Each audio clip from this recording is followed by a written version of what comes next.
Alright, let's go. Welcome to the stream, guys.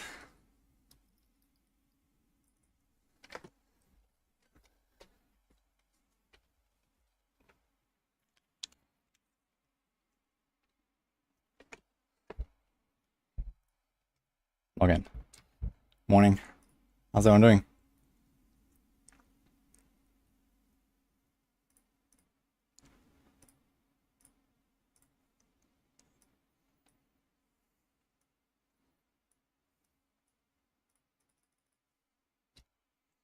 I'm doing fine. Hope you too.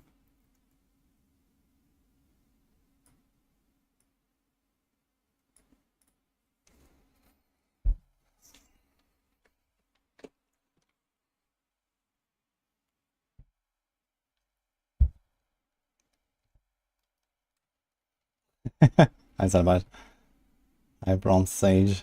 Hi Sylar, Killer, Raleigh, Thanos, Michael, Slayer of Kings, Zonia, Weapon, Cody, Ramster. Nice to see everyone. Actually, I think it's a Necro login angle here.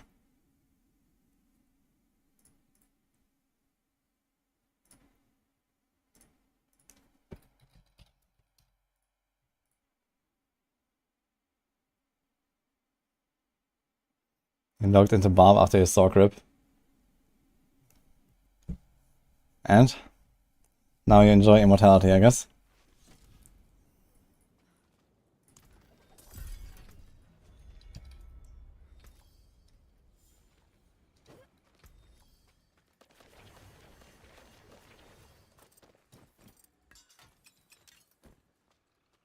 Half of Tragul. Bone, prison, cooldown, armor, movement, bone skills.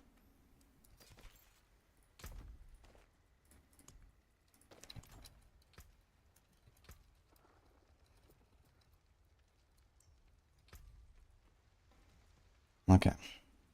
Do we need to save any items? I guess we should start saving a few things here.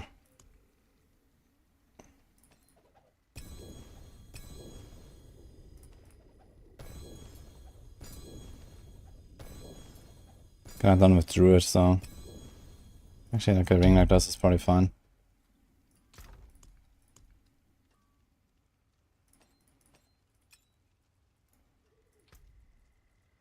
Let's do an Necro here.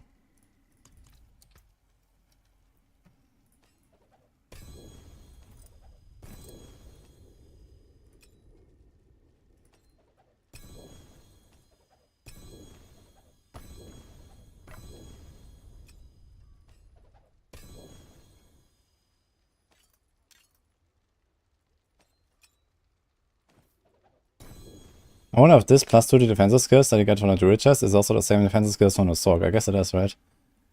Which is kind of interesting.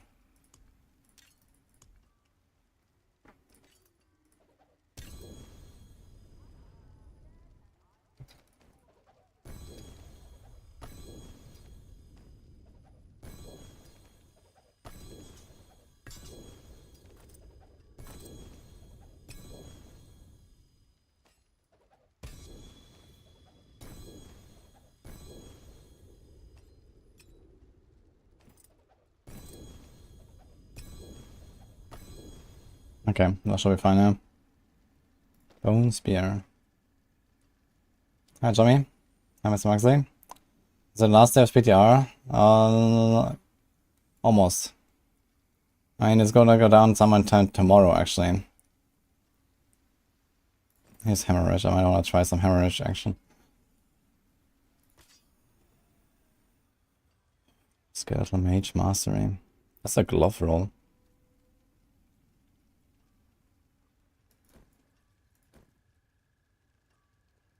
Do two-handed axe on a Necro, man. It's kind of strange. But I guess why not?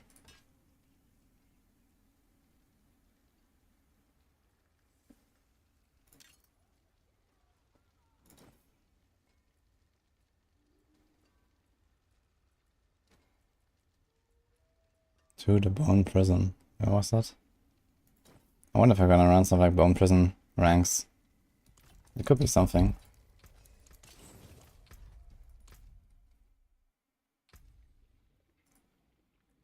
Why no one uses double swing gloves? They are mainly useful for like a pure double swing build.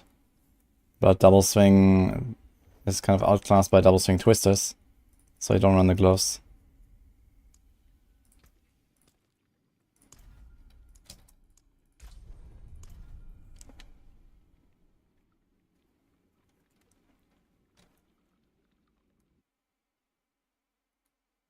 You woke up and realized that Diablo HUD is permanently burned into your OLED. Nice. I need time to do that. It's kind of funny. Too much blasting, I guess.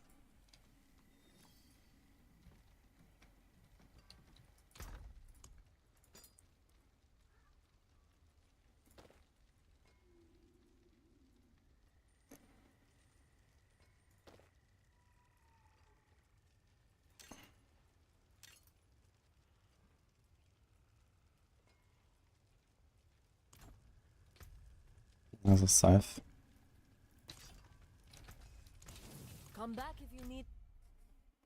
I'm not planning to play D3 currently. For the launch, at least. Maybe when I come back later on. Wait, wrong guy.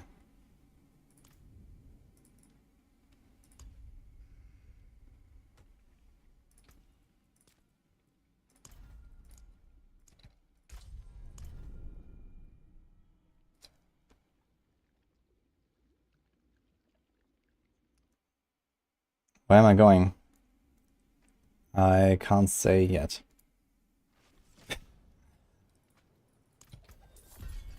But yeah, anyway, the timing of D3 is really bad. I'm gonna be blasting last epoch.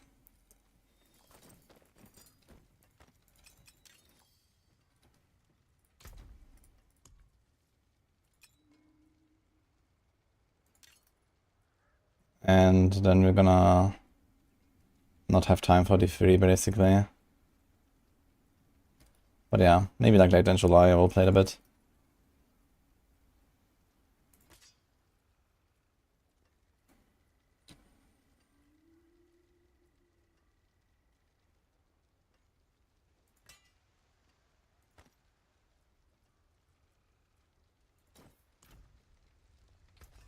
The forge is all.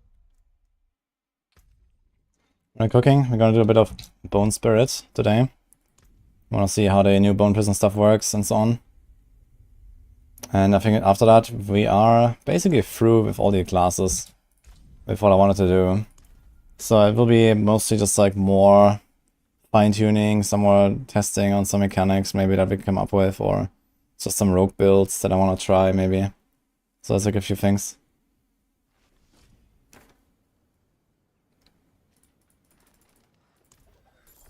The video on amulets is why I stopped playing Necro. I mean, every class has that problem that if you try to roll a certain passive on your neck, you kind of need to have that passive already or just be rich. Just be rich, guys. Wait a minute, we can have 200 maces now. Wait, what? It's a two-handed mace on a Necro. Hey, that wasn't part of the plan. But okay.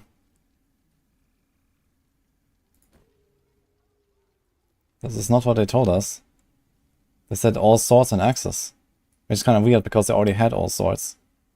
Maybe they meant maces. Oh, look at that. Nini. Hello. Is the chat working again?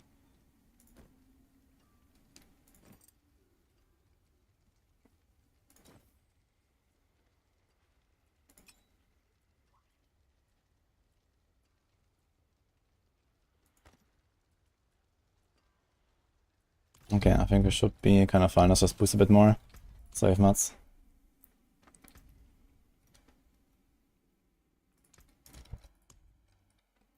Necros just feel right if they don't use scythes. I mean, don't feel right? Yeah, I like the scythe art as well. Seems like Nini fixed that chat.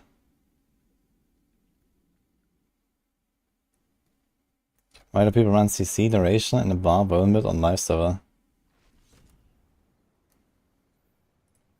I don't really have an explanation for that. But if anything, it's a very minor thing.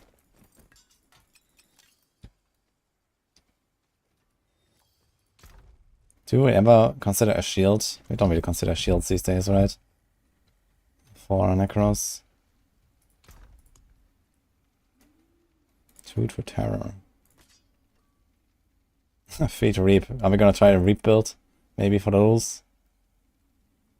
I guess realistically I'll probably do an emerald build. I wanna see how reap feels with all the attack speed scaling it has now. There's that.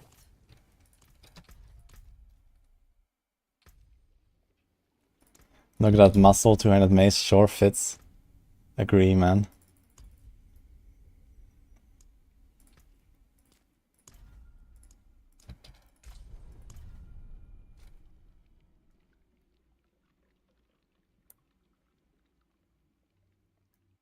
They said the wording was incorrect. The last picture was showing a two-handed sword. Okay. So the Necros are actually intended to have maces. I didn't realize that.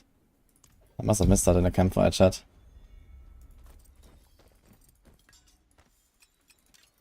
Okay, I think we are kind of fine.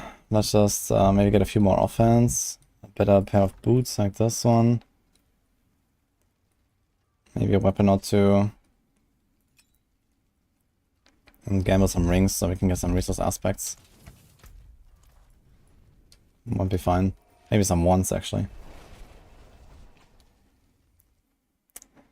Thank you, Nini. I didn't realize. Okay, thanks Riley for the tip. I'll see what I can do with that.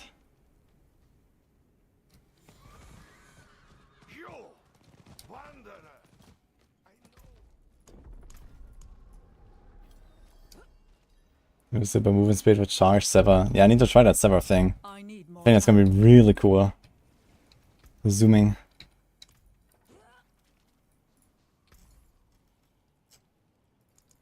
It seems you're very nice. It seems your fair bit of. Oh, should check first thing. Alright. Nice. It seems your prayers have been answered. Fair pull back. It seems your prayers have been answered.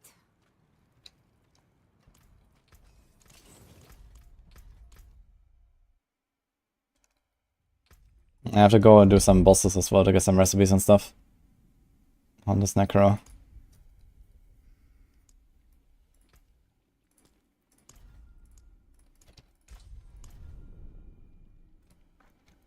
OC Lobson. Need build for Rogue. We have many builds for Rogue. Maybe you want to check out a Heartseeker. Like a Smage Mark build. It might be there.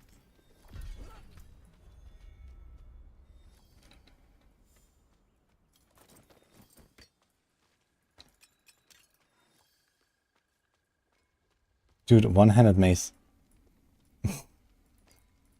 It's kind of weird. Look at this man. What?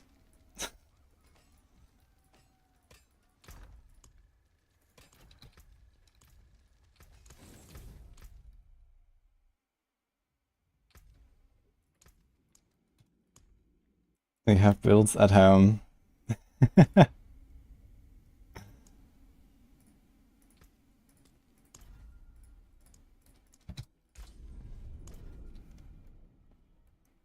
Tanks. Yes, you're welcome. The mace weighs more than a Necro. I actually could try to... Alright, let's see. Let's get a mace. Maybe on our next boost.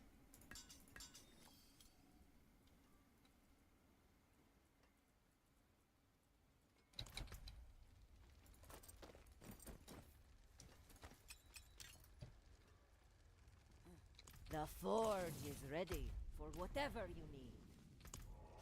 I'm gonna gamble one.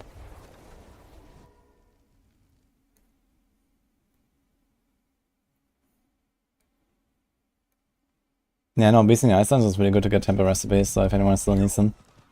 Wait for the next PTR, whenever that is. They're certainly gonna have any kind of testing for the beta, for the expansion, right?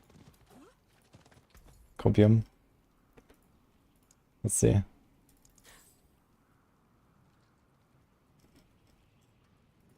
It seems your prayer. Fair bit of magic. Full bath. It seems your prayer. It seems your prayers have been answered. I always keep getting the same art here. Okay, so let's check this out. Wardrobe.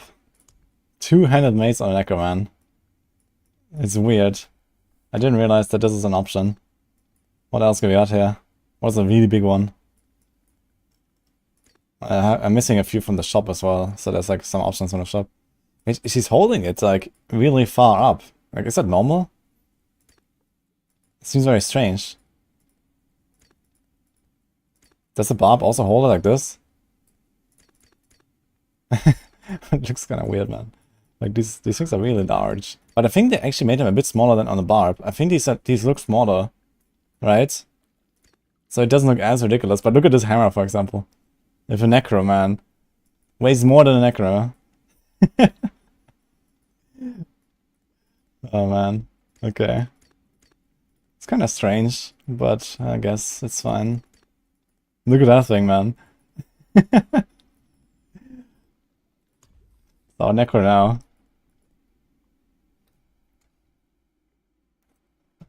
Ah, maybe we should try on a male. Maybe it's bigger, yeah.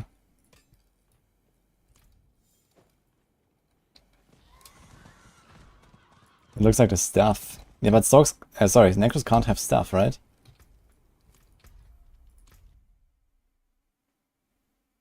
I mean, let me try a male Necro.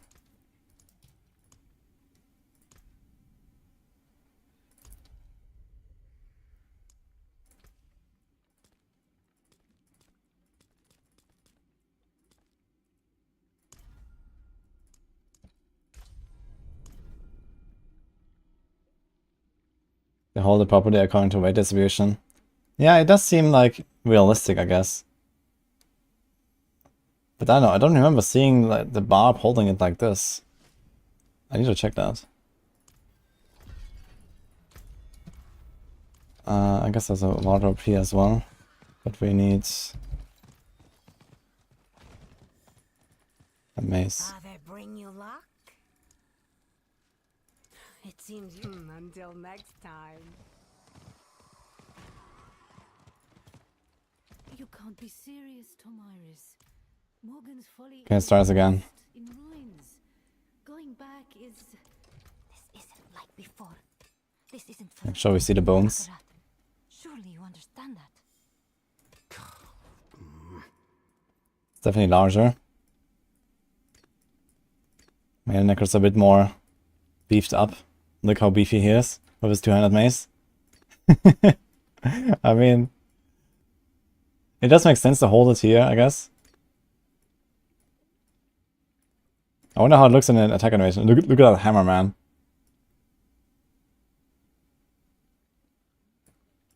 The placement is based on a two-handed sword. Let me try a two-handed sword.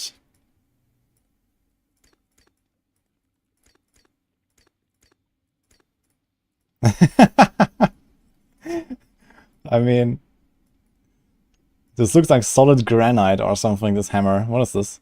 It's called Demolisher. Oh man, okay.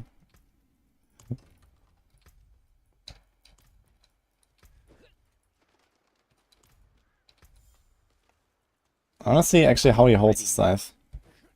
Just for comparison.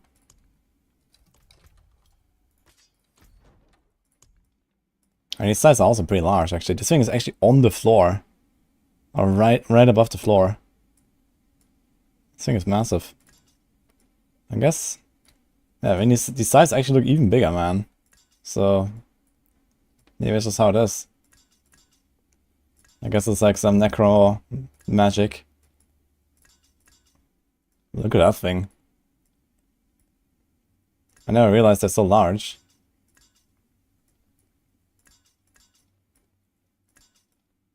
But they're still lighter, I guess. They're large, but they're lighter because they don't have like, you know, a solid, you know, massive front, basically, like a rock or something.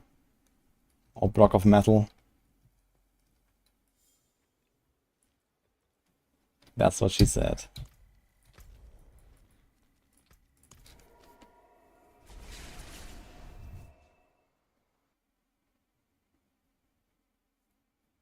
Yeah, maybe I'm gonna try some maze. But it looks goofy a bit. Okay then.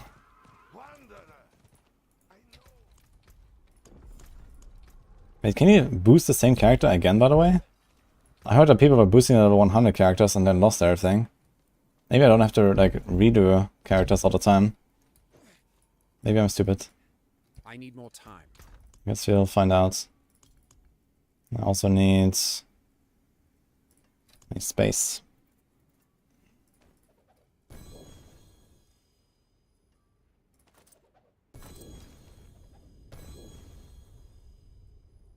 +4 to barrage.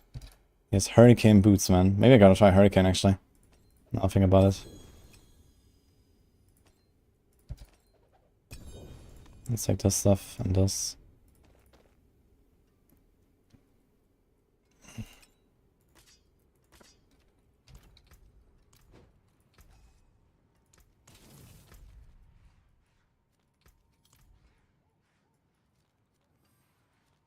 Sabrin Z. Lost all your Ubers on day 1 by boosting a Barb. Oh no, man. I didn't even have any. There's nothing. Okay, but you can't boost the same character twice. You can only do it once per character.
We're gonna throw something like this here in the stash as well.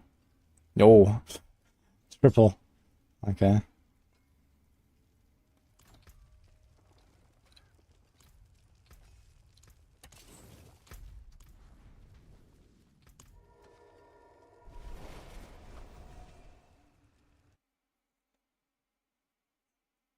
Boosting is limited to once per character. Why spend time to implement such a restriction on a test server? Yeah, and maybe they didn't do it like on purpose or something, I don't know. Maybe it's just like, you know, how it turned out to be. It's like, you know, a one-time thing. It's just like, you know, you do a quest one time or something. Maybe it has like a similar functionality, like a quest. Father bring you luck? Very nice. It seems you're a fair bit of magic in that one. It seems you're a fair bit of Do Ubers have a higher drop chance for amulets with passives? I very strongly doubt that. It seems your prayers have been answered. But it will definitely make a good story for another clickbait YouTube video by someone. You can take what's left.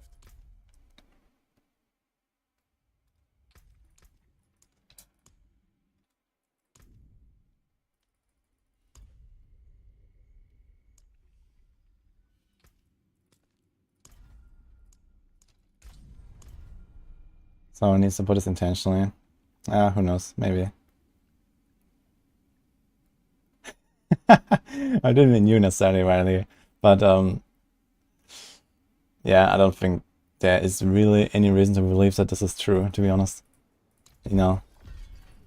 Like, bosses randomly dropping more passes on your neck than other enemies, like, how would that even work and why, you know?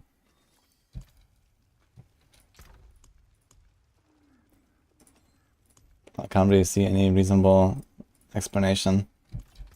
I think I just got lucky. Don't ruin.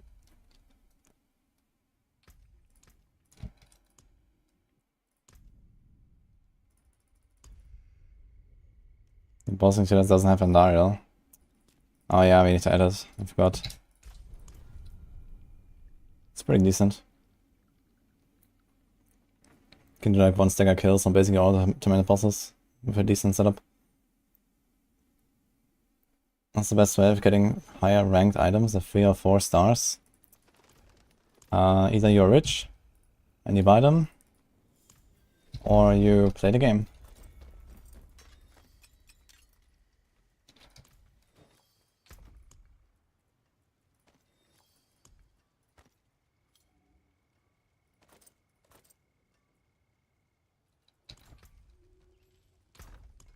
Save that thing.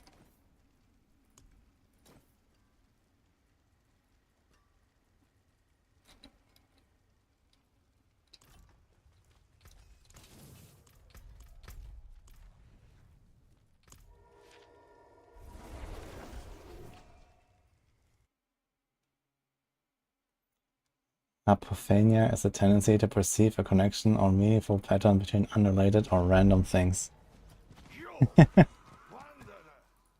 Good word to know.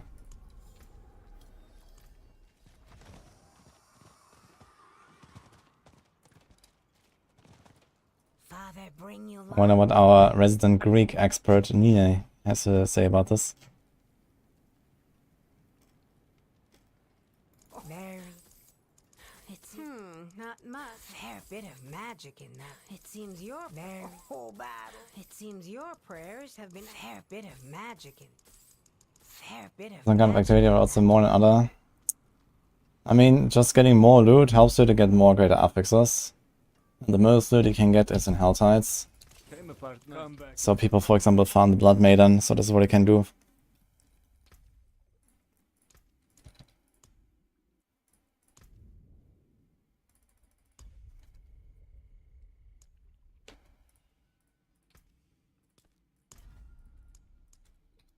For example, Pit is really slow for loot.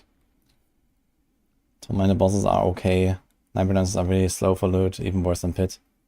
Most of the time. They really took out a lot of the loot from Nightmare Dungeons, actually. Like, Nightmare Dungeons used to be like the way to gear a character, and now they're like the opposite.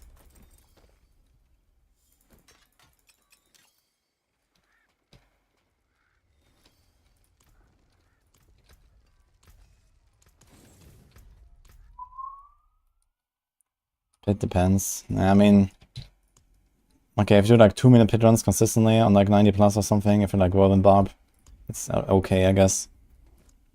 But yeah, most builds don't go that fast. Most builds aim for more like 3-minute clears.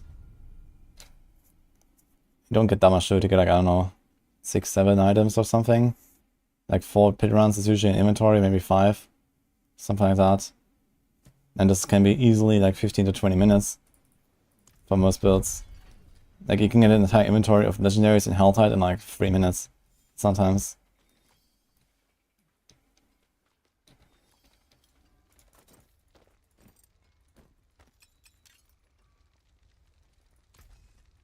The forge is all.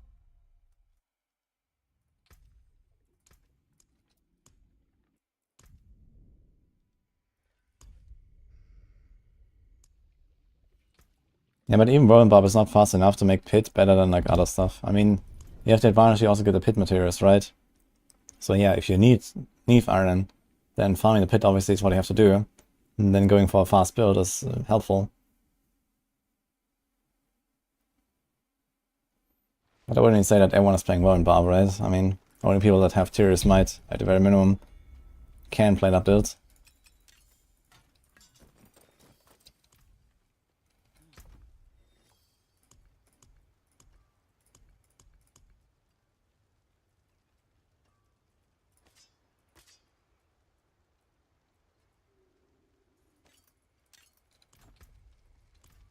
Okay, I think we have a lot of good stuff now for the Necro. Let's just get some more aspects. We're still getting a lot of aspects here.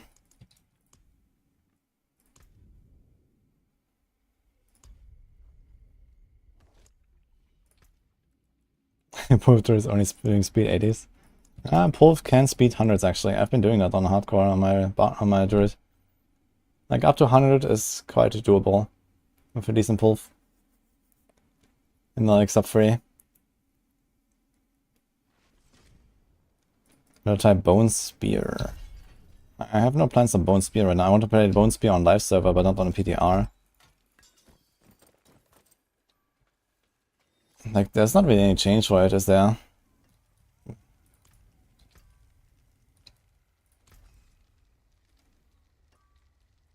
There's some big movement speed here, actually. Can do some zoomy setup. Don't ruin. Hi, Chronix.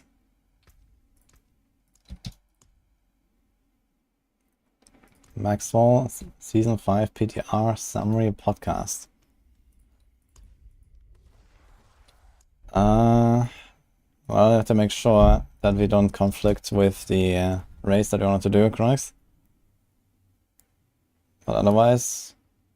Okay, tomorrow I have a sponsored stream after the PTR ends. We're gonna play some Dwarven Realms, guys. If you guys have heard about that, it's a funny little ARPG. They've done some big update lately. And yeah, as long as we can put it outside of that window, I'll be fine. Come back if you. Dwarven Realms login, yes. That's cool. Yeah, so the plan is that tomorrow when the PTR goes down, I will switch to Dwarven Realms. We could do it like in the evening, like after that basically, but it will be relatively late I guess for CET then. Otherwise you can do it on Wednesday.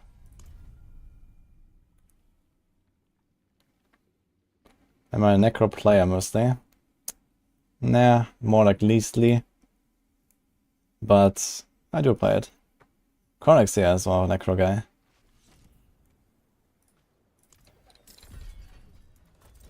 Yeah, I would say Wednesday, Chronix. So I can do Wednesday the podcast, and we can do Thursday the race if you want. How's that?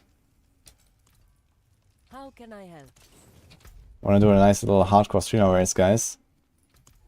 I asked a few people. I am a rogue player. And also a Barb, and also a Druid, and also a Sorc player. But mainly a rogue.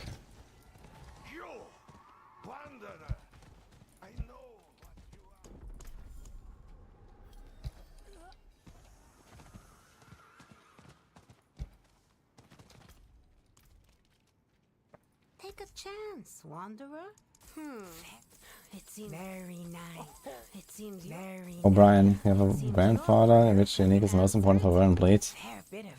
For Warren Bleed, I think you want to do Tyrius Smite. Tyrius Smite is like a pretty big carry in that setup. I guess Starless is also nice and helps a lot with the resources, but you can solve the resources in other ways. But I think Tyrius is too important to give up for Warren Bleed.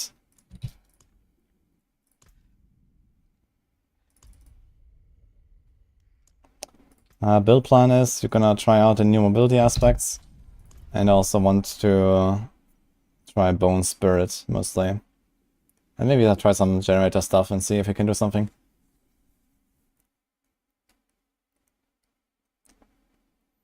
What build I recommend this season for Rogue? Heartseeker. Rogue has a lot of good builds, but Heartseeker is pretty powerful.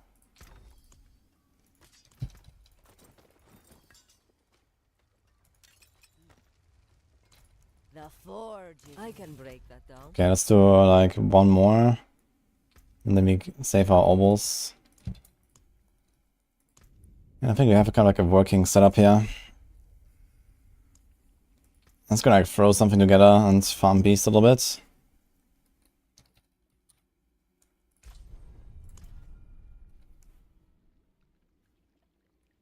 Will there be some Boar power thing this season? I mean, the expectation is yes. But on the other hand, there are data mines for something like a reputation reward again, similar to Season 4. So maybe not.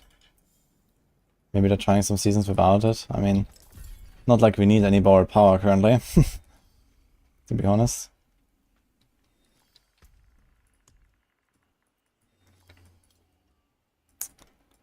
Alright, how do you make this work? How realistic is it that I can play like any kind of scuffed Omega scuffed setup with Bone Spirit and still feel okay? Probably not very realistic, right? You need a bunch of cooldown, you need a lot of crit, a lot of essence. I don't have a Paragon board. I guess we can start working on our setup. I mean, the Paragon probably shouldn't change very much with my aspects in this setup here. Did I prepare any of them already? I'm not sure. I might have, actually.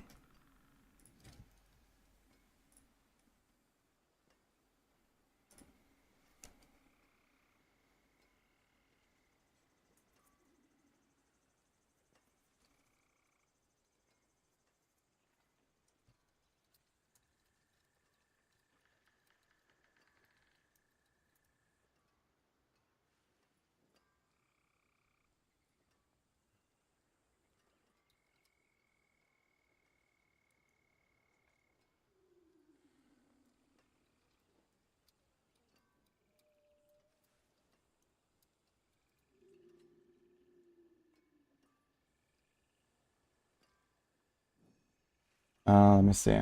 Where's my shibboleths?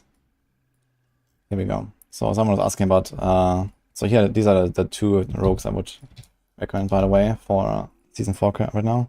Actually, these are Season 5 builds. Wait a minute. Here. This is Season 4. Those three, I guess. Anyway.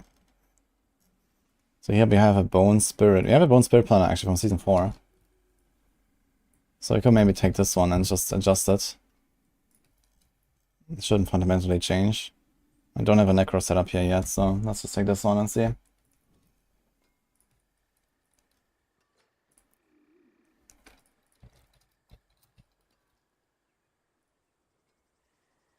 Yo. Is that Crick? Cricky? Thanks for Prime.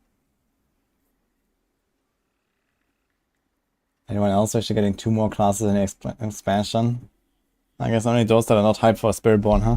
I think 1 class 1 expansion is okay.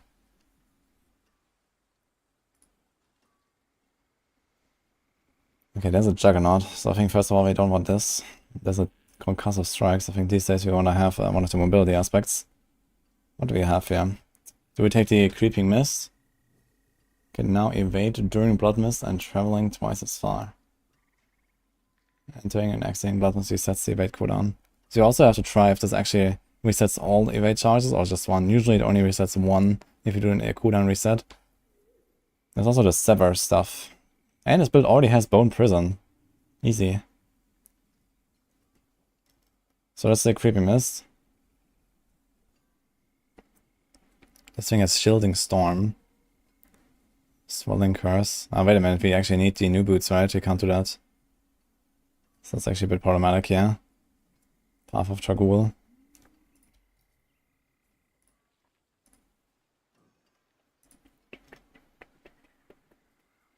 This thing has 8,000 armor already, so I think this Juggernaut is not the way.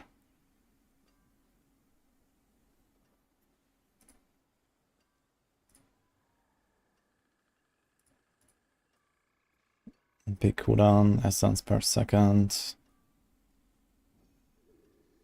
What do these boots have? Bone Spirit. Ah, shit. Wait, what do we do?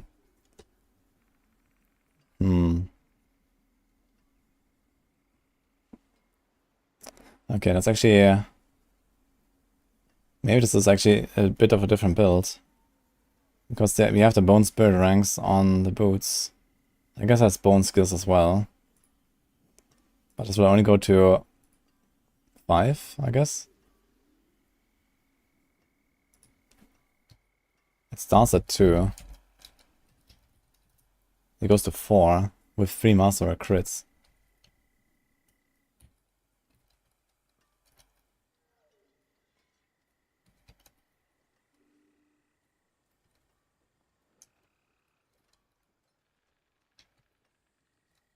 So you want to hit one master or crit, I guess.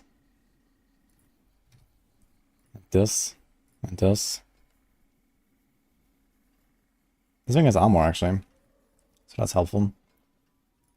What can I put here, though?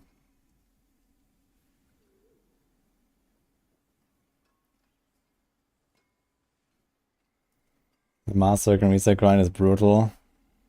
Yeah. It's just a grind, you know, you have to either leave it or push through it. And I would only really go for, like, for example, a triple crit if it's like something real valuable, you know.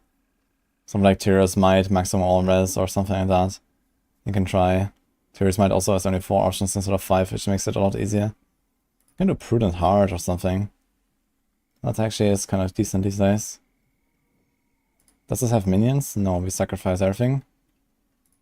Update. So Heart and Bones.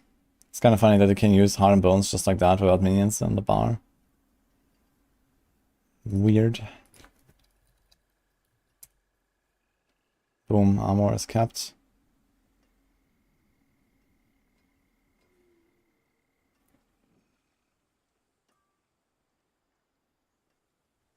It's like a good new tempo now that we can put.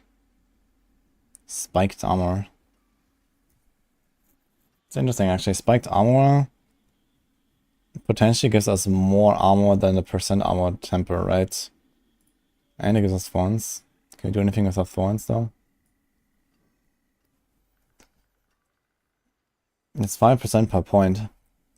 It rolls to 3. And then per masterwork it gets plus 1 extra rank.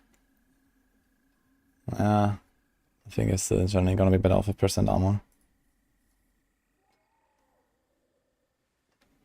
Corpse turn restoration. Have they ever fixed corpse turn restoration to not increase the delay? Chance for minion attacks to fortify you. Interesting. Drain vitality and necrotic carapace. These are both fortify. Do we have fortify in the setup? We have necrotic. And this only works for blood skills. Okay. Hey Valkia, thanks for the sub.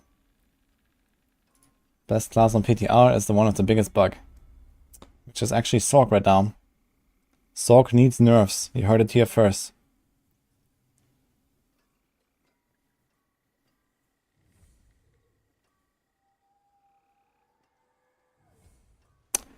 This is the thing. Chronix, are you here? Chance for hemorrhage to form blood orbs.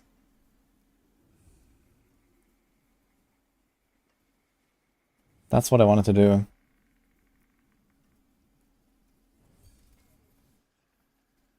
I tried it. And?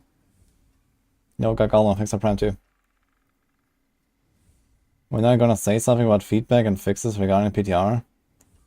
I imagine in 3 weeks or so when they announce the season theme and stuff. Collecting blood orbs is awful. Yeah, I have played Sorcs of Crackling Energy. Especially if you play like a very fast hitting, like basic attack, right? It's kind of like...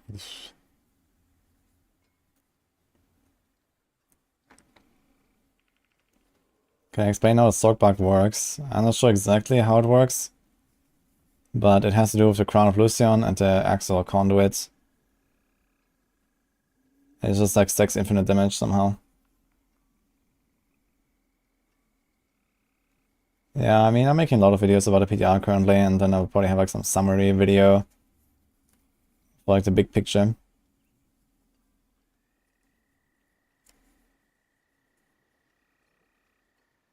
If I get something that auto collects, then him is blasting.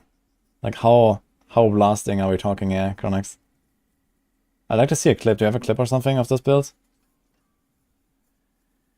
I mean, you get a guaranteed blood up on every single hit, right? So you always get the explosion. And this also means that you reset your rough mass really fast. Every 12 seconds for every blood orb.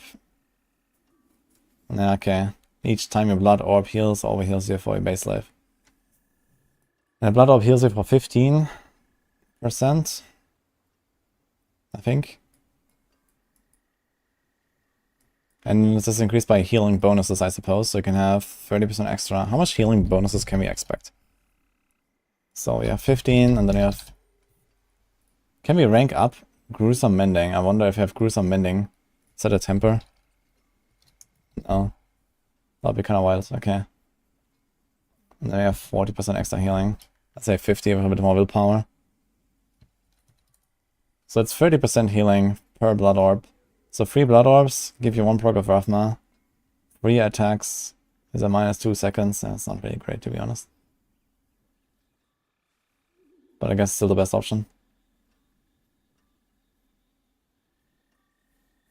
You have enough to insect Rathma's full. Something collects them.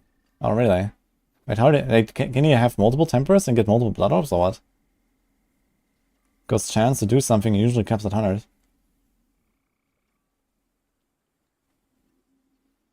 Why is Puncture back in an inner side version of Twisting Blades and Maxwell Planner? Yeah, I tried the Heartseeker stuff. I was kind of optimistic about it. But it turns out just having the Puncture on the bar is just like, okay, you don't give up any Kaltos Temper for the Heartseeker duration. And it just allows you to sometimes get the vulnerable when you need to and these kind of things.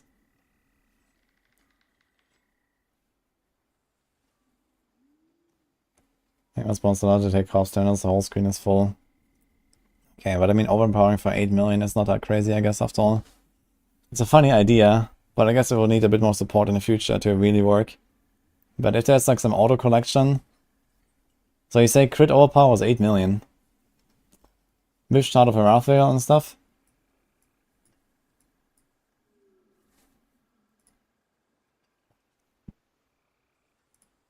Okay. Heart and Bones, Swelling Curse, Serration, Edge Masters. We have Ultimate Shadow here. That might be a bit overkill. We do have Shielding Storm. Maximum Life 38k. Wait, they fixed Shielding Storm now, right? It now works with Maximum Life. And we have Grasping Veins here. Okay, so... We 41 Serration. We have 172 Maximum Essence. You probably want to boost it to at least 200. And we're gonna boost it to 200, right? Through this. Increase your maximum essence by 2 for 10 seconds each time these bone spinners hit an enemy. So I guess you can get actually more than 30 stacks of this, right? You can probably get a lot of maximum essence. Because each bone splinter... Wait, is it individual bone splinters or is it like a bone splinter's cast? I guess it's an individual bone splinter, so I get 30 stacks. So this means 60. Then we have 230 essence. And then we also have some here.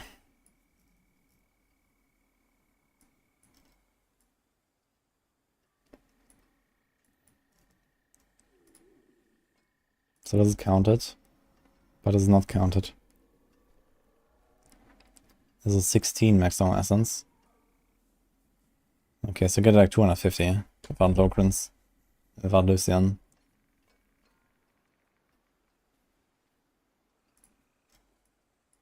And we actually have a lot of ranks to Bone Spirit anyway, because we have the ranks here to Macabre skills. Which is kind of interesting. There's Blood Mist, Bone Prison, Cult Explosion, Macabre. And Macabre also includes Bone Spirit. But you can't roll Bone Spirit here, you can only roll on the boots. That's kind of strange. But okay. Let's try to make something like this. What about the Paragons? I guess we might want to include... We don't need Edge Masters, so first of all, let's do this. Serration here. And Edge Masters there, and if we have any hope of doing damage with our basic attacks, we could try to include Shard of Arathale. I wonder if the Bone Spinners are good enough for this.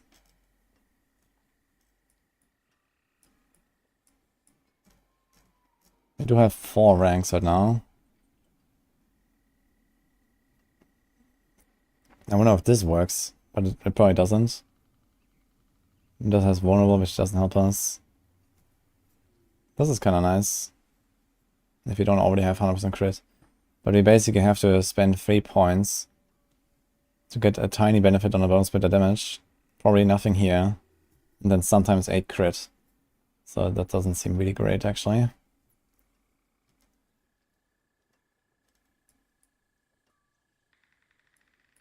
Bone Spirit is now a core skill, right? Yes. I want to get these 2 points here.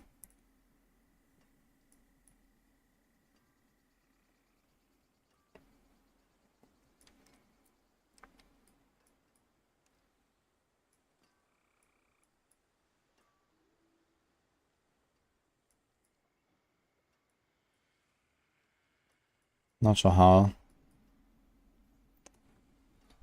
Alright, let's do it.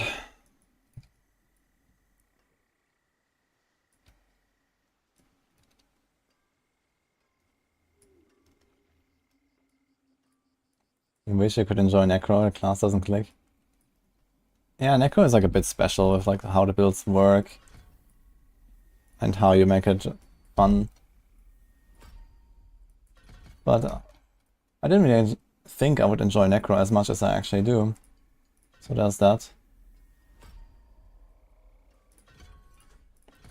Actually, I think I might use the slice steps aspect, that's pretty nice.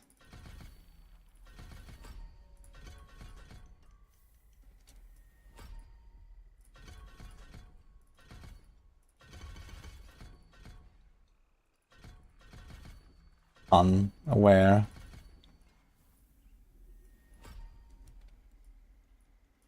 The aspects that they have unlocked in the current season, they will go to Eternal, but in the new season you have to find them. Alright. I'm just gonna assume that my Paragon board is okay. But there's necessarily double checking everything. Let's just do this.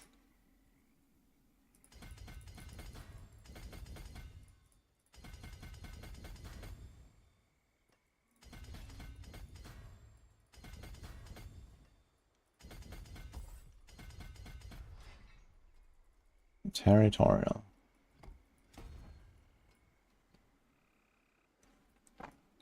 You enjoy Necro but you can't play it because of dog shit mobility. Well, do I have good news for you? Because that is about to end.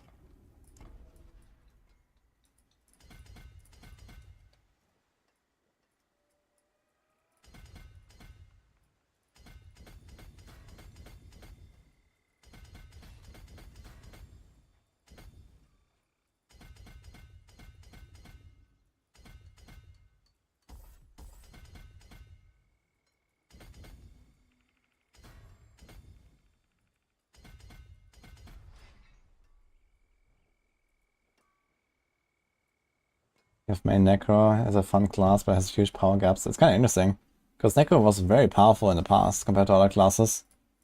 But people didn't really like them because they were slow. And now Necro is like super fast, but they're not really powerful. Because you have stuff like Bash and Flay and these kind of crazy builds, and the only really good build that Necro seem to have in Season 5 is going to be Bone Spirit. But yeah, thanks to the power creep, Necros have kind of fallen behind.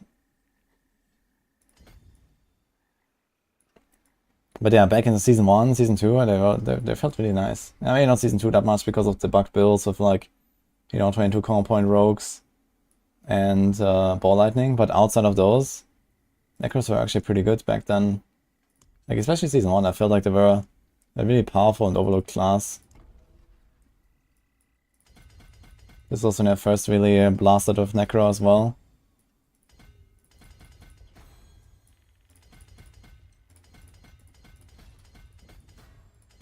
And then power creep happened.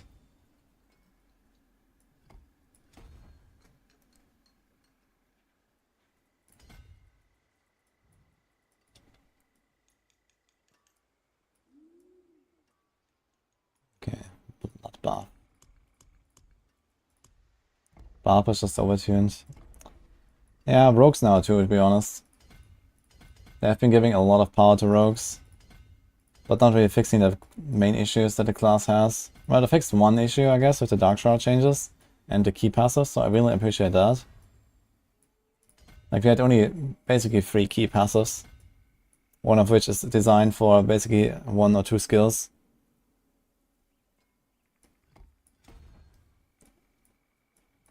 But yeah, we had like no option to play, for example, momentum or exposure, and now we actually do have an option to play momentum or exposure, so that's kind of cool. We have actually 5 key passes now in the game. I made a video about this recently. 5 key passes on the rogue, I mean.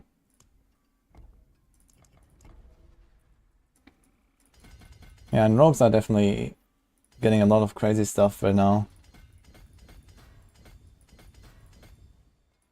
And they have a lot of build variety. Like rogues probably have the most build options now. Dude, I don't want to pick out this blood of healing. But I guess I'd have to.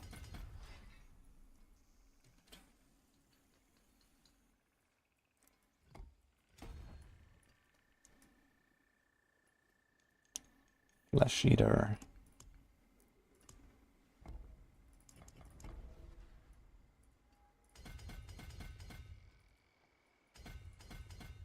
So this Paragon bot might not be perfectly in line with what I'm trying to do, because it's a Season 4 Bone Spirit Paragon bot I made.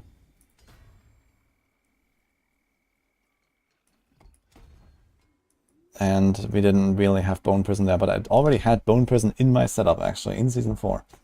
So technically it's just upgraded at least. That's kinda nice. Okay, so what are the stats? We want a lot of crit, I guess. Actually, we don't have crit on our...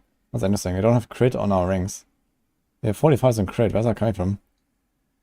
Just a bunch here and a bunch here. Okay, how much crit do we gain from all our effects? 38 from this, so I'm at 83. And 20% from Bone Storm, so 103. So that's why I don't have Serration. But it assumes you have Corpse Channels up all the time. And we also have this. So I guess we don't want that much crit. We're just gonna have 100% crit, because we're Necros, I guess. Bone Spirit damage. Bone Spirit explosion size. Macabre skills, restore 46 per resource, restore resource. Okay, we want a triple Macabre skills resource temper. Also cooldown on this Bone Prison. 11.8. With cooldown and cooldown. And cooldown. And this is probably not counted, if I had to guess.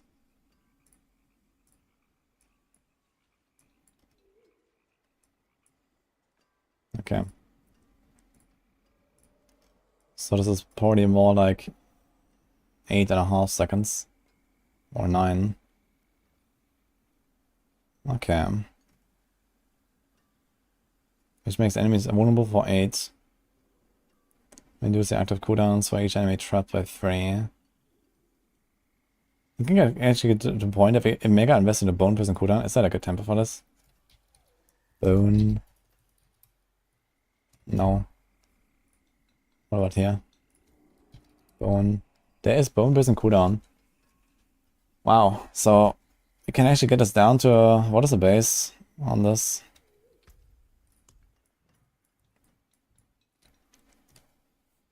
$18. This is with skill rank 1, right? This goes down. So let's say we can get this down by like 30% from skill ranks. We should make this 12.6, and then we can have 75% CDR. Oops. Wait. So it makes it 3 seconds. You can actually get to the point where you can like perma spam Bone Prison. But I don't think you want to, right?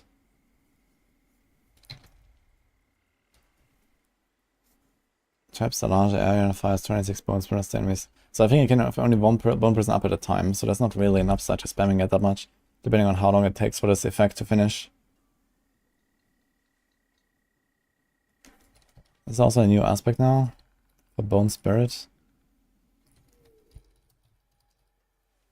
I don't have this one yet. When bone spirit explodes inside a bone prison, explodes an additional time. Bone spirit now paralyzes enemies inside a bone prison. So does this mean even if I target a specific guy outside of bone prison, it will go still into the bone prison without me aiming at it? That's kind of weird. I'm not sure what I need to remove for this. We have edge masters currently, so I guess we do this.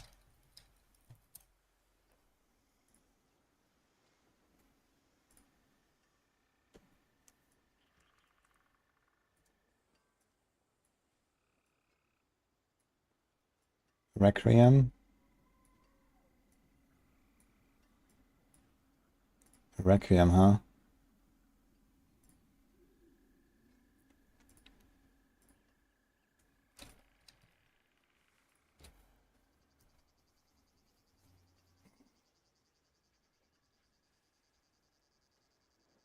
To combat power creep, Wizard needs to add a system for longer and stronger gear progression.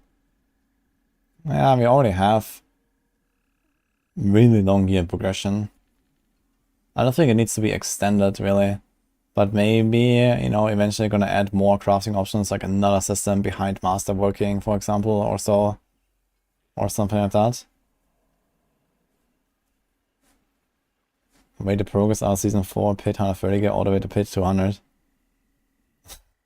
I mean, you do realize that pit 200 versus pit 130 is probably like a, I don't know, damage modifier of like times 10,000 or something. So I'm not sure about that.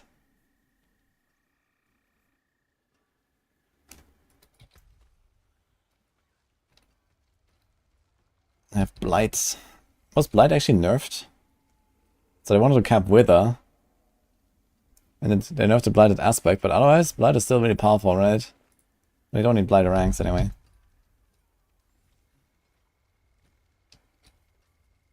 Yeah, I also think that pit 200 should just be unreachable. Like, I mean, what's the point of reaching it in the first place? Like, why do we want to reach 200? And what do we do then? And then people are gonna ask, oh, we need more pit tiers. So they're gonna make more pit tiers. And then people are gonna be like, oh, I can't reach the cap. Buff, please. And then you're gonna reach the cap of pit 300. Monsters have like 20 septillion damage HP, right? And then people are gonna cry, oh, I reached the cap, please buff. More pit tiers. And then it's like an infinite cycle.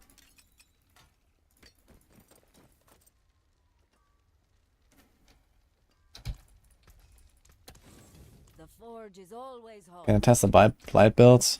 I will play Blight build on the live server. I don't think there's a reason to test it on PTR, really.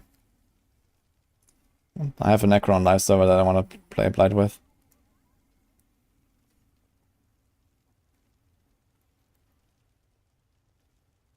Blight is 60-70% weaker because of the Wither nerf and the Shadow Blighted. 60-70%, huh? That's quite a lot. But apparently Wither nerf didn't actually take effect. It's kind of funny. But I mean, Blight definitely needed a nerf. So I think that's okay.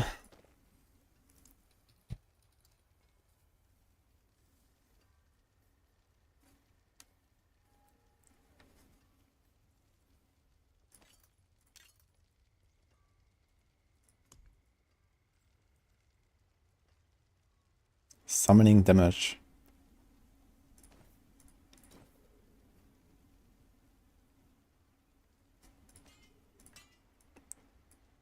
Big sword.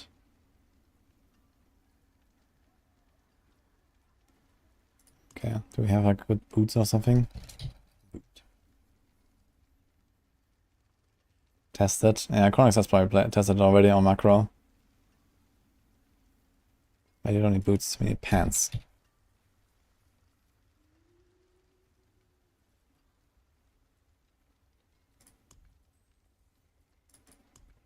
Storm's Companion. Big armor. Glove. You want core skill ranks actually on the glove, right? Did I put this on the planner as well? Yes. Okay, I need core skill ranks. Maybe something like this and try to roll it. Yes, core skill ranks and crit damage. Huge. I'm doing it.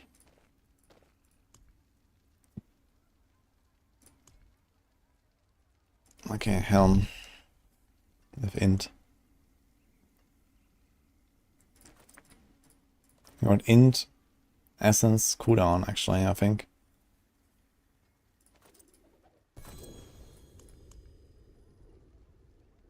Per second. He has 3 essence per second. Let's take this one maybe. Okay, orange rings that have attack speed, int, life. That shouldn't be that hard.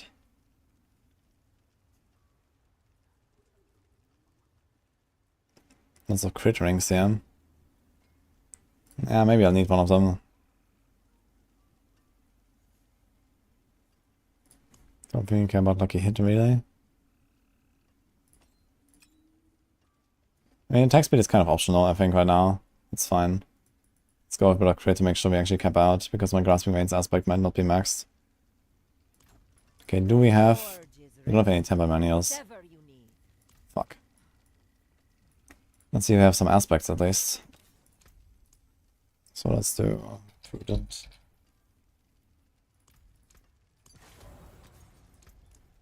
Shielding Storm. We can actually do Shielding Storm and the Slice Steps as well. Which is kind of an interesting combo. This was not the minion aspect I was looking for.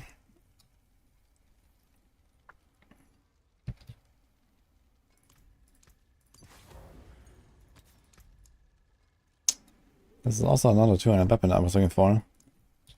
Let's look for a cooldown offhand. Hey, Judge Jez. Appreciate what's up.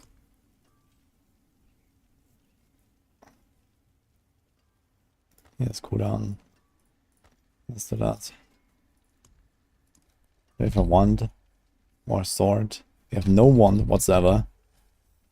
But we don't really need it. Dex.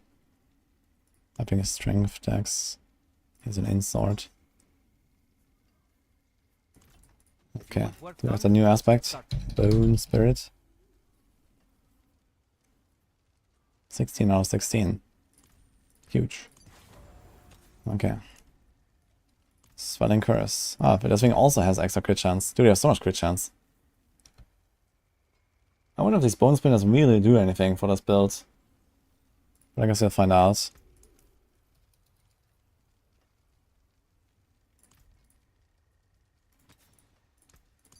Maybe we also want to have some resource power here.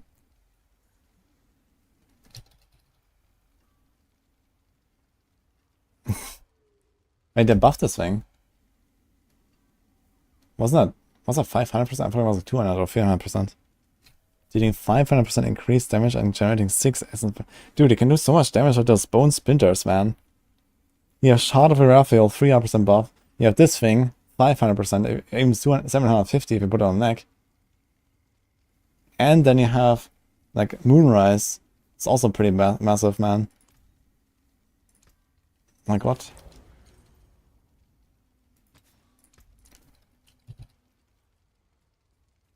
Sever now dashes in forward, but has a 14.7 seconds cooldown. Cool. Dude, on the neck, look at this. The Sever is 4.7 seconds cooldown. It's crazy. It's gonna feel so good, I think. Exquisite. I'm gonna try this. Okay, Swelling Curse.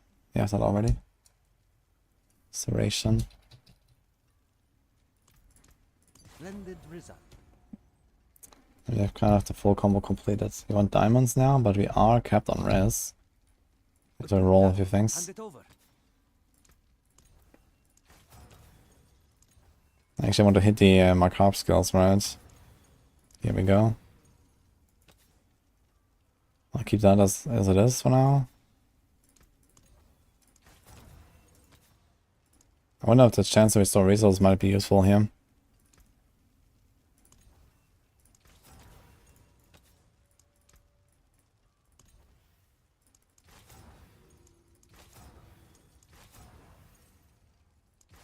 I wonder if I want to go Banish Lord's Talisman for this.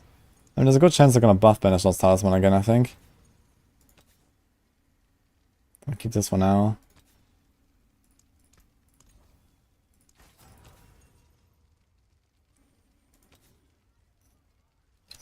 4% it is not really crazy.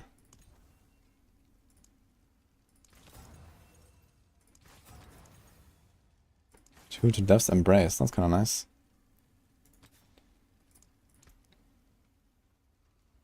Do you got lucky hits in any way? Just because there's slightly more corpses, I guess. But we can solve that with an extra point on the heal flash. Yes, crits. Okay. It's gonna be Bone, Spirit, Necro. Are your hands clean? This is very similar to the setup I already had for my Season 4 planner. Dude, I'm still res capped. Wait, how do I have so much res? What? 35% overcapped. I'll be on World Tier 1, I guess. Okay.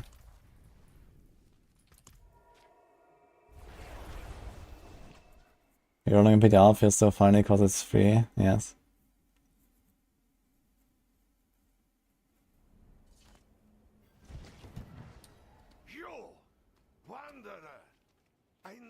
I hope bombs can balance in the expansion.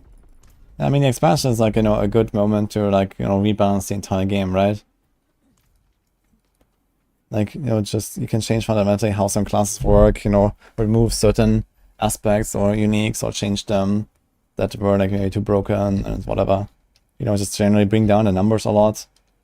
Like a lot of the, like we have also seen like just like aspects getting bigger and bigger numbers, uniques getting bigger and bigger numbers. You can like just like, you know, decrease everything, right? You can decrease all of the damage values on all of the stat rolls and everything, right? You can rebalance the paragons.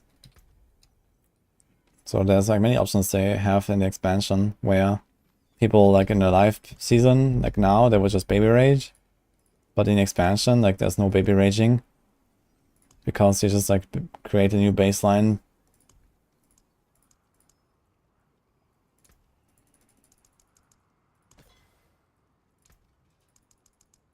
Blessings. Spiritborn OP. That's guaranteed.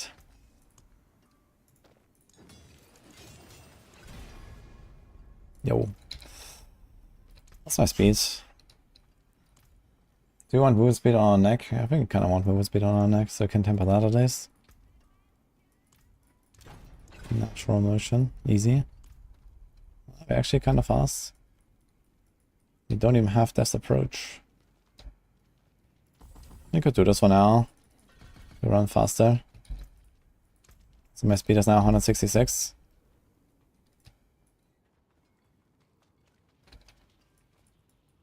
Does this actually work with Heal Flash? Necrotic carapace says when it calls response from your skills or minions. If I remember correctly, it actually doesn't work with Heal Flash, right? Do you have any way of forming corpses? Probably not, actually. So you might have to find another way of getting Fortify. Not sure what though. Yo, Brawl, thanks for the prime. Have I planned to try a new dagger on Necro? I've not planned to try a new dagger on Necro. Maybe Chronics or Macro have tried it, but I don't really believe there's any hope for it.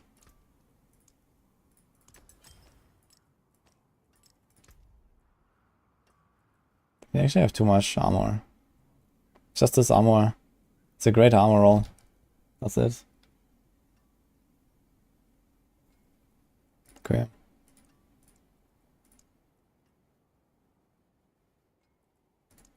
Seems like we just have a lot of armor. He is so ready for the town builds when the armory comes. Chronix is gonna make the guide. New build on max roll.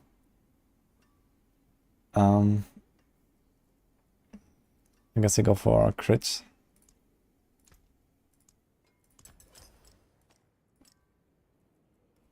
Maybe just hit this empty. I don't know. There's nothing to put there. Another time then. Okay, 32,000 life. Not the greatest. Let's do this. Let's do this. Let's do this. Let's do this. Let's do this. Okay. I didn't really temper anything. Is there anything you can temper already? Bone, spirit size. Bone spirit damage. Corpse tendril size. They have like no recipes. Everything is like class specific here. Besides the movement speed on the neck. Everything is class specific tempers. So we do this.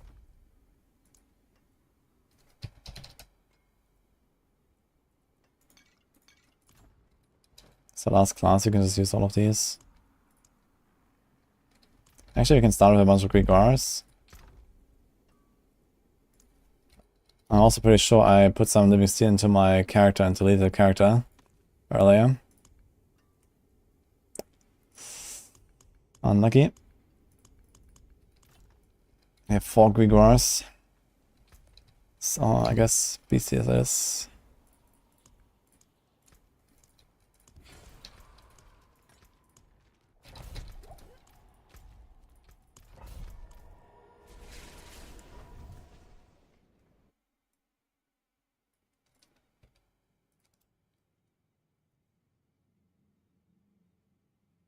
Even before they make movement speed roll, 0.1% for town builds.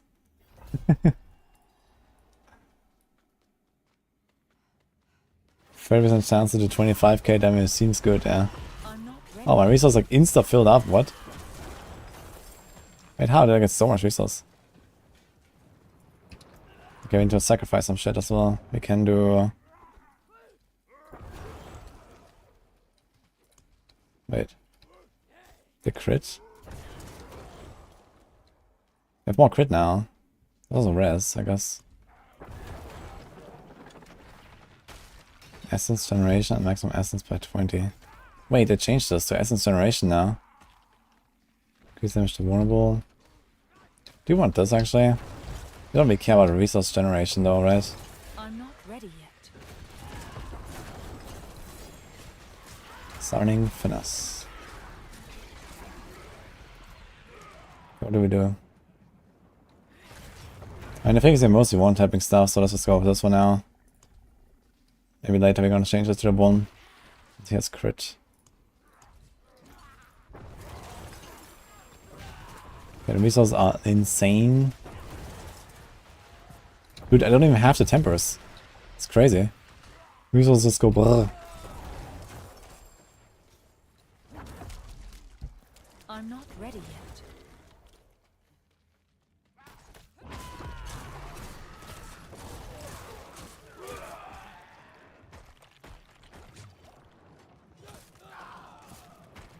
Yeah. Probably need a lot more cooldown though. To make sure we have like perma. I need more time. Yeah, we don't even reset our bone prison properly. Our bone spirit, I can't even spam it. But we are almost there actually.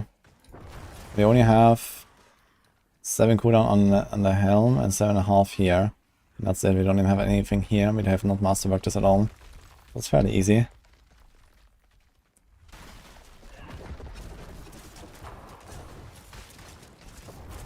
I need more time. Okay, that is surprisingly low damage to be honest. I was expecting some bigger booms. Also realized I'm not really getting my corpse turners necessarily. I need more time. Why is my damage so low?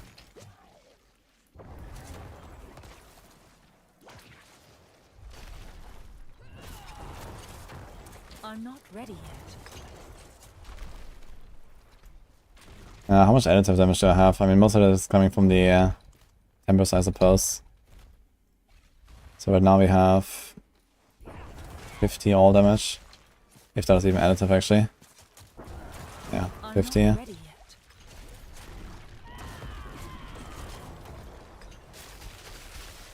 And then 10 with physical, 45, 73. Yeah, we have like 200 additive right now. I need more time. That should be like, you know, 2000 or something. Okay, so it's gonna improve. Don't worry. Let's like pick out these items, I guess, for now. Time.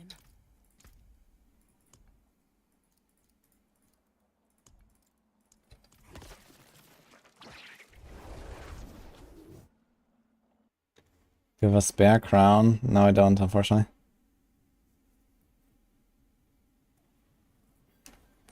I only have 1 crown.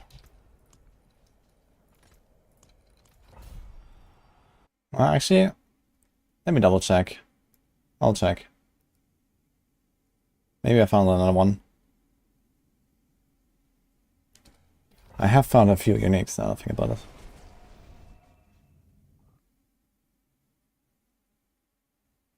Need more items, 2 earrings and 4 rings to create more builds of aspects. I mean, I wouldn't mind having more aspects, but I could also appreciate, like, you know, maybe some extra system, you know. Something similar to Ascendancies, for example, from PoE would be cool.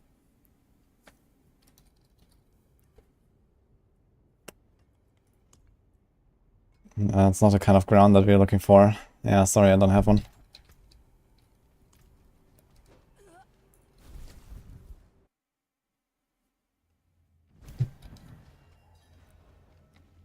Got one shot by tormented beast when he jumps and lands. It's funny. Actually, we should get a lot of like hits with this bone prison stuff, right? With the half Dragul. So even if these... How much damage do these bone spinners do actually? Surprisingly little. They hit for like 40, 50k, 60k. And this is with... Okay, it's a 200% buff, I guess. So that's gonna become 600 instead of 300, so it's double. It's like 100k per bone splinter. And then we have Shard of Arthur, it's like 300k per bone splinter. Do they pierce actually? Well, funny enough, they don't even go outside of the circle. They shoot at enemies outside of the circle. I need more time. Okay.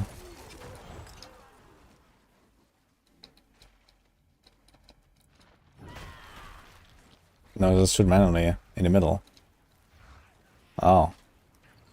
Okay, I guess there's not really much hope for this to do much. Do you want to run this?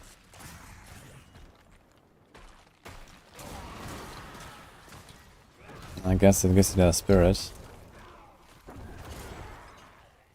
Maximum essence increase, I guess it's this effect. Yeah.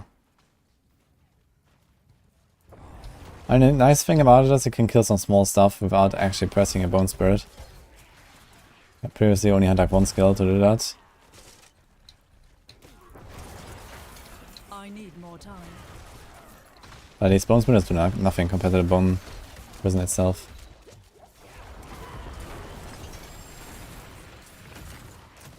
They're actually doing damage with our ultimate shadow, the dot. It's ramping up, man. Huge. Wonder if I should run Resource Bonus Elixir. It's only 25, so. I need more time.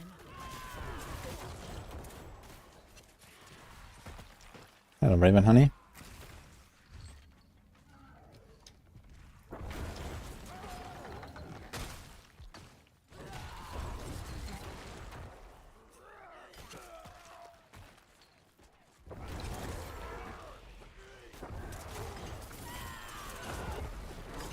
I'm not ready yet. Where's that ear? My stash? That's Nini's ear. I keep it a little souvenir. I need more time.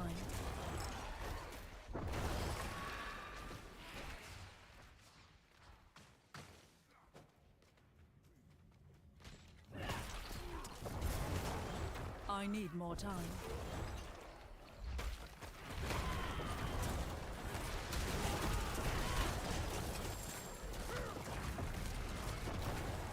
And do we have the aspect? We have Prudent Heart and Slice Steps. I'm not ready yet. So let's see how it feels when Blood Mist just activates. Actually, it can also cast this, right? So what if I remove this? Let me see. It's just a cast a bone. They can also cast a bone prison, I guess. Dude, these guys do no damage to me. What the fuck? Like they cannot hurt me. Hey, they're dying now. Ah, wait. The bone prison just cast. That was it. Okay. So I can't just cast a bone prison.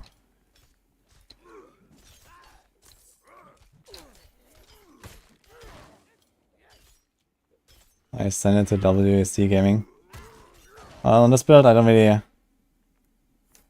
Did they just push me into the wall or something? They pushed me into the fucking wall, man. Okay. Anyway.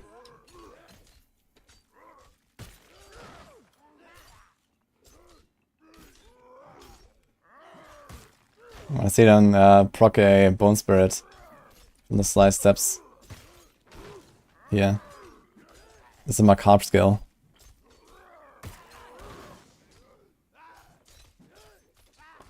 Where do you find a new unique stuff for rogues? Ah, it works. And it actually does the full damage and it spends on essence. Interesting. The new swords, you can try to get it from Helltide maybe, from the weapon chests.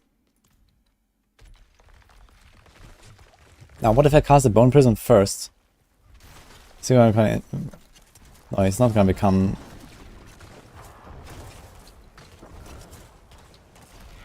invulnerable. I need more time. I wonder how it is when I stand inside of him. Like this, when he comes down, I'm gonna try this. And then do the Shadow Spirit. That should be pretty valuable, I think. Similar to, like, for example, Ball Lightning.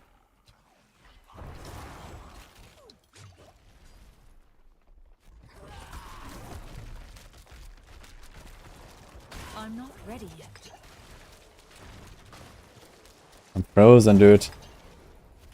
Ugh. I did like a really big nuke and then I couldn't attack. We actually have multiple evades. So try to play around this.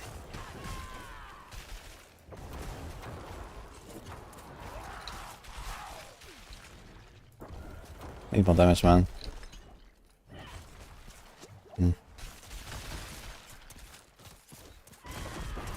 I need more time.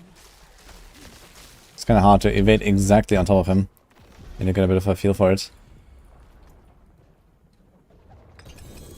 I'm not ready yet.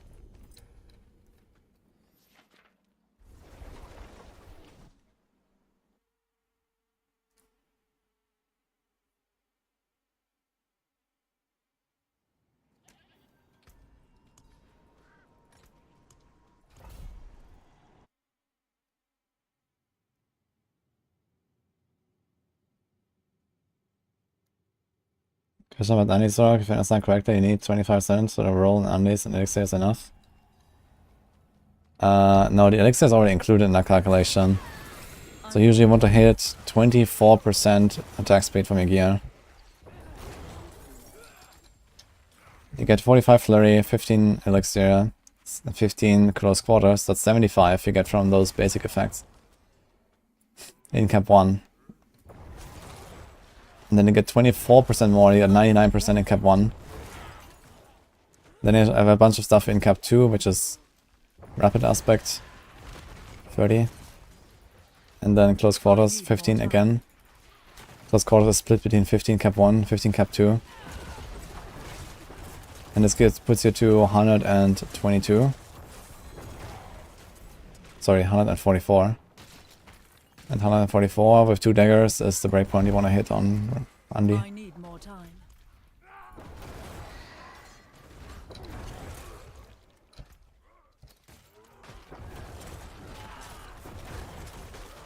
I'm not ready yet. Okay, I really need like a bone damage temper, man. I can't even hit his elites reliably. This is horrible. Nothing is masterworked. I don't have tempers.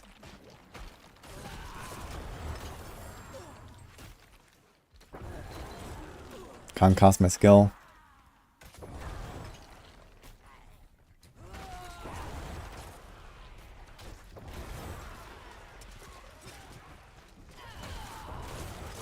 Cast I could, but doesn't need on bar. Wait, what? I need more time. If you're talking about the slice steps, it only works with the stuff you have on a bar.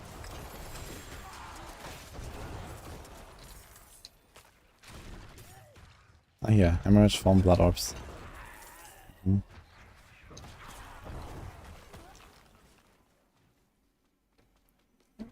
Why is it that gold is not automatically looted? Because you probably didn't equip a pet. I'm not ready yet.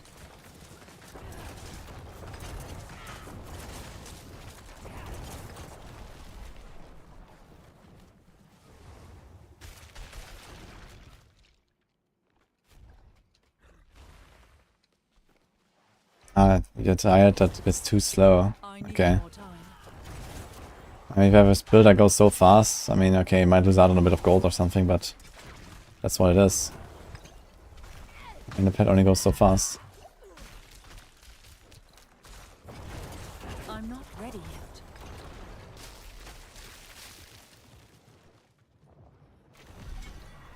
Did watch the Flay Barb adventure, how did it go? Well, it turns out that Rupture is actually relatively decent at AoE clear.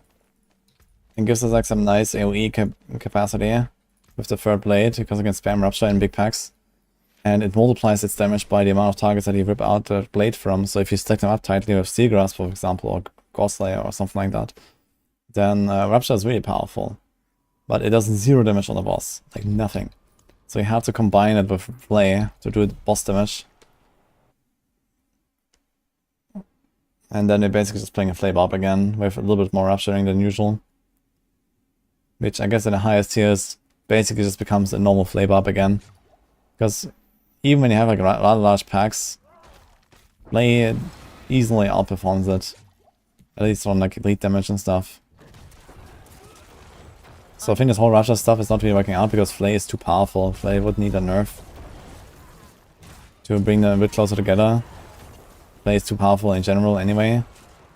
I'm not ready. So maybe if they nerf Shard of Herathiel, these kind of things, then it would be okay. But even, like, the thing is that Flay didn't actually get a nerf at all, right? Only Bash got a nerf. They only moved Flay from weapon to utility tempers, which in some cases even constitutes a buff. You can now, for example, run Grandfather with that thing. Possibly come out ahead. I need more So yeah, Gushing Wounds could need a nerf, or Flay could need a nerf. Probably Gushing Wounds. I think Gushing Wounds is a real problem here. I'm not ready. But Gushing Wounds would nerf Rupture and Flay equally. So the problem is still that those two skills are not really balanced out if you want to play both of them together. And you cannot play Rupture alone, you have to combine it with Flay. Or with some other single target. I'm not ready yet.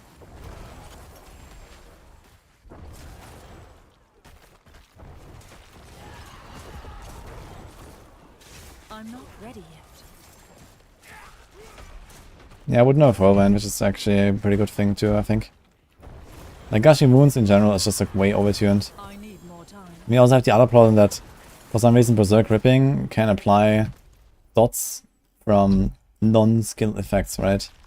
Like, you know, that's basically the core of this whole Whirlwind bleed shenanigans that people are doing with Tyrus Might and all that. Ready yet. Like, you know, the Twisters apply bleed, which mildly makes sense.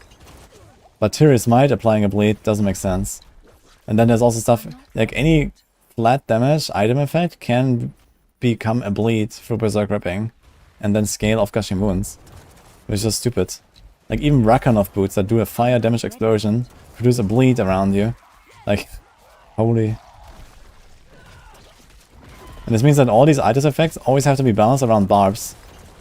Because Barbs just scale the most. Barbs already scale the most anyway, thanks to Berserking and all that. But they scale them like 20 times better than other classes. Which is kind of stupid, I I think. need more time. Like something like Tyrus Might can never be good for anything that's not a Barb in the current game. Yeah, I mean, if you nerf Gushing Wounds, you would actually allow, you know, Blizzard to buff Tyrus Might to actually do damage. Or to buff something like Rakanov to actually do some damage and these kind of things. But right now you can't do that, because then it will become ridiculous for Barbs.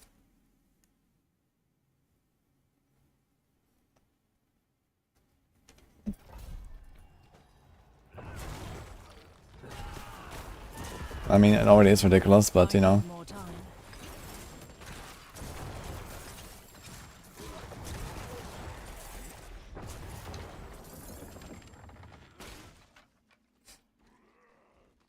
Thanks, Mats, for the prime, by the way.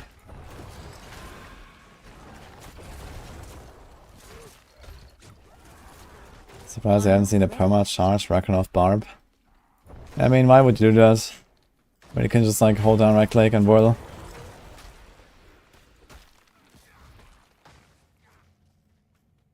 And Ragnarok boots are not that powerful. They produce like a, what, 13,000 damage explosion.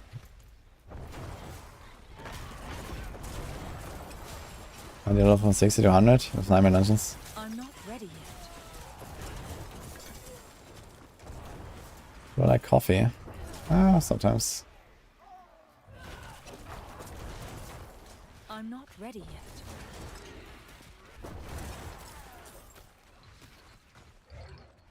Rob always says Barb is not bugged. He's balanced, buff the other classes, and the trick works for this. Yeah, it's kind of funny how that works. I need more time.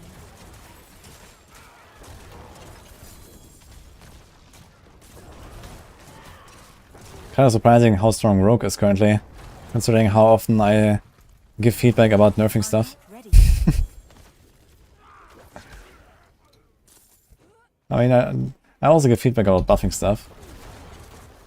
I think I generally give more feedback for nerfing stuff, though.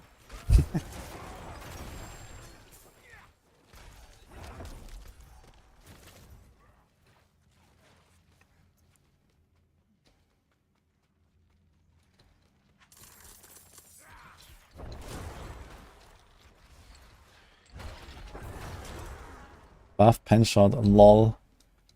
I don't think pen shot is in any universe in need of a buff.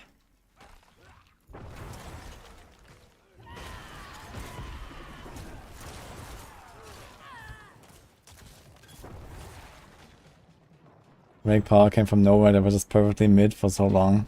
Yeah, exactly. Like Rogue was always like, you know, the balanced class in the game. And now, like, Season 4 has, you know, shown us the power of Andariels and Heartseeker. Okay, there were bugs. But Heartseeker even without bugs would have been pretty good. Shot without bugs would have been pretty good.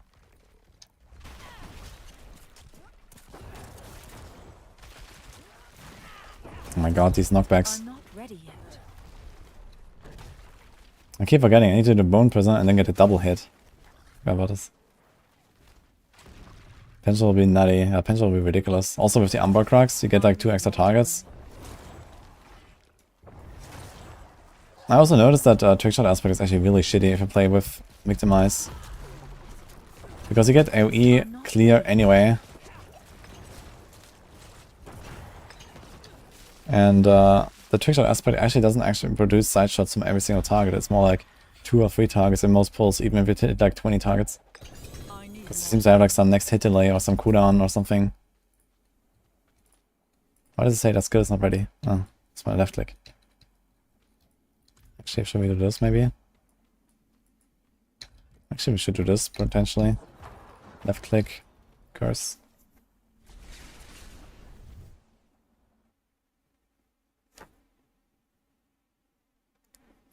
What do you think of an aspect for a rogue that did a rupture type move? Or using different imbuement, pop the dot from the first imbuement? That's like a funny idea. Like, there used to be a skill in WoW on Rogue that it was called Envenom. That was really fun. That did basically that. Where you applied poisons. And then you would kind of like explode the poison on the target for combo points. That was really cool. That was how you played mutilation and stuff like that for a while. Yeah, I mean, that would be kind of a nice feature, you know, like maybe some unique item or something that can do that, where like, you apply mega poisons and then you cast a certain skill. And this could be done with any skill, really. Could do it with like a smoke grenade, or I could do it with like even a core skill. Like imagine you do something like an Undies Rogue, you apply a lot of poisons, and then, I don't know, maybe if you do a Twisting Blades, and then when the Twisting Blades returns, it rips out all the poisons with it, or something like that, and explodes. And then the Twisting Blades that flies around you, it does like this big poison bursts around you all the time with the Blade Dancer. Like imagine that, I don't know, could be fun.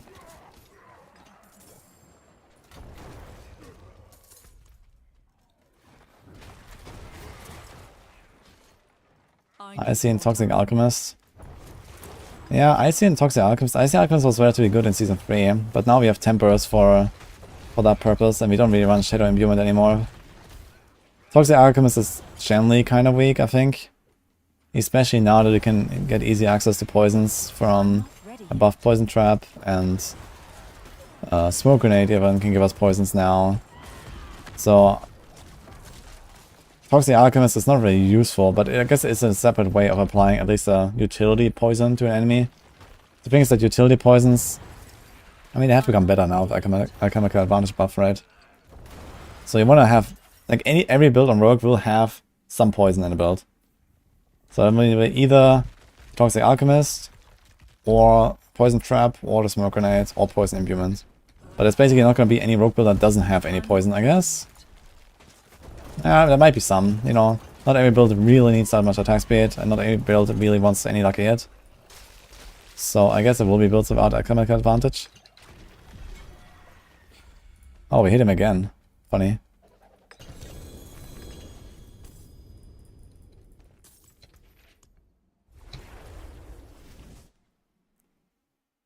He stopped playing Rogue in Season 3. Bad move, man. Rogue in Season 3 was fucking badass.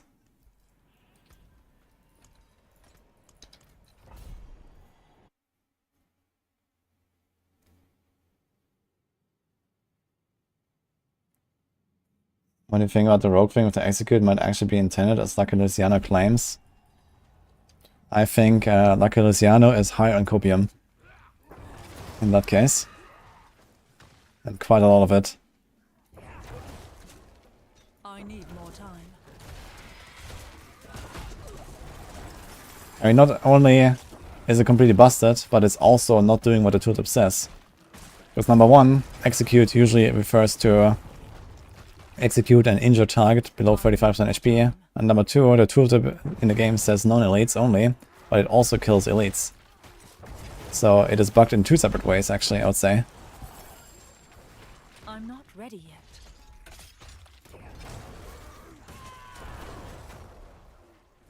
He took that Rob Copium, the strong stuff. I'm not ready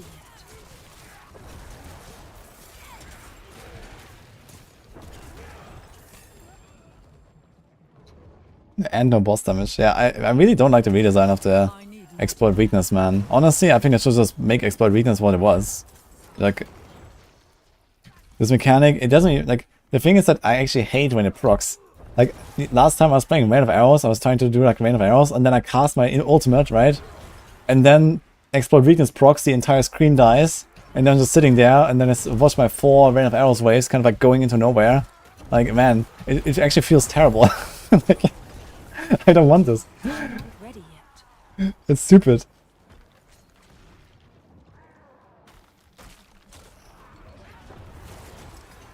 And not only that, but I also, you know, I also don't get all my lucky hit procs that I need potentially, and you know, like I don't know, like I think this whole execute thing. I mean, if it only works on injured non-elites, I guess it's okay, you know, because they're already gonna be like 35% basically dead. But I don't know, I think this whole like execute thing of Exploit Weakness is kind of strange. I like to keep the legendary note the way it was. The thing is that Exploit Weakness actually did help us with our main problem that we have on Rogue, which is boss damage. So it was really good for that purpose. And I guess now it's just not. It's just like a damage buff, right? Like it buffs all of our damage all the time instead of... like even if we ignore the execute, right? It buffs all of our damage all the time. And not just mostly the boss damage. So it kind of like, you know, creates a bigger gap between AoE and boss now, where previously at least it was closing the gap slightly. I mean, technically it's a buff anyway, but practically I don't like how it feels to do that. I need more time.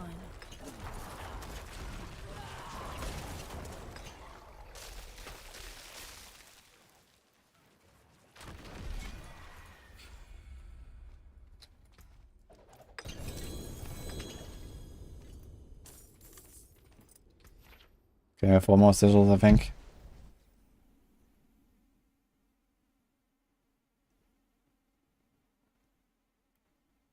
It's not clear why Necro wasn't given a button for mobility. It's pretty clear. They wanted Necros to have the least mobility. They have said that they intended certain classes to be good and bad at certain things. But now they actually made Necro one of the most mobile classes, if you use some of the new aspects, which currently I'm not running. But he could. And Necro's gonna be flying, actually. I need more time.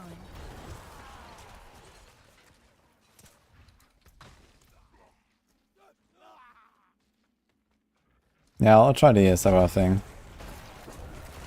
I guess I should have done it here. I'm not ready yet. Really, the reason here I'm not even using. Actually, let's use it for like an hour or two and see what happens. I need to put my Sever on the bar, though. I guess you can drop. I don't know what I will drop actually. I can try it. What is Barb bad at? Barb is bad at being balanced. Yes, that's Barb's biggest weakness.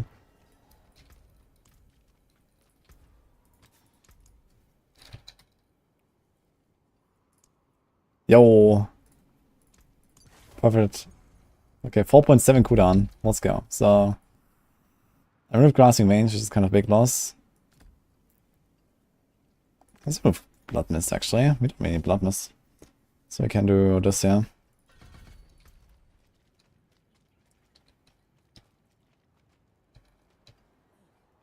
Just a faint.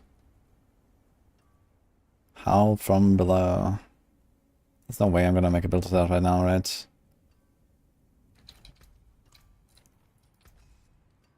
You can take what's left. Come back Okay. if you need work.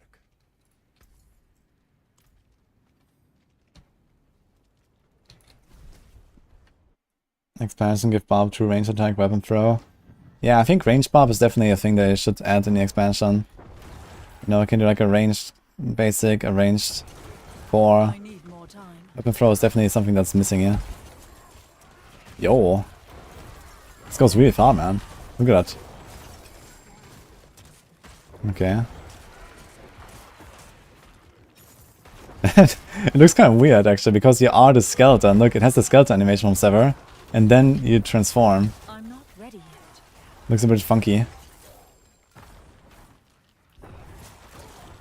Ah, we still attack with Sever as well, huh? Wait. Yeah, it actually does the attack itself too. Not just the move. I need more time.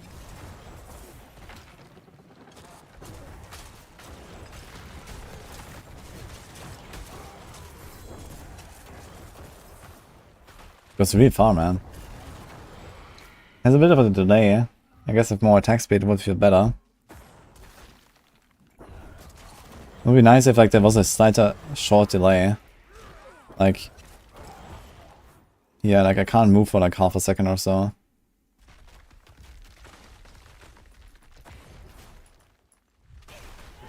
Like, it doesn't feel that fluid. I'm not ready yet.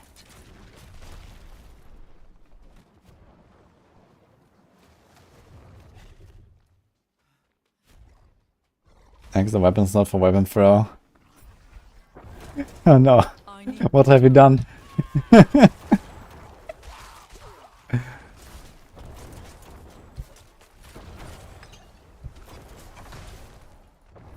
need more time. I should have done this already, actually.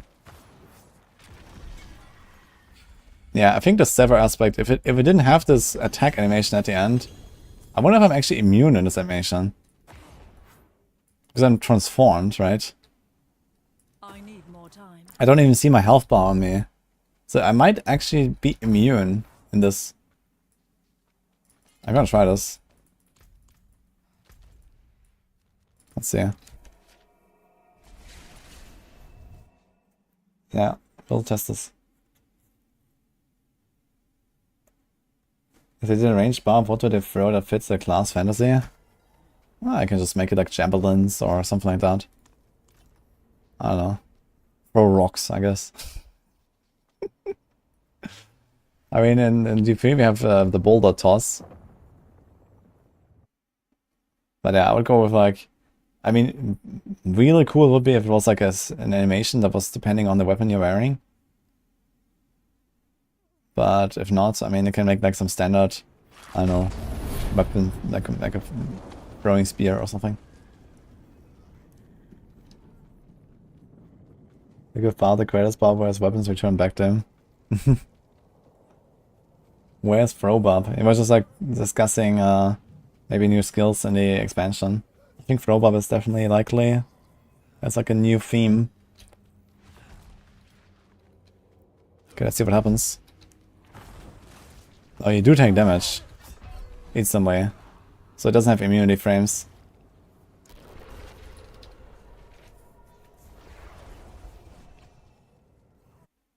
It's in the data mine. I've not seen that actually.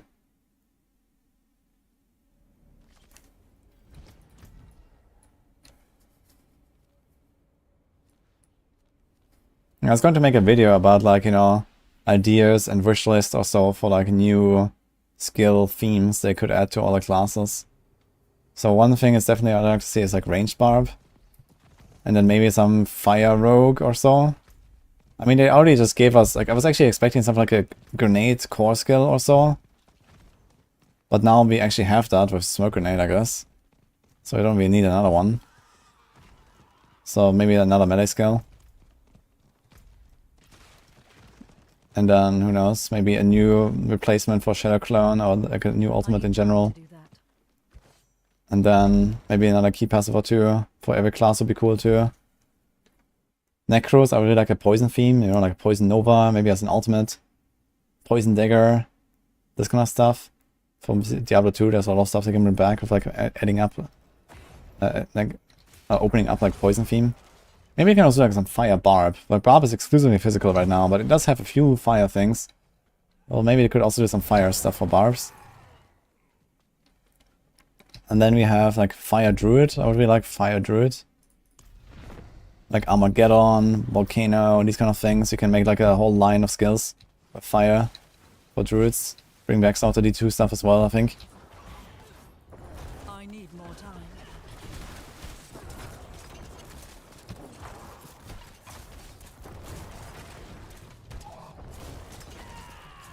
I need more time.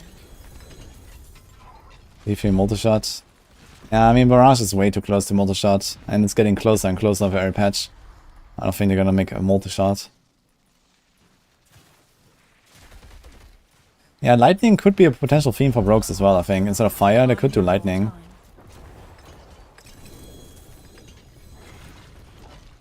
Ah. Wait. Okay, Bone Spirit size. That's something. I wanted this. But I don't have the damage yet.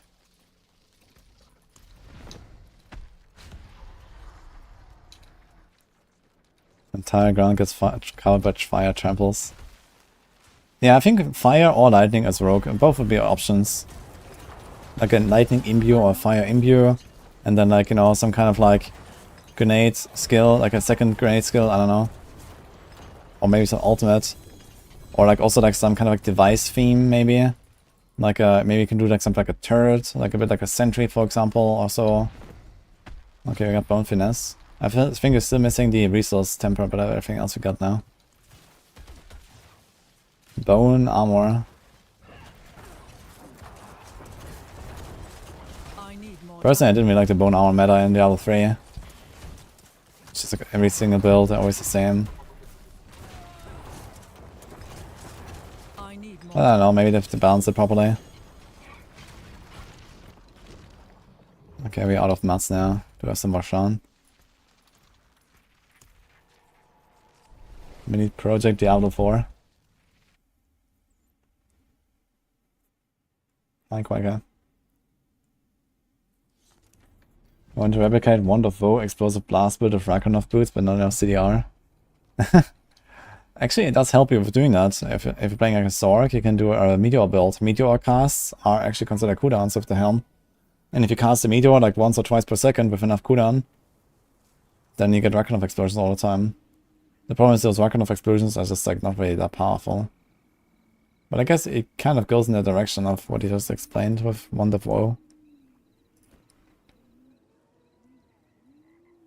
And there's a bunch of skills and effects that allow you to like spam a cooldown all the time, non-stop. But that's like the problem I discussed earlier, which is Forge is always hot. like these kind of effects like Ragnarok boots are generally gonna be the best on Barbs, because Barbs have gushing wounds and berserk gripping. And even the fire explosion can produce a bleed that scales all these things, which is weird.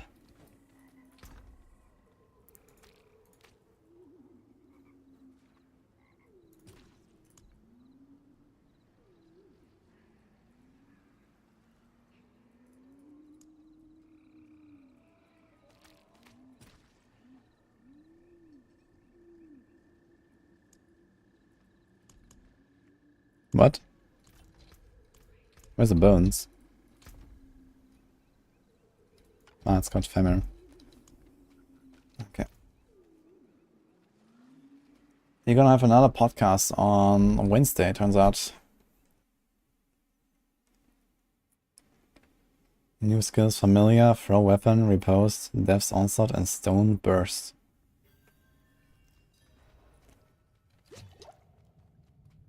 What the hell is Death's Onslaught and the Stone Burst?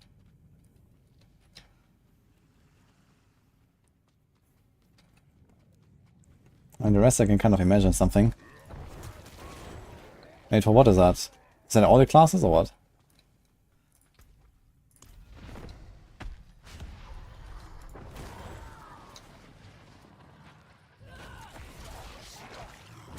Wait, what happened? I just did sever to him. And I think he interrupted me.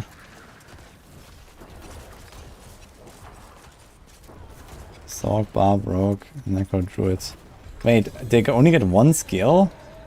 I don't believe that.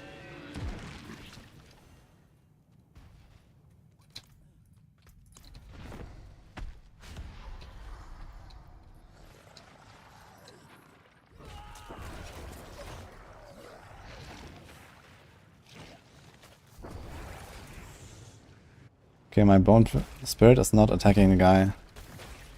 Starts again. I need more time. I want to see this behavior. So my bone spirit here is just flying away, and now he turns around. Okay.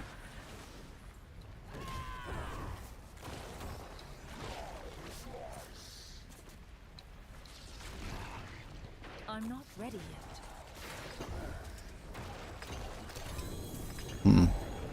Kinda weird. Ah. That's not the right one.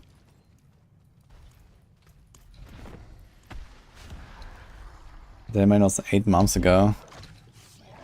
Okay. But I mean, how much do we trust that data mine? I need more time.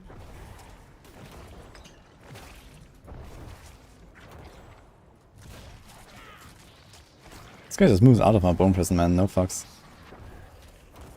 I need more time.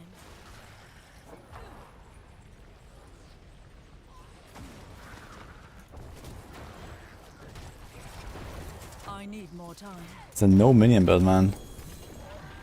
Once upon a time, every build was a no minion build. Now people ask me, what? Fuck that. Hope the frozen stuff will be usable. You mean a scythe?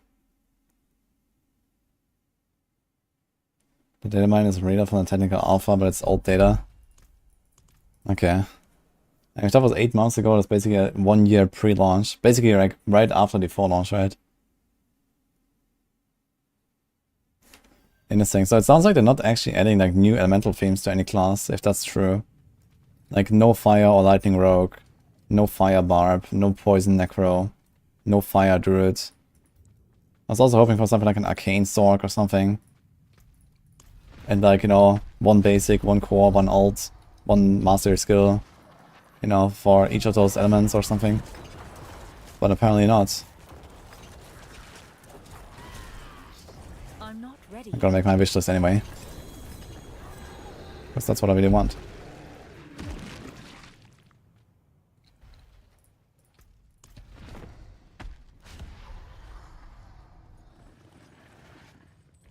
I'm not ready yet.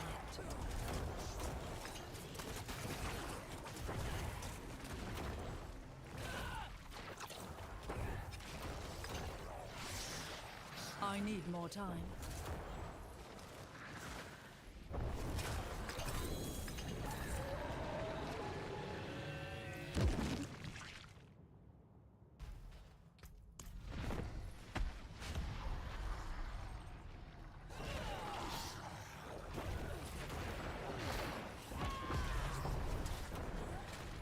Yeah, that's close online. The public test server is always up. You get unlimited gold, mats, and all items. I'm not ready yet. Why is it always up? Ah, here we go. Got the macabre recipe.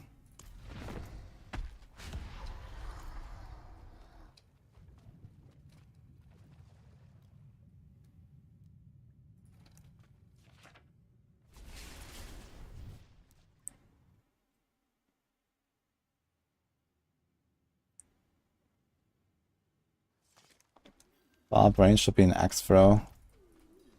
Yeah, I guess axe throw would be kind of cool. So wait, what are those 5 skills? Familiar, throw, weapon, repose, death's onslaught, and stone burst.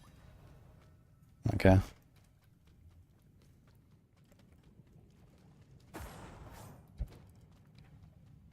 Can I cancel this animation by doing evade?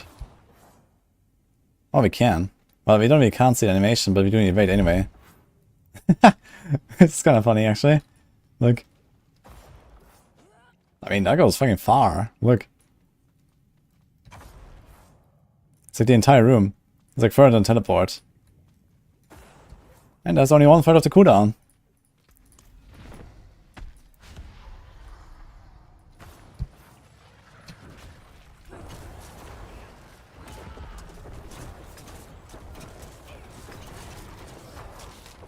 I need more time.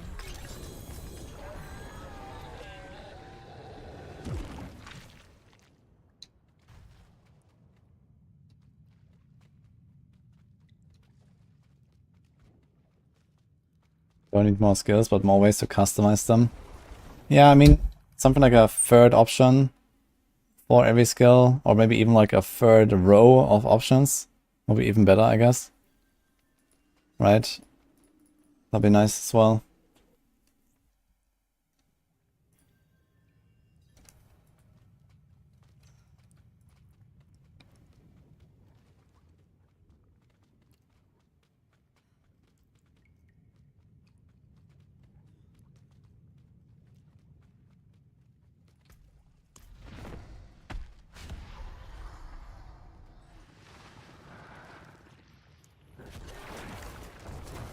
I mean, the thing is that I don't really see them like massively expanding the skill tree with like more complexity though.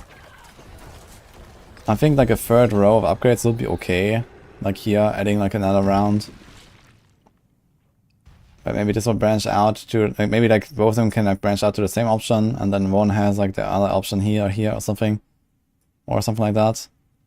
Or at least give it like a 3rd, you know, like 1, 2, 3 for every skill. Add a few extra passives. I mean, some of these passive classes could be like larger.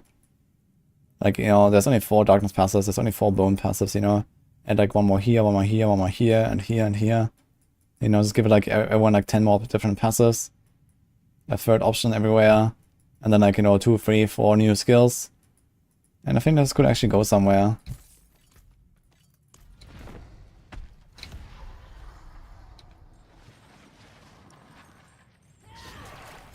I mean, if they have like multiple expansions planned, we're gonna get something like, you know, 2, 3 expansions anyway, then I guess it's fine to not add that many things per expansion on the skill tree.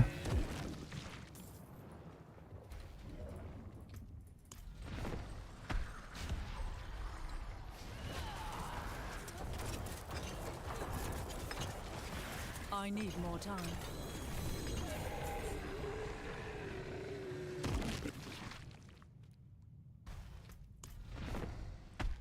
And don't raise the level cap, that'll be interesting. Yeah, I think raising the level cap is actually optional. I don't think they should raise the level cap. Period 2 was D4, so I can copium for D4. I don't think so. Honestly, the way it's looking right now, I mean, PoE 2, I trust the PoE devs a bit more than the D4 devs in general. But also, you know, the way that they think the game should be will clash really hard with what the people actually want, I think. And on top of this, I think it's a bit copium that everything is gonna work fine when PoE 2 comes out, and it's gonna be probably the same shit all over again with Diablo 4 release.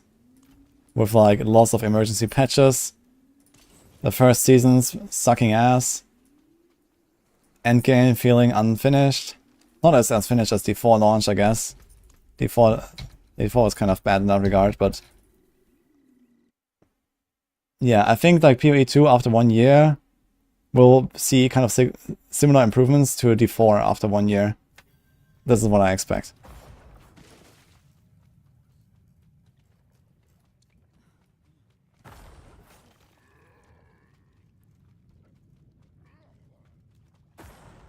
Yeah, I mean, PoE 2 going for the same audience as PoE 1 also doesn't make much sense. But the thing is, which audience are they going for, you know? Like, PoE is already considered the hardcore RPG, right? Of all RPGs. And PoE 2 is going even more hardcore than that. So which kind of audience are they trying to capture exactly? That's the thing.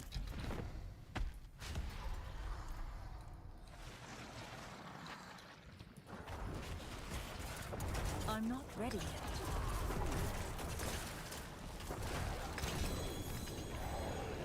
How many pages of feedback do you have for the devs?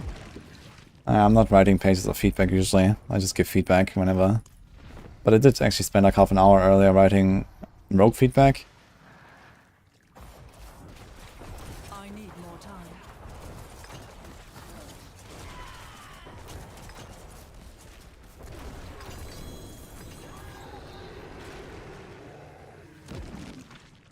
So I didn't see that much of it. PoE 3 is gonna remove softcore entirely. Dude, not surprised if that actually happens. Let's go.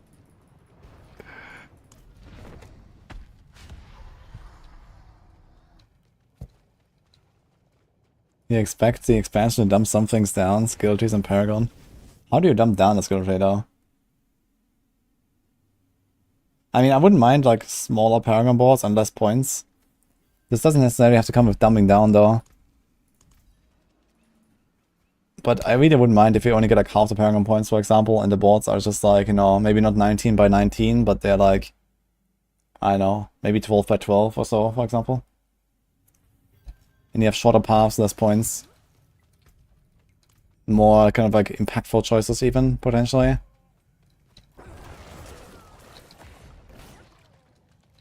Like there's like so much like just pathing through like random +5 nodes and like always, you know, optimizations around, okay, getting this 1 point here because you can path to a gate a bit faster than here or something. I mean, it would be more interesting if it was more like, you know, more viable choices and I can kind of like, okay, I pick up this or pick up this instead. I'm not ready yet.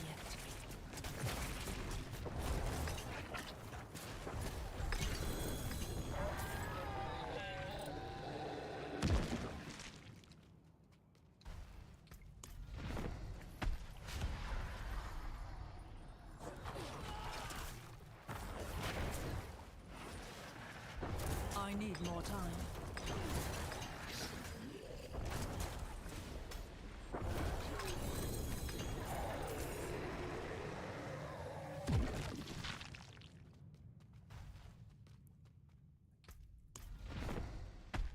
You're free, it's just spreadsheets. It's not even a game anymore, it's just spreadsheets. The goal is to get the most POB damage. We need the tree back. Yeah, this is like a very early picture here from the skill tree. They literally made it a tree. They took it a bit too literal in my book, I think. I mean, the thing is that I don't know, you path through the Hydra to get the Hydra upgrade, to then get to the Meteor, to then get the Meteor upgrade. And you path here through Fireball to then get Fireball, to then get Frostbolt. Like, what? I don't know. This seems kind of stupid. I don't know what was the intention here, but it's weird.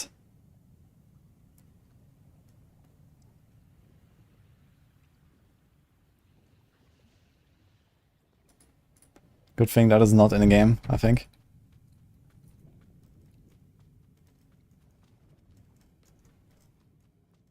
Can I tell Blizzard to give all tempers in the future PTR? I can, but I don't really want to repeat the same thing for the 200th time that everyone else has already said, so...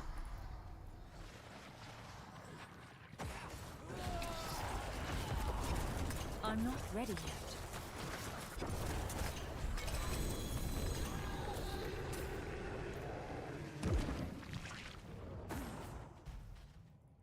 It's kind of funny, actually, if you do a very short sever, you can actually evade away from it while it's still going. Ready yet. So quickly. That's really nice, man. Like, this evade sever combo is nice. Imagine if there was no need to do the evade, actually, and that was just the smoothness of how it is.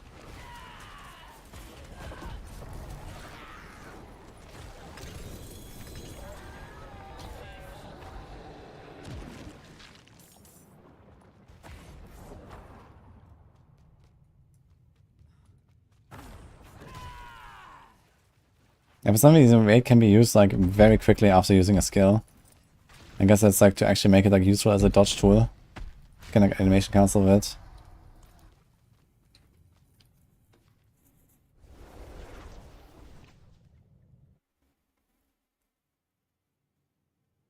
What do you think they're adding for new skills? Yeah, apparently it was data mined in like some leak. And apparently it's only one skill per class, which is very disappointing. I was actually expecting something like 3 to 4 per class. And basically not adding a cluster of skills, but adding, you know, one new core, one new basic, one new alt, and they're all kind of like thematic and like a new theme. Like a ranged Barb, a poison Necro, a fire or maybe a lightning rogue, and these kind of things. So that's what I expected actually. Or at least was hoping to see, I guess.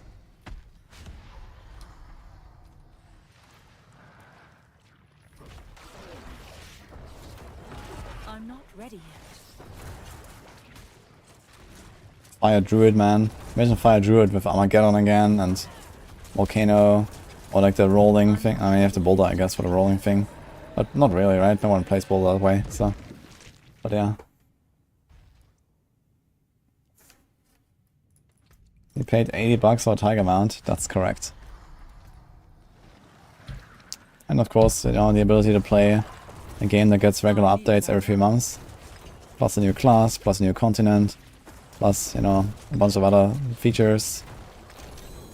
Plus a whole rework of the entire game.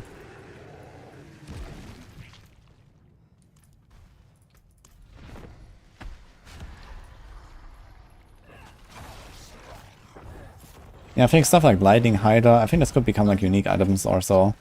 I think at some point, it seems like they're already going that direction. I'm not sure if that's on purpose or not. But I think at some point they should definitely work more on making like different options for the same skill, right? Like right now we have Axial Conduit that completely transforms how chain lightning works, but it can still play a normal chain lightning build with the two aspects for it. There's Unbroken Tether and the new, I don't know what it's called, jumping aspect for chain lightning. And those have anti-synergy with the unique. So you can play a pure chain lightning, or you can play an Axial Conduit chain lightning. And I think we need a lot more of these cases where, you know, you diverge and not everything just works synergistically. The problem is that I see a lot of people giving feedback, man, like, oh man, the chain lightning aspects don't work with the pants, please fix. And I'm here like, no, don't fix it, you know. I want to have two ways to play chain lightning, you know. Not everything has to be synergistic. Like, I also see people saying stuff like, oh man, the inner sight aspect I introduced doesn't work with inner sight. Yeah, don't fix that. That's good, you know. Not everything has to work in the same package, you know, because then you just homogenize all the builds instead of giving us more options. It's like, yeah, you know, this is another way to play a rogue now. You can play an inner sight rogue and not actually want inner sight active.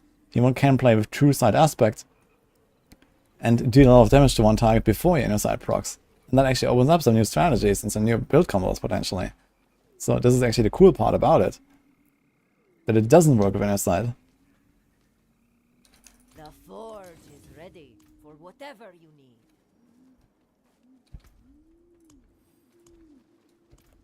I think I might have the stuff that I need, but I'm not sure.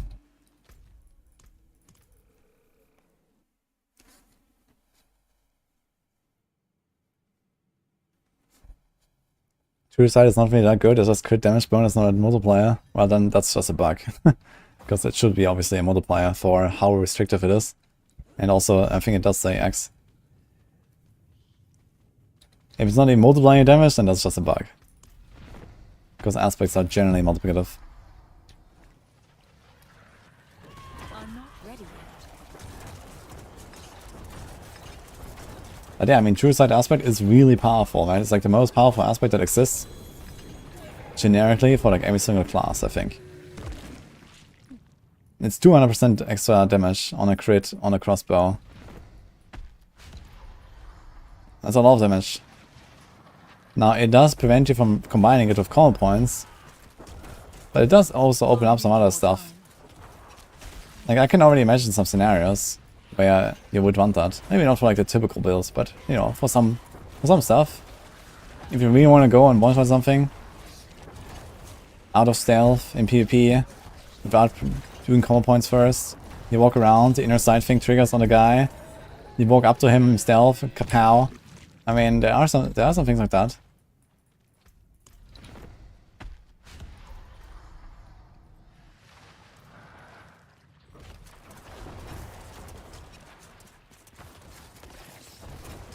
I'm not ready yet.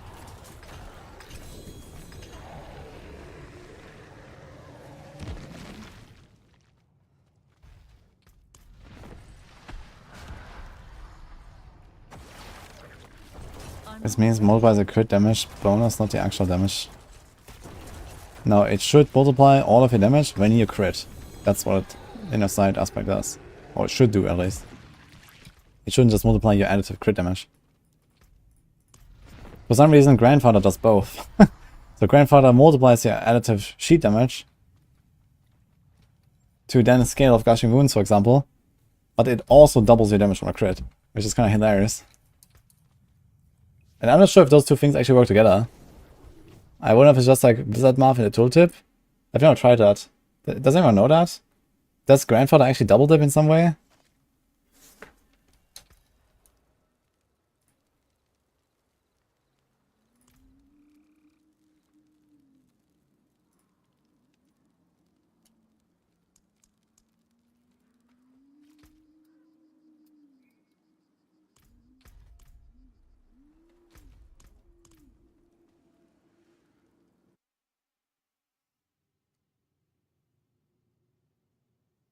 PvP, walk around and shoot at monsters and die to an off-screen once Barb. Yeah, I can't understand why they still haven't given a huge penalty to thorns in PvP. Just make thorns in PvP like 90% penalty or something. Like they already have like all these penalties and stuff on this PvP buff, but they never like touched thorns for some reason. Like no one likes that.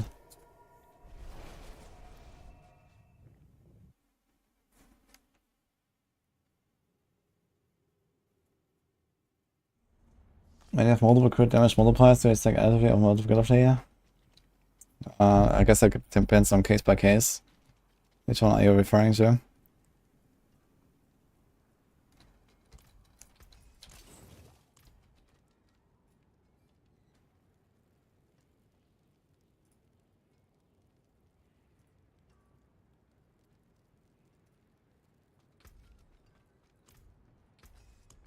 Let's do some tempers.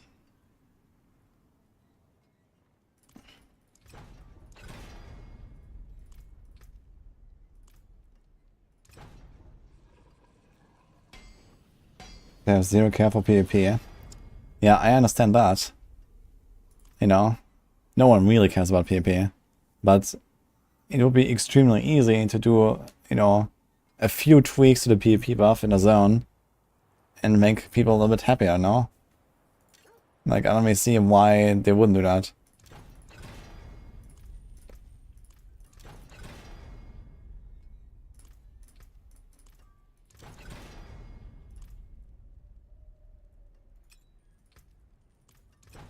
At least it would make PvP less of a meme.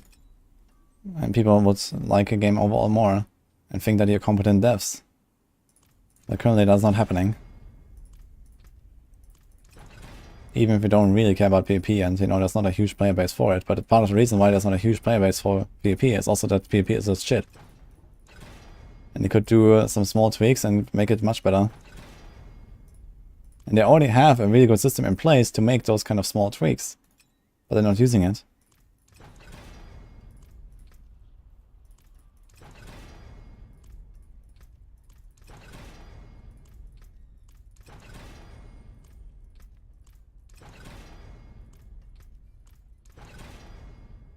Nice. We picked both of our rings. Okay.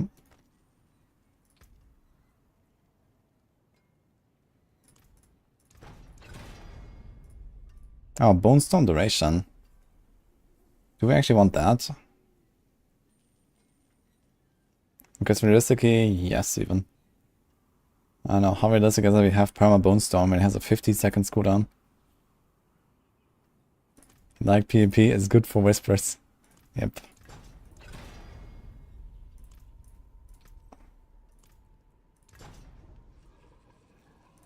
No time and no resources. Yeah, that's what I'm saying, is it neither needs time nor resources, you know. It's very easy and very quick to update this PvP buff they already have in place. They made this PvP buff so that they have the option to in the future go back and change the numbers and add some things to this PvP buff, right? Like they designed this at some point to give themselves an easier time in the future. And now they have this tool and they don't use it. That's what I'm saying. Like, this makes no sense. Like, fuck Thorns. Use that PvP buff you have in place. Change how Thorns works in PvP with it, and that's it. And maybe do some other small tweaks, like, you know, immunity or whatever. Some immunity skills are a bit out of control there. But maybe it's okay. But Thorns, you know, like, you could also ask some of the PvP guys, right? There's like a whole PvP community. They can also, you know, give some feedback on this, I guess. Or maybe they are, and even on like the forums and stuff.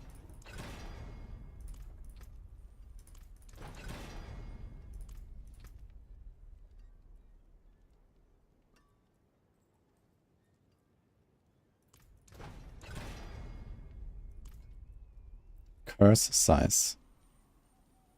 Oh, they changed this to just curse size.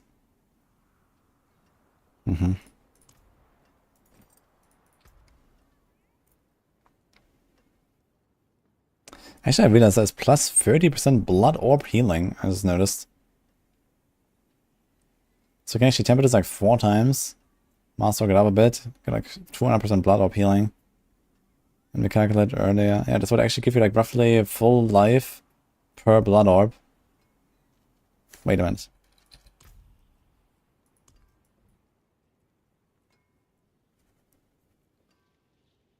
Oh shit.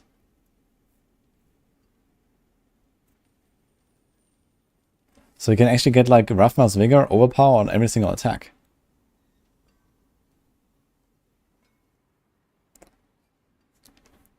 The blood orb healing. It's pretty big. Not bad.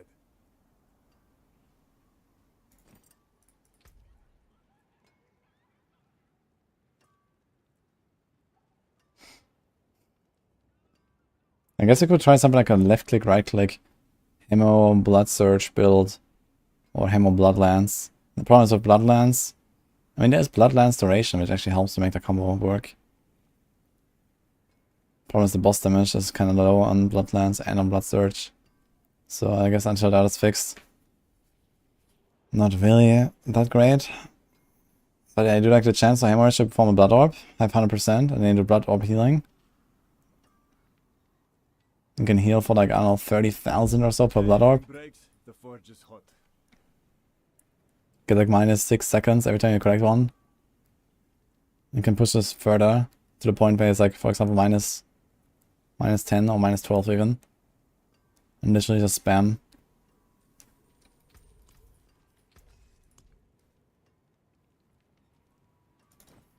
It's pretty cool.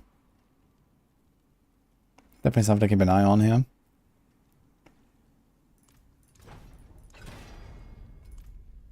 Okay, lots of curse size. What with stun chance? Yeah. How much arcade do we have? Actually, it shouldn't be that terrible, right? Because you got all these bone spinners and stuff. Maybe I can throw in like a stun temper or something.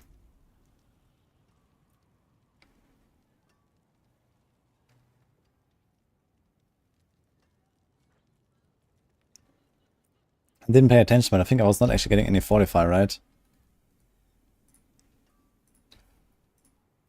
Let me see that. Yo, the calm. Thanks for Prime, by the way, earlier. Did I say that? I think I missed that earlier.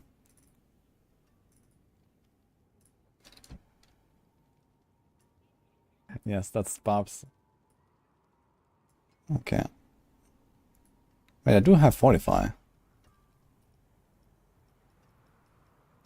Wait, does this work now? I thought it didn't work with your flash, but it looks like it does. Yeah, fortify. What about the boss fight?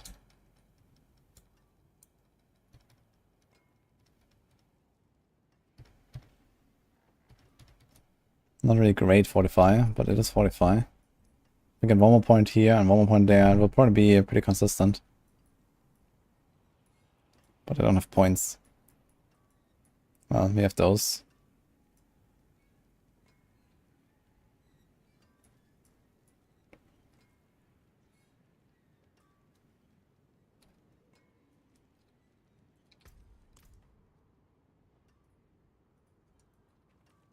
Need something forged?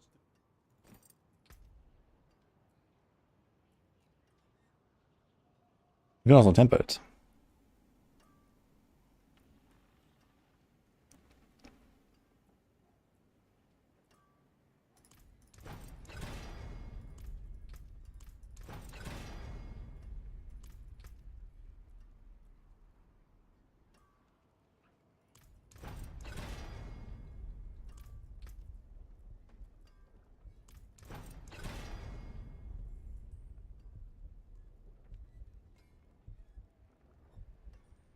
This is a hard spot because I must get thousands of feedback or ideas every hour. But 90% of them don't get the whole picture and just want the build to be stronger. Yeah, I guess that is very common. I mean, you have like certain people that, you know, really enjoy playing certain builds and, you know like the ins and outs and stuff way better than most others or even the devs.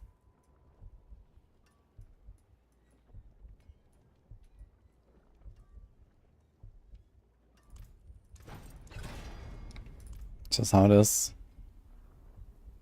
I think it's curse size. But you also want the corpse tendril size.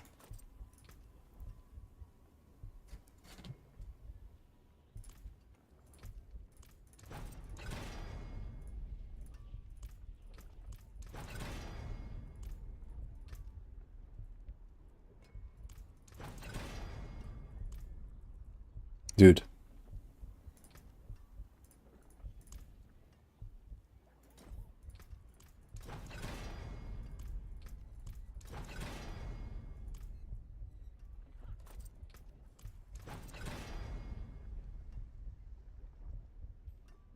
The D4 Barb team must really like playing Barb and the Sorc team too. Well, plot twist, there is no Sorc team.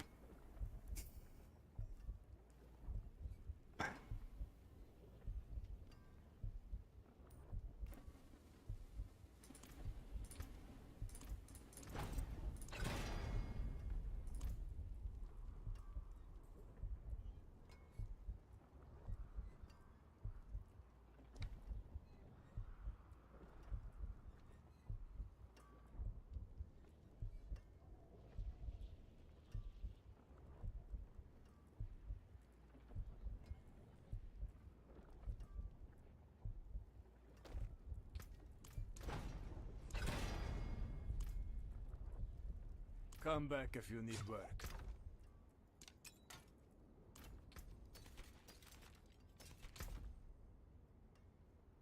Sorc team plays in World Tier 1, Barb team in World Tier 5. Oh man.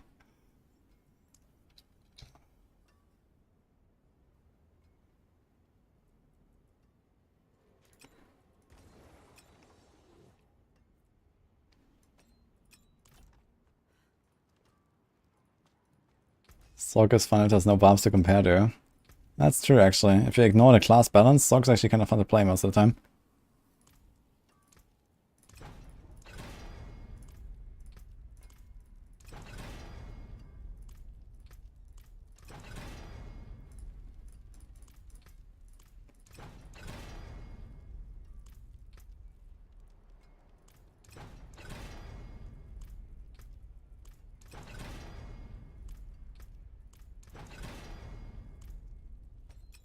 There goes another ring.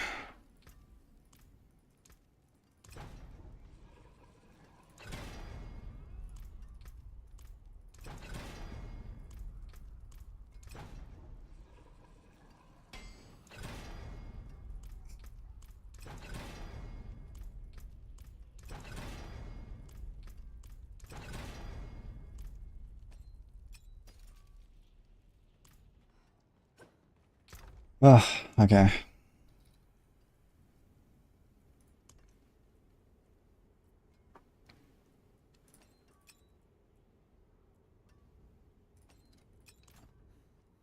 What will it be?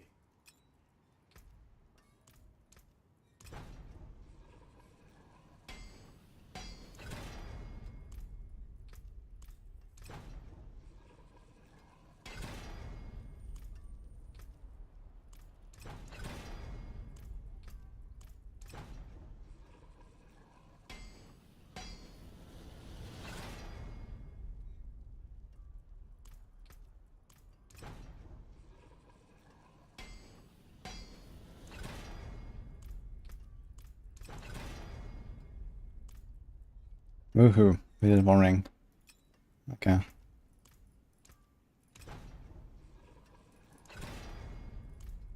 Now, hasn't Blizzard said that there's like no odd and even team or something anyway?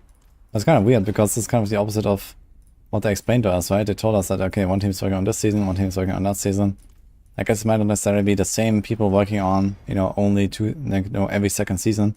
Maybe there's one guy working on each season and then another guy working on every other season or something. Maybe just kind of like mix and match the devs.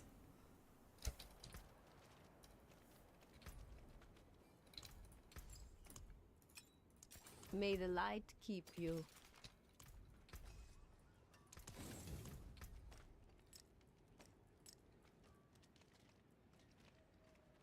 So we have one bone spirit explosion size now. And one bone storm duration. I guess that's okay. Anything else you want to do here? This thing is willpower. I just need to add something here.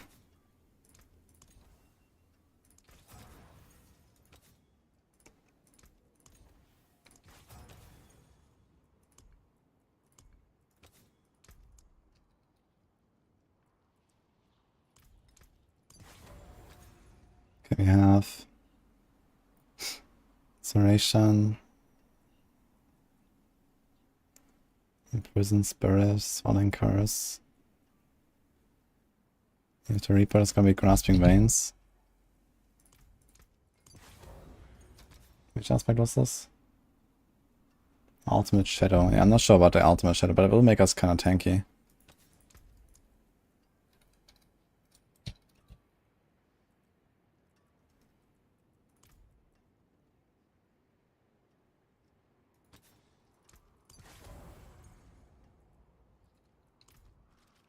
And no more Sever. And I guess also here the Sacrifice. We're gonna go for wound damage. Should have that pretty consistently.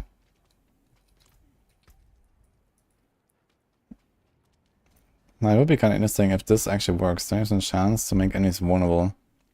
I'm gonna try.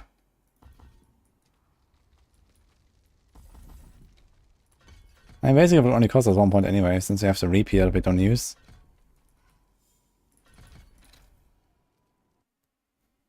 How is Necro on current season without minions? That's not many no minion builds.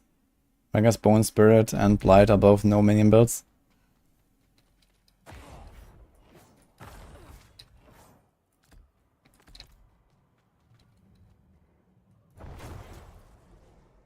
So it does seem to work. Nice. I think I'll do that. Because you don't necessarily always have a bone prison up, I think. I think for 1 point this is probably fine. Take 1 eye out here, do this. With 3 points in necrotic carapace. This might be consistent. I need more time.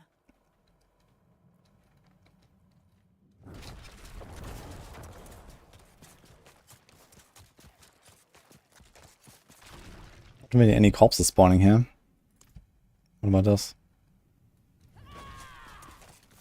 There's a corpse. So it does work. Necrotic carapace.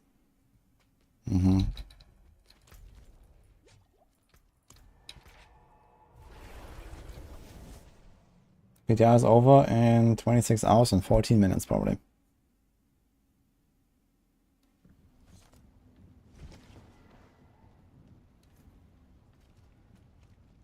Skill looks so lame. Mean bone splitters? I don't know. I mean, it's not really supposed to look very fancy, it's a basic skill, it's fine. And you shoot like 30 of them just by casting Bone Prison, and you shoot like another 18 by casting this. Actually, I'm not sure, do I get double? Do I get double bone splinters?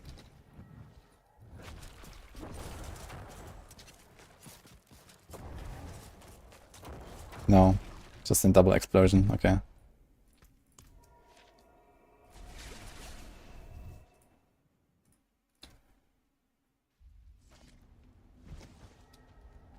How about chest at Swan Spirit when you pick up Blood Orbs? Yeah, for now, we're waiting for the buff to it, I guess. I mean, first of all, how do you get Blood Orbs on his build? The only reasonable way is with Corpse Tendrils, but this doesn't help you in boss situations. Which I guess Bone Spirit is probably relatively good in single target situations, so it's probably okay. I guess another way is to go with Hemorrhage and then do like one... Like technically you just stand there and spam Hemorrhage, right? You get 1 Blood Orb every Hemorrhage. And you need like 5 to spawn a Bone Spirit.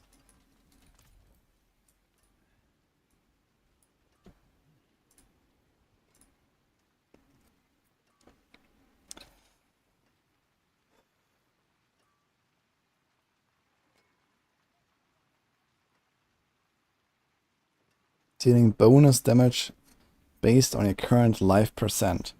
So that sounds like if you had full life, it deals 100% bonus.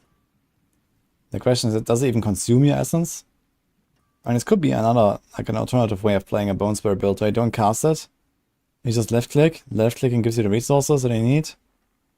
And then every 5 times you left click, you get a Bone Spirit. That may or may not work with all the other stuff, I don't know. I guess I have to ask Macro, he might know that, or the Chronics. But yeah, this could be a lot better these days at least. But I mean, you can get to the point where you can just spam full essence Bone Spirits basically. Without cooldown, with full essence all the time. And if you are at that point, then what's the reason to run this? So, unless you get somehow like some insane amounts of like Blood Orb generation, and Hemorrhage is really the only way for single target there. I mean, there is also Blood Wave. You could run Blood Wave, which gives 3. And you get 3 waves, you get 9 Blood Orbs. And you can cast Blood Wave pretty often if you try. So this is another option. So every time you cast Blood Wave, you basically get 2 of these. And then the rest comes from Hemorrhage spam. So there could be some synergy there.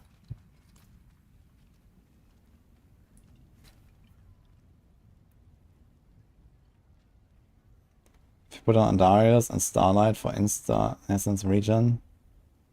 Oh, I didn't consider Andarius and Starlight combo yet. That could be really wild for some builds.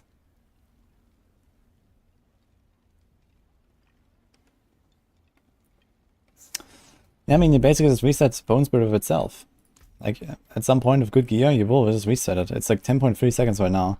It gets minus seconds by default. So there's only 3 seconds left. And then you get minus 1.5 seconds for spending 100 essence. So if you spend 200 essence, boom, you get minus 3 seconds and you can spam it. The thing is, I just have to get there. I have to get 200 essence, so I might maybe I'm gonna roll this into essence here.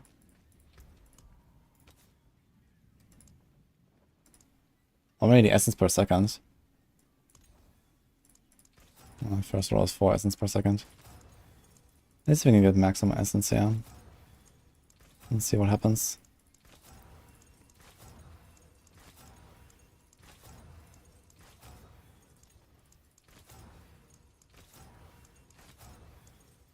Yes, 10.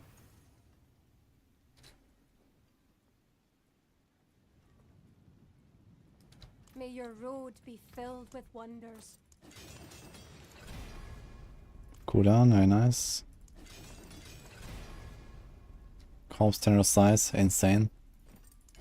Some solid bricks here. And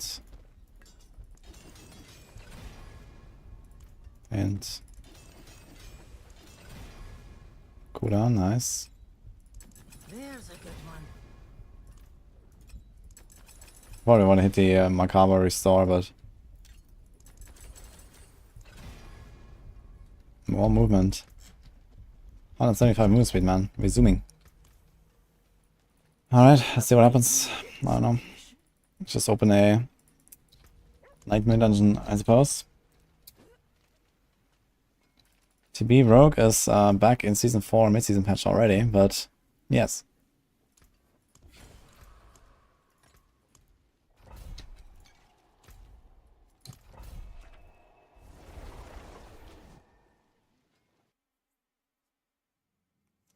So the free Bone Spirit doesn't consume essence, but it does work with a cooldown passive. Wait, how does that work? Because the cooldown passive works when you spend essence, but the free Bone Spirit doesn't spend essence. So does it even do the damage from the extra essence you have? Okay, my damage is very low currently. Critting for like 4 or 5 million, 3 million. Monk ass.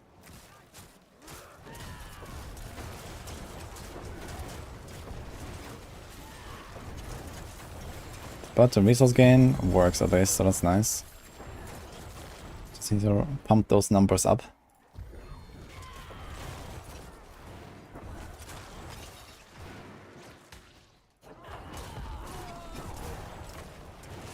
Bless you. I'm not ready yet. Arts Epoch is on sale. Nice. Exclamation mark. Nexus, guys. You wanna support me while getting Arts Epoch? Because it's time to put it in the title again. My savior.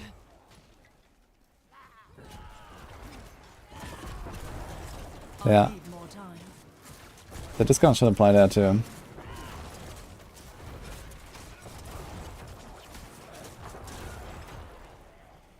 Wouldn't have made How's Companion Druid? Pretty good actually. Despite the fact that it's bugged in like 20 different ways, it's actually pretty good. I need more time.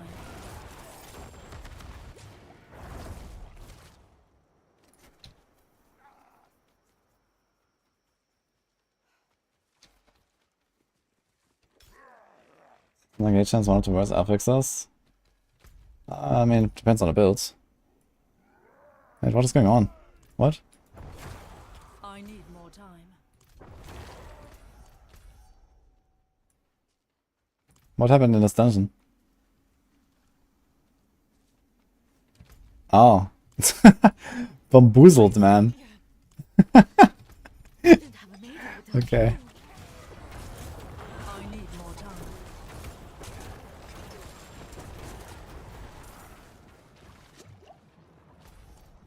Yeah, I was very bamboozled here.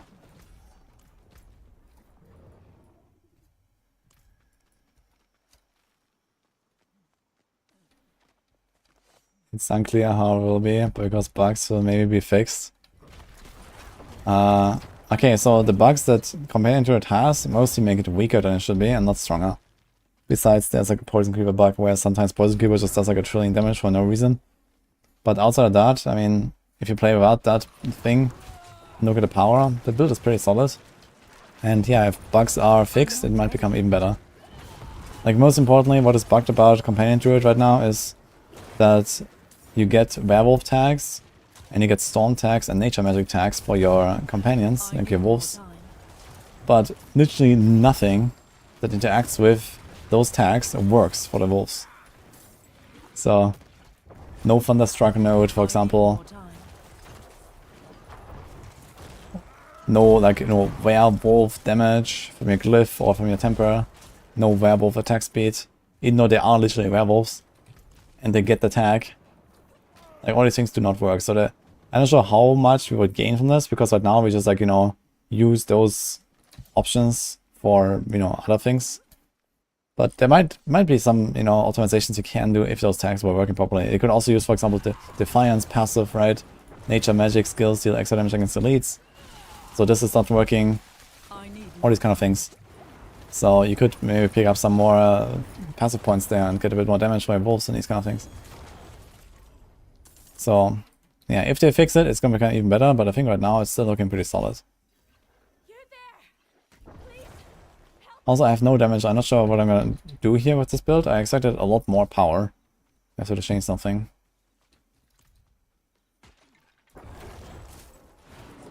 I'm surprised I'm only cutting for like 1-digit millions. Sometimes maybe up to 10.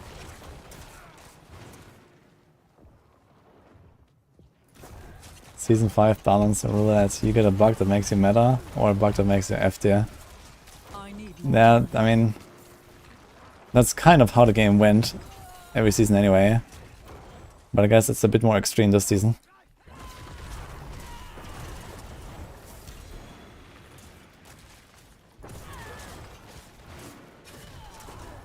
I need more time.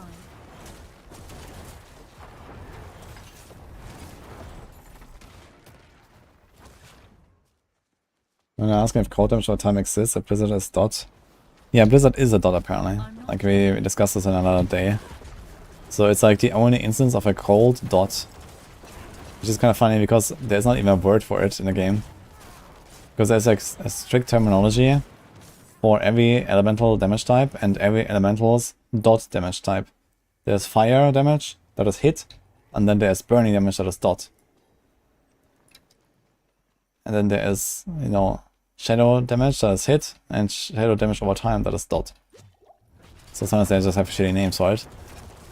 But yeah, for cold this doesn't actually really exist. It's not like a real term, cold damage over time, I think. Why am I taking so much damage? What? My knife management was? Why am I doing so little damage? Okay, problem guys. Problem.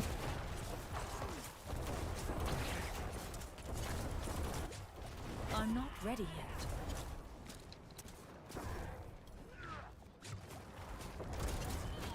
It's the 92. And I'm not talking about the pit. I need more time.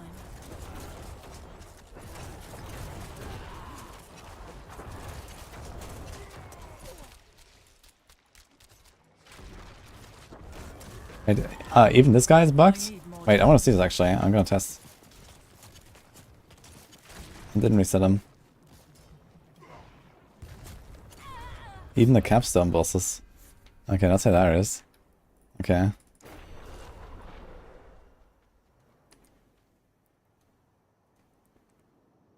I cannot use that. Easy X-Files Blizzard. I think Blizzard works with X-Files, yeah. I think I put this in one of my Blizzard builds at some point. It's a blue rose. Yeah, true. This guy's bugged actually. I didn't expect that. I thought Nightmare Dungeons are bug free, but apparently not.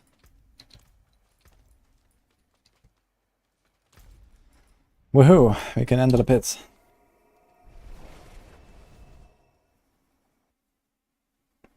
What's the most power class on PTR without bugs? Oh, that's a very difficult question actually. I'm not sure if I have enough game knowledge to answer that.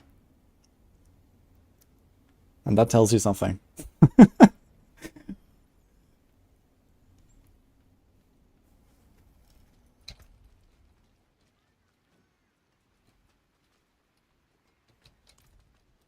See some steel you need? Some solid bits here. I guess barbs actually. Barbs are, as far as I'm aware, relatively bug-free. Outside of like certain items maybe being buggy and these kind of things. Like Lucian's crown is technically slightly bugged, but not really in a way that would impact barbs if it was fixed. In fact, there are scenarios where if the Lucian's crown bug is fixed, which is a very minor one, it would actually improve some barb builds. So the bug that I'm talking about is Lucian's crown. So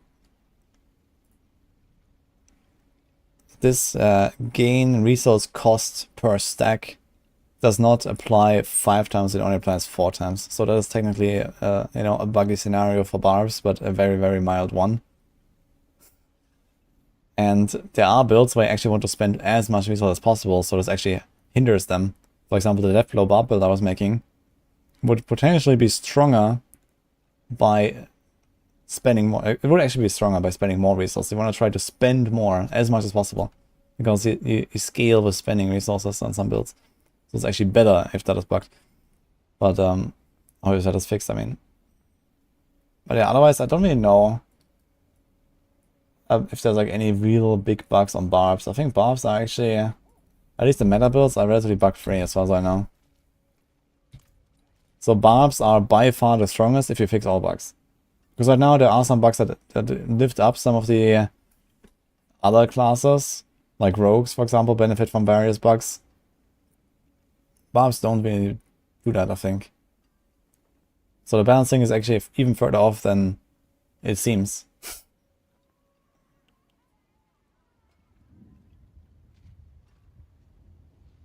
Hey Ava, I can check for Ragnarok boots, but I'm not sure.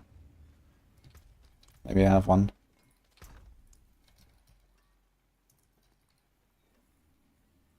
Ah, I see 2. Yes. Come here. It's a beautiful 7,500 roll. We saw that we no longer have builds with extra ring for rogues. Well, when did we? It doesn't work with a Nariel helmet, no.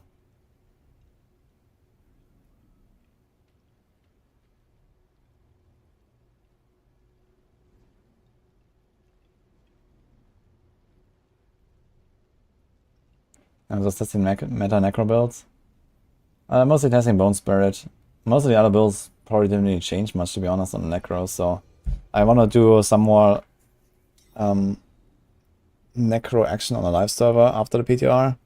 So I've been leveling a Necro there. I'm gonna do some stuff. I was actually planning to play Bone Spirit in Season 4 live already, but I guess not really the reason now. But there's some other stuff I wanted to do. Greetings. GMS Ava. Okay, enjoy.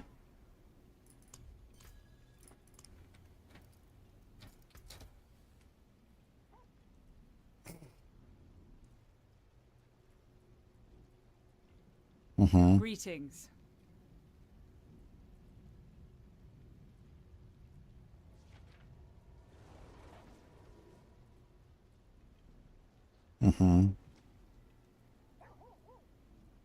Gaming.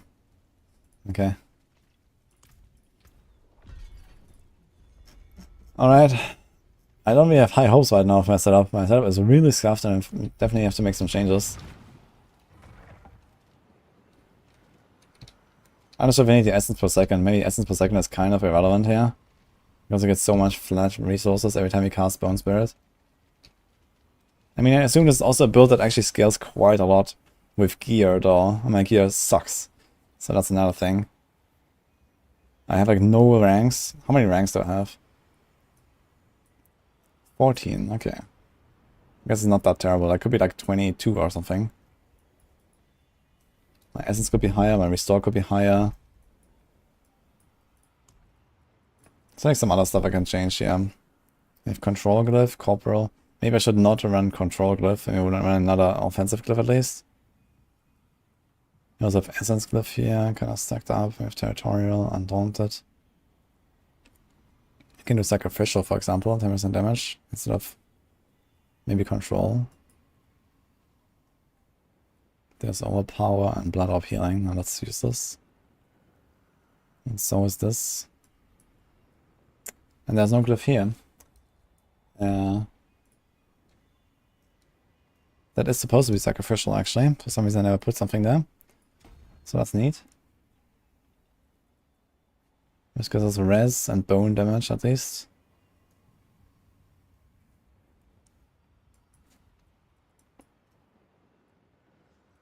Territorial. Okay, what else? Increased damage up to 18 for every close corpse. This is actually relatively good for boss fights. Because a build like this here, I don't actually use any corpses. I cannot use any corpses, in fact. So I just like slowly ramp up corpses and get more damage. That's actually kind of nice. So this is something I should be running maybe instead of, for example, a control glyph. But I need to find a better board for it that actually helps us here.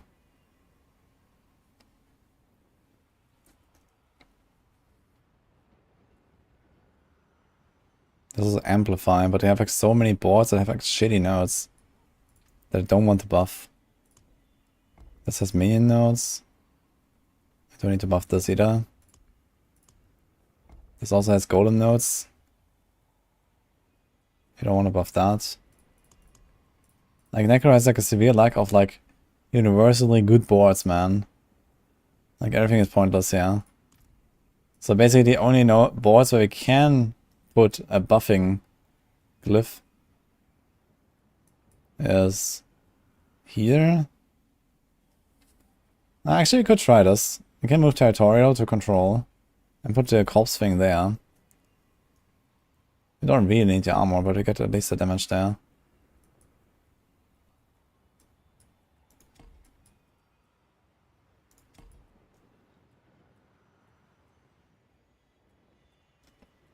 It's the same dex scaling. No, wait. What? Our control is a different... It's int. Oh, shit. Well, that's the problem, right? Because dex is here, here. Okay, make this work. Here's 1, 2, 3, 4, 5, 6. Need 6 points. We can drop those 2, 3.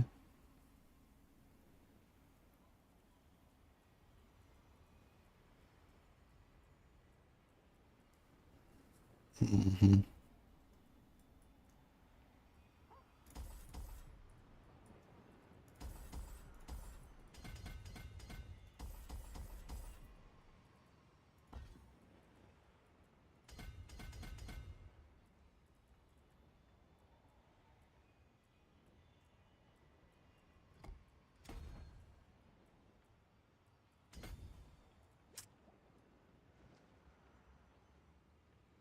Uh,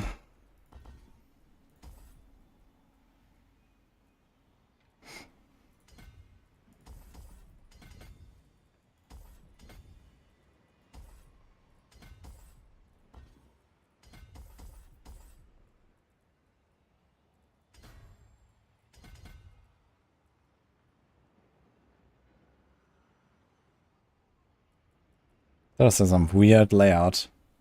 I don't think I've ever done a layout like this on this board. That looks fucking cursed. And I went to the left side for no reason actually. Because I didn't pick up this one. So... you could still go to the right side and maybe go there faster. Does it help us?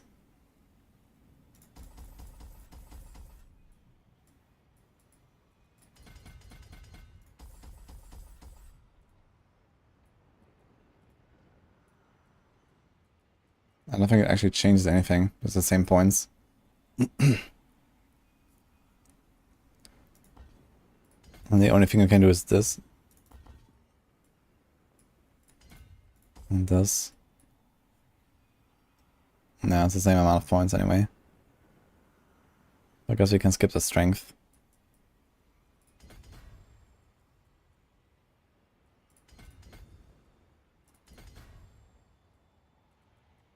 Ugh.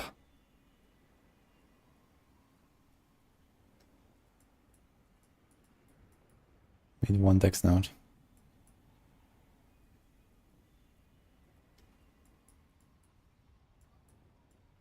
Wait a minute, we have 1 point left now.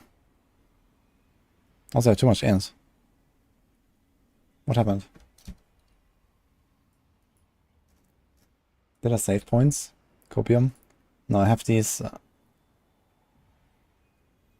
two, but I don't need them, it seems. We have way too much res. And way too much armor. We're overcapped as fuck on this planner. So, it's fine. Even buffing the magic nodes there is kind of whatever.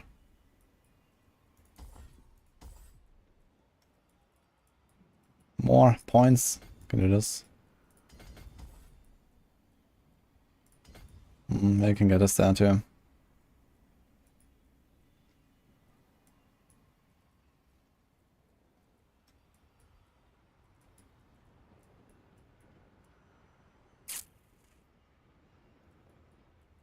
Okay, now we put the... which one is that?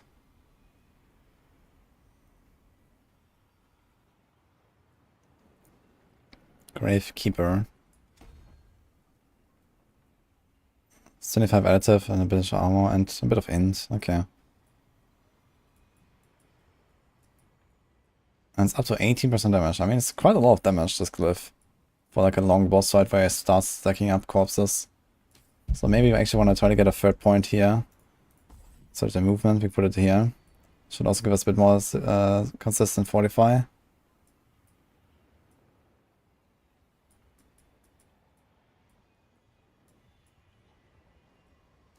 There's also maximum essence we could take if you really wanted, but it's only 6 more. We have so much armor.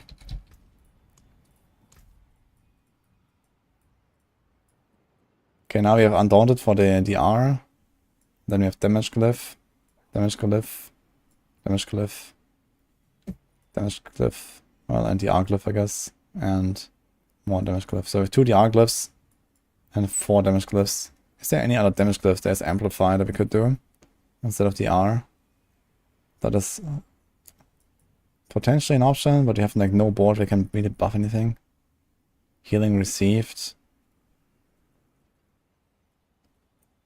I wonder if Healing Received works with Ultimate Shadow and Chilling Storm, but I doubt it. Also, there's that kind of big crit board here. Okay, we take this out. We take the life node here. Still need to get 1 dex.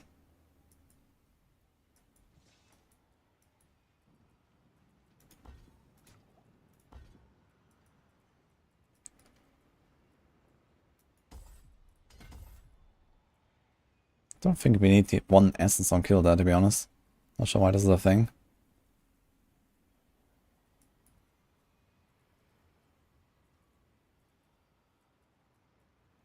His armor damage to injured.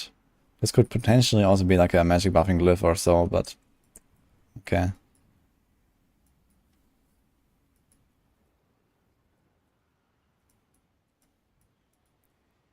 Just do an extra dex there, I guess. Okay, my armor is really high. Dex is crit from this class, right? Yeah. Let's do this. Oh, is alright. You bought a nest last epoch. How do you tell Steam that you got it from there? I think I will send you a mail, is alright.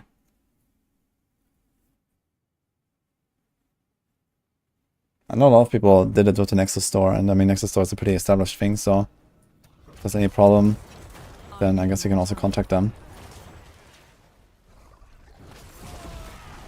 But thank you, man.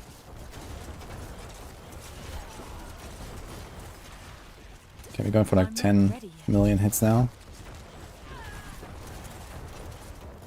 Which also seems good. 14 million, okay. Getting there.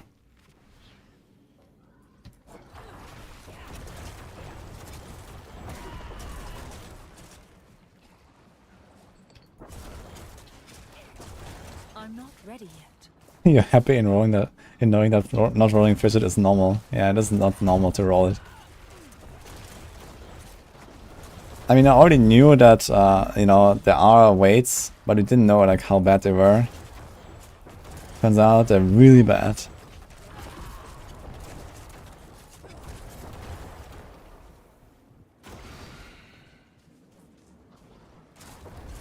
I'm not ready yet. I don't consistently get the I need 200 essence. I'm not You're like very slowly ramping it up. Oops. Let's look at my essence. We have only 144. It takes a while to ramp up, it's just a problem.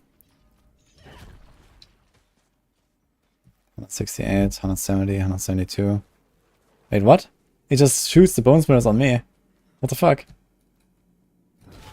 That's funny. This guy teleported out, man. More time. What's my cooldown on bone spirit? 9.69. If we spend the 200, it's good. If we don't, we have like a 1 second cooldown basically. I'm not ready yet.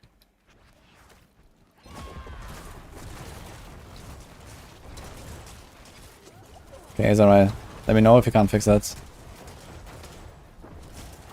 I'm not ready yet.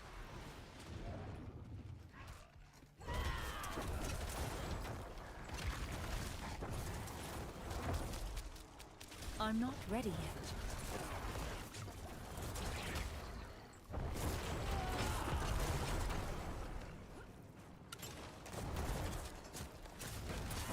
I need more time.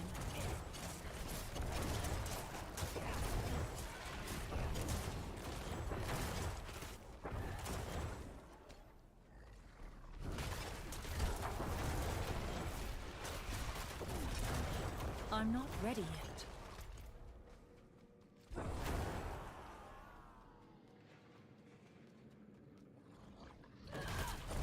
Enchanting rates are a terrible design. Yeah, it's also like, you know, not even clear, right? I think it's just like, they just took the same odds of like finding an item with a certain roll and then put it on the enchanting system and that's it. And I don't think this makes too much sense. So in my video I also gave that feedback, like, you know, I think it's fine that the items on the ground have maybe like, you know, favored odds for universal stats, you know, life, movement speed, crit, whatever, right? Almost everyone wants these kind of things. But then going to the occultist and not having any chance to actually put the stuff that you really want for your build is just kind of stupid.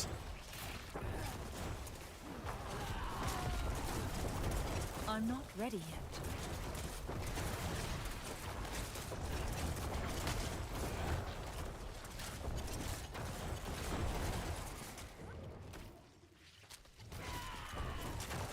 I'm not ready yet. Like, it also means that, you know, this is why we save a lot of items as well, right? Like, I hoard, like, you know, 5 different Dark Shrouds plus 3 chests in my stash. Because, you know, if I break one, it's not as easy as just like, oh, okay, I'm gonna find another chest. And then I'm gonna roll Dark Shroud real quick and then temper it. No, if it's brick, then, well, goodbye. I'm not ready yet. So, you need to find the chest that has Dark Shroud on it. And then you can decide, okay, what do you do else? More time.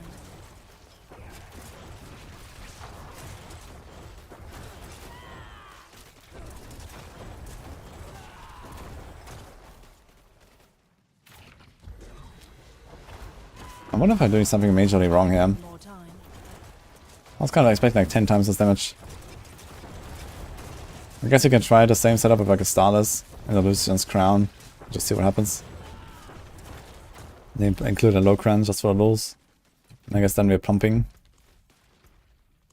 Or Banished Lords. Can actually get to the point where every cast is a Banished Lords proc, right? I'm not ready yet. That'll be kind of wild. Guaranteed all power crit every time. It will be pretty hard to achieve, you know, a lot of maximum resources. I can get 20 there. I need more time. You also lose 20% damage from vulnerable.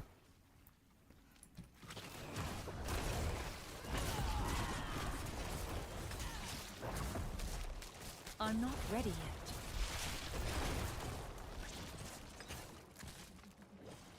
Dude, these defensive aspects are nutty. Prudent Heart and stuff. I'm not ready yet.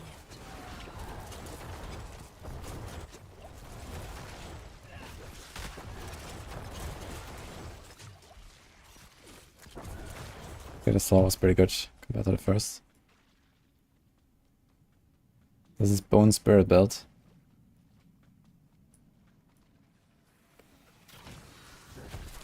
I'm not ready yet.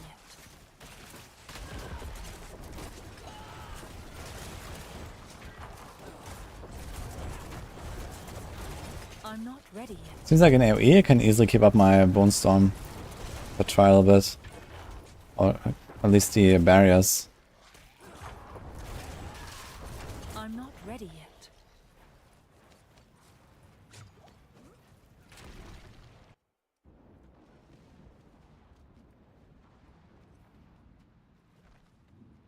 Max health won't feel as common when you get your 30th triple GA resistance amulet.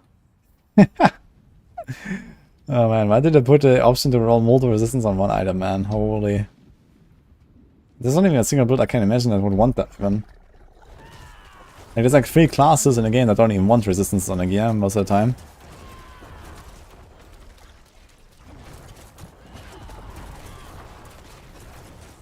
I'm not ready yet.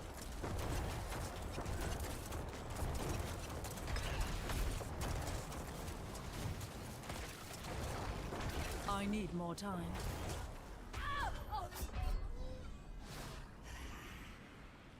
But did I have any stacks? What the fuck, what happened?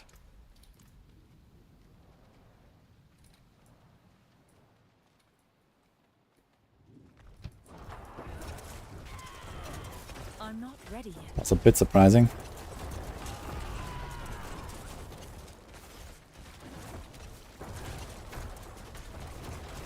I need more time.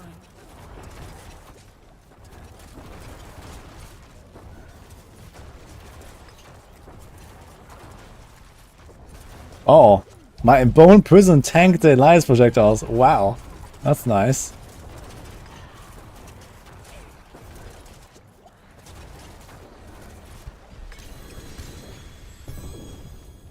Interesting. What the fuck? I want to see what happened there on this Elias projectile. I mean, is it tier 80 or 38k life? No stack. I mean, it does hurt, but I guess no barrier. I mean, I don't have any defensive powers and not that much life, so maybe it does make sense. That was a bit surprising. I did have barrier even. I'm not sure how much. I wasn't full life. That's wild though. Now the question is, how much barrier did we have in that moment? Can we see that somehow? Yeah, this barrier indicator, right? Not very much. I guess I had like 10 or 20% of my life. I think it looks like that. But we were fortified as well.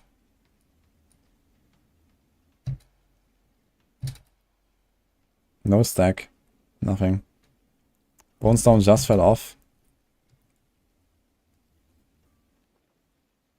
So I don't have to the from Bone Storm either. Crazy. Ah wait, I don't have the right aspect right. Do I ever found Hardened Bones yet? Should have Hardened Bones.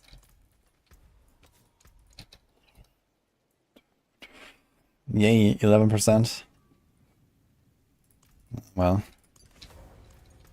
I guess right now it would probably be better off just using the slice steps. So the boss damage was actually okay compared to the clear.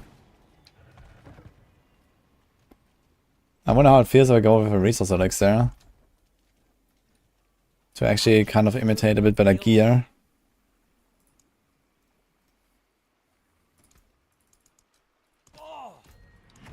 This gives us 25 maximum resources. Should give us more consistent 200 plus.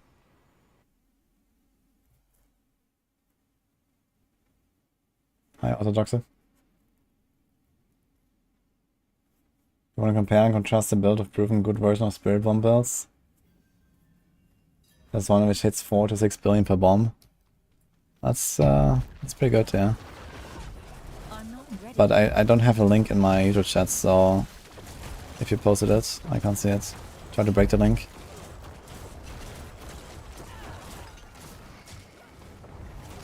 I'm just experimenting with Bone Spirit right now. I'm not ready yet.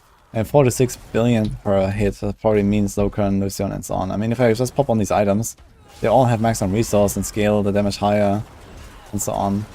I'm not ready. So we don't just get the damage multipliers, but we also gain a lot more.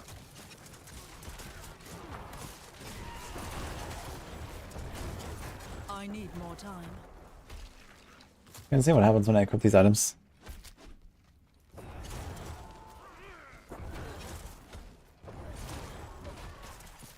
I need more time. Gonna do this run and then we start changing.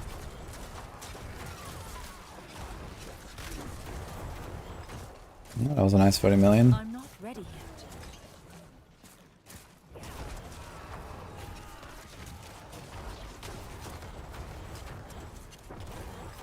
Okay. It gets a bit better once I start playing this a bit more strategically as well. I'm not ready yet. To cop sentinels and stuff. Ow. Like this. It's actually kinda cool. I need more time.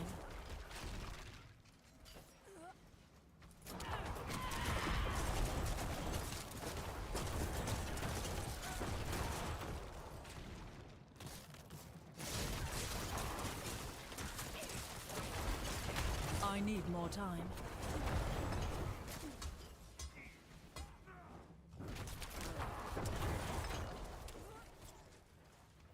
Okay, I think this overall gameplay is already working kind of fine.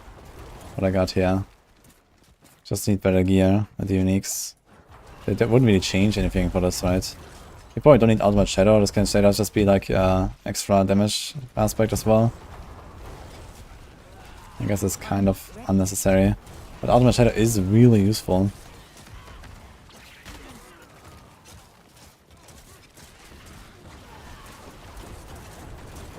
I'm not ready yet.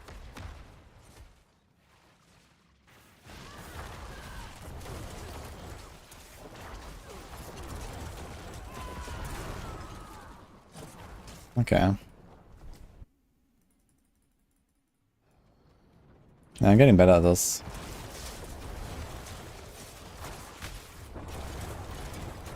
You can also, the cool thing is with the grasping veins, you can position yourself to be like exactly in the middle and then get like the full combo.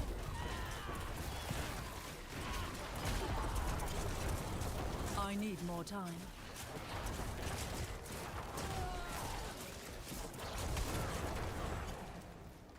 47 million.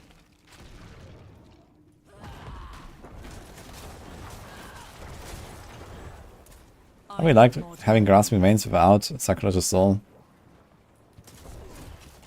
I really enjoyed that in like, you know, my first Necro builds I made, and then I put in sacrilegious soul and I was like, nah. Now it's just like pulls them all over the place. I'm not ready yet.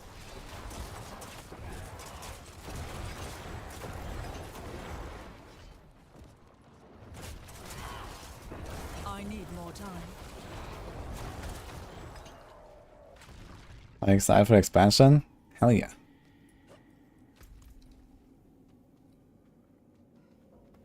The 2GA bow of max life and one triple hit Golden Masterwork when you have any 88.5 Heartseeker chance. I mean, 88 chance is okay. Usually I would recommend to try to hit 100. So usually, like, you know, first Masterwork, go for the Heartseeker and then try to not hit it again, basically. That's usually what I do, but I'm not ready. the question is which of the vulnerables did you hit with the Masterwork? Did he hit the temper or did he hit the original roll? Because the temper is bigger, I think, right? If you triple hit the temper, I'll probably just leave it.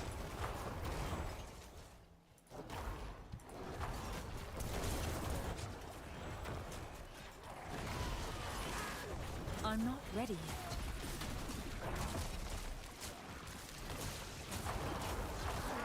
So it seems like Bone Storm is still going while I'm in the Blood Mist, which is very nice. I need more time.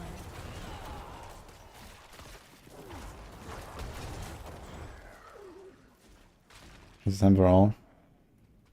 You're excited and sad. I mean, just go with it. It's not the end of the world. I'm not ready yet. DPS wise, it's probably not even far off. I mean, going from 188 to 200 total amount of Heartseeker shots basically is like a 5.5% damage improvement. Not that crazy. I need more time.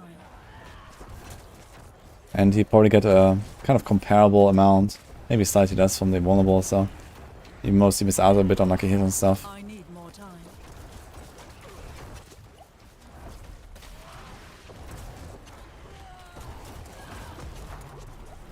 I didn't reset the boss. Oops. Keep forgetting. Yeah. I wonder if I can eat the Elias projectors with Blood Mist. I need to try this.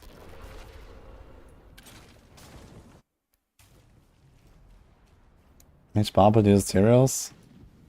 Many of them can use it. Especially Whirlwind Bleed. It's kind of like the centerpiece of the entire build.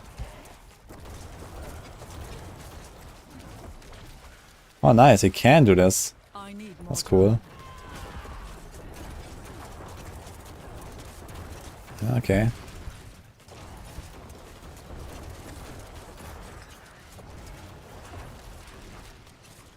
I'm not ready yet. What if I can tank her?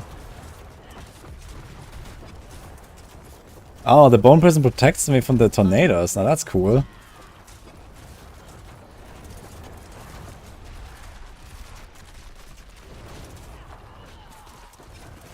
I'm not ready yet.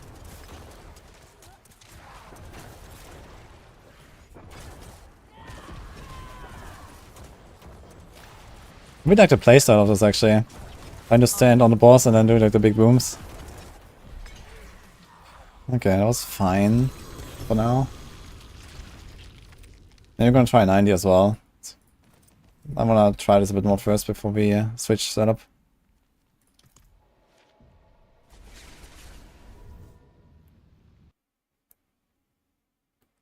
If there's any other Necro builds. I mean, what else can I test? Would be interesting. I mean, we can do like a rebuild or hemorrhage build for the memes of Shard of Ethereal, but I don't really think this will go too far. And those items might get nerfed anyway. I would be funny to see the concept of a Shard of Ethereal hemorrhage build.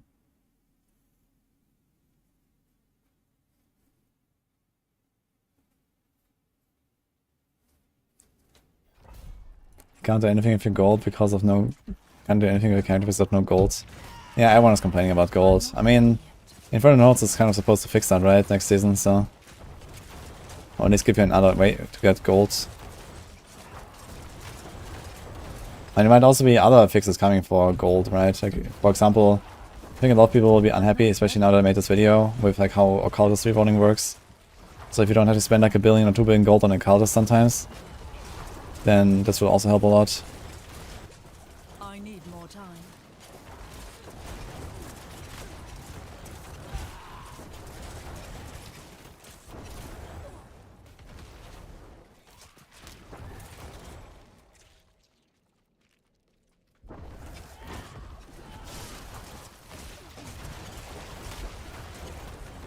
I need more time.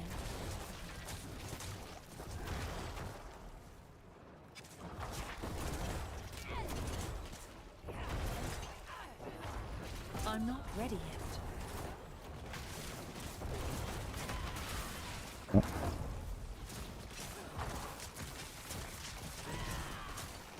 Wait, there's no corpse. Sometimes it's very hard to see if there's a corpse or not. I'm not Like I just shoot into the pack and hope I get one, but... Okay.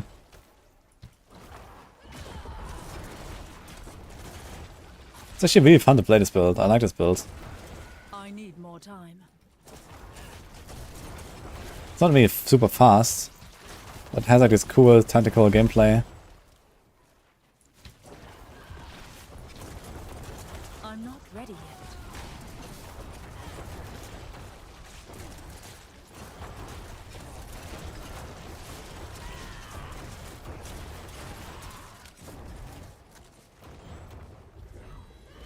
I'm not ready yet.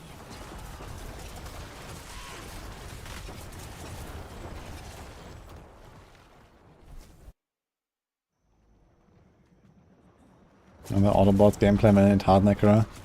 Yeah, you can do it again now. You can get the auto curse, you can get the auto stuff. Like you can do exactly that thing now. I need more time. And thanks to power creep, we are still stronger despite giving up an unit, a ring slot and an aspect slot. So there you go.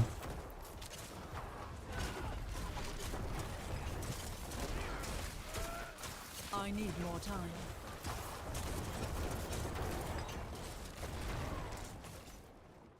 gonna try this actually and see how it is. Just like auto-cursing everything around us. This also gives us resources, right? The Decurify gives us healing, resources, slow, cooldown, stun. Like, it's actually an insane package. Actually, does the resource apply from the aura? I'm not sure. Maybe they don't get resources.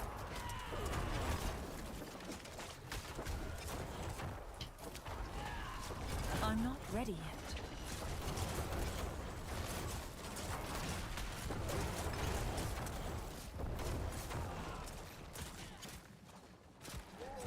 Okay, I'm slowly getting good, I think. I say as my Bone Storm runs out. I think I should actually go for double Bone Storm duration instead of Bone Spirit explosion size. Like, we pull everything together anyway with the corpse tendrils. We don't really need the explosion size, I think. It's got like double Bone Storm duration. It's gonna last like 20 seconds. It's gonna be pretty chill.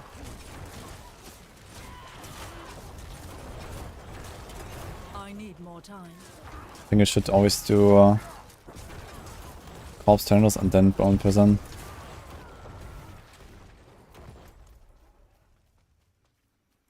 The Authorized Barrage will use the entire time. I'll switch to Heartseeker.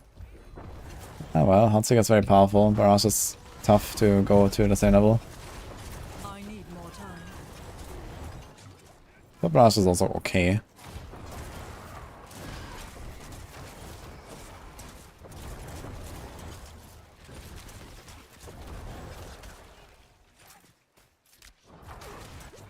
Okay, Dragon Lost, I'll check it out in a second.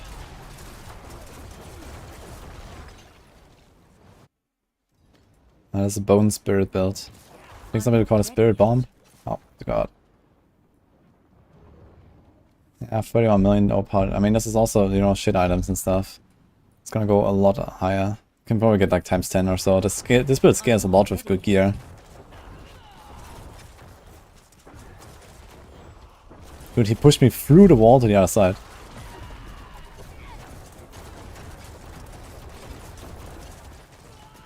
Look at the resource, it's kind of funny, man. I'm not ready yet. I mean, Tomb Lord is very good to get.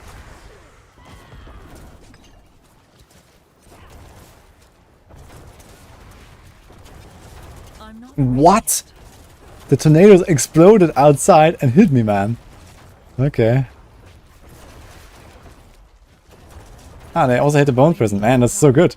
Bone Prison is actually really nice for a lot of these boss mechanics. Like, everything just explodes on these Bone Prisons. I don't get hit by anything. I need more time. Really good. Yeah, it's can't even cut him. Oh. Okay, but the tornado has a large explosion radius, man. That was unexpected. So I gotta be a bit aware of this. Yeah, that was this time I didn't have my stuff. But it's actually working really well with the Bone Prison.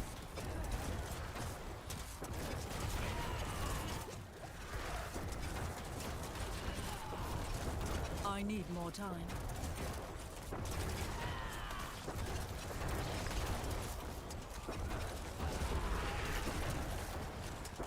I need more time. Why do I not get my consistent reset here?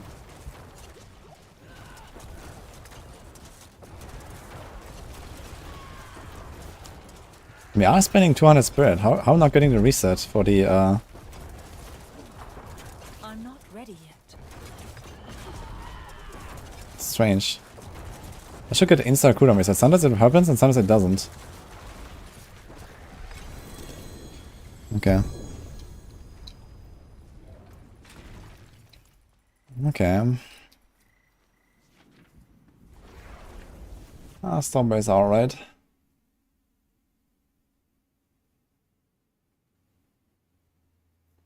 Also the best class for the new season. The one of the biggest bug.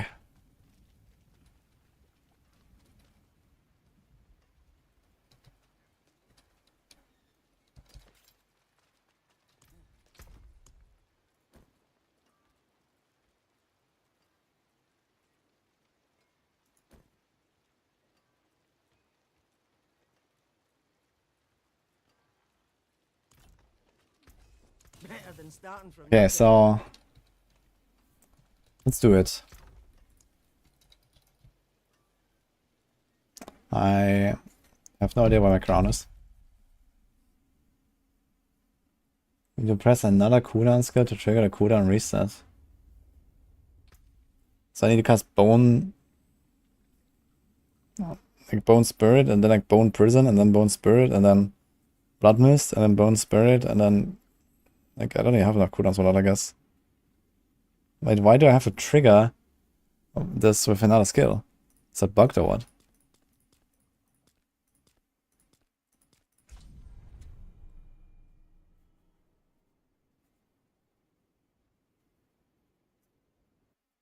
Curse works. Yeah, that seems stupid. Okay. So you do right click, left click, right click, left click? Okay, I guess you can. But it's stupid anyway. I guess you probably want to go to the point where... like, it seems like they only be bugged with the double reset, right? So I seem to get my 1.5 seconds anyway. So maybe want to try to get your Bone Spirit down to like around 8.5 seconds cooldown, which is doable. And then you get minus 1.5 from the passive and minus 7 from the Bone Spirit, and this might be fine. Okay, there's no helm here. Hello, any world? Okay, let's see that planner set up here.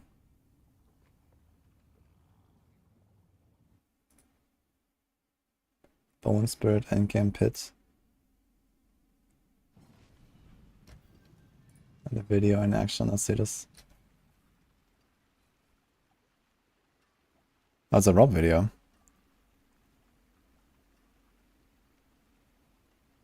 So I guess he didn't play it himself.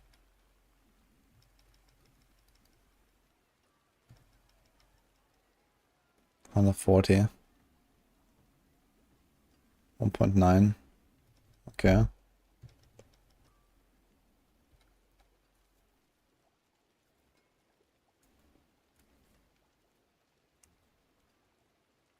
I mean, step 1 is you have to remove Ultimate Shadow for sure. But he has also Decrepify. He has minions actually. He has Skellies. Oh, is he playing with Blighted Aspect or what? What is he trying to do here?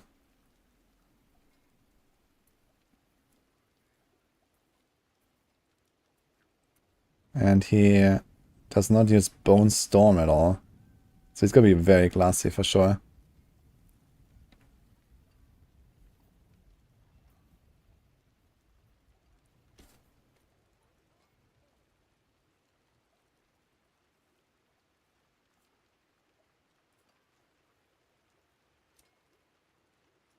This is Banished Lords.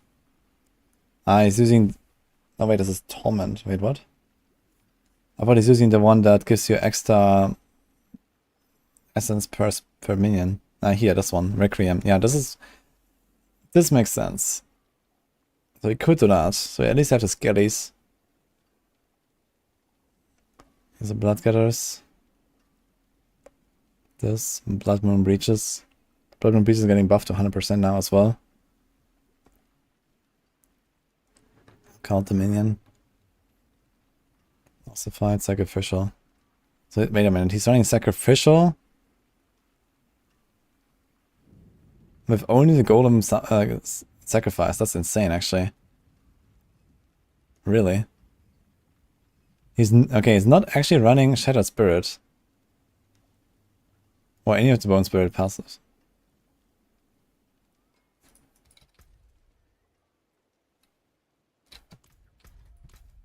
Crazy.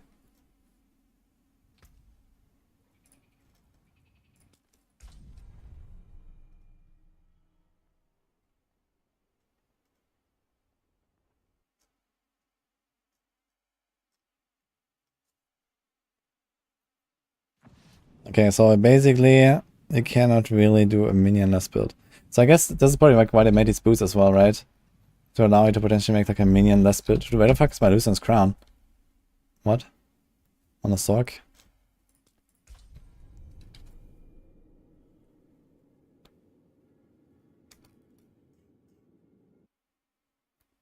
Bone Prison counts as a minion.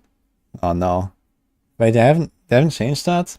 I remember there was like some other bugs with that as well. That it was like a minion. That's fucking stupid. Okay.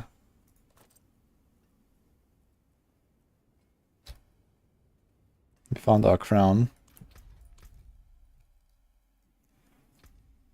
Yeah, the thing is that now you have to like fit in a lot more stuff though, and you're gonna be even squishier. That's the problem.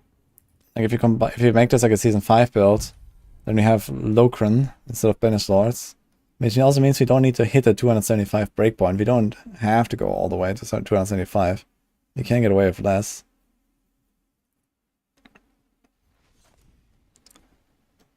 How fast is he resetting his resources? He does go up pretty fast.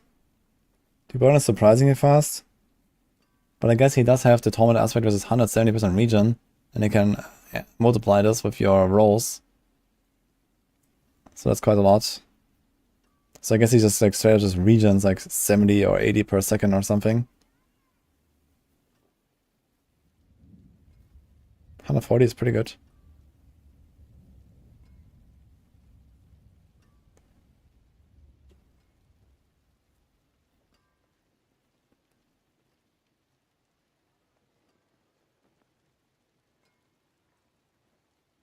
Let's see the Paragon on this.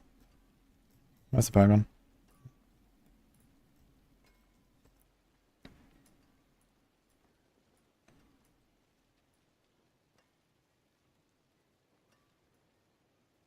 It says Essence, Corporal, Control, Dead Razor.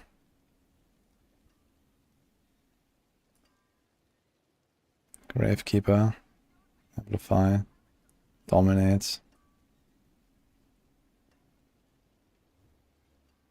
So I should cast at least once every 5 seconds.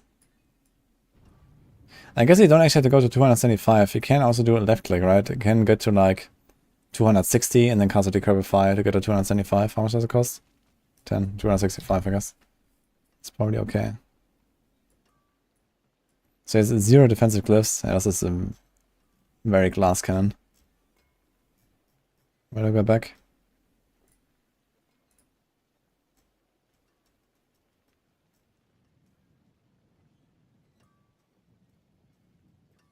I mean, otherwise it looks very similar. Some reason has the blood orbs, but I guess it doesn't really matter. Because you make everything vulnerable, at least for my setup.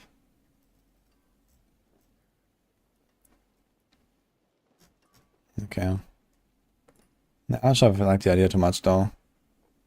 I mean, this is good. This is how much of a buff is actually? 30% damage and we get 55% of that.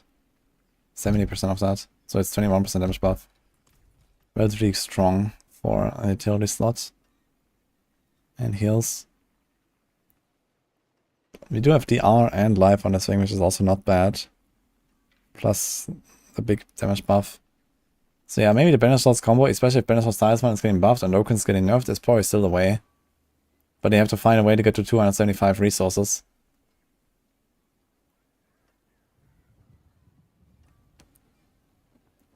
Seven maximum essence, quite a lot.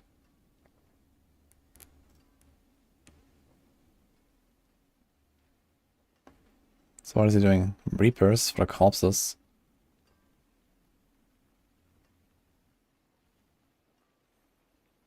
Yeah, the problem is like no Bone Storm, man. No Bone Storm, no Shielding Storm.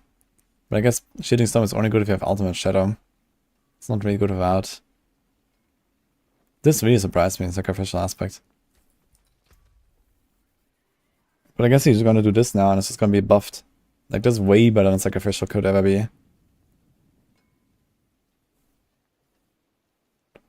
So you could probably take this build and throw in the new aspect.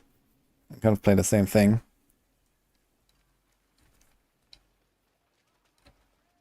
Why do you want Bone Storm? Yeah, I mean, you're kind of overcapping crit easily anyway. But I like the DR on it. And since you have the synergy already with the opponent Recurify, it's kind of nice to just have Bone Storm in there and get the Shielding Storm.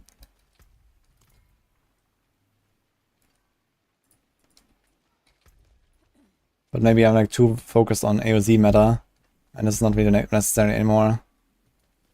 Especially if, like, Pit Boss is nerfed now, maybe it's not really important. We can try to just play without Bone Storm and see what happens.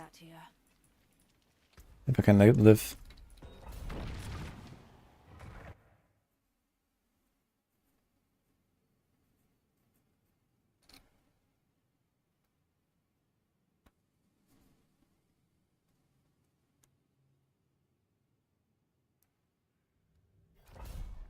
Sorc to tactic. It was that your video or what?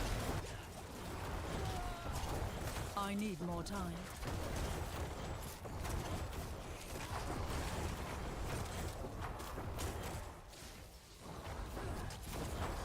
Yeah, it looks like you have to cast another skill to get a cooldown boost. Dude, what the fuck is that? I need more time. Every 100 essay spin reduces the cooldowns of blood skills, by bone skills by 1.5. Yes. So it only works after you press another skill. Dude, that's stupid. Okay. Well, it seems like we can actually survive, but I have like no healing. I need more time.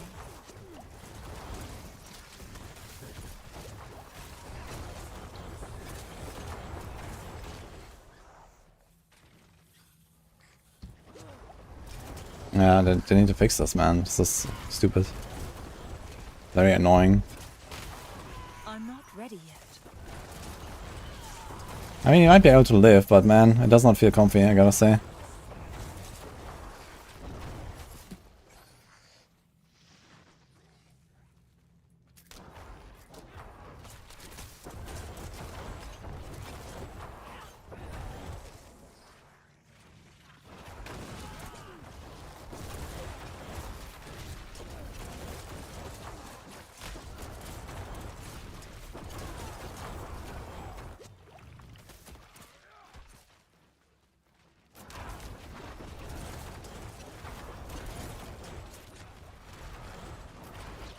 I don't have any replacement for my More time. dude. Oh, let me attack.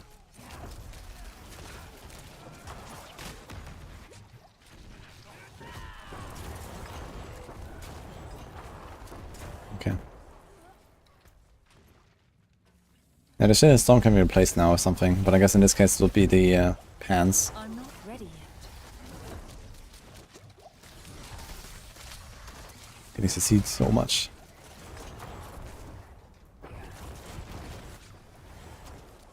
Is there any way to sustain? I guess the Blood Orbs help with the sustain, right? You don't need the vulnerable at all, that's a point, useless point there, because I already make everything vulnerable from just shooting with Shattered Spirits. I need more time.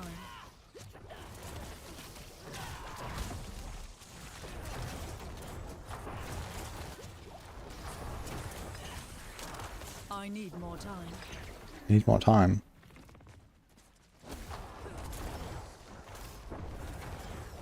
I guess the other thing is also we're gonna heal from the priests with the aspect, so it's actually a pretty good combo there with the minions.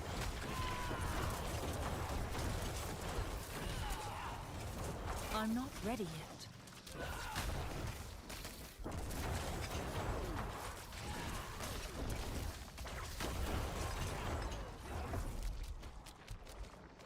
I'm not ready yet. Let's see the corner just in case.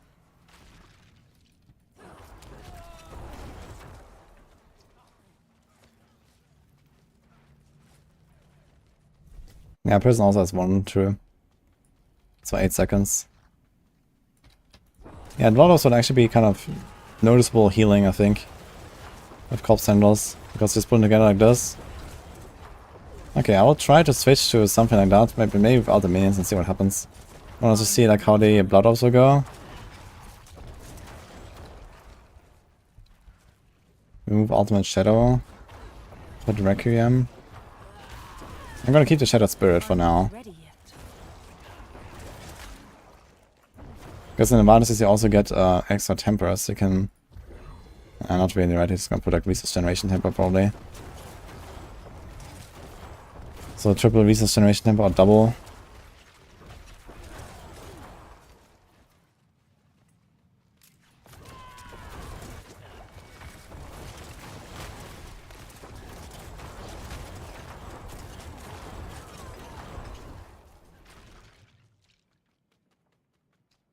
Yeah, the ops is nice. I need more time.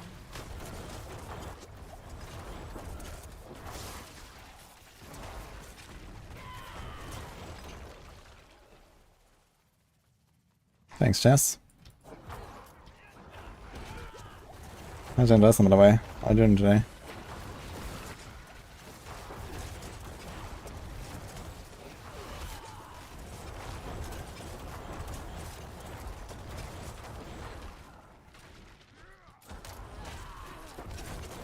I need more time.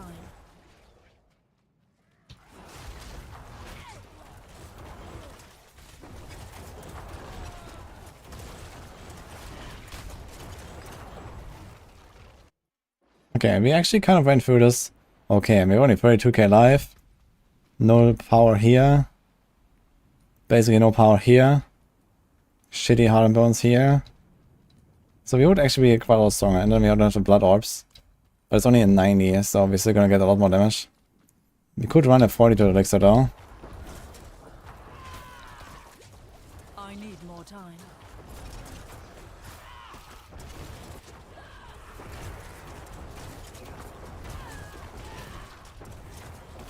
I need more time.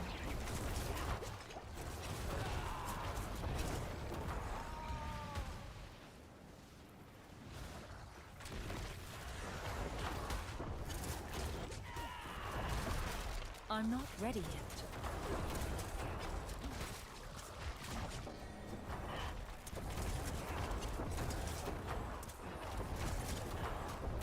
I'm not staying on him.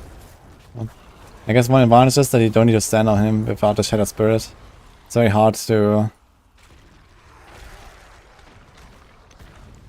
exactly position yourself on the boss every time with an evade. Especially a boss like this moves around a lot. I do not have any potions. I do not have any potions apparently.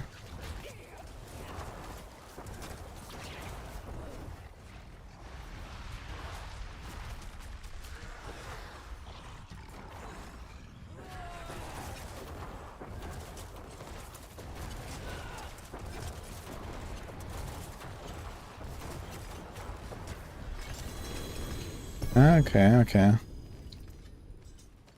Let's try the same, but with an extra defensive power. I'm not sure what that will be. How you doing?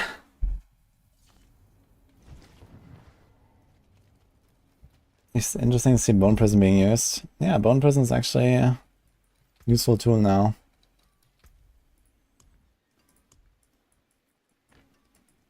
So let's do this and let's change our aspects to... Actually, I have two aspects. Is there like anything really strong here? We could do the Tormented for the region. How much region do we have though? I think I rolled it all off. I have 7. So we have 4 there and we rolled this off.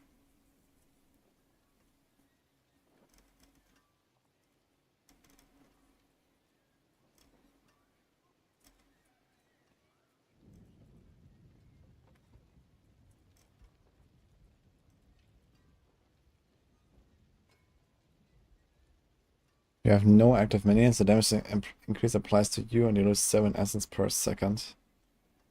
We could do this.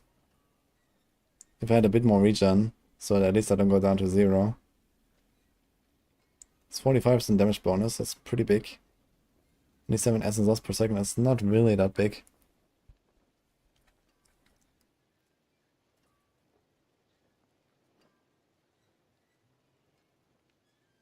This could also be interesting actually, if we can somehow abuse this 60% damage bonus on next crit.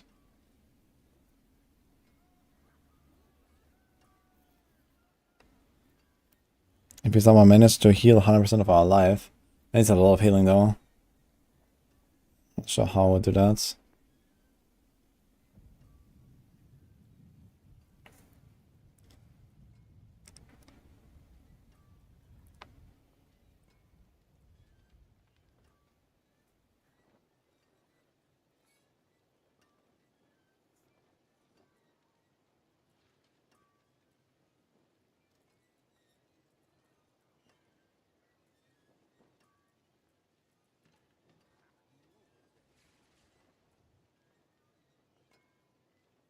Did it change this?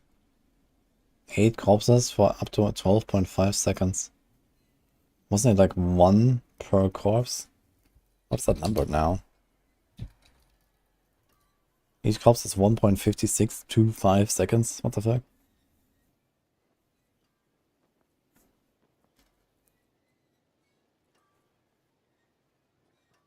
Oh, they buffed sacrifice to 50 now. Interesting. Wait, should I actually run this? I think that's pretty good now. They buffed all the sacrifices as well. So I started this one. How much does it do? Wait a minute. So there's 5 crits. And then 10 damage. And then... Okay. It's a lot of damage. It's like 20. The golem went from, I think, 30. No, it's more than that. It's 35? Yeah, it's 35. Damn. So... It's 12.9 from the golem.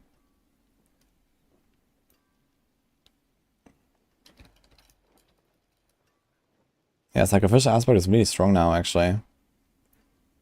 So we have this damage bonus, and we have another 5 crit. And actually more than that. Because we have this effect as well. So it's probably something like around 30% DPS plus. So Sacrificial is kind of nice. I'm gonna try this now. I'm gonna stay minion this for now. I think you kind of want to keep the Shielding Storm though. What do I do if I don't kill minions? I guess there's no reason not to run Bone Storm in that case. So how much crit do we have? 20.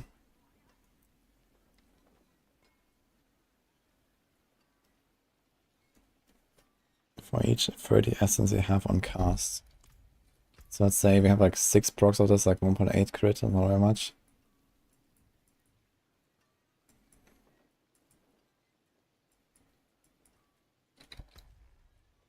So we have 20, we have 5 base crit. We have...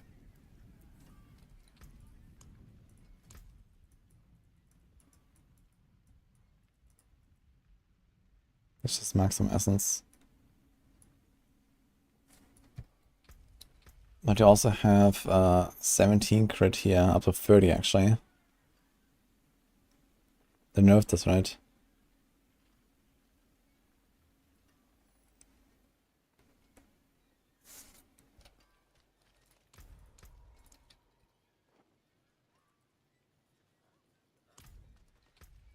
So we can get 30, 20, 10, 15 actually. 65. And what else? 25 from Shattered Spirit. No.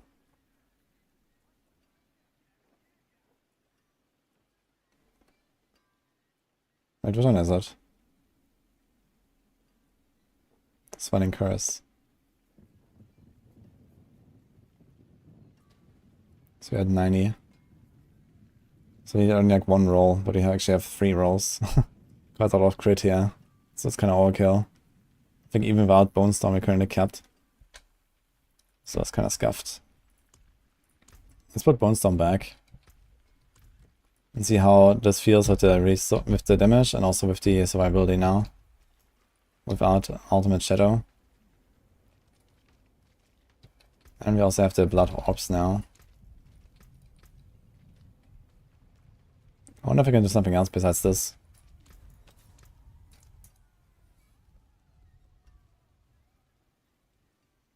The Paragon board and Bone Graft.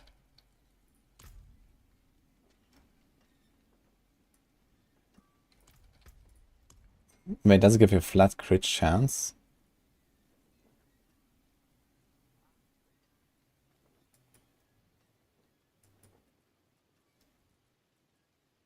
What do you mean?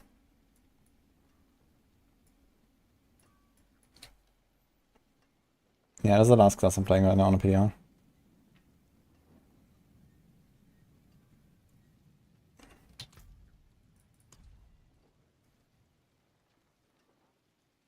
Maximum lives increased by 22%.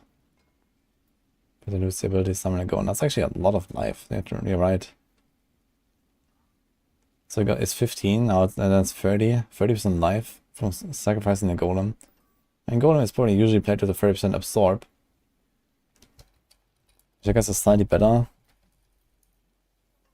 So 30% absorb is actually a 42.8% increase. So running the golem is slightly better than running this with a sacrifice aspect on the weapon.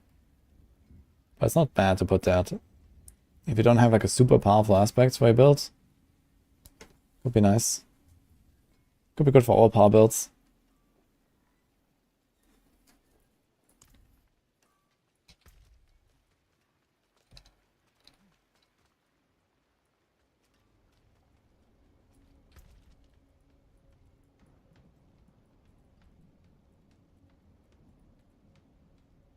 Ah, here is a 4 crit. Okay. Completely missed that. This one gives you flat crit chance. I think that's the only instance of any Paragon node giving crit, right? Like, even the small nodes give crit damage. Why does it give crit chance? What happened there?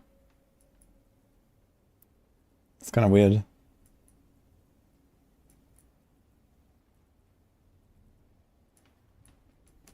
I have a lot of crit. I have way too much crit. If you look at this here, it's 65, and then we cast this, we are at 82, and then 100. Okay.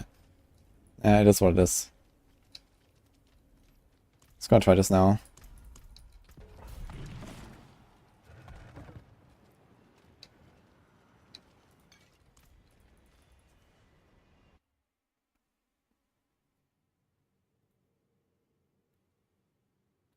Serration passive.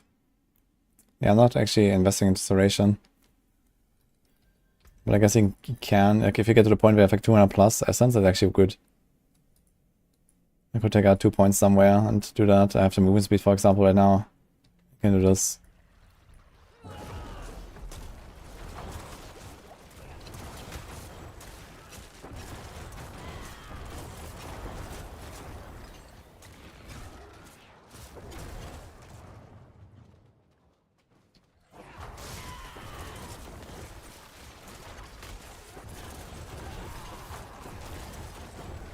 Okay, I should make sure that we cast one skill between every single bone spirit, basically, to make sure we get the reset from rapid ossification.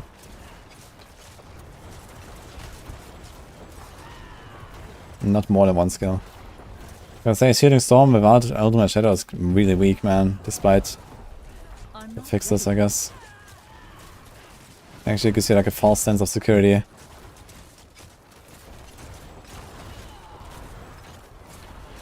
I'm not ready yet.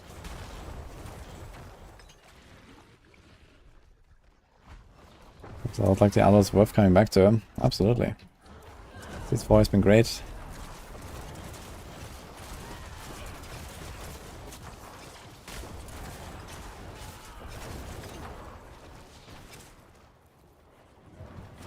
I definitely feel the higher damage compared to before.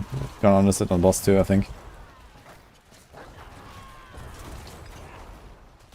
And I think we're gonna throw in the Lucian, just to see what happens. I'm not ready yet. And the Locrans for the Wolves. And then we're gonna try the same with those items and without those items with minions. Gonna see how it feels. And go Banish Lords. I'm not sure if we can reach the 275 essence though, reliably. I'm pretty far away from it, but it's 7 extra essence per minion. We're gonna have, I guess, 6 minion melee and 5 range, so it's 11, so you get 77 essence.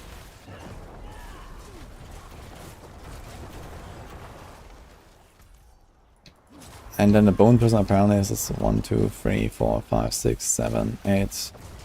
8? I need more time. Okay, that should actually solve it easily.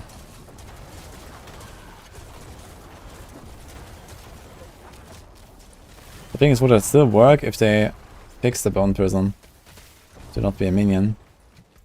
Yeah, probably, yeah.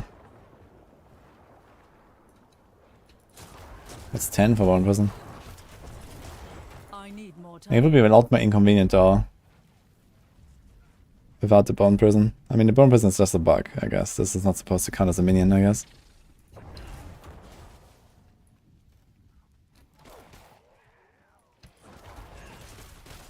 I'm not ready yet.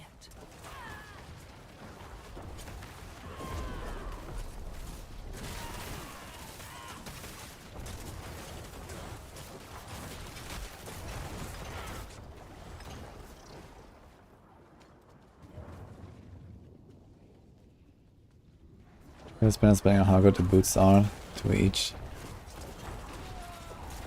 Ah, so you wanna play this with the new boots?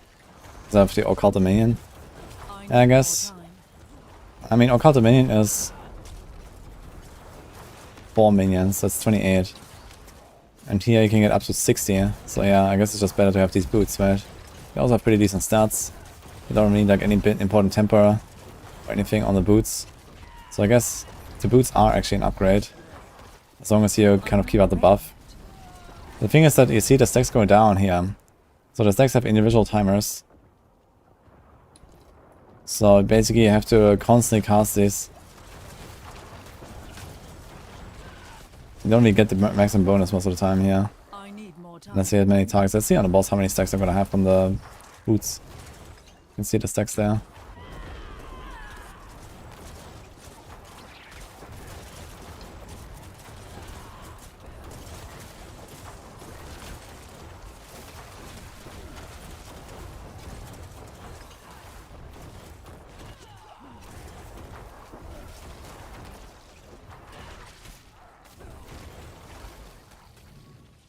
Going from 20 million here's to 10 billion. I mean, that's not exactly how it'll work, I guess, but yeah.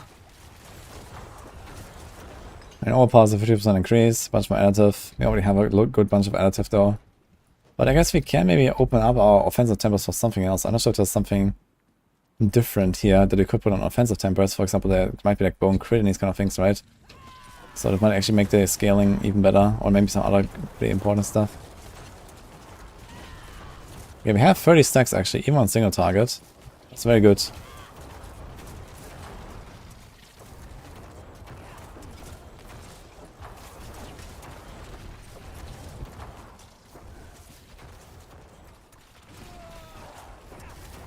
I need more time.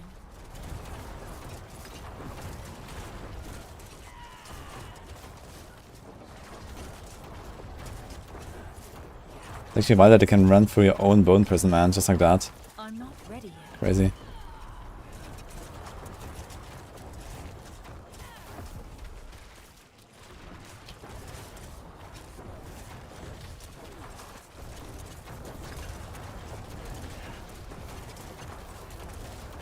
Wait, are these things targeting my... They're targeting my bone prison, man. These eyes. What the hell? That's hilarious. Okay. PTR getting 8 to 11 billion. Yeah, you are getting that. I'm certainly not gonna get that with this gear.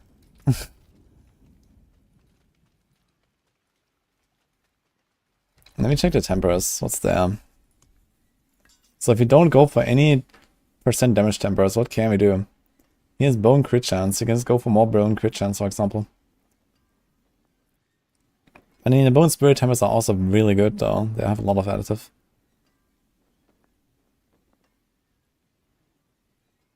I guess that's not anything else really, but you can potentially go for like 1 or 2 of these for the crit if you need it. You can play no grasping tendrils, for example, and these kind of things. And it would really hurt your damage if you go overpower.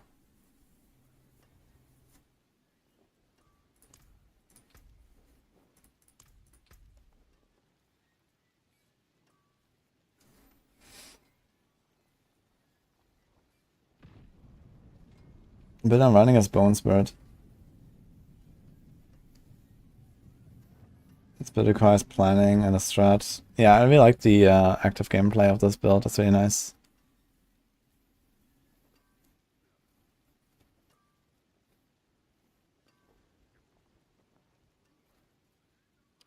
Chance or spin is a double cast. Does that work with the boots? I'm gonna try this actually.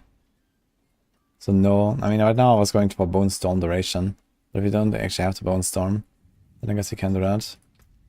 I'm gonna check this. I mean a double cast would be pretty wild actually. Explosion size doesn't really matter. But I think double cast generally works with like triggered abilities, so this might actually be the best thing. This also means that I get more of the boots. Okay, that's actually pretty good. Dude, no weapon temper on the shield, man. Stupid. Why is that not a thing? Like, you can't use shields. Like, straight up. Shields do not exist. There's no temper. Like, shields are deleted from the game, guys. Okay. Yeah, have a wee gamble. Why does this guy give me polearm gamble? Can I? It says not usable by a class. Hello, shining. It doesn't actually let me. It's funny. I'd like the PTR. Yeah, it's been a fun week. Hello. Ah, Sliding Curse.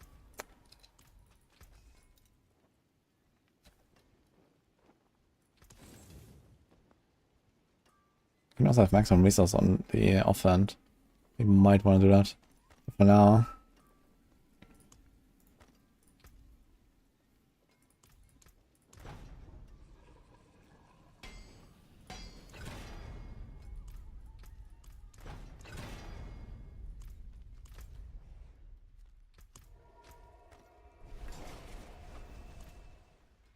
Now Necro doesn't have polearm.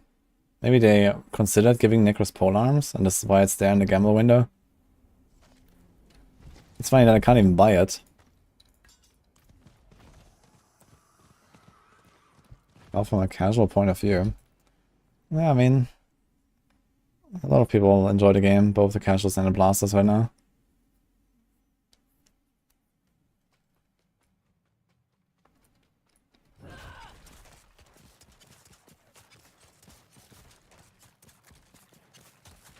Yeah, got 36 stacks. Wait a minute, so if I have multiple targets, can I actually get more than 30 stacks per cast, or is it only when it hits one? Each time these sponsors hit an enemy. Ah wait, they can only hit one target anyway, so they don't pierce. Okay, but basically you can get 60 stacks of this, it's 120 essence. Okay, that's pretty wild. But the more you stack up essence like this, like in a crazy amount, the less the minions become worth it.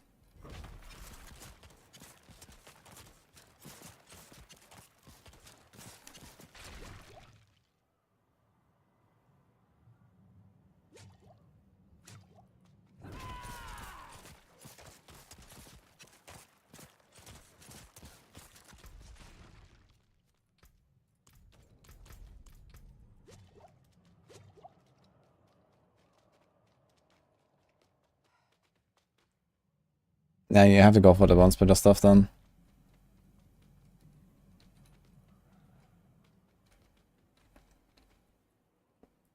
Which means, do we care about cooldown reduction? I think we do not, right? We don't have Bone Storm.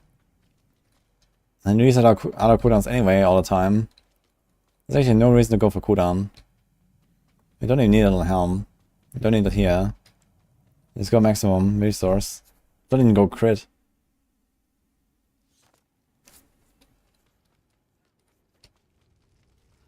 How are rogues maximum resistances? Usually have 2 rolls on a game. And the best to put there are usually lightning and shadow. Or lightning and fire.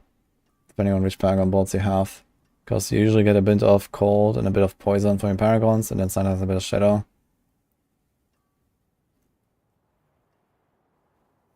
Yeah, I can link the planner, Sorc. I guess it'll be very similar to what we just saw anyway, but maybe some more tweaks.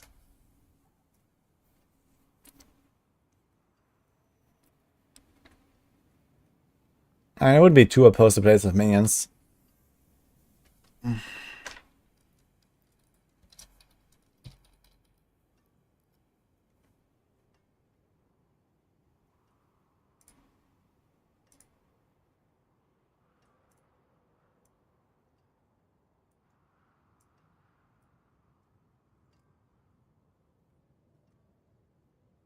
$10 billion plus. Yep, sounds good. This is with the Lucian's crown? Yes. And still Banished Lords. Kind of interesting that you run Banished Lords instead of Lokran. Especially because you have so... Like, did you actually do the math on Lokran? Like, Lokran is really powerful. It also scales to the maximum essence. Yeah, guaranteed all power is kind of nice and all, but... Okay, Sacrificial again, Requiem, Torment. Torment is a kind of interesting choice here, I think. You have only one single slot where you can put Energy Regen. And he's still going for Torment. Is that still better than Shattered Spirit? Wait, is this double dipping still? I remember in the past there were like a lot of aspects that double dipped with Regen.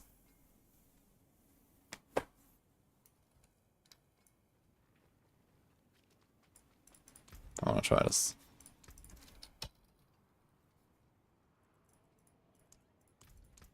Oh, until spring.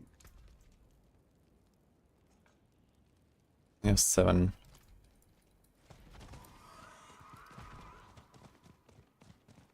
Yeah, I would definitely explore if you can find another way besides the torment aspect.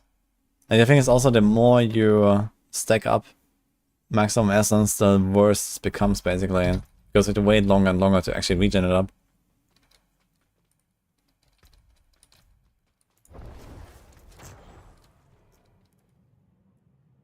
$18.89.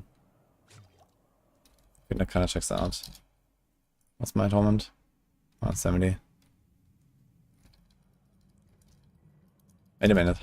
Why the fuck are there 2 decimals suddenly?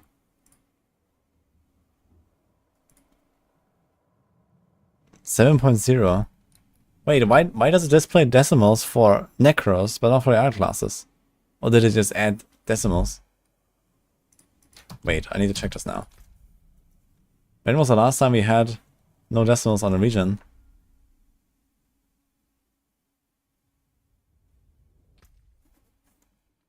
No familiar charged bolts, any Sorc. Charged bolts. I mean, for AoE, yeah. I guess you were discussing like charged bolts versus ball lightning, and I actually transformed my setup to ball lightning. But maybe charged bolts is like just very easy to sustain. I might try both on the live server. I did play a bit of charged bolts as well. Now here is no decimals. For some reason Necro has decimals on the region. The other classes don't. That's hilarious.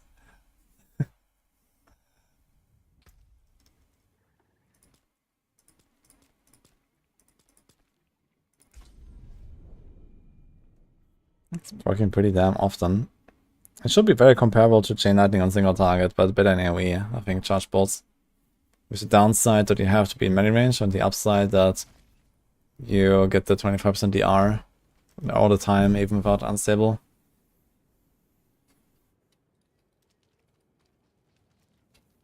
Negros do not get any decimals, either Deal of the Dead, either it's dead or not.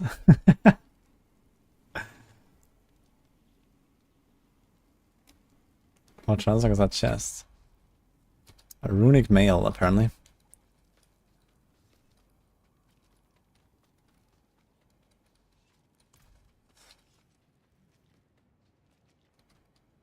Did it make the pillar change to landslide? You're still seeing 2 pillars, not 4.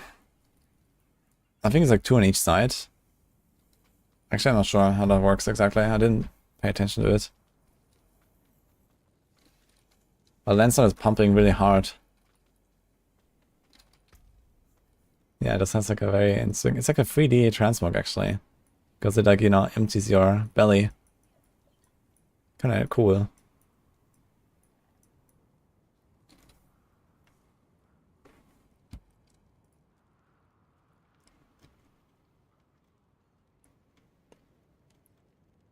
1 second.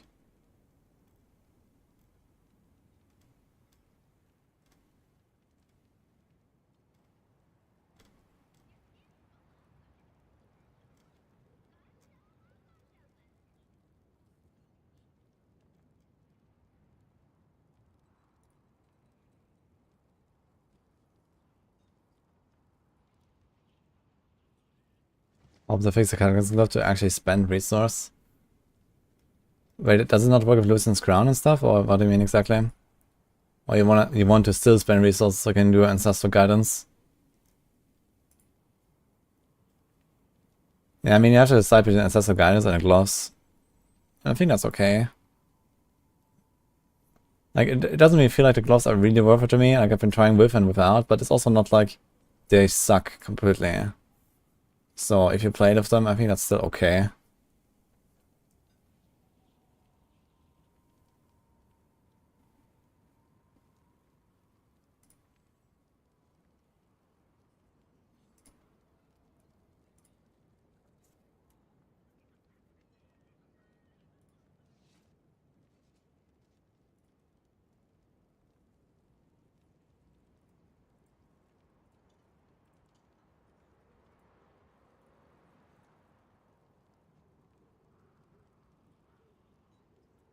Okay. So what do you do with this new Bone Spirit attack?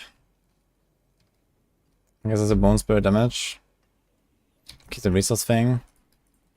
It should also help us out to get closer to the like higher resource values that we want here. And maybe gonna just try this. And see what happens with the Vanish Loss as well.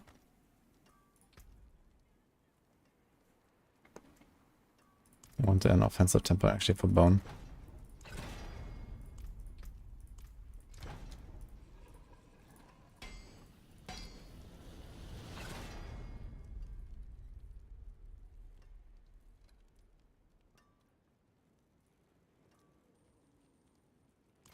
Okay. Okay.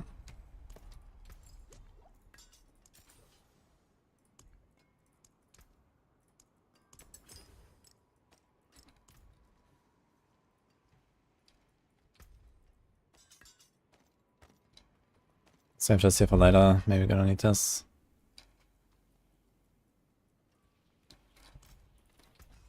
That cannot be Came salvaged. apart nicely.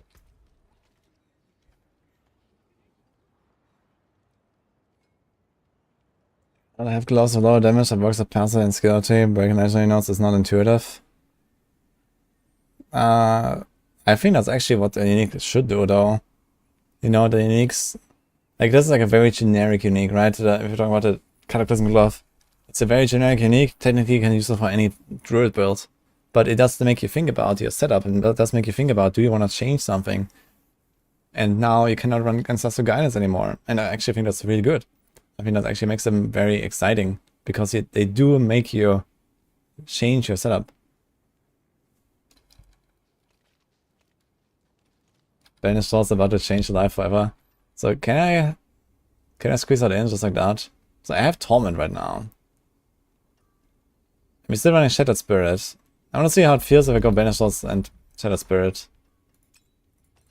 I guess this also means that it's not really any hope to make like any Bone Spinner build work, right? How's a Bone Spinner build with us boots? We got lots of Bone Splinters, we cast them twice.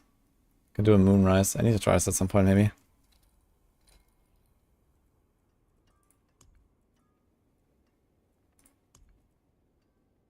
Yo, +2 to core skills.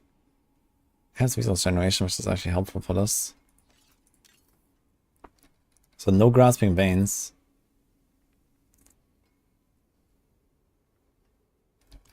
Need the imprison thing. Also no movement speed, man. Yikes. Okay. Alright, traveler.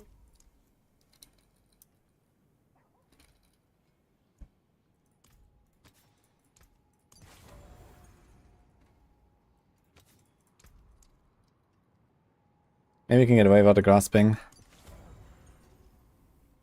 That's a shitty roll. We have a better one of this. Do.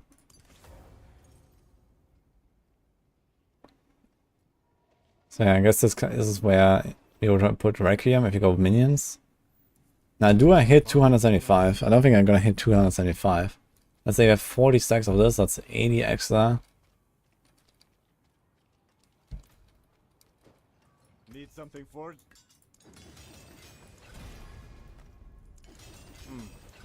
Unexpected. Great. Come back if Didn't you hit shit.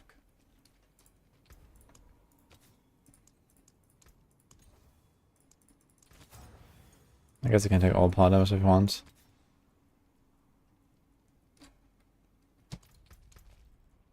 So my crit is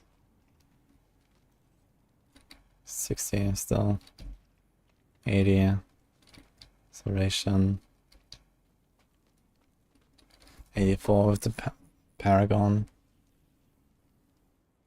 Running like something like 85, 86 right now. And then where's the rest coming from? No grasping veins. Let's see.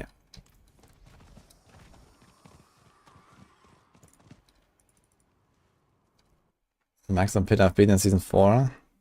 I actually haven't done any push since the nerfs. We're gonna do like a end of season push with all of our builds. I'm aiming for like 140 or so with the rogue, I guess.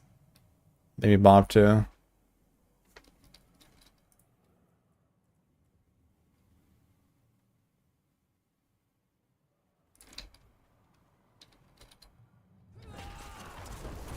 I need more time. But now we only get one every 2. Oh, I get both of them all apart actually. Okay. I do have the essence, but I don't gain enough resources. Look, 280, 290, 300. Okay, wait a minute. I have 70 stacks of this. Wait, what? I need more time.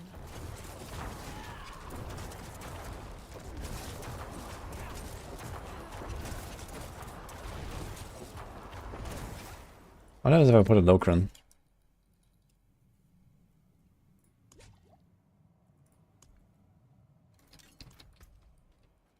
It's a lot of crit that we don't need. So that maybe we can have like a really shitty roll of this.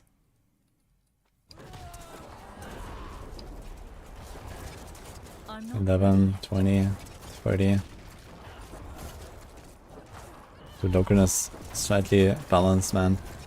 No, non-overpowered, so you do like 50 million. Yeah, the thing is that if they buff... Okay, the thing is they buff the Blood Moon Breaches already, right? So if you have those, and then I have 100% now, yeah, I think Benessalt's still definitely better, and Locans is definitely on the chopping block anyway. So this overpower stuff will be the way, and you have to make sure you get enough essence to hit it every single time. Then the question is, what do you do before you hit that? You cannot really... I mean, you can play the overpower stuff, but you can only get an overpower every second one. Which I guess is still acceptable for early game, until you get there. I need more time. 300 essence now. Do these bone spinners actually give me resources? It actually looks like it. Ding ding ding ding ding ding ding. Yeah, that's definitely the bone splinters, right? Yeah. You know what you need to put? We need to put energizing aspects from the rogue on this class. Yeah, okay, so this kind of works, and torment aspect might be kind of useless then, because a lot of your spirit will actually just come from the bone splinters. Like, it shoots up to 30 bone splinters in 6 seconds, so this means 5 per second, you get double all of them. You get 10 bone splinters per second, and 1 bone splinter is 7. So you get 70 essence just from that. So the essence regen and the torment aspect is like really terrible compared to that. I think you have to change this to something else. And just having like resource generation rolls instead of these macabre restore resources might be better as well. In fact, isn't there like a temper for like basic attack generation? I think Nexus have that.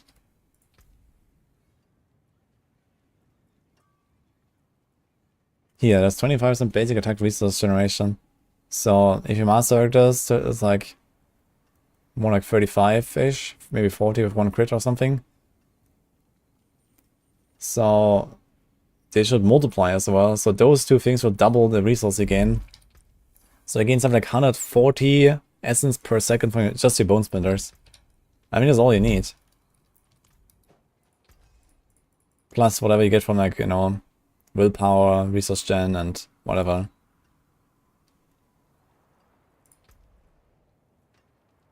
Should double check if that works. I think Torment is not useful for this.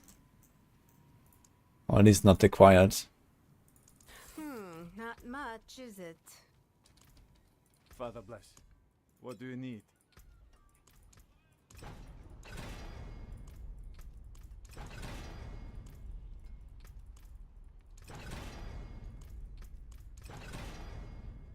What tier is Eyeshot Sorc for Season 4? I'm not sure if we have a tier for it. Fair bit of. It seems your prayers have been answered.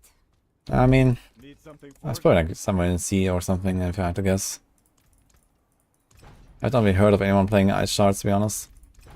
But it looks kind of cool with the double cast, because it's like an absolute machine gun. Problem is it has a kind of bad boss damage, I think.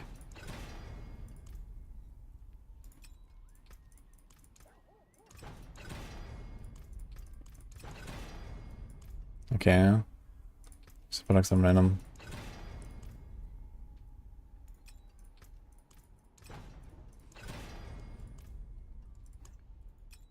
That there is You should definitely see a difference easily. Go to before and after. So do you have anything else? No, just the resource generation. So let's remove this.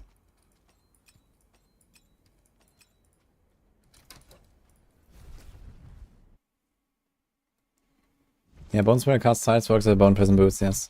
Yeah, I think any trigger works with cast twice tempers. Which is kind of surprising. Because, I mean, it's very inconsistent, but usually, as far as I know, cast refers to something you do, like a player action. And then you have, like, you know, spawn and trigger and, I don't know, these kind of keywords that refer to something automatic. But for some reason, chance to cast twice does apply for triggers. And this is true for others as well. There are other scenarios where this also happens, for example in Druids with Nature's Fury.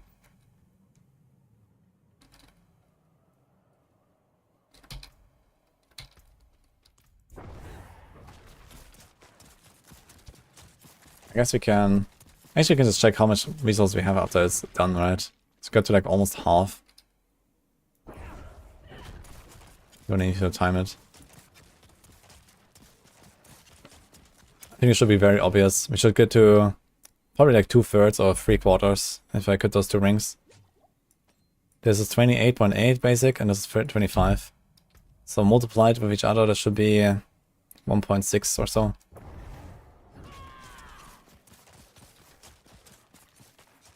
Oh. It actually does not work. It looks like it. Interesting.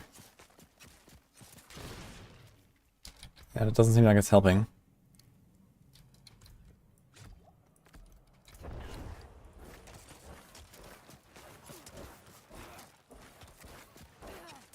So like this, it takes 9 casts.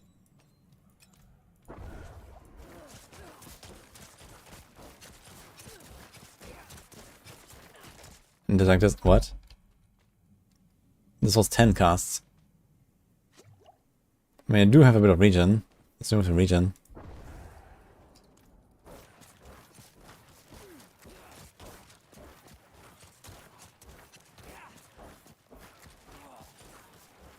This was 16.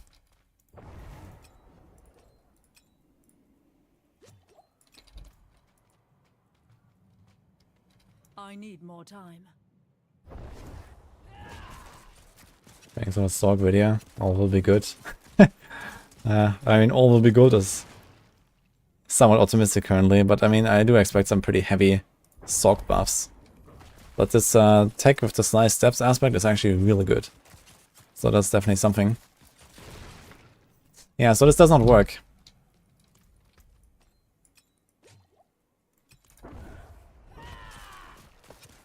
You have to go for generic resource generation, which is unfortunately quite a bit weaker than the basic. Actually, wait. We have 43 stacks.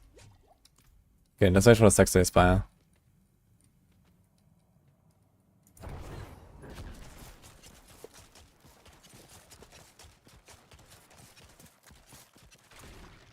So it's actually 87 or so essence. What happens if I cast it into the wall?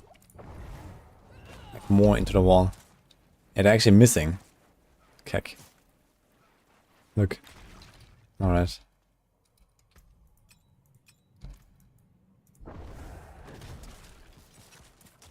Which means also like some of the splinters that would spawn from the wall would probably not spawn.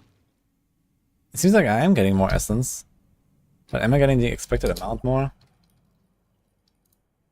34. Sus. It might be because of the walls doing weird shenanigans, yeah.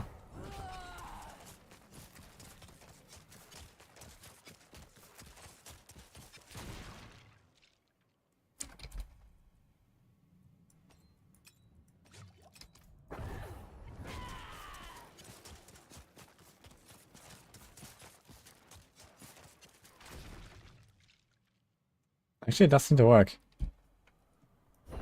After all, I was just bamboozled earlier. It was 84. This was 87. And with the rings, it was like 114 or something. I was a bit delayed now. So let's say like -4.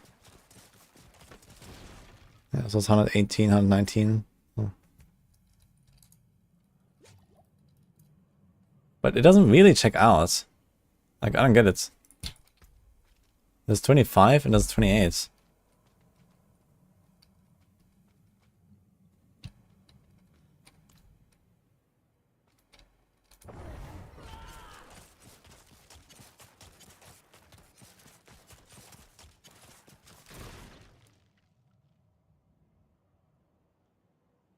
Kind of lose them with the gloves. Yeah, you need, okay, for Crown of Lucion and for Starless Skies, it's fine if you spend 0 resources. If you have the Cataclysm Gloves and you spend 0 resources, it works anyway. It's just the Crown of Lucion currently does not work with any skill that doesn't have any resource cost. So if the skill doesn't even say resource cost is 0, then it doesn't work. Like a cooldown skill will not be buffed, or a basic attack without a Shard of Raphael will not be buffed. Adaptability. Adaptability only works for casted basic attacks. And even if it did work, it would only be for the bottom 50% of our essence. Which I guess is the most important part of our essence, but if I kind of want to get to full, right?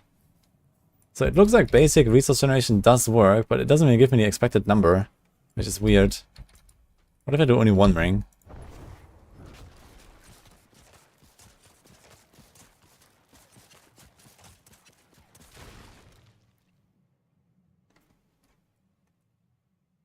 Ah, I'm stupid. I completely neglected that we also have a passive region while we're doing this. This is why. Okay, I guess it checks out. So we're into like 105 now instead of 118.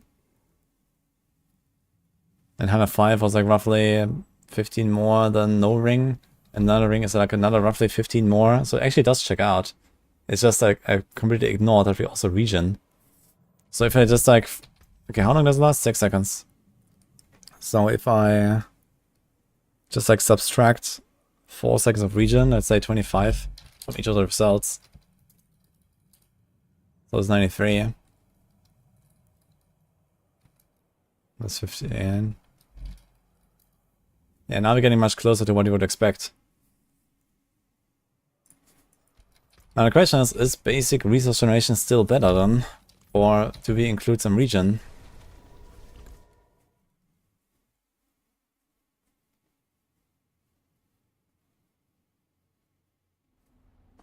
You'll see after the nerf of Lucian, yeah, they will nerf that thing, so.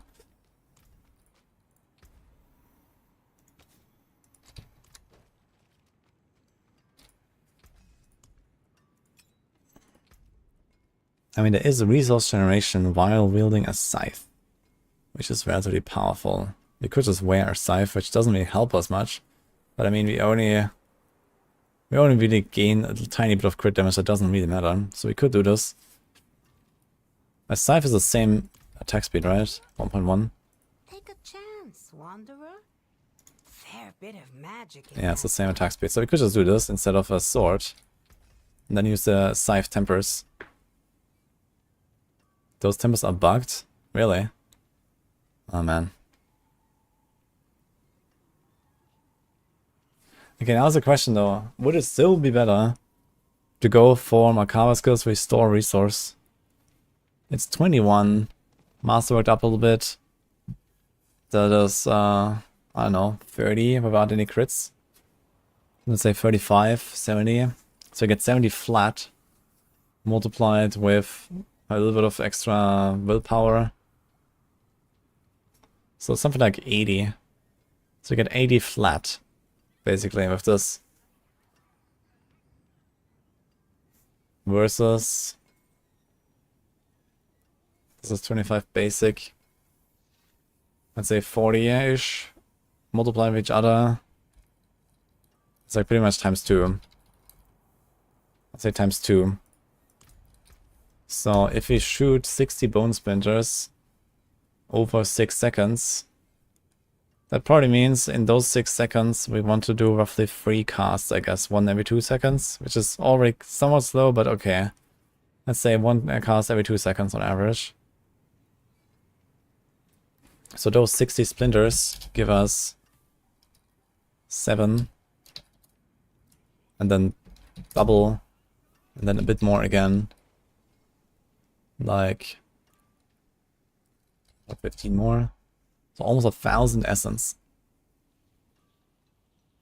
Does that seem right? That does not seem right at all.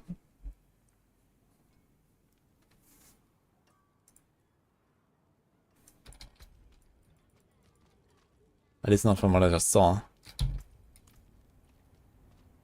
I got more like 100. What? What did I do wrong here? I think we're not getting the full 7 essence per shot. How much should we get? Bone Breath is Macabre and Blood Mist is Macabre. Yeah, true actually. You also get this. You're right.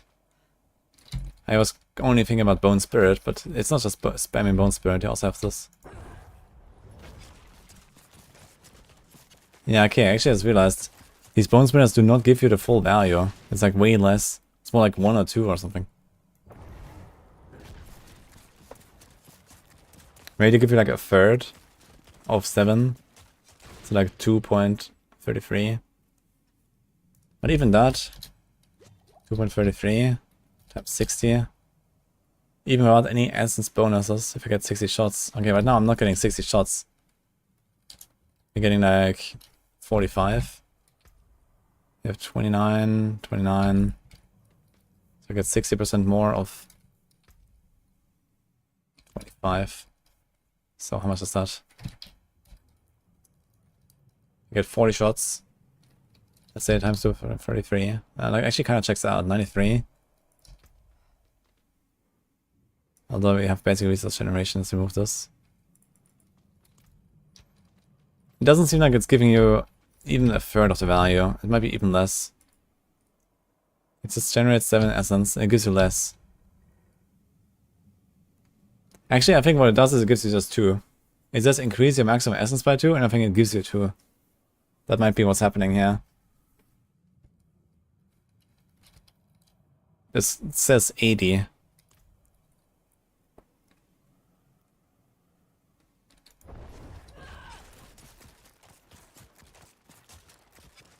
It kind of looks like it jumps by 2 most of the time.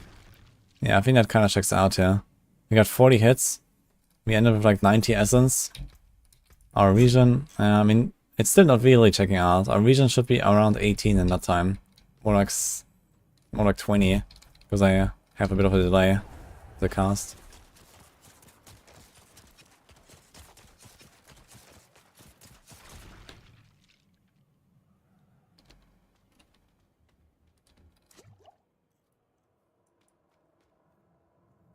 Spam casting Bone Prison. Yeah, you can spam it quite a lot. You can do like... I guess you can actually do... Like... Can you do Bone Spirit, Bone Prison in tandem? I guess not, but I can do like... Bone Spirit, Decrep, Bone Spirit, Bone Prison, Bone Spirit, Decrep, Bone Spirit, Prison. Or something like that. But the thing is, you have to get to the 275 without the Bone Prison, I think. I don't think you can just cast it all the time, instantly, right? I'm not ready yet.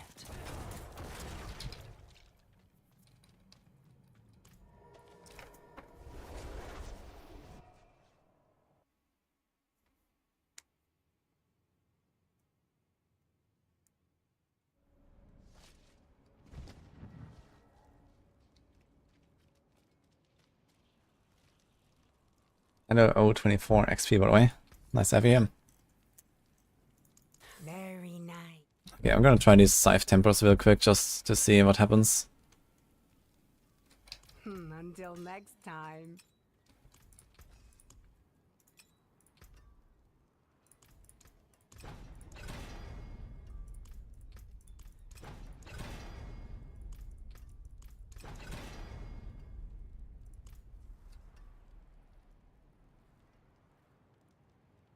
That'd be 7 plus 1 each time a splinter hits. Ah, wait a minute. I think that's something like this, right? Each subsequent time an enemy is hit by the same count of bone spinners, you gain 1 essence. This might actually be correct.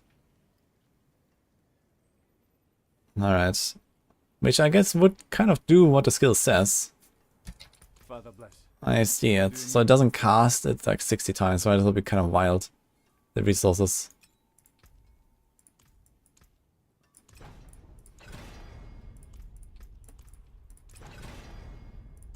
Okay, so resource generation while wearing our scythe. And more while wearing our scythe. I want to check this again. So the first cast does a bit more.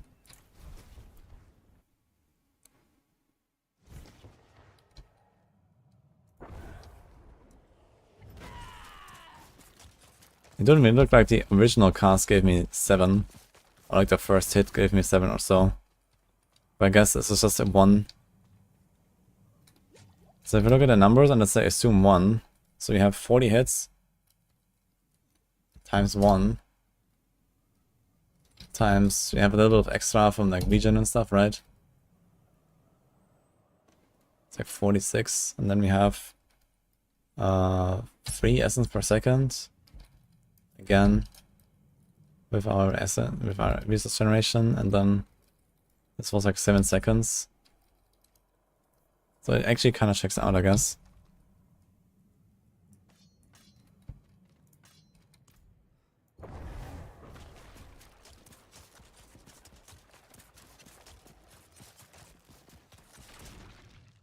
It kind of gives me a bit of extra essence at the end. I'm not sure why. When the bone prison expires, I get like a bit of extra essence.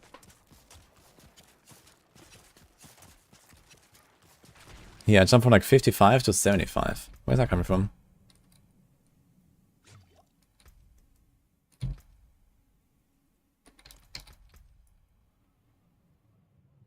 Essence on kill. For real. Oh no.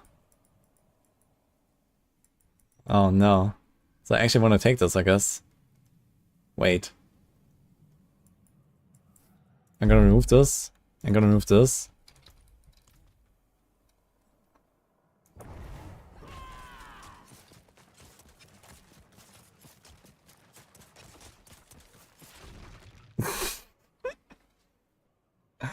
I can't, man. What the fuck?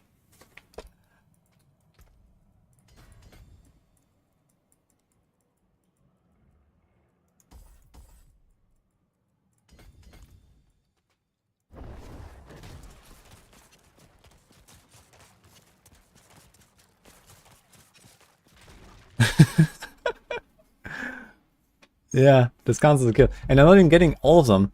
Like, here, let me cast this. Let's wait a little bit. Okay, watch my resource now. What the hell, man?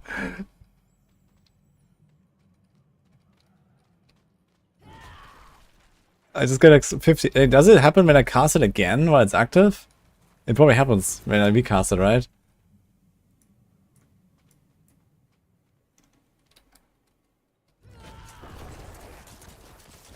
I need more time. I don't have resources right now. Cooldown. Okay, I need more cooldown. I think it's cooldown.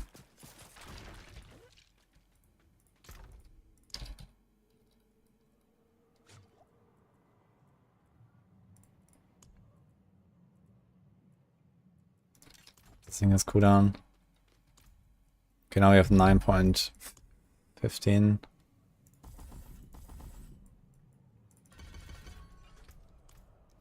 Okay, should be easy. So let's lift cooldown.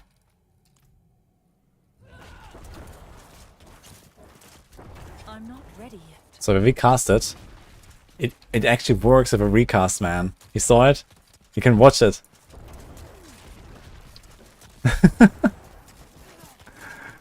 I'm not ready yet.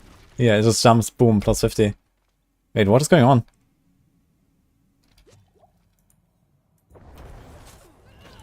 I just casted it, but my resources kept going up, but I didn't see anything. What is that? I'm not ready yet.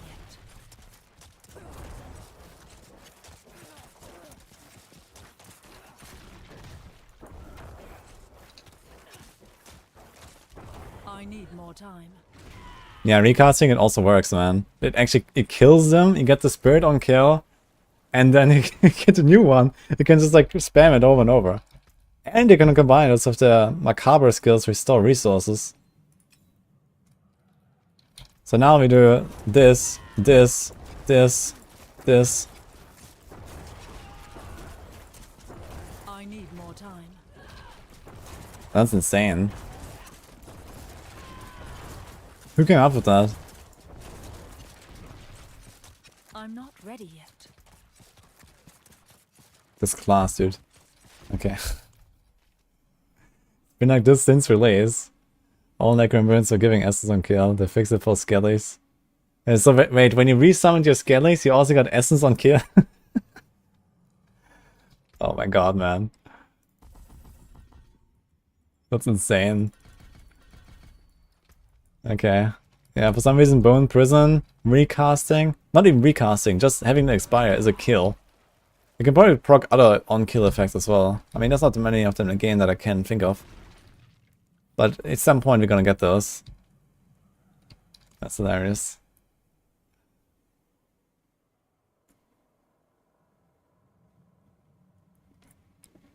Okay, good to know.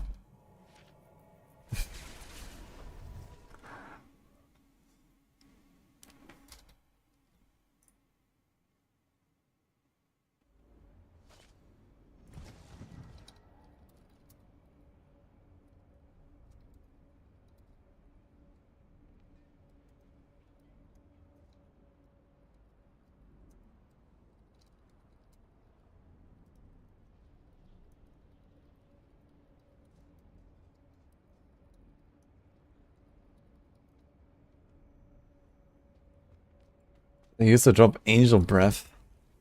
Wait, he was just spamming like Bone Prisons and he got Angel Breath? Wait, in what season was that? I mean, in the past, Angel Breath were not really such a crazy rare commodity at all, right? Because they were mostly after Forgotten Souls. The Angel Breath only will become rare now in Season 4. In Season 0 and Season 1, that's funny. With enough CDR and a bit of essence and kill, Bone Prison just turns into a free full essence bar on demand. Yeah, basically. Like, especially here with those rolls where you get casting or cover skills restores resources. So maybe you're just fine. Maybe you don't even go for this like tormented aspect and these kind of things, right? Like we were talking about this here, like, I don't think this is very good, especially in the scenario where we get so much flat resources every time we do our spells. I think this torment thing is just not really cutting it. But maybe it's the only real solution you have to kind of camp out. Because, I mean, what else is there for resource? If you're going to resource aspects. So this shouldn't work, but let's be sure.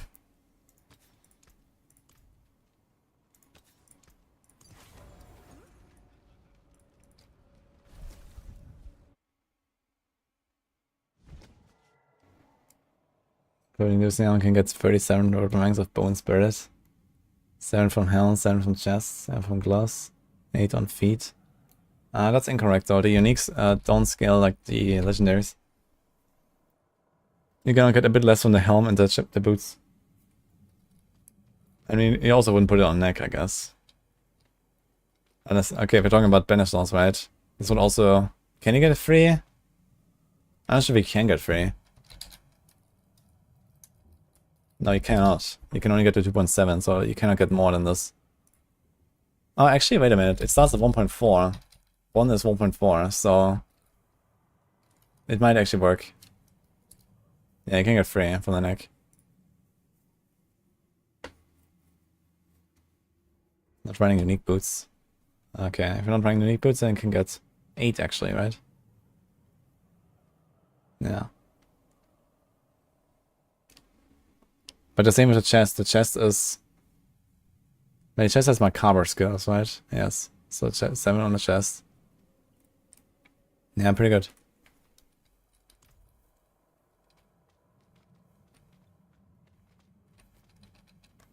Yeah. Yeah, maybe you're gonna run skeletons, and maybe at some point you're just gonna remove the skeletons. So maybe you're gonna do Requiem plus Skellies until you just have the gear to make it work, to get to 275 consistently with the boots. And then you drop the Skellies. Iconics. Tomorrow 8 PM. Yeah, tomorrow 8 PM is really bad. Did we say Wednesday? Wait a minute.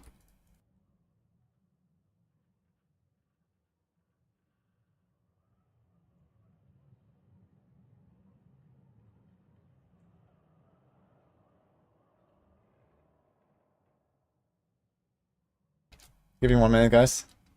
Right, we're gonna discuss this in a second, Chronix.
Big Mac. Okay, Rax, Mac, me, and Chronix. That sounds good. But tomorrow 8 PM is basically exactly when the PTR goes down, right? Supposedly.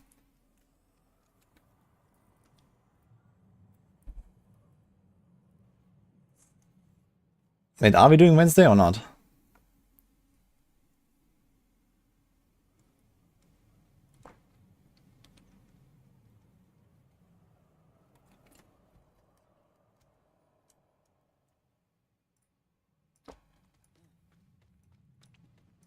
New unstoppable aspect is hard to notice in the boot slot.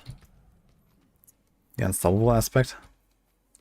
I know the Sever and the Blood Mist one.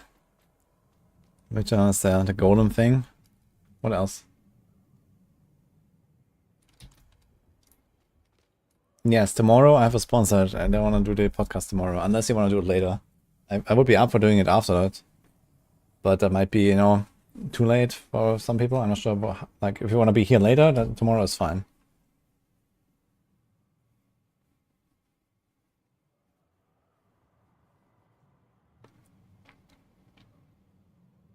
It's going to be a great podcast. Yeah, it's going to be good.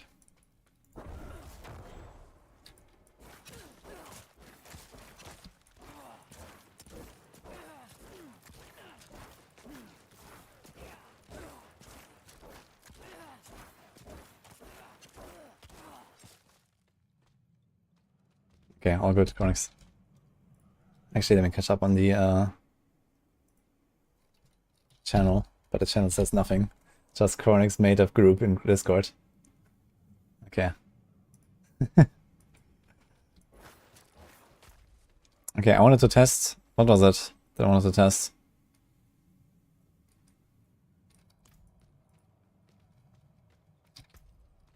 Actually, I want to try this Bone Spirit Shatter stuff. So if you do this, and we stand on the thing.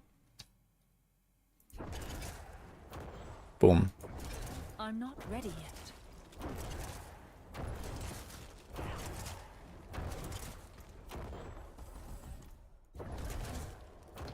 It's kind of weird though, because here it seems to work just fine. Look. I'm not ready yet. I didn't crit.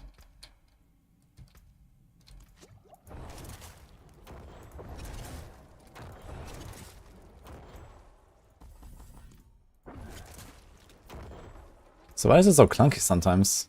With ossification. It seems all fine now. I just hold right click. It's just the spirit is like doing a circle.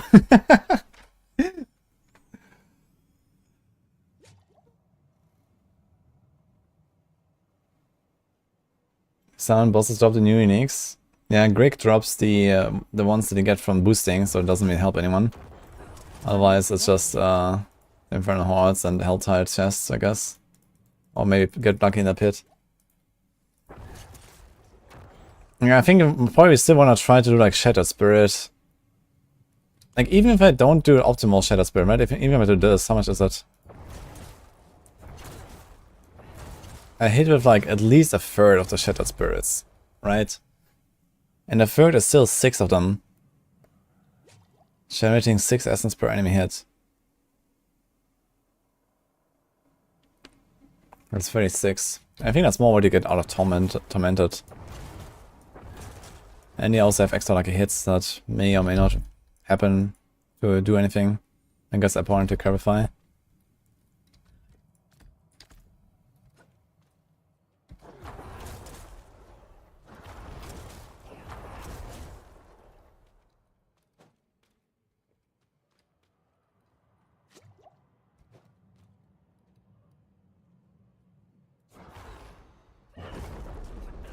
I'm not ready yet.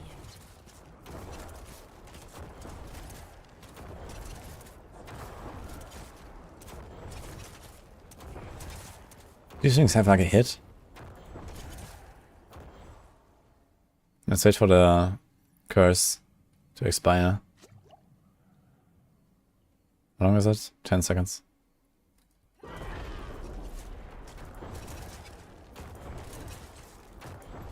Okay, it's like very consistent, like one proc, and then you do the clarify.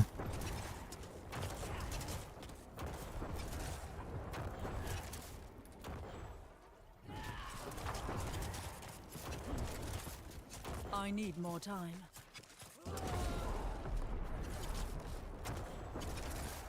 Okay, it definitely does work. The declarify and the lucky hit. I need more time. Here you get like roughly half.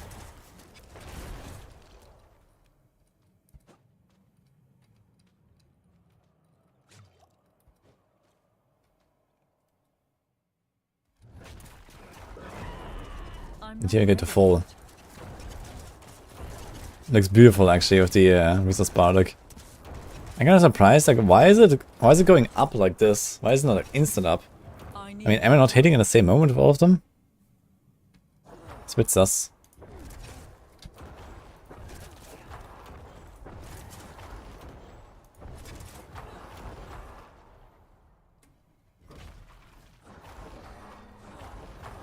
Wait a minute.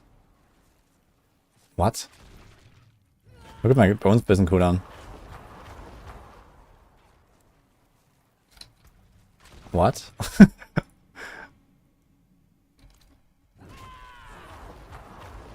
Okay, what if I do Bone Storm? I'm just holding down Curse. Wait. Does it like ramp up my rapid ossification and then I spend it like charges, or what is going on? What? Not ready yet. What the hell is that? That's insane. I need more time.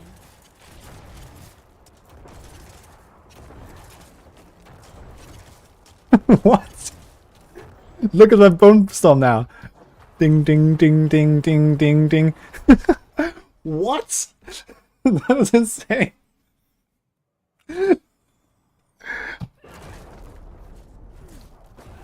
I'm not ready yet.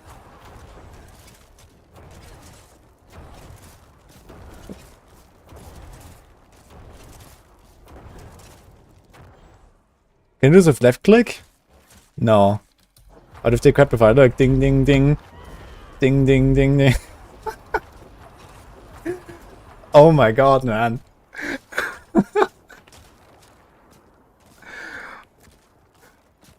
That's ridiculous.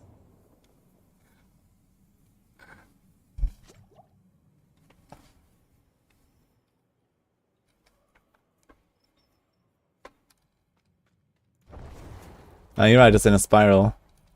The Shattered Spirit, so that's why it goes in like this. But man, that is wild. What is this class?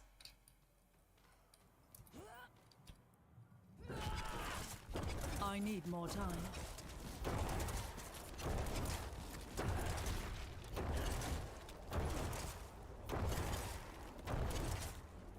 I need more time. Oh wait, how many times can I second up, guys? Let's go.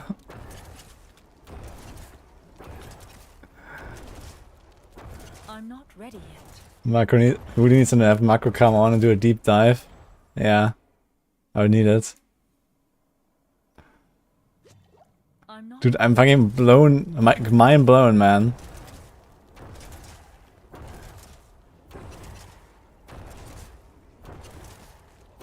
I need more time. Yeah, I'm working on a build right now. But it's the... If you want to play it on live, I have a season 4 planner for this actually. Okay, now let's see. Bone Storm. Decrypt. Ding ding ding ding ding ding ding. We can reset it entirely. Look. Yeah, just spam decrypt. I need more essence. Rapid ossification. Ramped up 100 times. Dude, why is this so buggy, man? Every 100 essence you spend reduces the cooldown of your bone skills by 1.5 seconds. This costs 10. That's insane, man.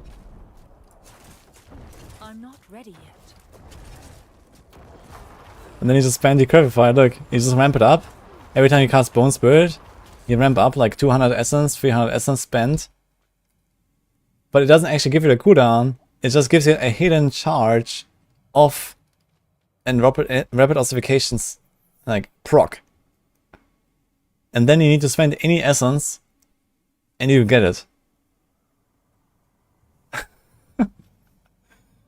So they fixed it, right? It was bugged in season 4 all season, right? They fixed it. Oh my god, man.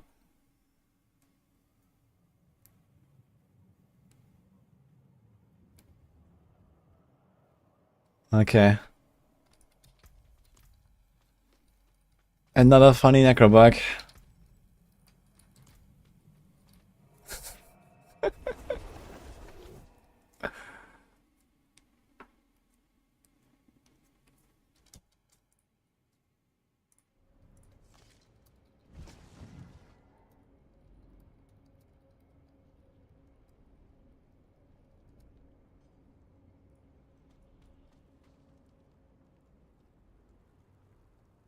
I think it's possible for those spinners to do more than 1 million per spinner.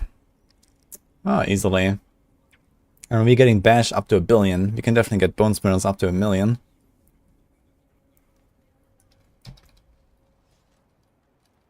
Okay, I actually wanted to test something else though, which was the scythe thing. Let's do that.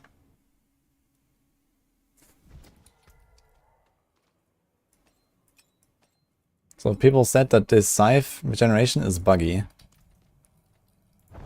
Let's put it to a test.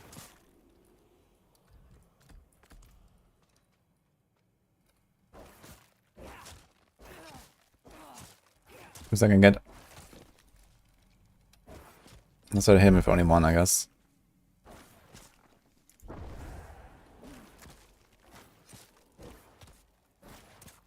Looks like we get around 9.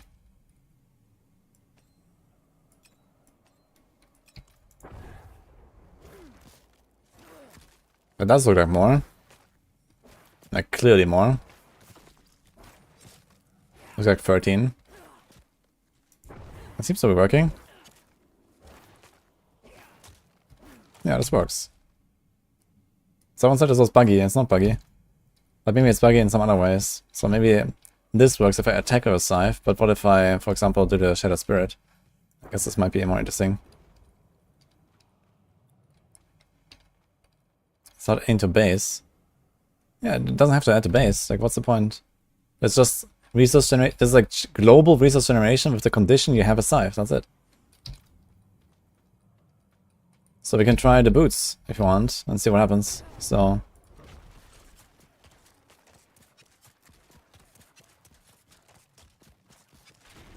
103. Let's try this again.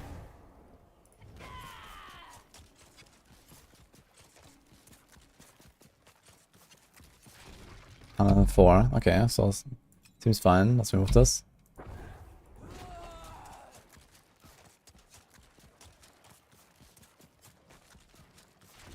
$84. It's clearly less.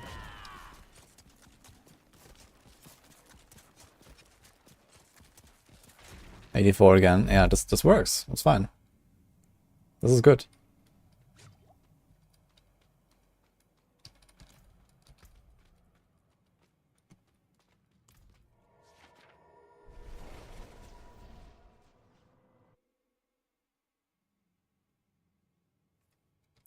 I can link you the build, by the way, that we're working on, so since someone was asking here.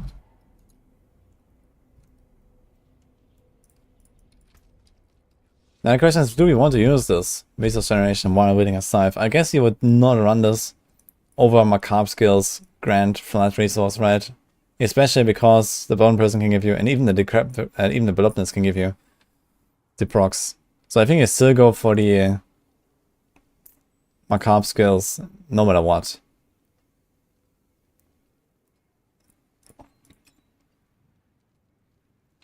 But technically, you could reach a point where Shattered Spirit is so good that something like the resource generation while building a scythe outweighs it.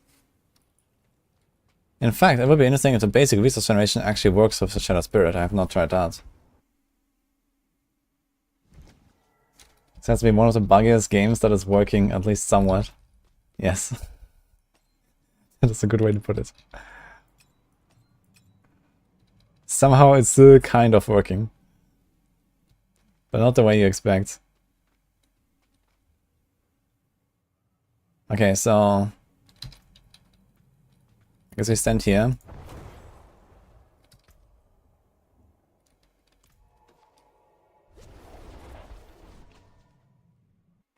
And get him to buff Angel Breath drop rate. More places to get them. Yeah, I think that will happen actually. They said that I'm gonna investigate Angel Breath. Shit. Father bless.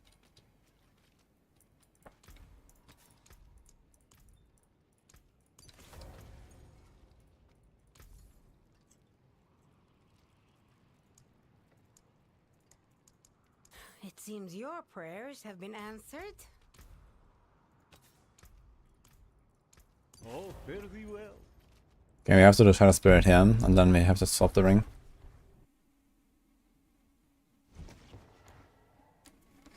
Olsen gets absolutely shit on for all the bugs they had on release. Well, I mean, to be fair,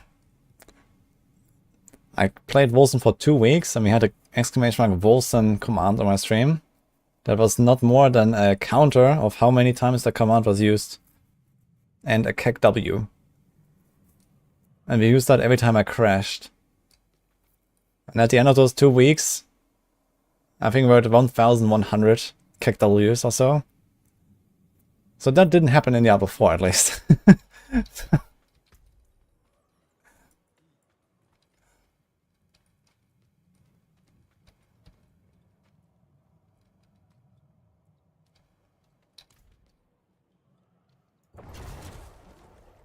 it's like 63, 70. Let's wait a second.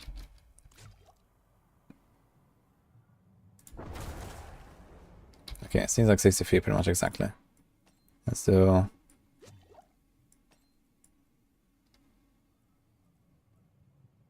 okay, this is the resource while building a scythe. I guess you can try it out just in case. 79, so it clearly went higher. 80, okay, so that works as well.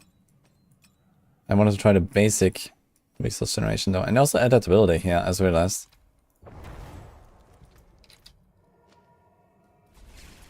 I'll be kind of curious.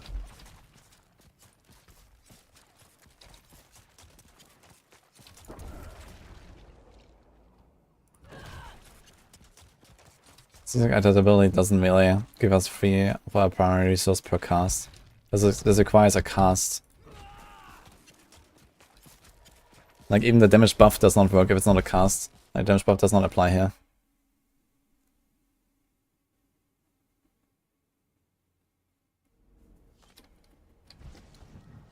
The billions of gold you spend are absurd if you had to fully masterwork one single character.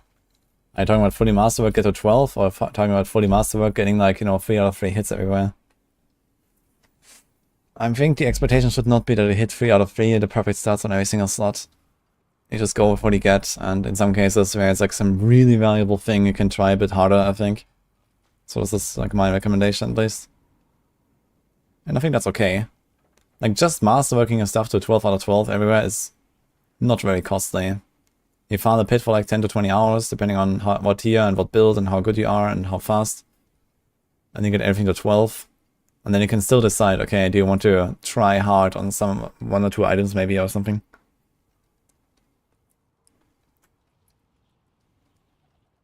I think the masterwork gold cost could be adjusted a bit, the reset gold cost. Or they give us like some other option to farm more gold. I mean, you are getting another option in the future for gold. Because I feel like it should be more about farming the pit for the materials than it should be about farming the gold. If you want to do masterworking. And if you get another option to get more gold, I think that's okay.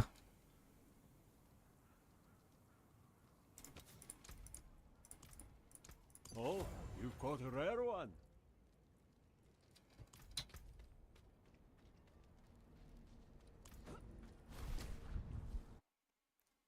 You know, auction house will be a thing in D4. I kind of doubt it, but maybe something more like the LE Bazaar, but I guess that's basically just an auction house. I don't know how they would do that.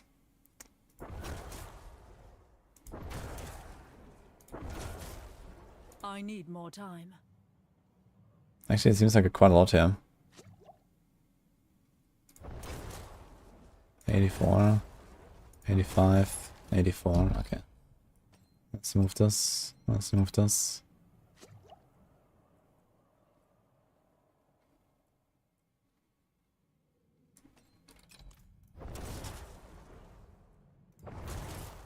It actually does work. I need more time. Basic resource generation does work with Shattered Spirit, which is kind of interesting. Because Shattered Spirit does shoot the Bone Splinters, but Shattered Spirit gives it a different value. It says generate 6 essence per enemy hit, which is different from the usual 1 or 7 per cast.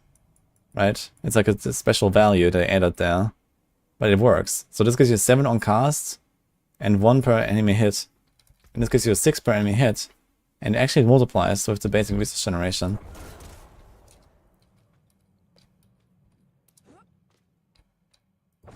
I'm not ready yet.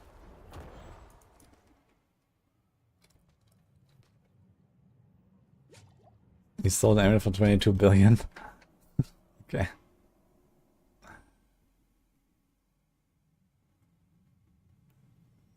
The inflation is real, man.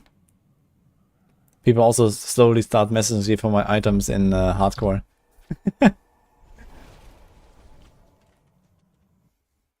Okay. I have a 500 break, guys. Beep, beep.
Hey guys, I'm back.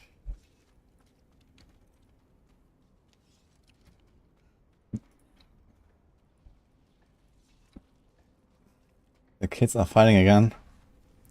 Oh no.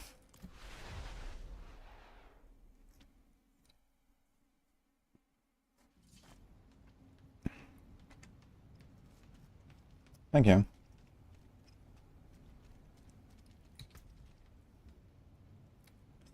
Okay. Now, what have we learned with this new tech? I'm gonna try to just like equip the 2 rings that I had earlier. I'm gonna equip these Bone Splinter cast twice things. I'm saying the cooldown is irrelevant, which is mildly true.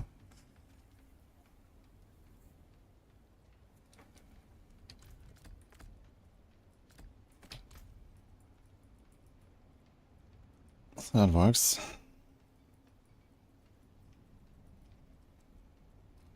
Let me drop this.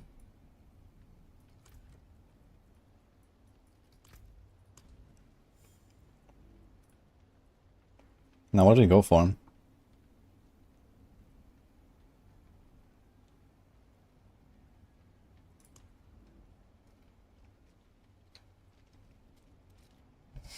I mean, this will give me more bone presence. I think let's go for the corpses. And here we could do the essence. Oh no, we have actually this, yeah. 3% increased damage for each active Shadow Mage. That's kinda nice. So we can do that. And we keep the Golden Sacrifice.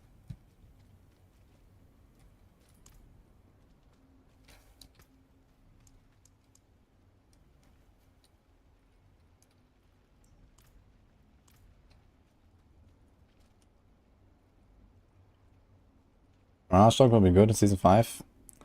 I mean, almost everything on Rogue is gonna be good. I don't think Barrage should necessarily be meta, but it does potentially get a lot from the Umber Crux stagger. So there's like some more testing I need to do with that. We're gonna do that later actually, after I'm done with the Necro here. I'm just like experimenting right now still. Let's go back to this, let's go back to this. Let's do the Banished Lords. Let's do the chest. No, Shielding Storm does no longer help us. Okay, we are gonna be very squishy for this. And we can do the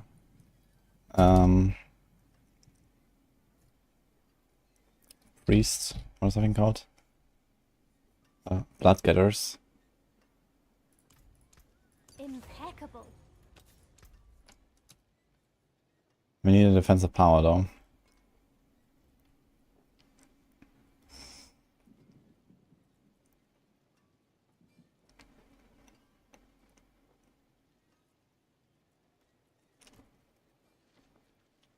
So this could be Undying, so he has some heals. Or we just do Prudent Heart anyway. Prudent Heart is kinda nice. I'm gonna do that.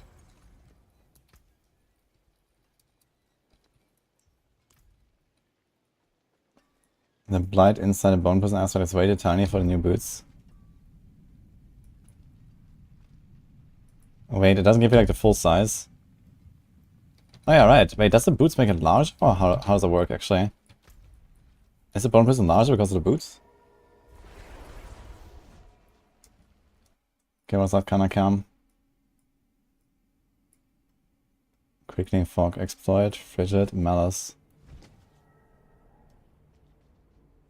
Should I establish this? Because of low roll and dodge, yeah, it's a window trash basically with a 2 dodge, man. Unusable.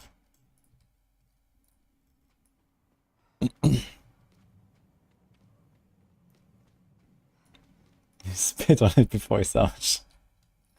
Spit on our thing. Okay. Let's do that. Let's do this.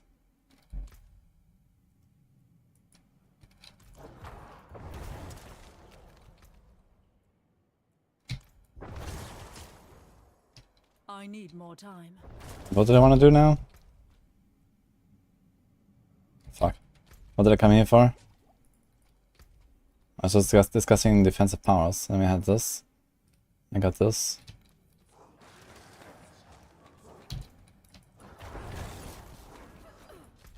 We're in summons that. No, it's Sagar, I think. And Aaron has costed us 3 million. Nice. How good is Invigorating Strike gonna be? Invigorating Strike, huh? I mean, Invigorating Strike has the lucky hit, and for some builds that it's like really dependent on lucky hit. But you can use Invigorating Strike as like a buff tool. Yeah, that does have some merit. The boots.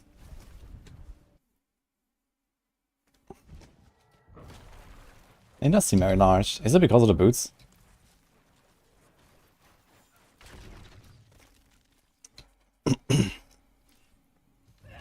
Yeah, it's actually the boots making it larger. Like a lot. Let's check out the aspect.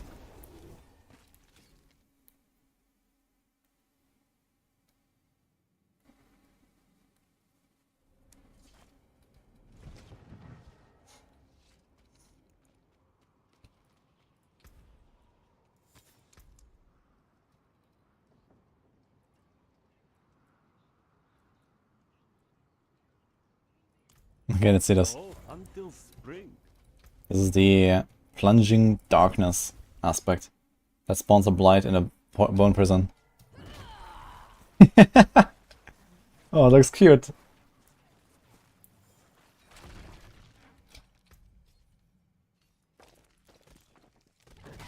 Yeah, this is fine.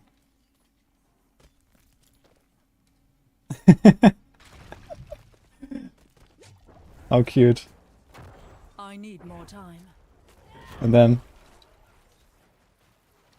I mean, it doesn't really do anything, right? Plunging darkness. Does anyone use that? I mean, Blight itself doesn't even do damage in the Blight build, right? So the damage portion is kind of irrelevant, yes, I guess. So it's only like the utility, which is like, okay, you get shadow damage over time. And you get like blighted rocks and stuff. And shadow blight. Gives a lot of essence. Wait, where's the essence coming from?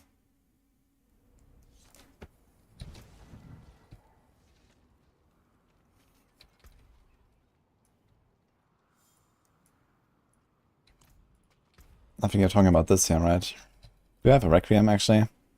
I do, I have 5 essence per minion. So it's a kind of scuffed version of this. So we get, okay, how much was it? 10 from the Bone Prison. Wait a minute. Is the Bone Prison, I guess it has more parts now, right? Because it's larger. 2, 4, 6, 8, 10. It's 10.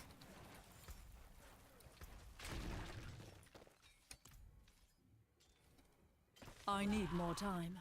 There's only 6.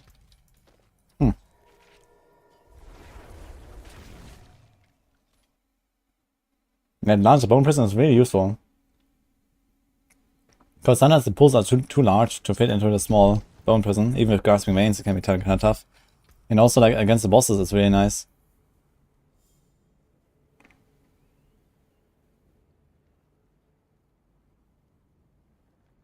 Yeah, actually it says traps a larger area. I completely missed that.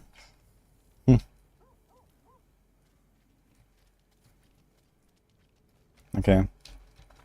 So, we do this. Does it activate in town already? No. So now we're gonna have... It doesn't tell you what is the maximum on your minions. That should be 4 and 3, so it's 7. I have 17 minions. So I will have 85 extra maximum essence. And it could be 119. That's a lot. With Bone Prison up. You basically always have a Bone Prison up. I mean, sometimes some of might be destroyed. But okay. With 85 extra, I'll be gonna be at 235. And then we have the shots cast twice.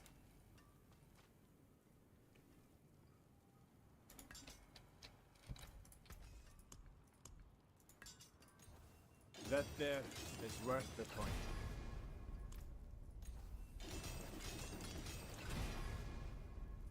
I'm trying to hit the cast twice, yeah. Not bad.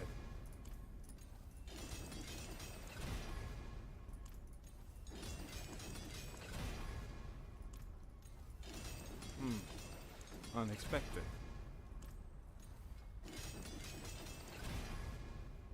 It's a kind of shitty roll I got there, to be honest. Maybe I should try to get a better one. Take a chance, wanderer. There. Not much, is it? Mm-hmm.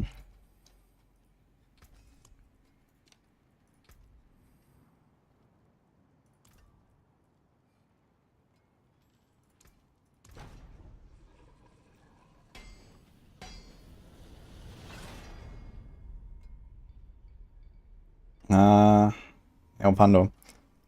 You don't miss out on anything right now on the season. Compared to like season versus Eternal is the same basically right now. But that might change in future seasons.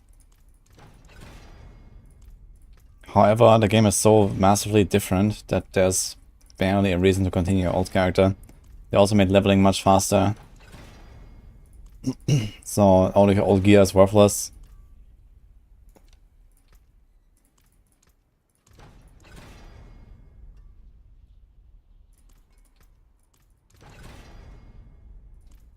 Okay, got a decent one here. Nice, 39%, okay.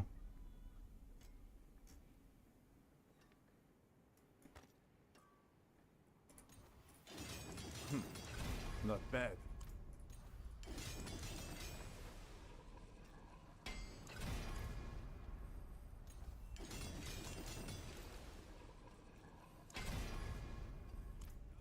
Can you pull enemies with the void aspect through the bone prison into, like, inside basically the bone prison with the blighted aspect?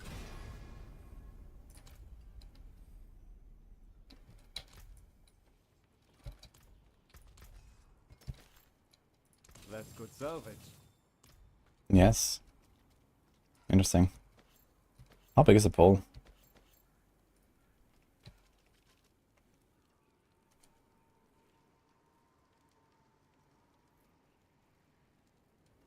So we'll try the Shattered Spirit.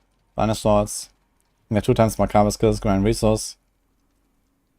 And a bit of resource gen here. Although a terrible roll. Maybe we should try this with a better roll. What else do we got here? Even if we get like a -1 core skill, fuck it. This has 7.5, this has 6. Oh my god. They're all terrible. Okay.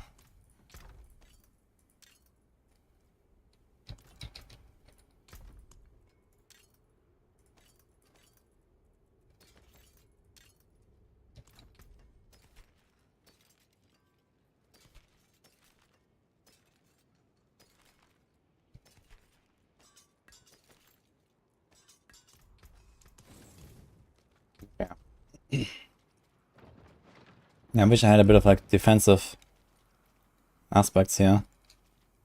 But there's nothing else I can really put here. It's just hard and bones. Actually, there should be the blood pants. Do we have those? I don't think I do. You have a mutilator blade. Okay, but basically the blood pants will give us quite a bit of damage, like roughly double damage.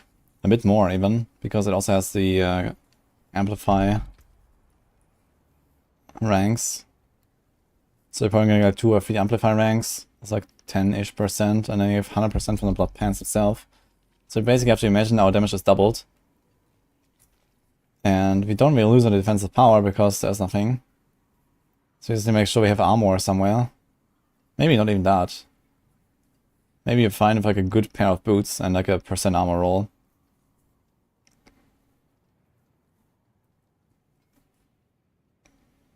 You get alive anyway on the blood pants. We only lose int, I guess. So yeah, the blood pants are roughly double damage, maybe more. Without really a big downside. And some extra yard, actually.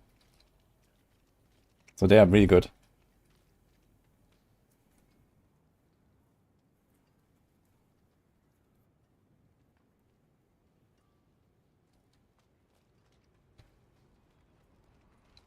Okay.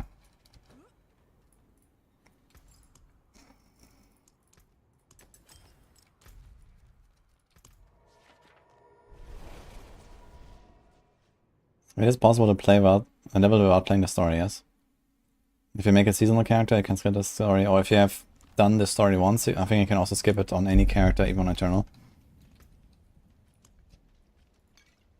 Okay, going on 42 relics there. Anything else you want to change here? We still have 3 points. Could do healing.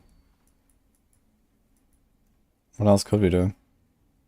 I guess that's fueled by death, which is actually not terrible. Gonna get the last point. We could, I think.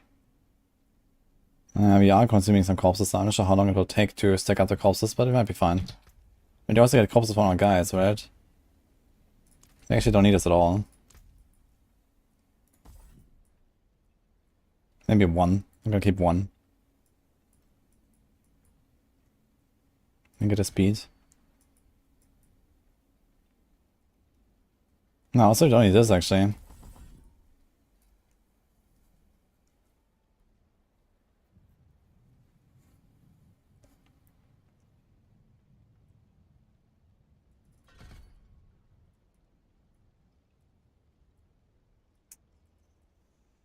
Actually, I realized we might have a real problem with our minions' survivability, right? But we can solve that with tempers. There's like pretty strong tempers for that, I think.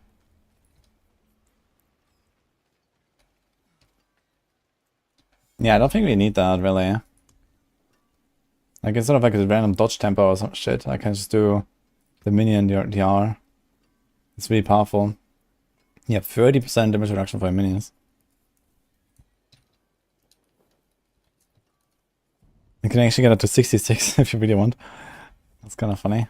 On 1 roll. I wonder how well that will survive. Probably not very much. What do I do with all these points? Because I need this, I guess. I guess you don't want to rely on the crit here. That is useful though. Maybe the corpse can be useful.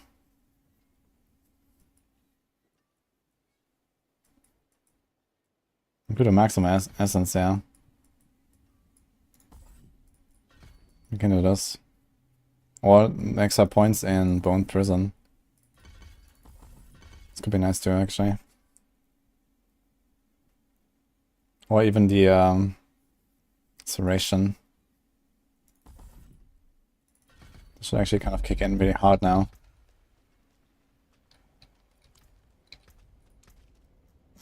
That's my crit here.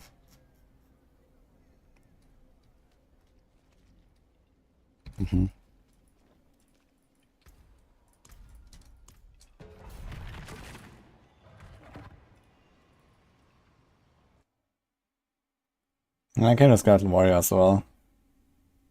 But I guess realistically I would just go for like 1 or 2 of these tempers. Now currently there's no difference between season and non-season. But again, this is just because there's currently no season theme basically.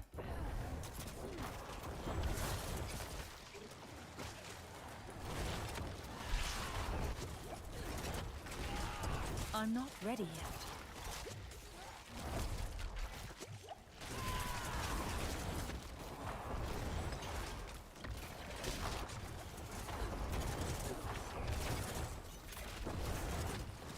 That's enough resources we have here. I need more time.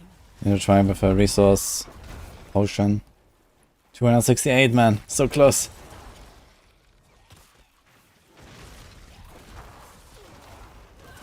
I'm not ready yet.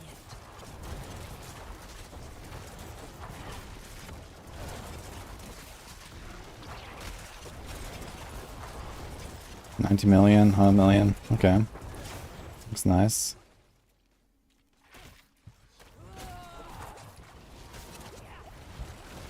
$65 million.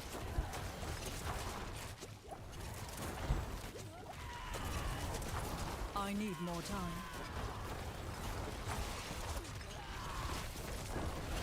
Oh, 28 million. Okay.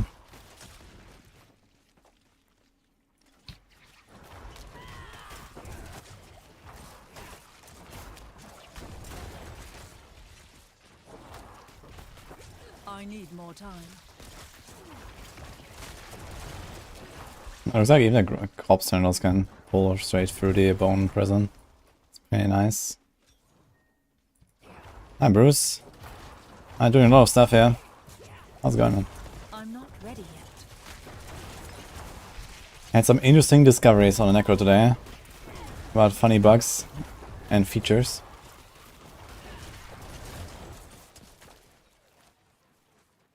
Can't I make the devs put holiday goods back into the free?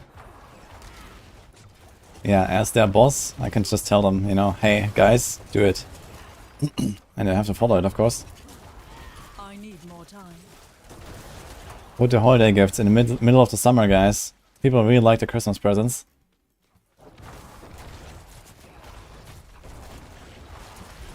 I need more time.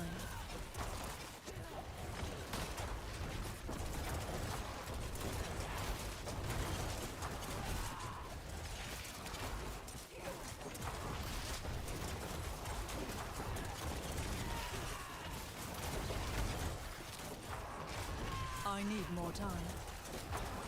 So if you get like 200 million and then it gets doubled, it's like 400 million already on like a big pump. Kinda good. Yeah, the Spanish Lord Talisman stuff is definitely useful. So once you get to the 275 maximum, you definitely want to do it.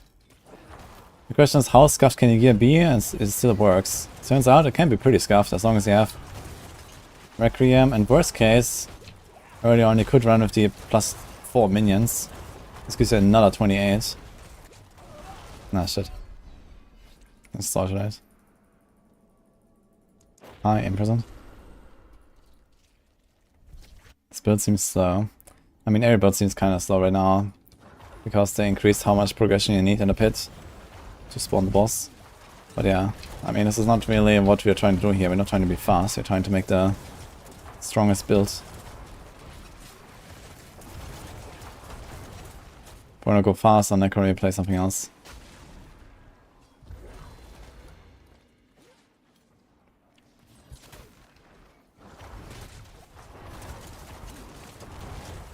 And this is a build that actually has, like, you know, the true Diablo 4 fashion combat with like a bunch of builds and combo, and then, you know, ramp it up and go kapow.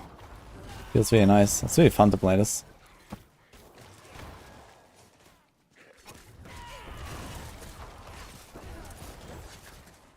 I don't have the Grasping Veins aspect anymore. I just realized I need to put Grasping Veins, I guess, somewhere.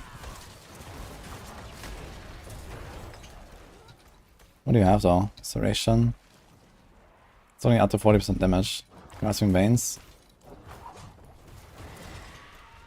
This is 25% chance, maximum essence increased.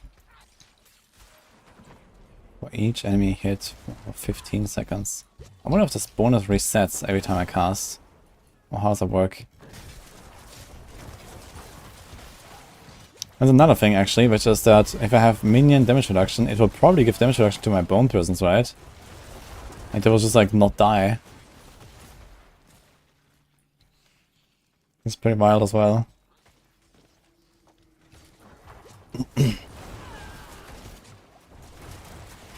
I'm not ready yet.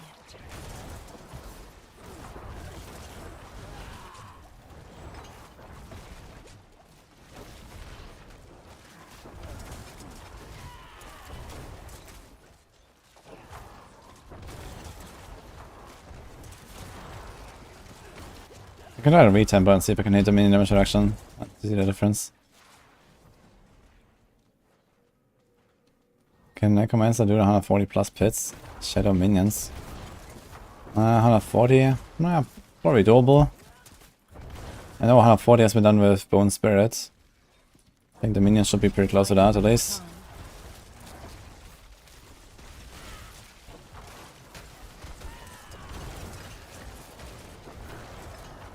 Actually, wait a minute.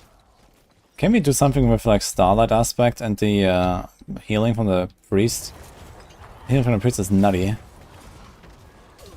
I wonder if that would be something. Maybe not for this build necessarily, but could be interesting.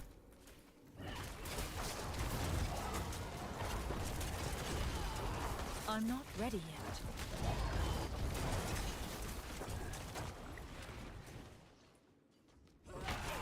Bone prisons actually die too fast.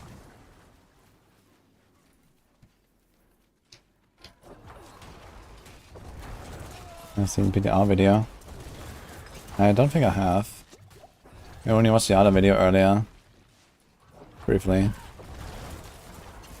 But yeah, I mean, if you add Lucion, it's probably something like around double damage. And then the boots with the extra essence are pretty nice. I think you're probably gonna get to something like 10B then, or maybe more.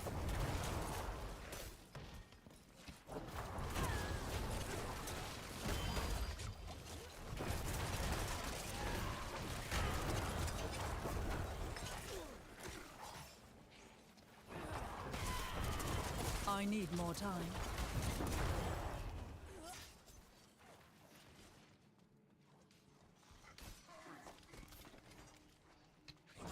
10 billions. Yeah.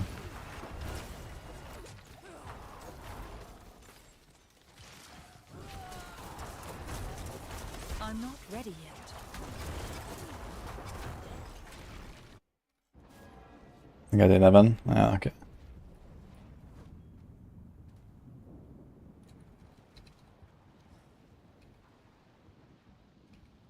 Thanks. Thanks, Robert.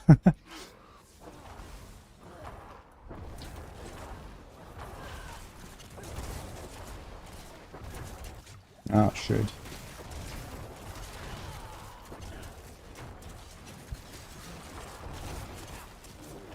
And I got a stack somehow. How'd that happen? I'm not ready yet. I was just... I actually did press Blood Mist, but I think it didn't go off because I was casting a Bone Spirit. Can you not cast it? I need Yeah, you have to finish the animation first. I was like, the Blood Power is about to go off. Boom. I should have no minions now. Oh wait, they come back, right? Okay, easy.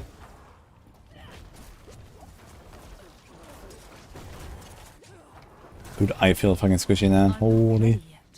Also, for some reason, Blood Bishop always feels Omega tanky, even if I reset him. Is that just me?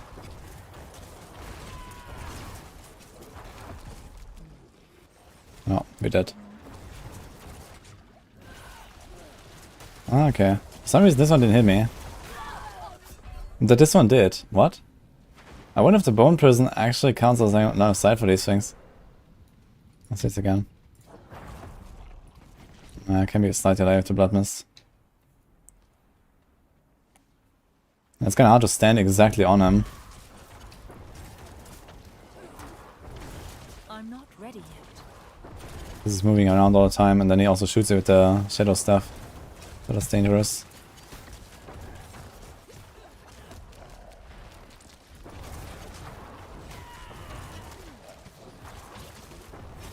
I need more time. Damn. Kinda wild, these blood orbs. I'm too squishy for surviving one of them. Well, maybe two. I wanna try again staying in the Bone Prison though and see if that protects me, because it kinda seemed like it in the first round. I need more time.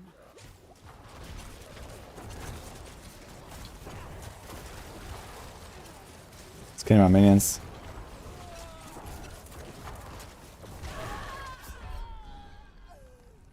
I think it was the shadow guy. I stood in it.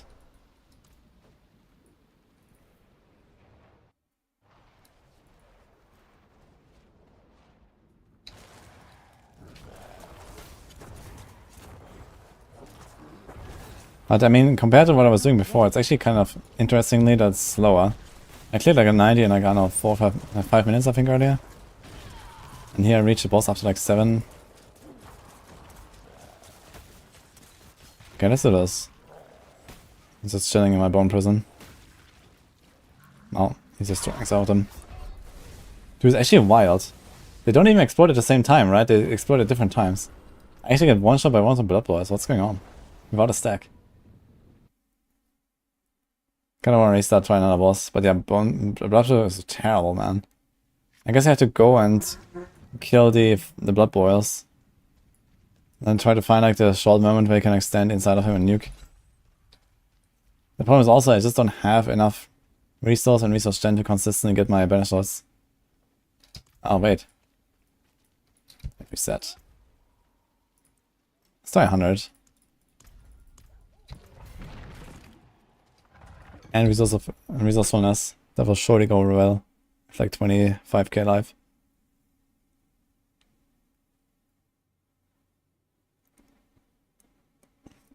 Yeah, in some busters you can stand inside of them, but yeah, Denmark you can't, Blood Bishop you can't. There's others as well, I guess they move around, like the Malice. Like, there's many of them that actually do move, so standing inside of them, Shadow Spirit is probably optimistic.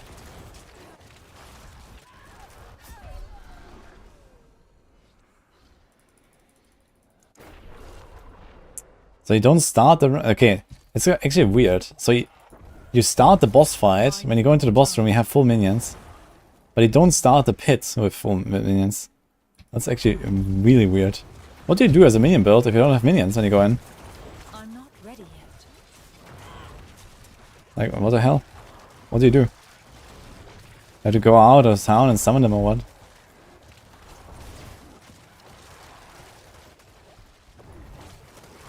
Yeah, it means I'm just dying. You have to change this here.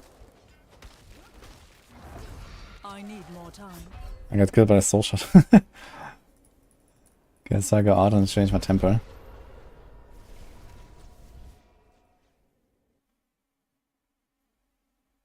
Press Army of the Dead. Yeah, okay, if you play minion build, I guess you usually have Army of the Dead. Okay, that seems fine. It's actually like good enough to be used, right? What's kind of interesting here, I walk in, I have no minions.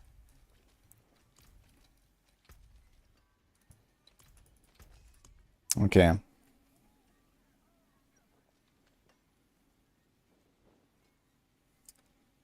I never tempered this. Good.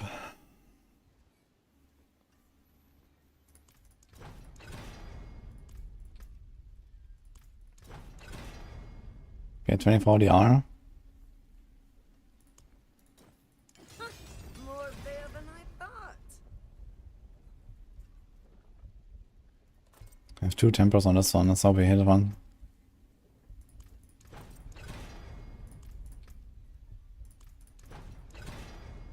One to drain vitality, okay, F.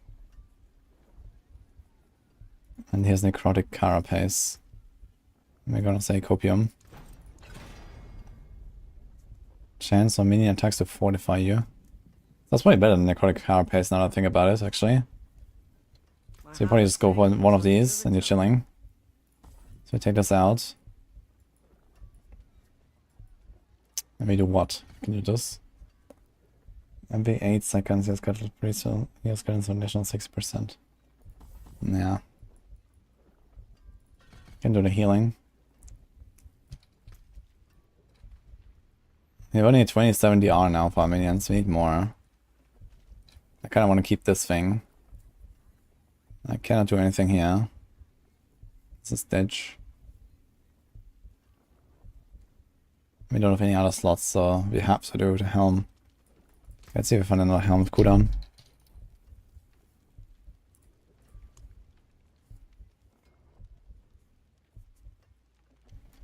Can try this one. I forge more than horseshoes and nails. What do you need?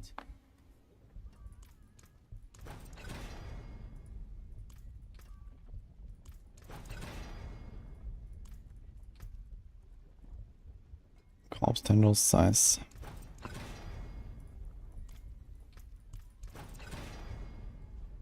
Yeah, my minis did not respawn. Didn't you see? I walked into the pit, I had 0 minis. I revived, I had 0 minis.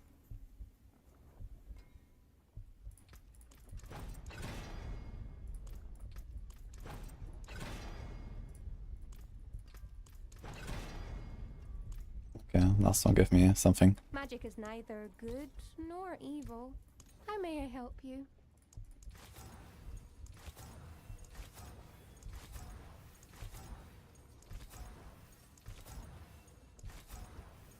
Ah! I rolled over 12 resource. I was like, okay, I have to look for the resource. Then I saw the essence per second, I was like, I think it's the first time I actually tried to get resource on the helm.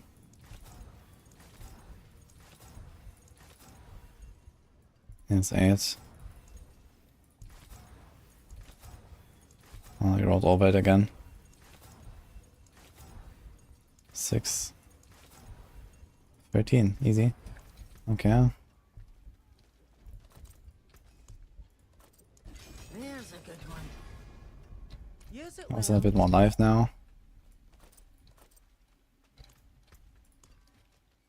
Okay, so 42. You have more maximum resources than before. Huh? Around 3 of them. Okay. And a ruby.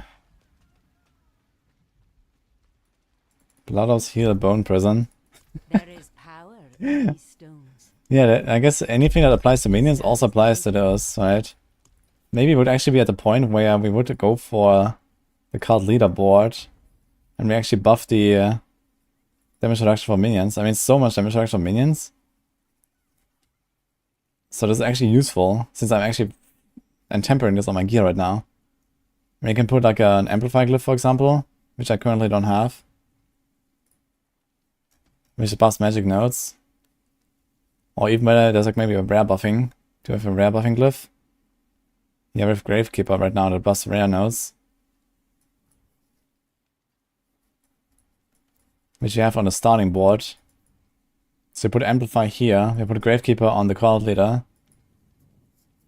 And you get insane amounts of DR for our minions. I think it's 20% for the big node. So times 2.5 is 50%, and then 5, 5, 5. So that's basically what I get for my 2 tempers right now.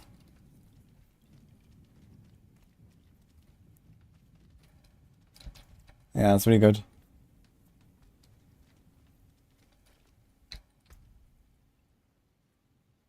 With Dead Razor.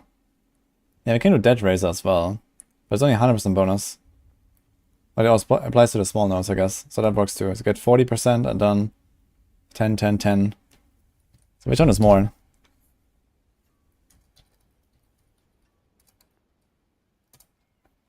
So this is 56% damage reduction.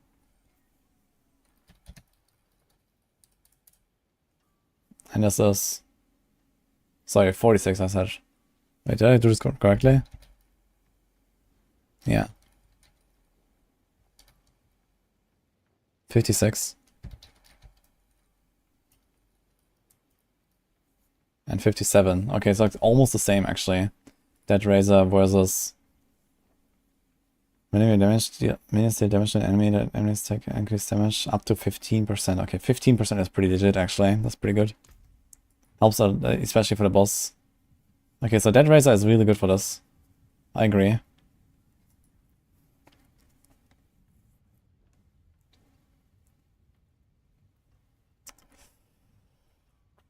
I kind of want to keep Undaunted. I kind of want to keep Gravekeeper as well. Gravekeeper is kind of nice. I think with the Reapers we should have enough corpses most of the time. Could maybe drop Territorial. So maybe we can put Gravekeeper... where?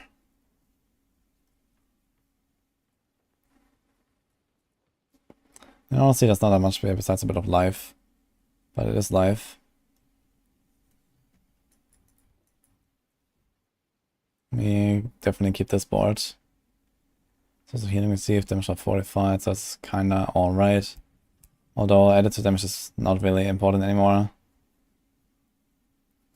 And neither is this, we can actually like remove points here. We have 44 decks right now, this is way too much.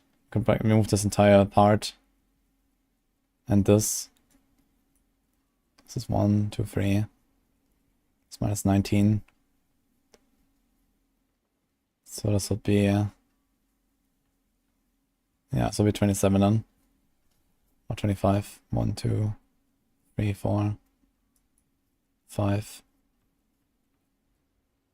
Could also drop this, so we get 6 points, 8 points from this part here. Maybe change this board for the Dead Razor card leader.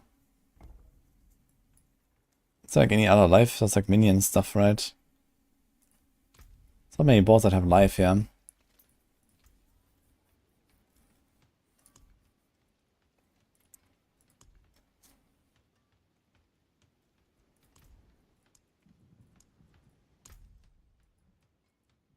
So we got this. We got this. We got this. We got this. So you have literally every single life node available to Necros right now.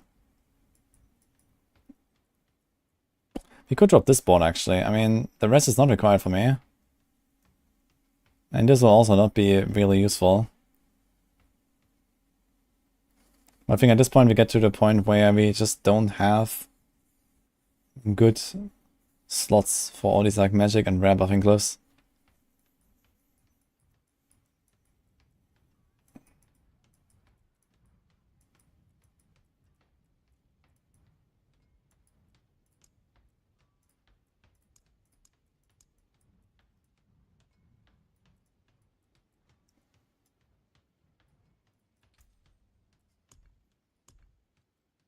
Dude, Necro Paragon mods. Actually, there is one more here. On Wither.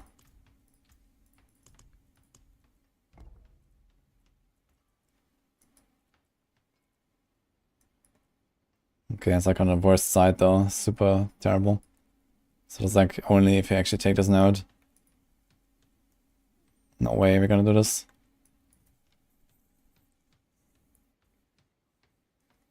I mean, with pathing to the gate.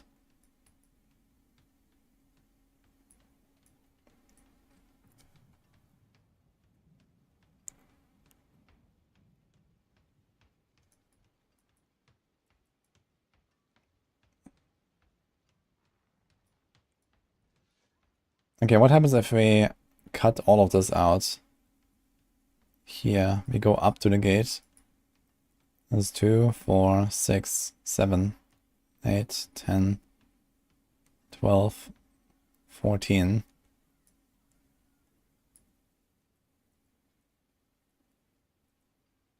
And then we do 16, 18, 22.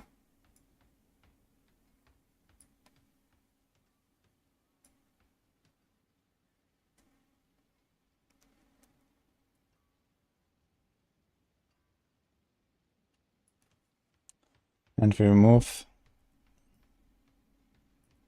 2, 4, 6, 8, 10, 12, 14, 16, 17. So it's minus 5 points basically. We lose this and this. And we gain a gate. So it's the same like typical 5 points to get to a gate anyway. And then this is 5, 6 including this.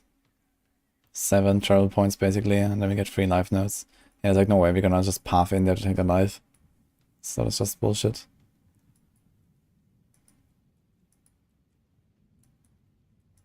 But yeah, I guess we drop this board. This is Flesh Eater. I mean, honestly, Flesh Eater becomes an option right now as well, as realized. You are actually using this sometimes, if you want to. 1, 2, 3, 4, 5, 6, 7, 8, 9, 10, 11. Would probably be worth keeping this. And you want this as well. Again, 15 DR, or 0 and 15 damage. Can definitely drop a node like this here. For the entire thing.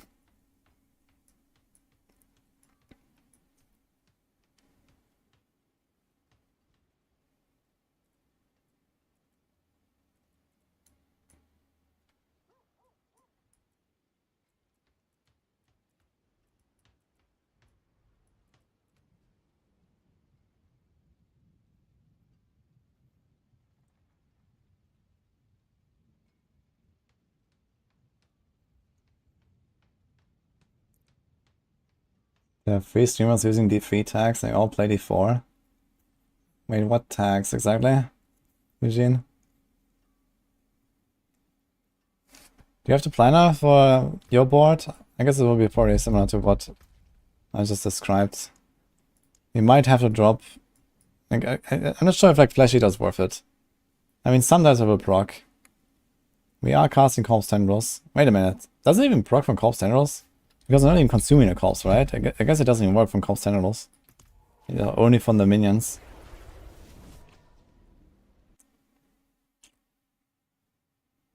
Necro looks hopeless.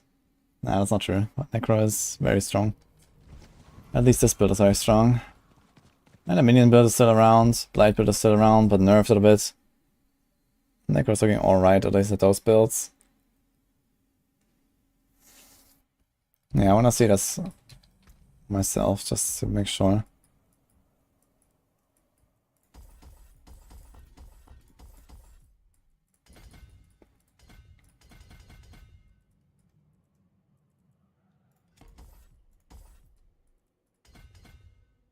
Ugh. Ugh. Okay.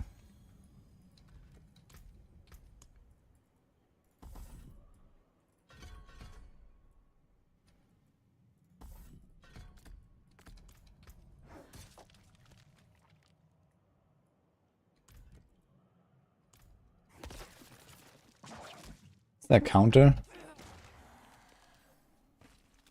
Gain a damage bonus after consuming 5. Okay. And I got it.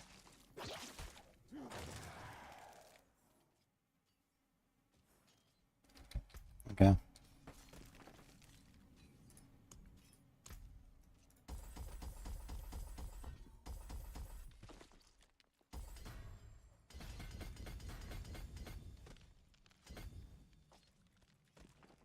How much was this?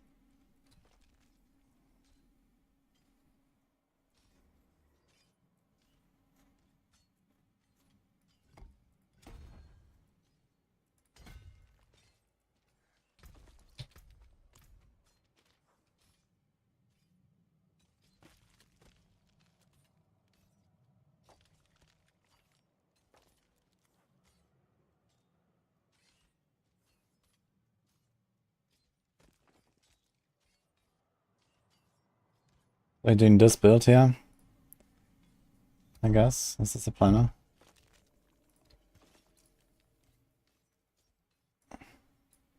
So this is the card leader Dead Razor combo. He didn't even take the small nodes, interestingly. Just the big one. Okay.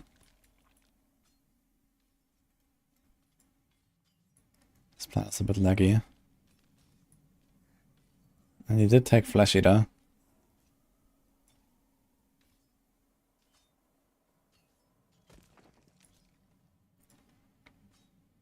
I guess whenever there's downtime and you have enough corpses on the ground, I guess you can just do it. Just to make sure you don't like overdo it. Because if you use up all the corpses on the ground, then you don't get the damage bonus. From Gravekeeper, you need at least 6 corpses on the ground. For the maximum. And you have Dominate.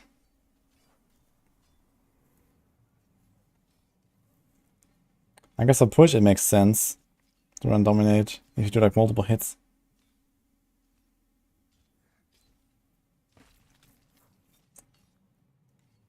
I guess most of the time he's gonna one-shot most trash packs, so there's not that much of a benefit there. Okay. So I guess he didn't do the blood board. Actually, we do have blood because blood. But he didn't take the health. So he went on his board without taking the health. I mean, this is 1, 2, 3, 4, 5, 6, 7 only to get there. This is such an efficient life cluster. Because only one travel node and then ding ding. One more travel node and another one.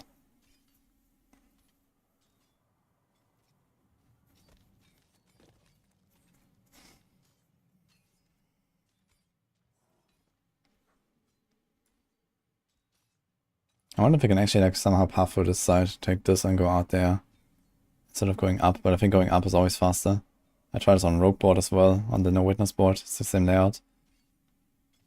Usually it's always make this a T, go left, go right, go up.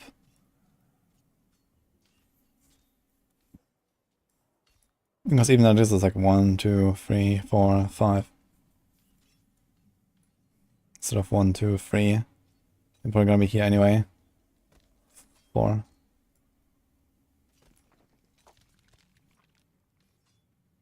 Yeah, we would save 3 points if we path for this side. Then we get 1, 2, 3, 4. We have to spend 4 here. So this would maybe work if we come from this side. But this is usually not how I do it.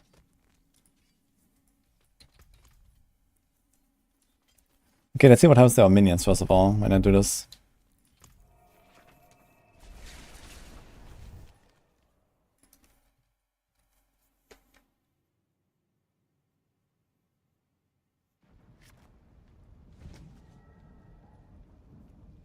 Yeah, I can do a 45% HP. I mean, I have a few points now that I don't really need. It's, for example, the move speed, but I kind of don't want to give up the move speed. We can give up this here maybe. If we have enough crit. Can take out 1 here maybe. The other thing is even my bone prisons are dying too much. So let's try this. I get 2 more. Where did I take them out?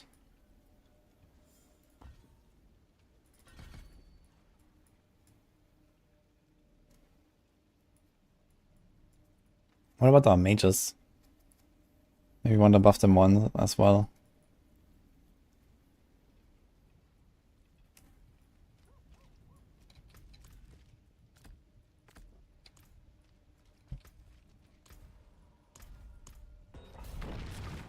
He didn't use mages. So he only went with the melee guys.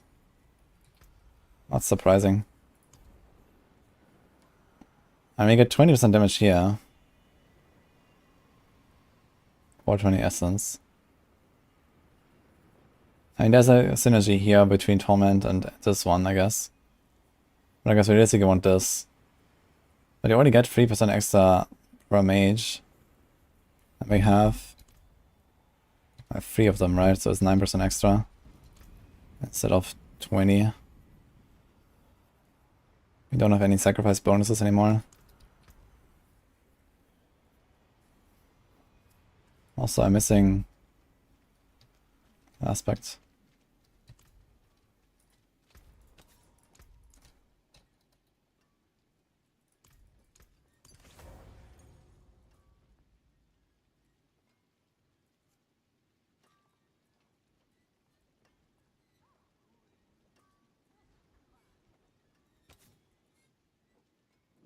Didn't have some blood gutters either.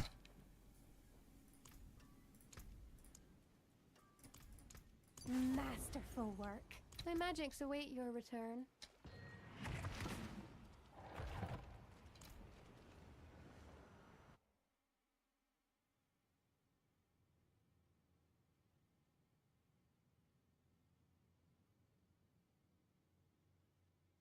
Yo, that's what 100, heck yeah. 9 is not really good for getting gear, but you have to do it a little bit to get the glyphs. So make sure you max those out.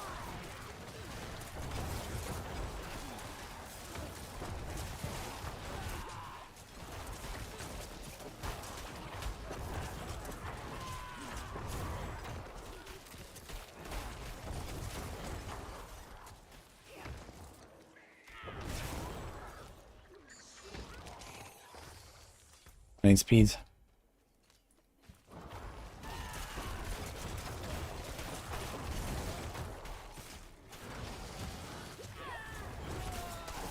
I need more time.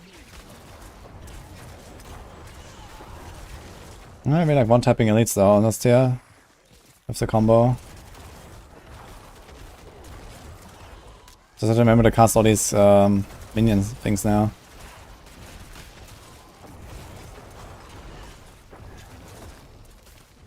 I'm not ready yet. I can't hit this guy, what? I think I got a non-crit there. Okay, I'm getting too many non-crits. What's my crit? 55. Really? 55. This is like 80. 84. 96. You have 96? I think. I'm forgetting something.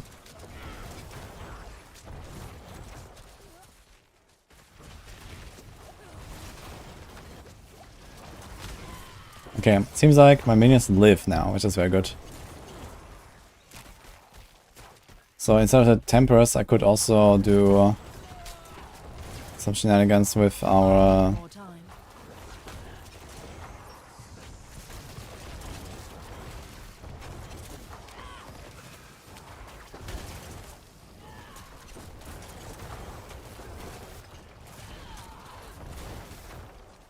I just realized when you have Lucian's crown, you actually spend more essence on decarb, like 5 more. And you have more maximum as well, I guess. I'm not sure, does it have more maximum than a normal slot? Maybe. Go try Lucian as well, but you're gonna have like roughly double damage. But actually more than that, 2.5. I'm not ready yet. Seems unbalanced.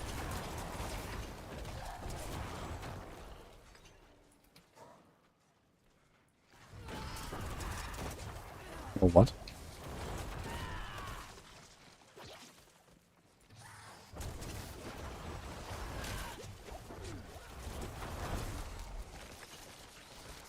I'm not ready yet.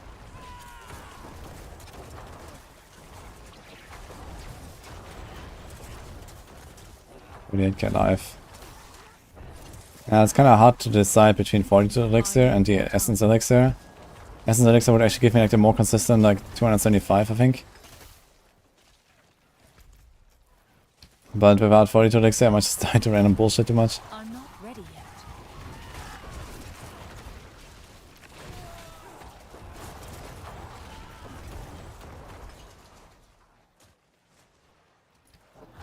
That song, man. I love that song.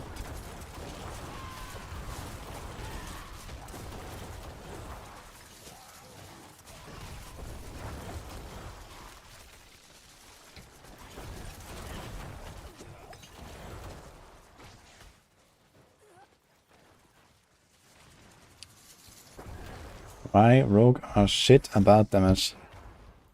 Maybe it's just you. But don't worry, I have a guide for you. I need more time.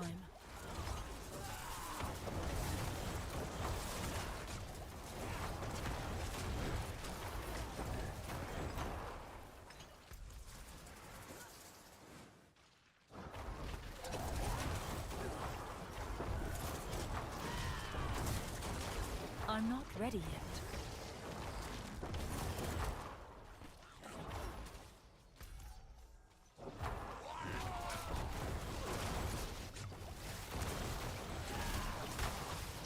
I'm not ready yet.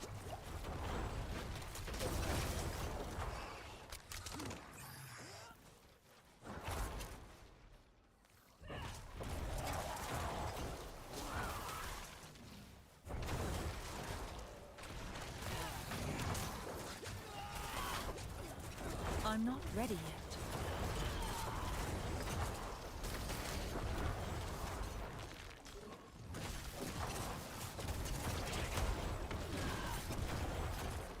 I need more time.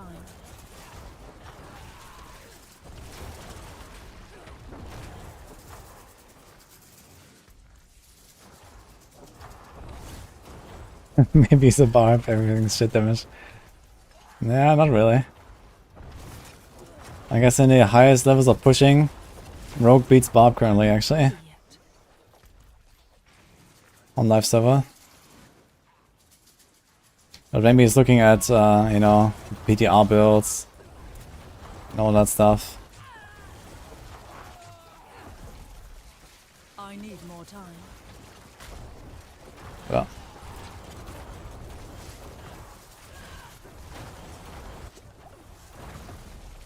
I need more time.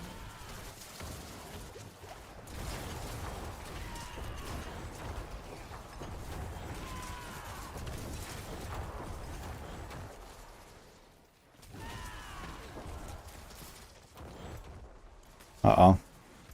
Uh-oh. I need more time. Okay.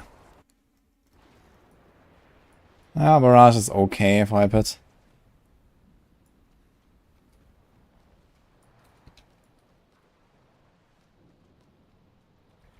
Let's go to the land, that should be good. Oh. I wasn't paying attention here. Nice.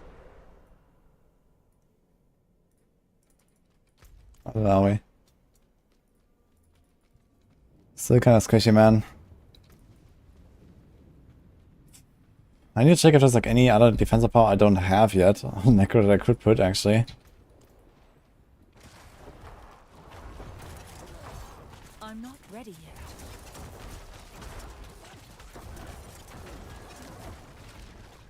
Just eat this. Yeah, these are some pumps here.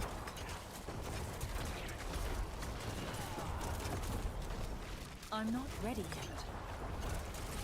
Okay.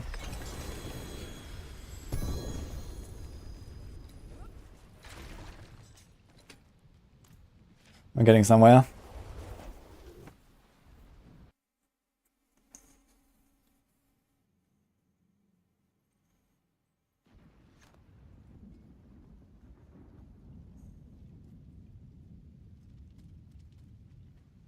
Yeah, fix the death location. Yeah, so apparently if you explore the area after the boss portal, then you get a checkpoint there. And if you plan to die a lot on the boss, then you can do that. Better than starting from nothing. Yeah, so it seems like what Sorc was telling us with the setup with the minions is definitely better. I just wonder if you can do a minion-less setup with Banisaurus anyway, without Requiem. And I think you might be able to with the boots, but it might be somewhat inconsistent. Okay, how much resources are on these... on the crown? Where's the crown? It does have more. It goes to 23, so it has like 50% more than a normal helm. It's quite a lot of resources. Resources doesn't exist anymore on rings, right? So I don't have any other source of maximum resources. Just the Paragons, the helm, and then aspects and stuff in the pot.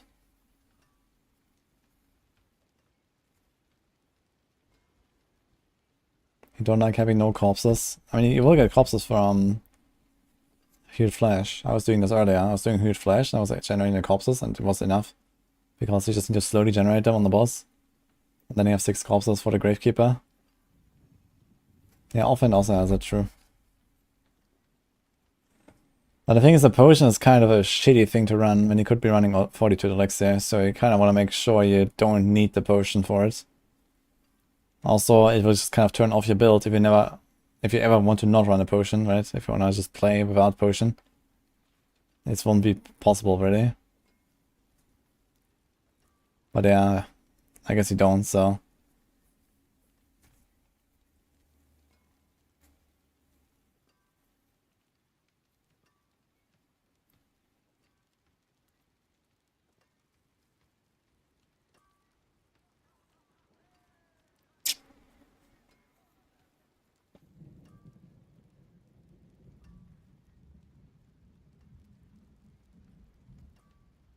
I mean, the Requiem, at least as long as a bone prison bug exists, is real good.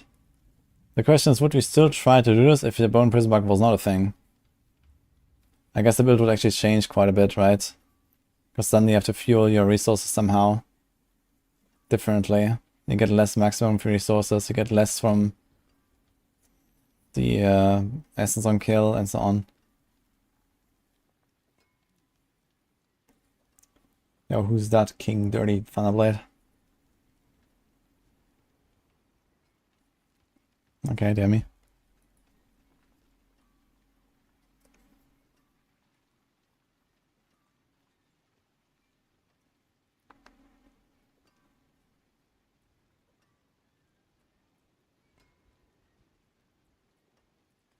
Okay, let's try it.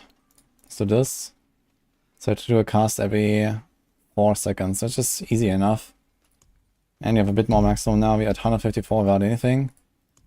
And this will go up by 16. So we have 170. Then we have 5 minions, 10 bone prison, that's 50. And 7 here. So it's 17 is 85. So we'll be at 255 before boots. So we only need 10 stacks of the boots to get to 275. And that's with a 42 pot. Now the main thing is we have to actually fill out essence. You could even consider, instead of the shadow mages, you can do the cold mages. You can also get some essence. It's minus 9% damage. And gain a bit more essence. I guess it's not really a good trade. It would be a decent trade, I guess, if we had like a resource generation rolls instead of macabre rolls. And we can up this maximum resource here. This is only 8. There is magic in all things. Let me show you. This crit damage can be replaced with life. This crit damage can be replaced with int.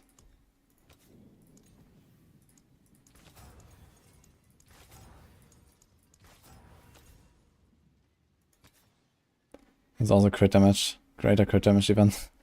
Like, we don't need any of that stuff now.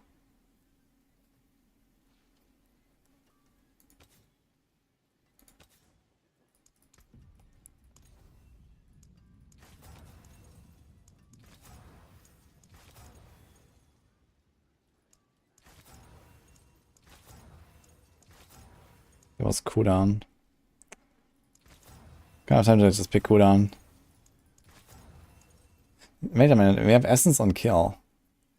Essence on kill actually helps us. That's kind of funny. How much can you get?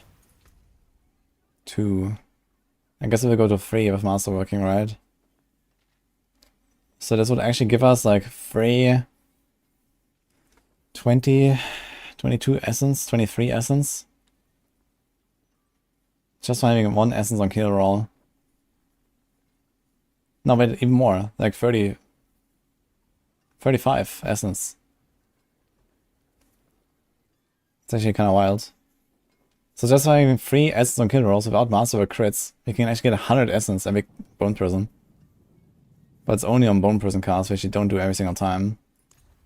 So it may not be worth it.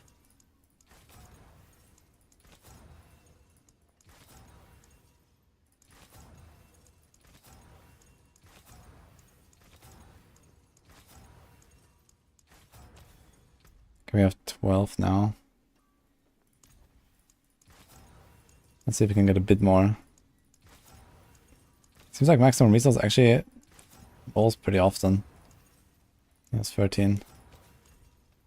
Okay, we have a bit more. Let's try it out.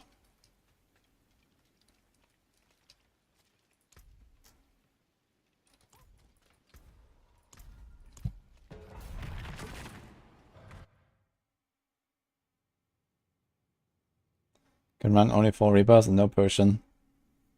Okay, if you can get away with 40 to Dexter, that's really good. With good gear you can, for sure. But not with shit gear.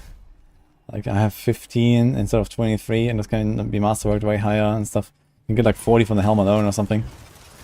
I need more time.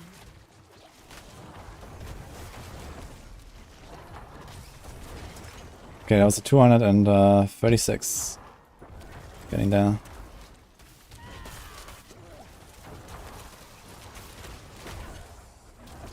I'm not ready yet.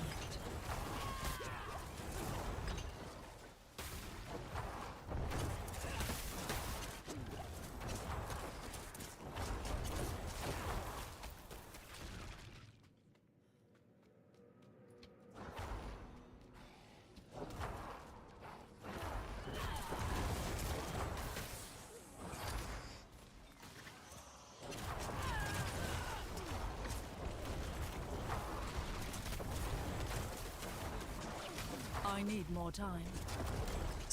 Lightning.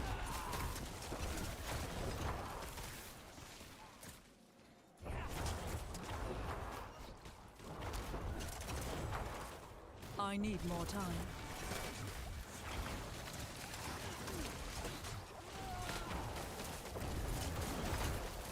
I mean, it does feel really satisfying when you just shoot this bone prisoner, bone splinter the Pac-Man, More time. and you get those pops, and there's orange numbers everywhere.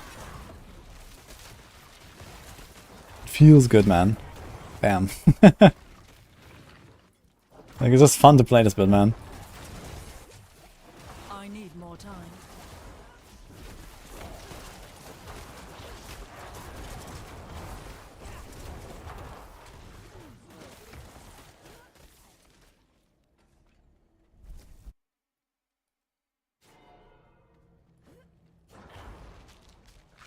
I guess there's like some thematic synergy as well with the skellies plus bone skills. You have bone spear I need more time. and the skellies. You have bone spirit now on the skellies. Let's go down there.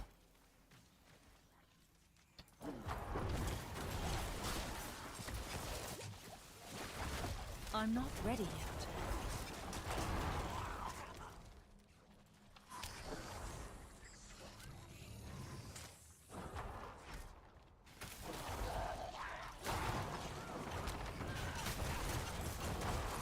I need more time. And I actually realized while running around I can just like curse a little bit to make sure I get my 275. I guess you can like muscle memory it a little bit.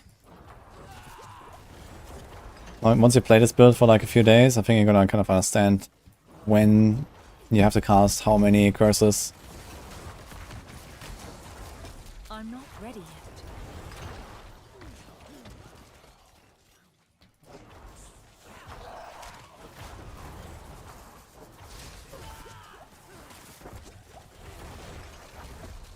I need more time. Kapow. Yo, protection shine would be a nice little boss actually. Just save it for the boss. Get more movement speed. Could do it. I need more time.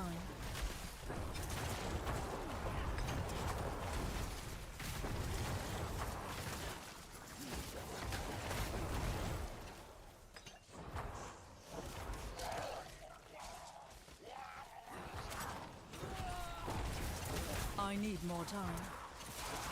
I didn't crit.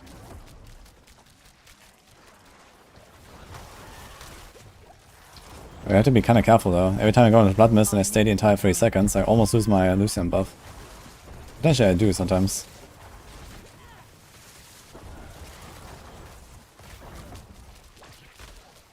I'm not ready yet.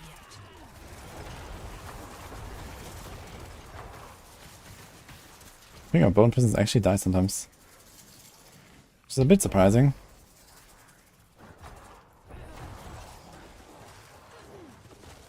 I mean, it's also dying. Still. I need more time.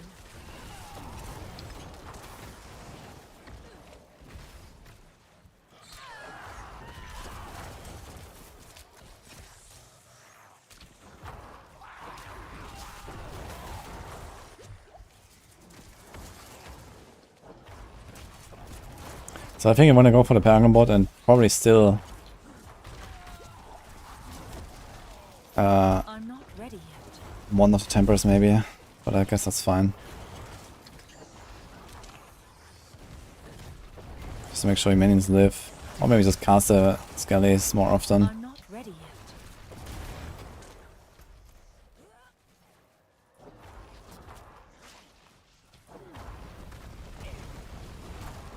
Something feels repetitive in the builds of Grasp, Nuke. I'm not ready yet. I mean, don't necessarily do it on that many builds, do you?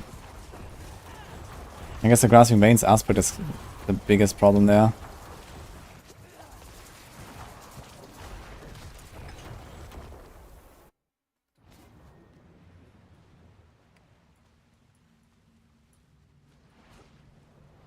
Wait a minute, counter, no.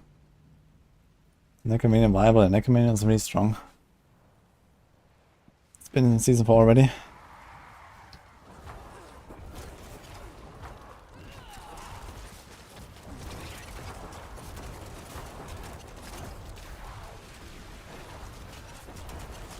I need more time. Kapow. Okay.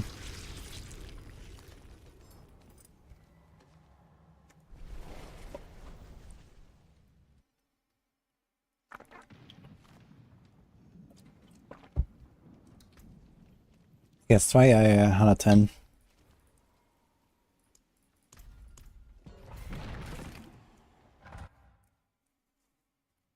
I mean, you could conceive builds without corpse generals. Like Blood Surge, for example, just hits the entire screen anyway, so what do you want to do with the corpse generals exactly, for example? Minion builds also don't really need it. Like the corpse generals doesn't really work well with minions. I think the crit damage buff is not applied to minions as far as I know. So I don't really need the corpse generals for that, for example. Although it depends on what kind of minions you play. I guess for the golem stuff, you definitely want it, but maybe for the major stuff, not really.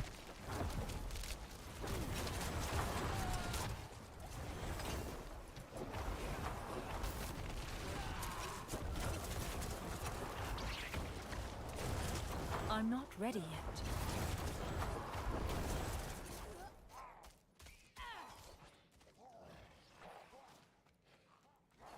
Quality of life attenders. I think the quality of life is relatively low actually, because you have to first spawn the corpse, then press the thing, and then wait like 2 seconds. And then you can kill them, instead of just running in and killing them. So I think the quality of life, it's very fun, but the quality of life is really low, I think.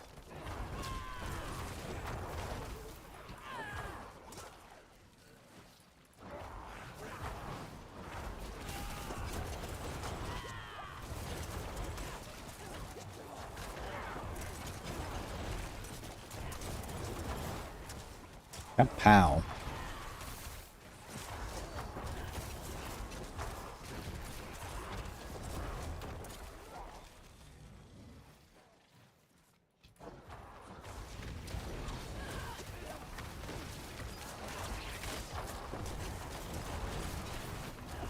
I need more time.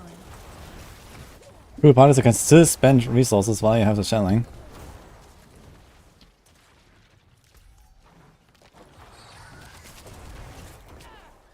This one is almost as fast as before. It's just like, you know, not really easy to go fast to this build. But, you know, I still kind of do the same pace almost.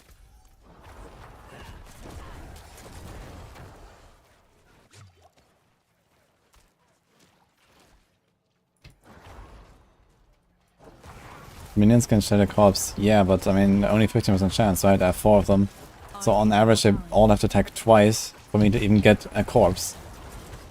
You know, if I walk into a pack and I want to corpse channel them, like what do? Either I kill a guy, or I shoot into the pack and have like maybe a decent chance to spawn a corpse from here, flesh, for example. You can do 2 to 3 minutes in hundreds. Yeah. I guess he would probably like try to change the setup to like not have bandage slots, for example. Ignore this whole like bone prison stuff outside of like double cast, but you know the stacking is probably not really gonna happen. Go like, you know, movement speed cap with big boots and big amulets. I'm not ready yet. Actually there's a glyph for a bit of movement speed, right? And they're passive. So maybe you can get away with just like really big boots. But not the bone prison boots. But not the bone prison boots also means you have to be much more precise with your pulls. I mean, 2-3 minutes is also barely possible in the PTR. I need more time. You just need so much more progression right now. I'm not sure how much more, but I think it's probably like 25% more progression needed right now to spawn the boss in the first place. Like you run out of monsters so often. And you clean like the entire thing. I'm not ready yet.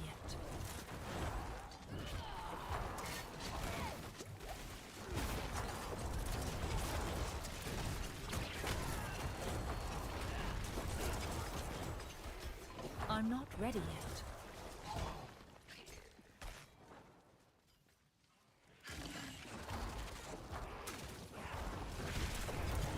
Yeah, maybe you can keep mana slots and somehow still get enough maximum resource. I mean, if you're farming, then I guess you're probably okay with the resource pot. And then you can also do no bone splinter double casts. You can do a bone explosion radius.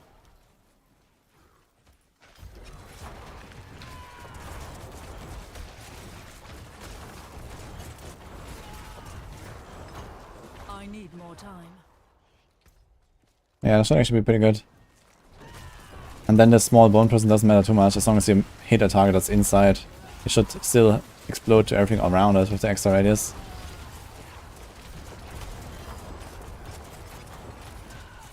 I need more time.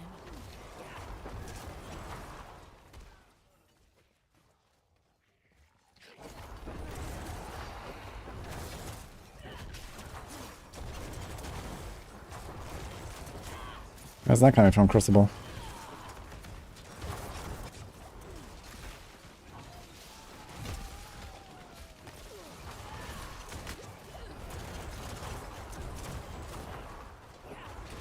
Moxie tweet.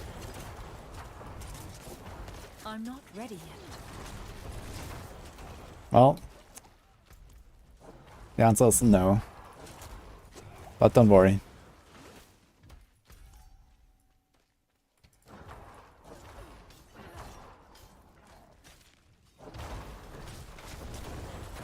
I'm not ready yet.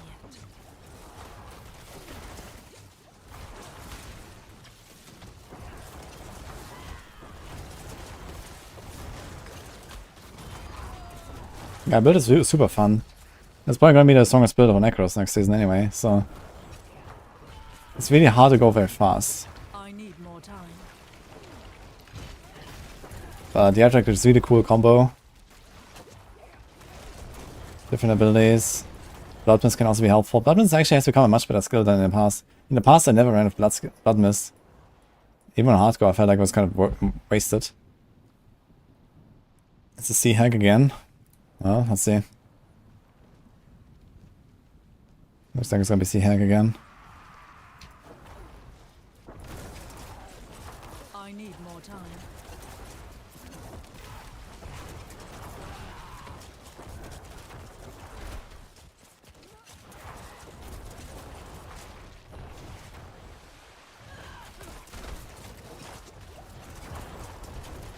I'm not ready yet.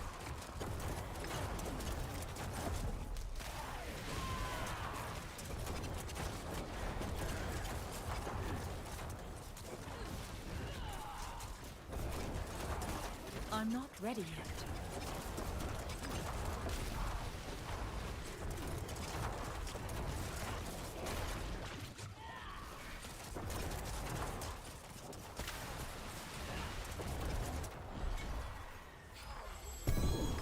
Yeah, sea hack is like the best boss for this.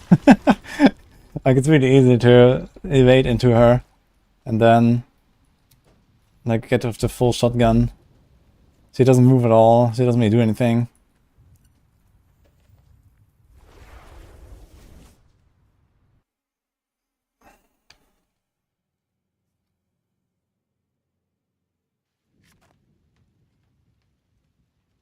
Made a full unique build on Barb to try OP damage, but you can't test it since you don't have the game.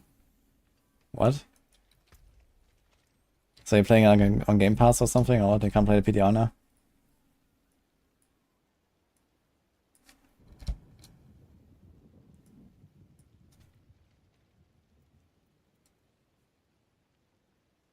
W.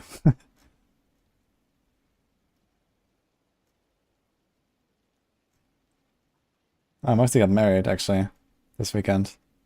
He told us he wasn't in the maximum. He didn't come to the maximum meeting because he was getting married, man. Can you guys imagine?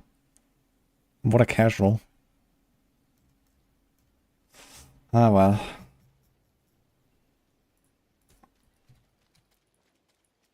L, yeah. L, dude.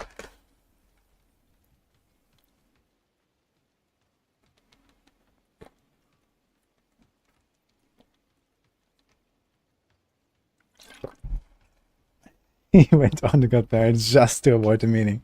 Maybe.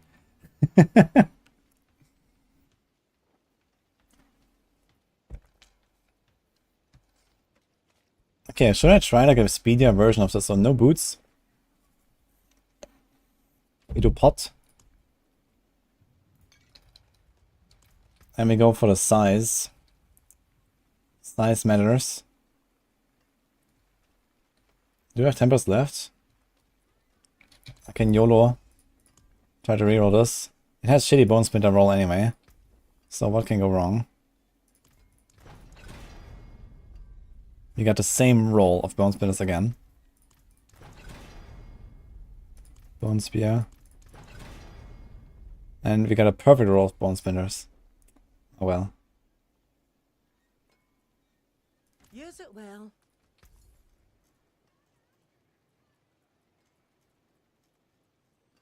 It's kind of strange, like focus is up there, ring is up there. I don't know, I kind of feel like this should be further down. But maybe that's just me. Okay, let's change this.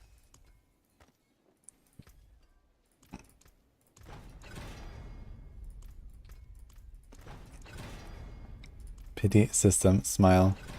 Exactly. You got a 32 size. And this, okay, so we got an offhand.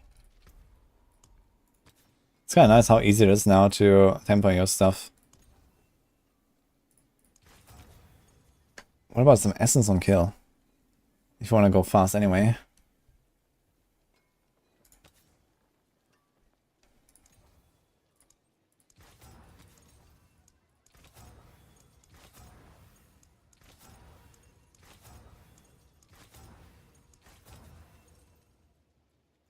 Okay, let's do the maximum here. We probably need the maximum essence. Oh, that was 11. Here's 12. Okay. Easy. There's a good one. So we need some speed on our boots. Like some real speed. Now. First of all, we need boots.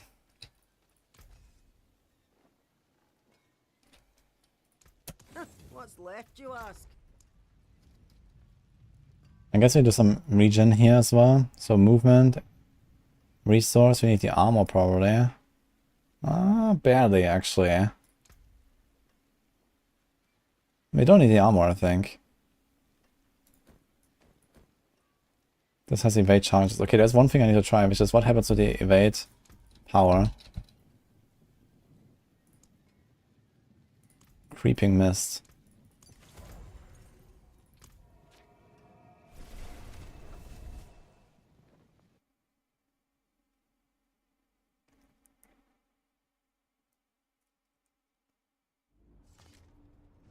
PTR is so bad he chose marriage.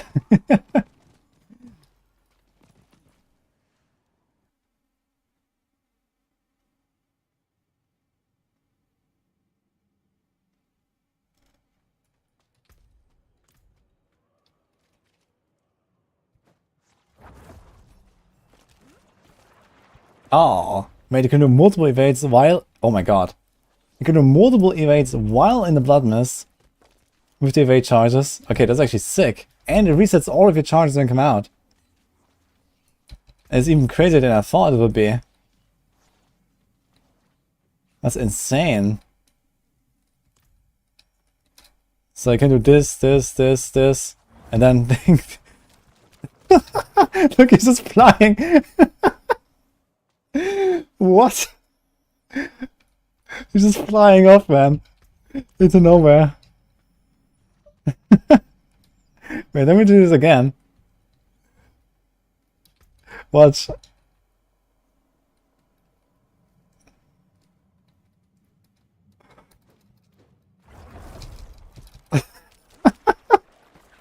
It just floats, man. And then you get more evades after that, man.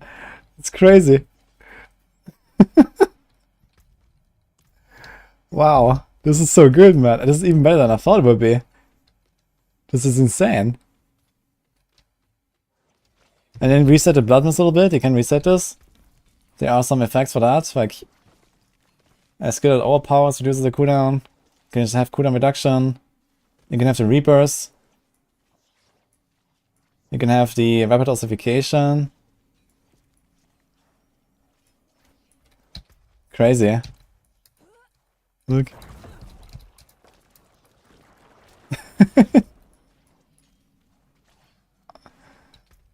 Yeah, you can also do the Infinite Mist aspect. What is that? Exploding Mist, I think. But you need corpses for that. So I'm not sure how consistent this will be, but for speedrunning, probably a good idea.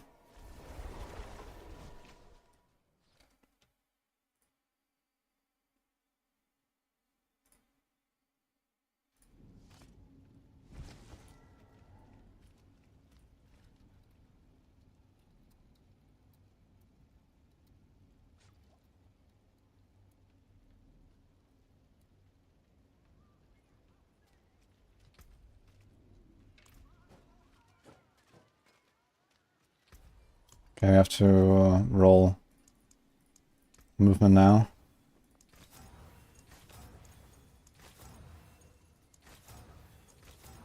I'm trying to get away without armor. You don't have armor on any piece. Oh, we have it on one. Never mind. I was gonna hell. Okay, 16, perfect. Well, technically not perfect, but good enough. Necromancer motions, only 3 options. Movement speed during bloodness. Yeah, maybe you could even think about something like Ghostwalker as well. If you do exploding mist and stuff. What can you do now? So we have curse size, corpse herald size, curse size. So I guess this will be more corpse heralds. More there than I thought. I mean, move speed is still not great. Could be a lot better. But you have double essence per second. You have some essence on kill now.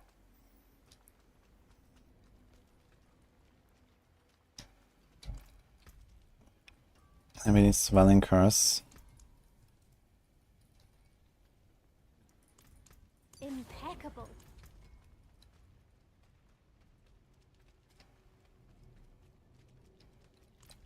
Did we change anything? In terms of like a speed scenario. I wonder if I should go to Sacrilegious Soul, just like constantly pop stuff.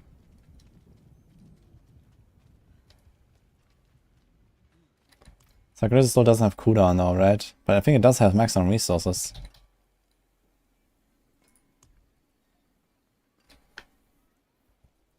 Corpse skills. Has life essence, which is okay. Lucky hit, not really. Corpse skills is kinda irrelevant. You also lose the 22 resource gain. It's probably not the best idea.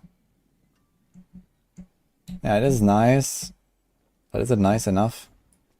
Wait, how does the Infamous aspect work?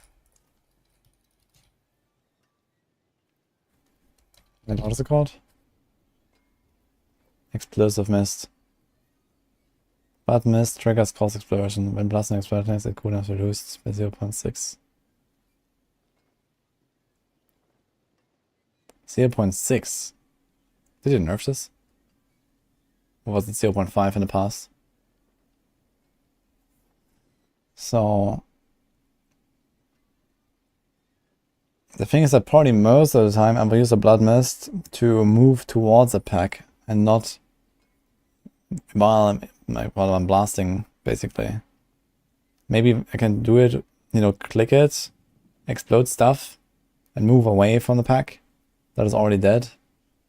We could try and see what happens instead of Prudent Heart. Let's see. So let's see what I can do with like a 90, for example. How fast can we go with this? Gonna try to go very fast.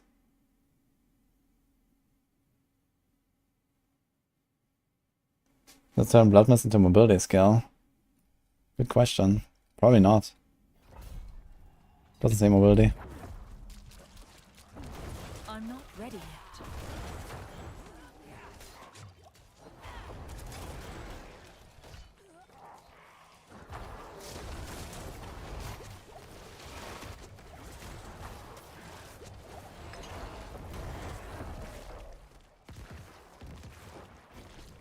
Okay, we have to instantly start evading when we go into blood.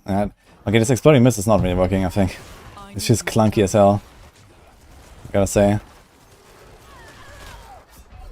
Also, I realized with the smaller bone prison circle, I need a lot more aiming.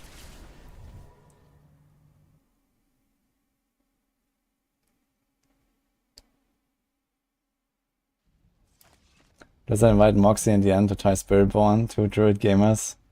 So Spiritborn is Druid 2.0. Yeah, so they're gonna cut the existing Druid player base in half with that, I guess. If they convert both of them.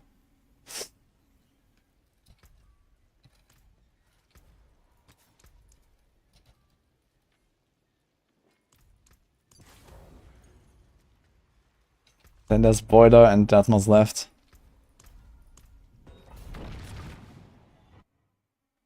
Going to make a video on Flurry and Rogue? Yeah, well.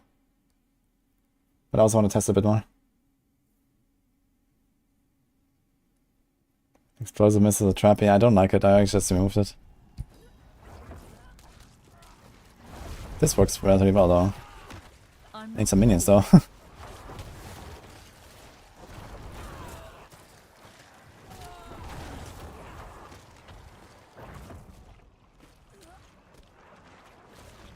Wait, am I? Wait a minute. Am I moving around there with my character? It kind of looked like it, or was it just like disintegrating and coming back? It looked really weird. Okay, I gotta say the smaller bone prison is kind of a problem. Because sometimes these guys get pulled around a little bit if it's like a bit off. Yeah, look! You can see my hands. My hands are glowing in the blood mist. Looks kind of funny. My character's not there. The invasion's there though. I'm not ready yet. Flying, dude. This is so cool, man. This blood mist aspect, I love it.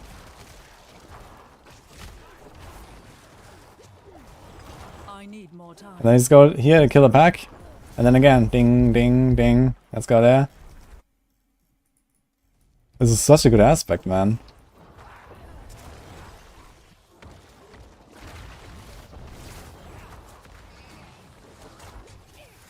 I'm not ready yet.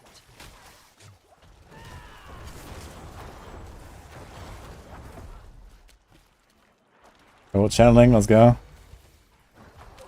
Dude, we're just like evading.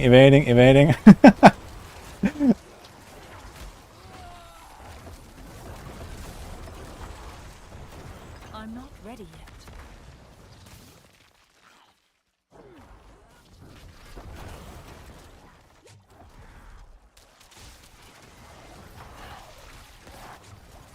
I'm not ready yet.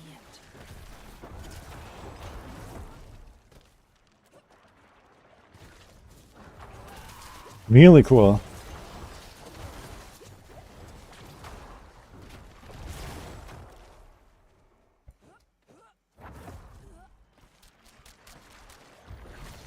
I need more time.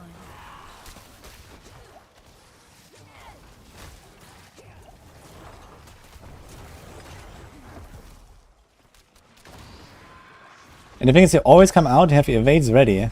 Because it resets before and after, man. You can use it before and after. Like, it's so good.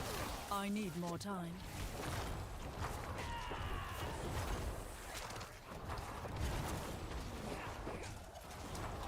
And you can just generally have so much more evades. Because it gives you minus 35% cooldown as well. I need more time.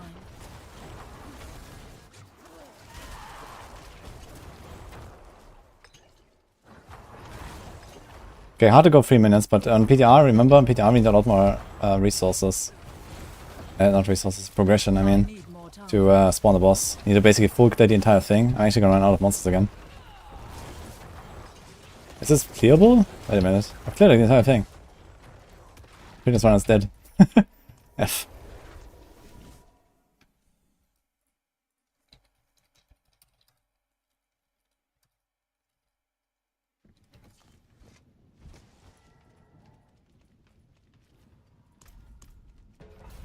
Why did it change that? I don't know why, but for some reason they increased the progression required to spawn the boss, and this actually leads to a lot of these pits just being not completable. Like, I just cleared the entire thing, and then maybe I could have tried to find like a few more monsters, but I'm pretty sure I didn't miss anything on floor 1. That was like, you know, a significant pack or something, so sometimes there's like constrained monsters here and there, but you basically have to full clear everything, and even then sometimes you just can't spawn the boss.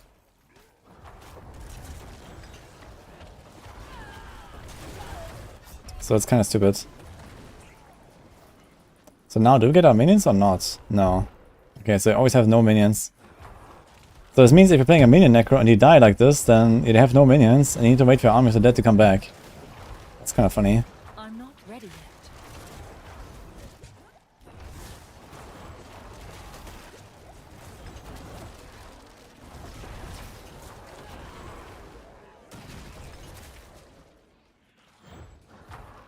Any good hardcore Druid builds? Yeah, I mean, Druids are pretty tanky boys in general. So another one. It's already kind of scuffed. Oh wait, we should get our minions first, right? Wait, how did I spawn here? I need more time.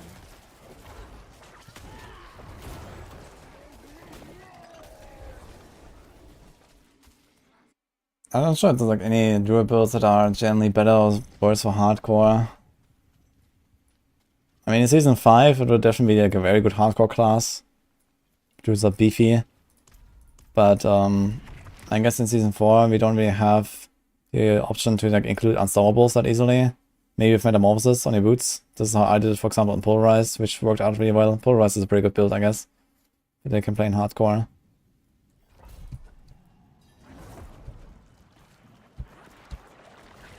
It goes so fast. It's kind of hilarious. I need more time.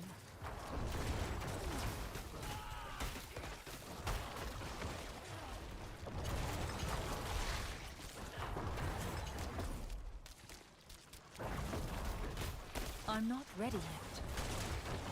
Yeah, I have to try to do my bone prison after the corpse tunnels, man. I do it too before sometimes, and that's a problem. I should not do that.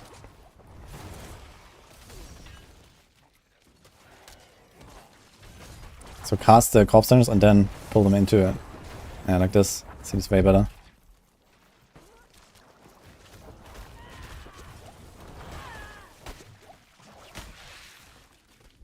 I'm not ready yet.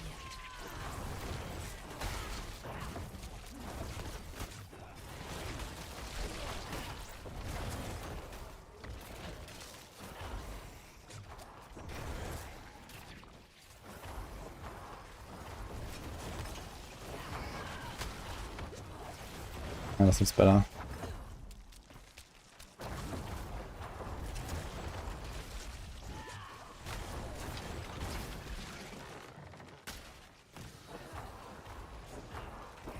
I need more time.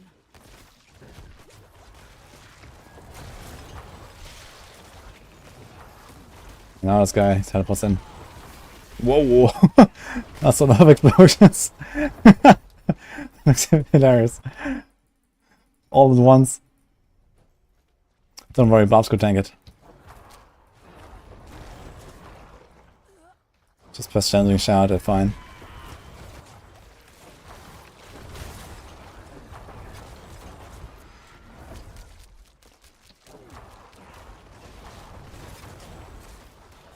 I'm not ready yet.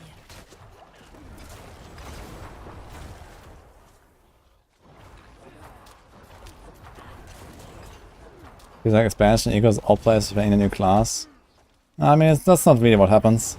That will happen for like, you know, first days or the first week or so, and then people will slowly start dropping off to their main class. And then some people will remain, and then those people have a new main class, which is their Spiritborn, and that's it.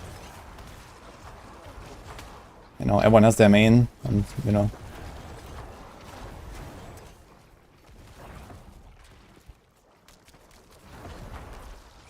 Ah, wait a minute, I just realized the Blood Mist actually spawns a corpse as well. I can actually activate the Blood Mist and carry a corpse into the next pack, and then get the corpse standards off. Ooh, that is so good. Completely forgot about that. Ready yet. It's actually really nice. We don't have to do anything before. It's just like instantly corpse general. It might be worth like actually tempering a Blood Mist cooldown. I think that's Blood Mist cooldown. I'm not ready yet.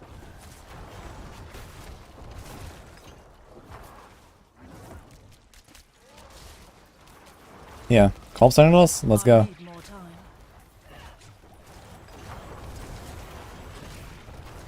Kapow.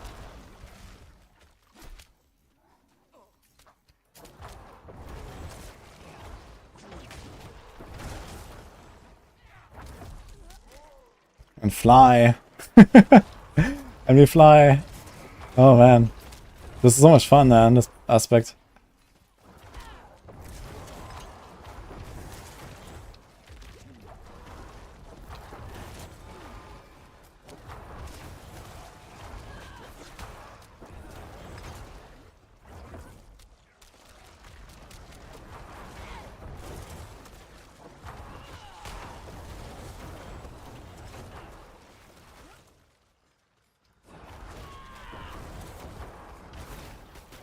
I need more time.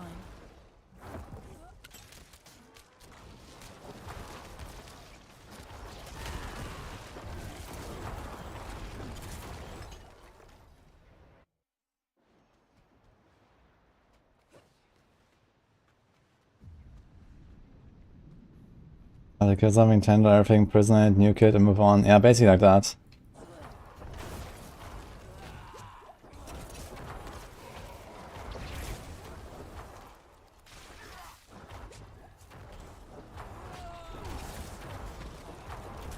I'm not ready yet.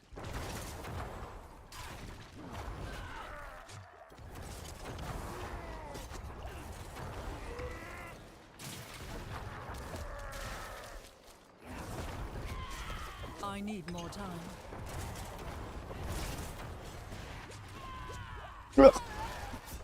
I didn't have cooldown ready, man.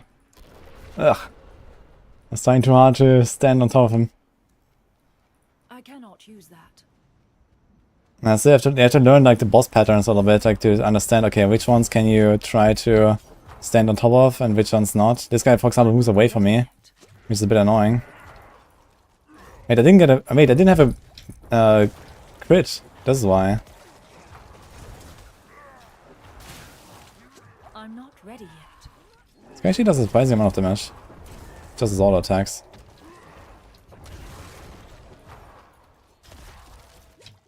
Usually I'm not really expected to take any damage here.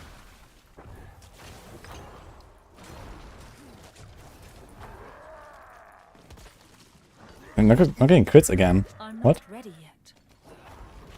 I need to check my crit chance again.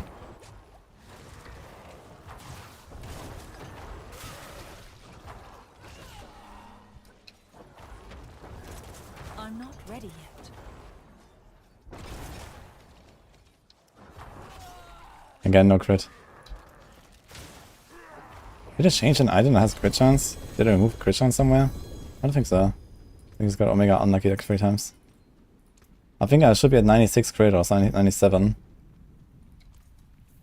55. 59. It's like basically 60, 85.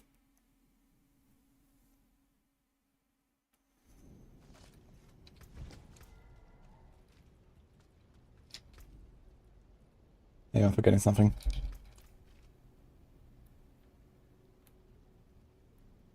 I imagine same spirits hitting for billions. Yeah, I can get there for sure. But yeah, I guess this is the setup. So you have a really good setup there. I think the minions is the way. I'm not really sure if I agree with sacrificing the mages, but I guess at some point you might have enough maximum resources where you don't care. But before that, I guess just keep the shadow mages for the damage. It's like slightly worse in damage, but you have the extra minions for the resource aspect. I have only 5.0 instead of 7, for example. So if that was 7, I would already be fine. Yeah, over 350 in combat. Yeah, 350 makes it very consistent, I guess. But I think you should really consider the Shadowed Band. Shadow Spirit, I mean. Instead of Tormented, but maybe Tormented is better. I mean, we only care about the resource gain here, right? I guess Tormented is more consistent, because you don't have to be in melee range, which is really good. It also allows you to play more greedy and more glass cannon. I'm gonna try Tormented there and see what happens. We actually have a perfect Tormented. So we don't do this. We get less lucky hits for our cooldown restore, but that's not such a problem.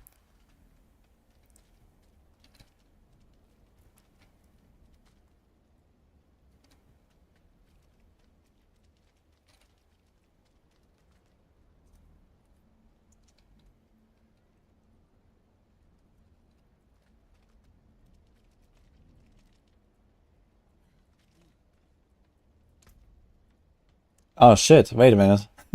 I didn't get my armor, I forgot about my armor. This is why the boss was nuking me so hard. Like, I was really surprised by how much damage he was doing to me. Where the stars How can this vendor just like not sell anything?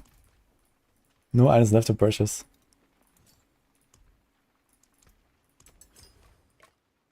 Ugh.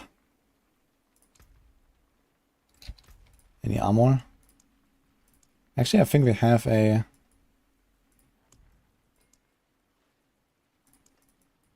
armor node here on the starting board that we could take.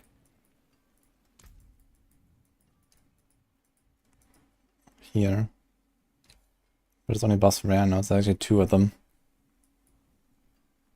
And here. Not here. So many armor nodes on this Necro board, man. Kinda crazy. That used to be good. 3 seasons ago. Okay.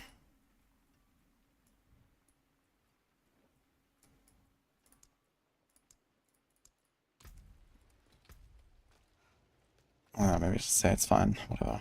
Okay. You could do a 5th upgrade on this if you wanted. I think 1.5 is probably okay. Might be enough.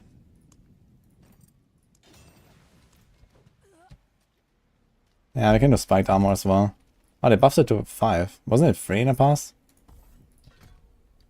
It's quite a lot actually. 5%. Maybe it was always 5, I'm not sure.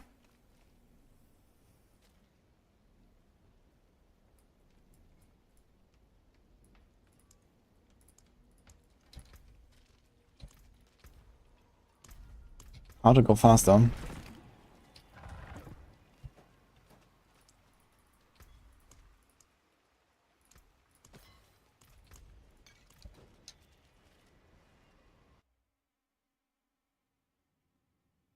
Remember when Bloodlands made you crawl?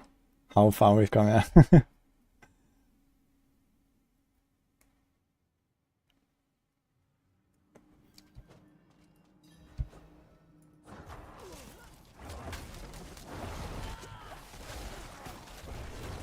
I'm not ready yet.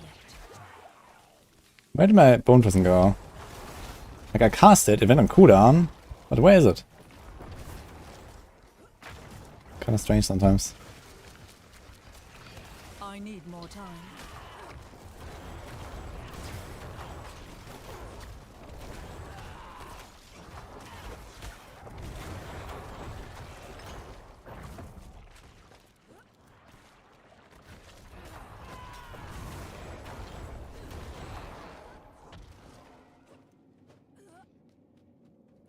Look how fast this evade cooldown comes back, man, that's crazy.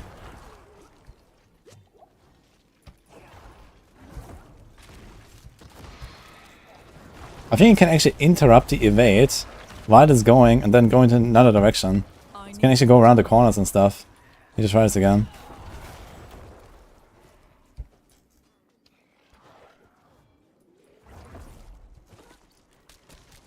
I think so. I think you can actually interrupt it whenever you want.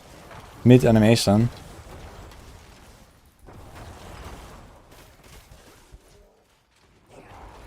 Wild, man. This aspect is so good.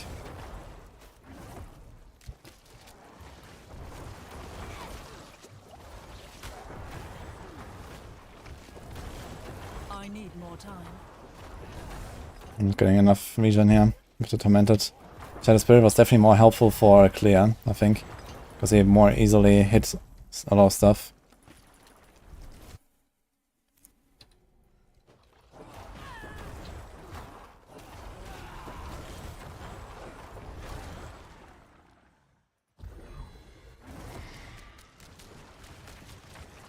I'm not ready yet.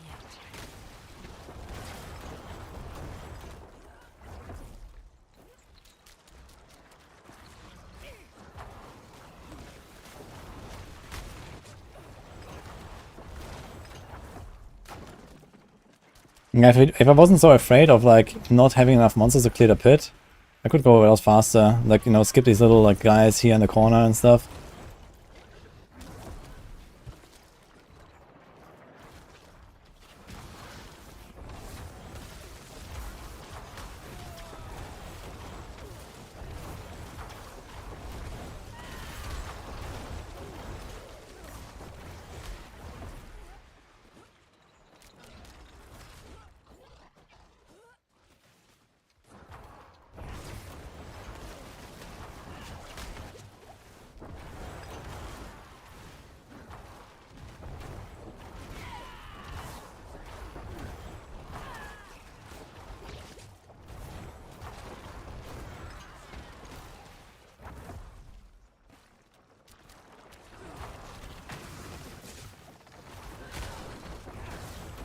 I need more time.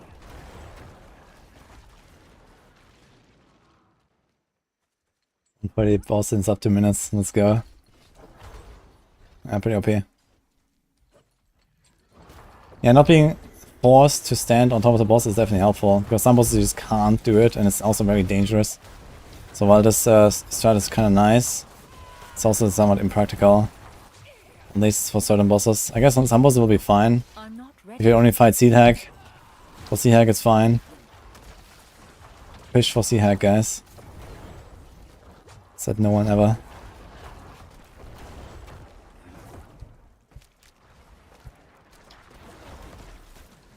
I'm not ready yet.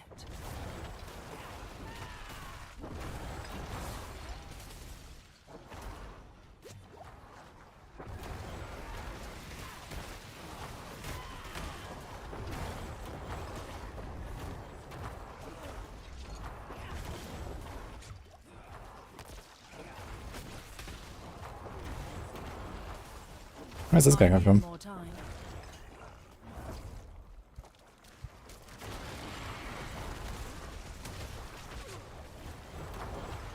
There's also another problem. Like here, for example, these guys were getting pulled, but not far enough. They didn't actually land in the bone prison at the end. I guess as long as I hit the guy in the bone prison, I'm fine.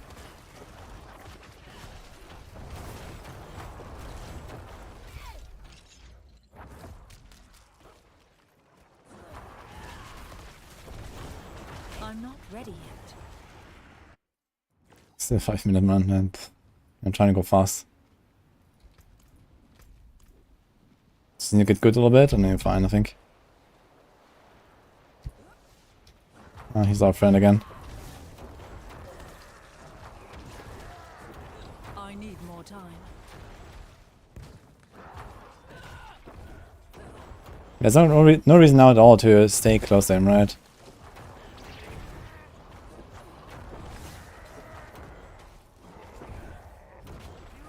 I'm not ready yet. Still does a lot of damage to me, man. Surprisingly. Despite me having like 500 more armor. It's bumping me. And not enough resources. I'm No. not ready yet. And didn't get a crit. Oof. This entire stagger phase. Couldn't cast.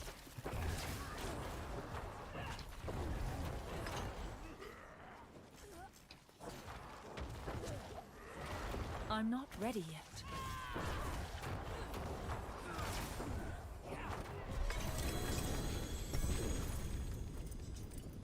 Okay.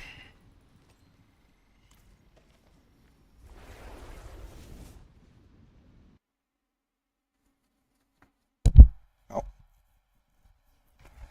Was an equally fun build to double swing Twister Barb, but strong? That's a good question. It's hard to beat double swing in fun.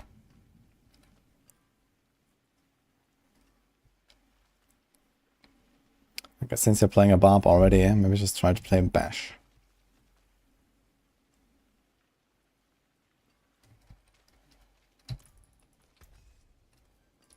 Better than starting from nothing. Alright, do I want to test anything else here with the Necro? I think this was kind of what he wanted to see, I think. And you can also do the Sever aspect. It would be fun to try for a speedrun version, maybe. So we take this out. Actually, we get 3 points for free, right?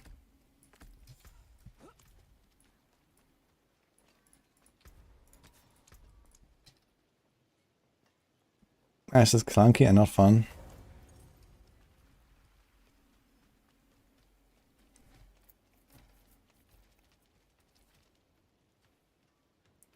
What was the puncture attack speed cap? So what's the maximum? We can reach like 3 point something, I believe. 3.2 or 3.4.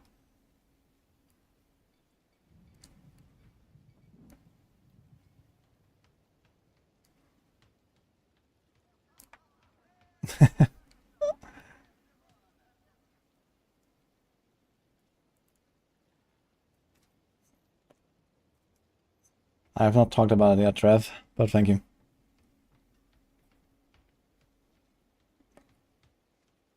think you lose a lot of damage by sacrificing Golem for life. I mean, you could do that. 25% damage. Again, 15 life. I mean, it's a pretty shitty trade. Because this build always crits. So this is actually a very powerful sacrifice. Like, usually you want to trade life versus damage like roughly 1-to-1. You know, like you usually have like, you know, a glyph that gives you 10% damage or 10% damage reduction. Or something like that, you know? So these are kind of okay trades to make. If you want to get extra toughness, you want to make a rather 1-to-1 trade. You don't want to like give up 35% damage to get 15% life. That's a kind of shitty trade, you know? That's like half the value. So, not even half the value, actually. This is too powerful to give up. You should try to get defense elsewhere, unless you're really desperate.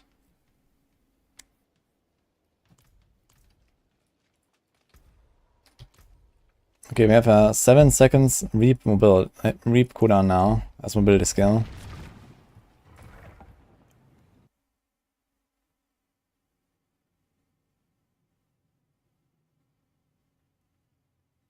It is news, yes, but I am not sure what I can say. So, we'll find out another time.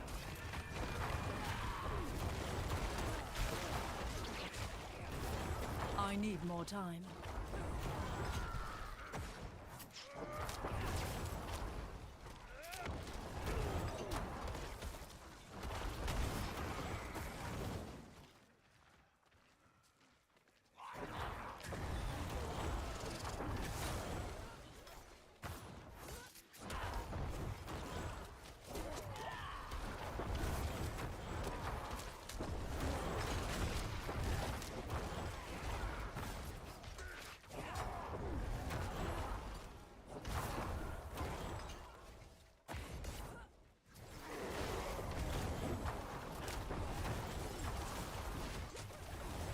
I need more time.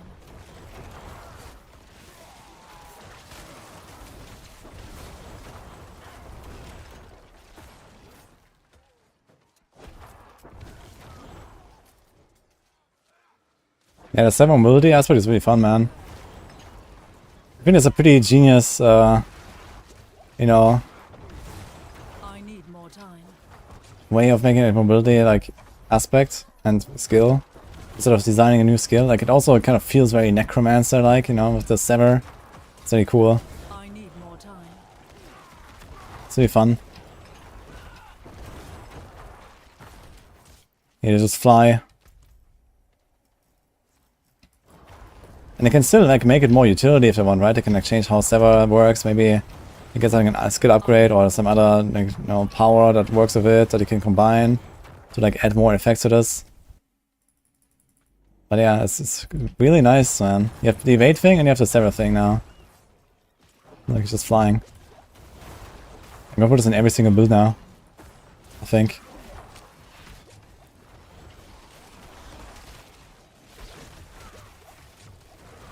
I'm not ready yet.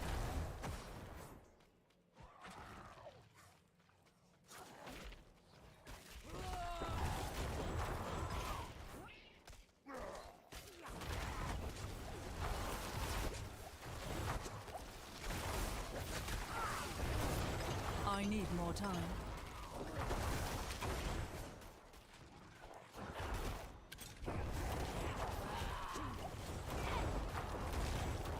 I'm not ready yet.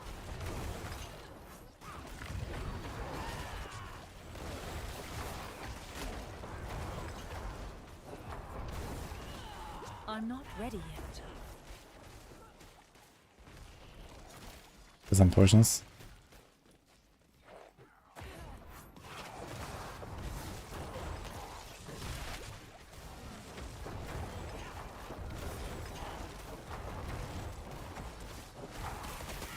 Just cast my sever without moving, actually. That's kind of interesting.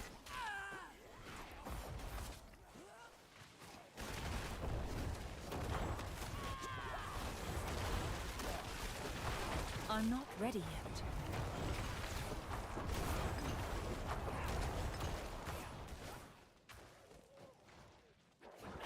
This guy's gonna go for walls. It still obeys the exact behavior that Sever has.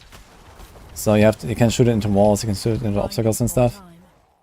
So you have to, you can't teleport down here, for example. It's not like a teleport like Sorc. Sorc is a bit better on that end. But Sorc has a way longer cooldown. It is only 7 seconds on the boots. You can make it 4.7 seconds on the amulet. You can have a really short cooldown on this. Need more time. Like Helltide farming with a Blood Surge Necro with this aspect on the neck or something. And then the other aspect for Blood Miss on the boots. Like, hallelujah. That's gonna be nice. I'm not ready yet.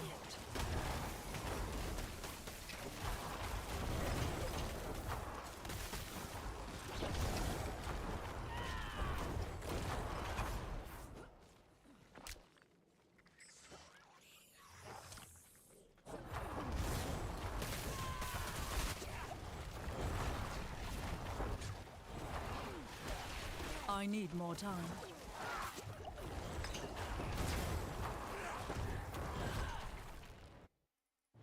I have 1 potion. Wait, can I go back? I got another potion. Oh shit. If you have Blood Bishop, he's gonna kill me. Ah well. Or we kill him. Let's go.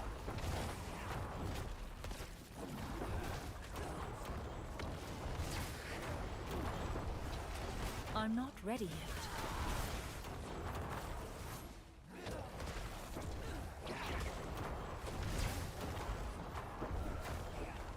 Okay, I killed 2 of the Blood Boils. Is that enough? Maybe 3. I need more Okay. time. 2 is the number. Maybe 4.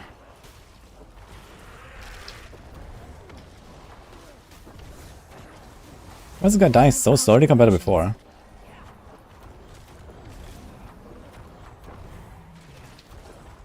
He's not taking damage. I think there's something up with Blast Bishop. Is Blood Bishop always bugged or something? Like I always notice like Blast Bishop always seems so tanky. And he should not be that tanky.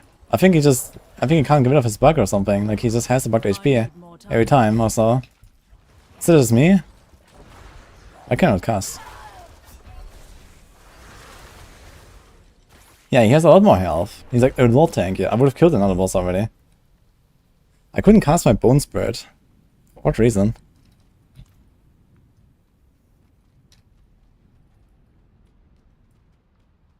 Anyway. Good test.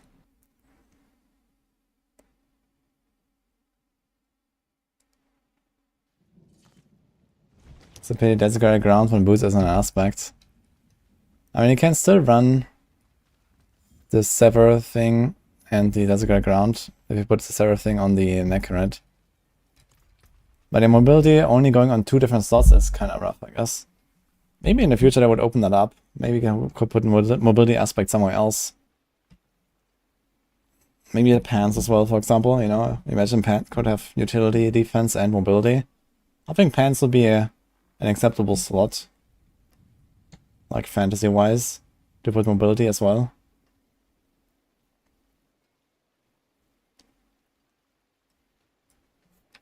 Yeah, for some reason Blood Bishop is... I think Blood Bishop just has the bugged HP no matter what or something. Use it well. He's very tanky. I know this is another place too.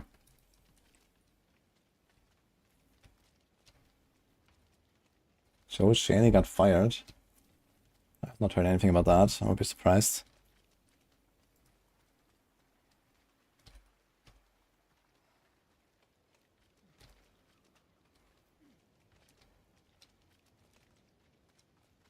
Wish that would make a skill upgrade. I mean, imagine it. Yeah, that could be cool as well, right? If that was just a skill upgrade. Like Sever, like one of these two. It's just like, okay, you gain a cooldown and makes it mobility. Why not, right? That could be an option as well.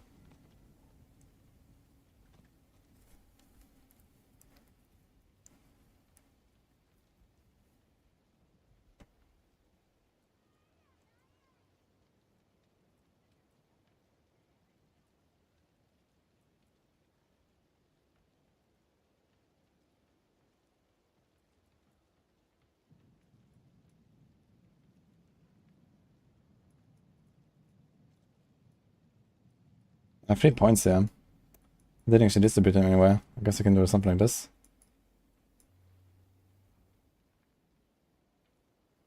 Now we have pretty much everything. So there's 2 maximum essence points I can do.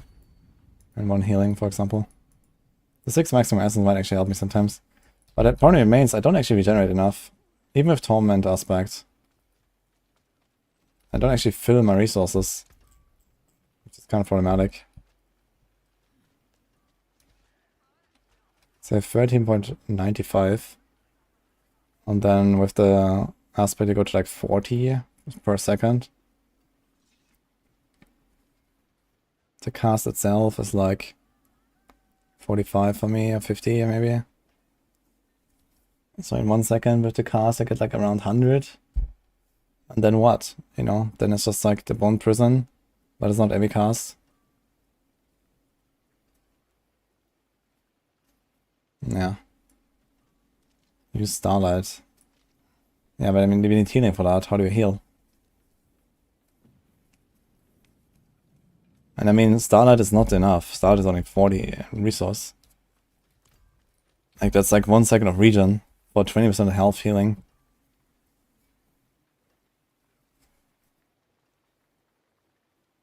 Starlight and Andes.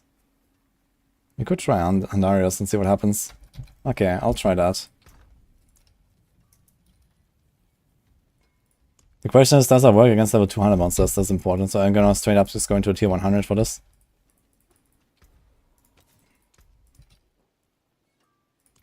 Yeah, Starlight plus this does make sense. This is good. Let's try it.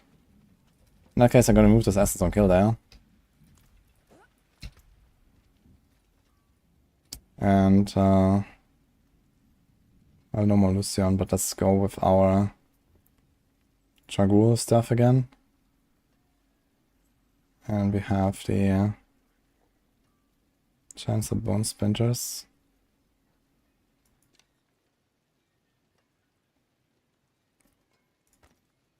So I actually have 85% chance of Bone Splinters cast twice now.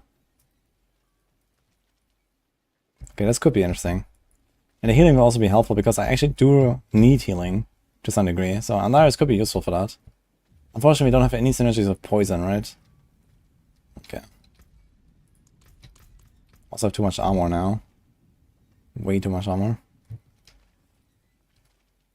But it do be like that. Ah.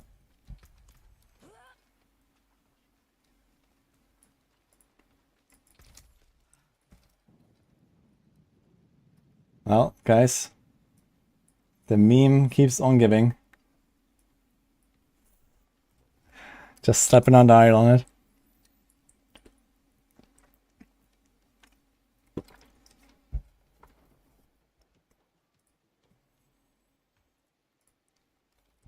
All right. Follow the stars, friend.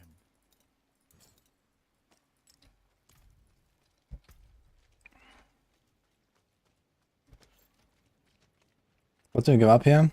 Nothing, right? Lucian. Okay. Prudent. Ardent. Okay, let's see what happens. I still have to sever though, I need to remove that. I guess we go back to Bloodness. Do you want to go to 3 points? I kinda would like to. Ah, we also have more healing. Yeah, well, let's actually invest in a gruesome mending. It's gonna be legit.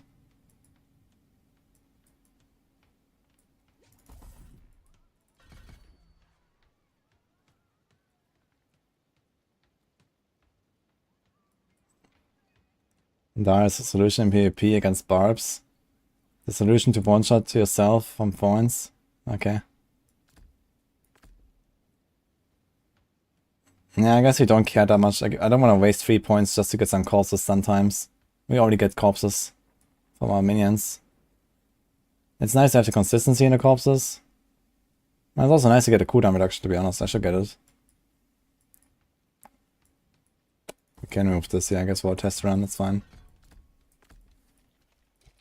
We're not very fast, but well. Okay, we have to test Andarius against level 100.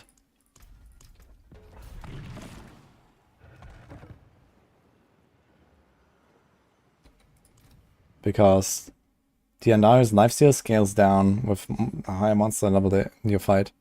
So you have to test this in Team 100. Perfect masterwork and greater efficiency and plus 36 bone spirit. It's a bit overkill, I think. I need more time.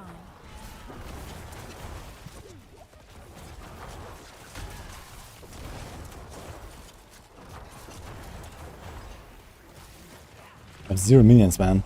Hello? Okay. Ooh. I need more time. I wonder how this will be on, like, boss later. I'm not. And the thing is that the more damage you do, the crazier the starter stuff will work, right? So if you have really good gear, that's actually like omega scales with your gear as well.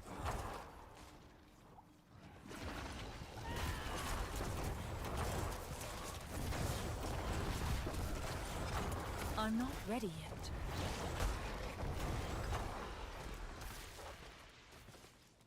It's terrible for boss. Even if you do like 1 billion damage, like 1 billion damage should heal you for enough, no? Just get like a bunch of starter procs.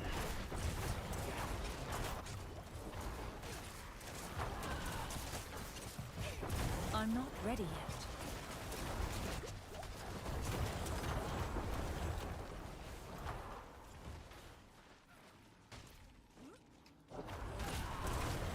I need more time.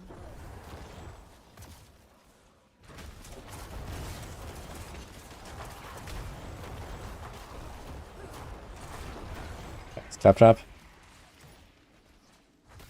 I'll check it out. I need more time.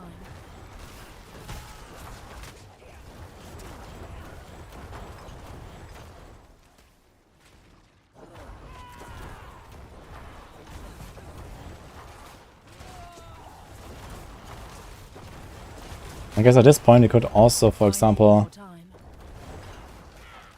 put resource generation on our gear instead of the macabre skills grant flat resources. Like if you make sure that one single cast always does like, let's say, minimum 1 billion damage and heals us enough so that Starlight just fills our essence.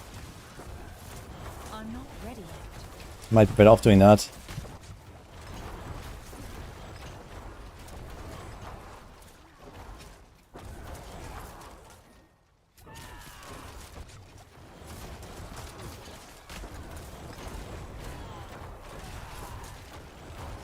I say the Dragul Gloves boots feel so much nicer to play with though, even if I don't have the mobility aspect.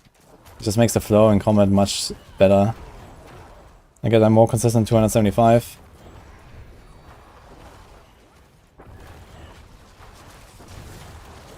I need more time.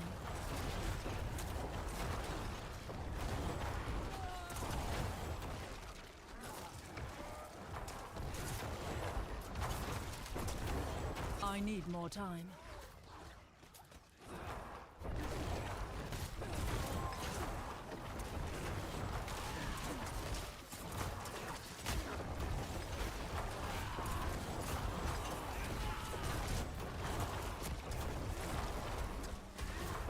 Okay, I'm one bone prisoner that was able to cast bone spirits at 3 different enemies and always get a double proc, for example, without having to recast it, without having to do corpse general.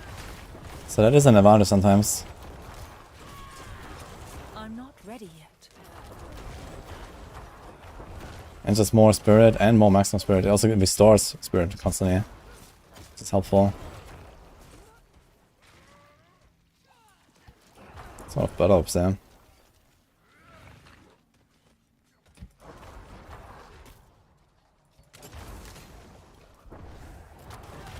I'm not ready yet.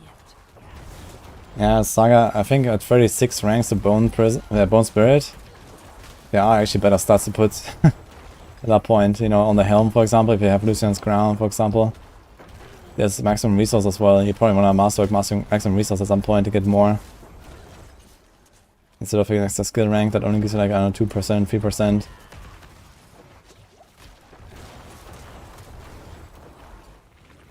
When you have like over 30 ranks, that's just overkill.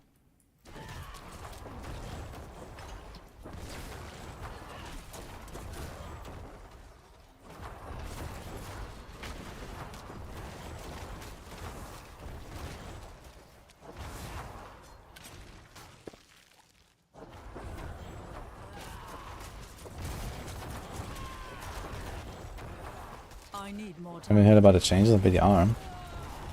In 3 weeks, I guess. Or so. What was that dot on me? Yeah. I'm not ready yet.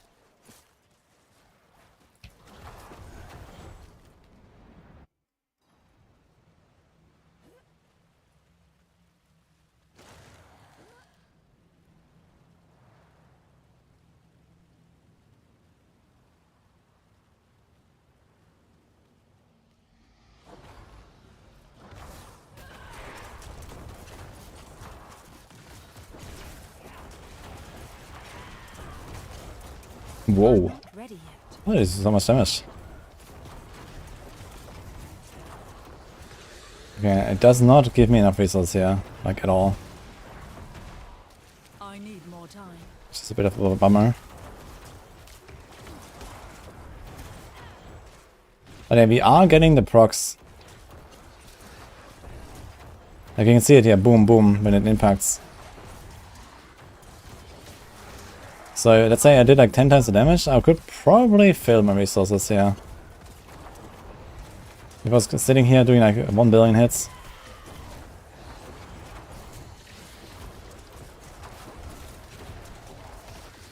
But yeah, there's probably better solutions than this.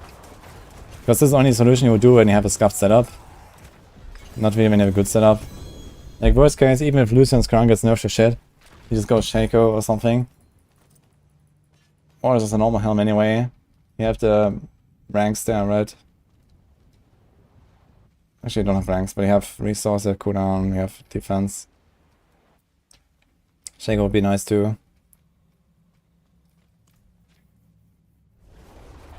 There's no Iron Wolves in Season 5.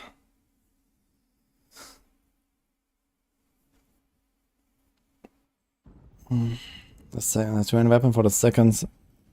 And we could consider two-handed weapon. I mean, there's not any super crazy important stats we have on our offense. We have neither cooldown nor crit. Nor like really anything. The lucky hit is also whatever. You could run it for two-handed.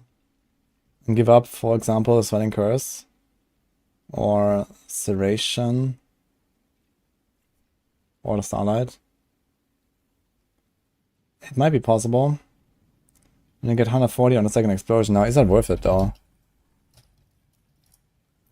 It's a 41% damage boost. And it doesn't necessarily always happen. There are cases where it doesn't happen because the bone prisons are on cooldown or whatever. So, if you get the crit chance high enough, you could think about not running Swelling Curse. I'm actually not sure if this thing stacks up. If it's only a single target on a boss, you have to make sure you have the essence on the boss as well, right?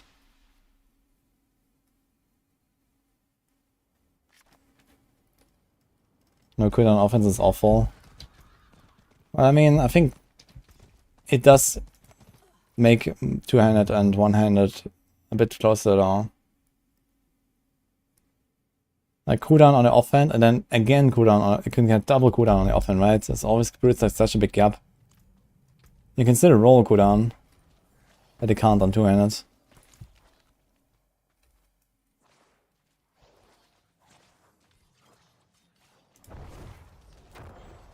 I need more time.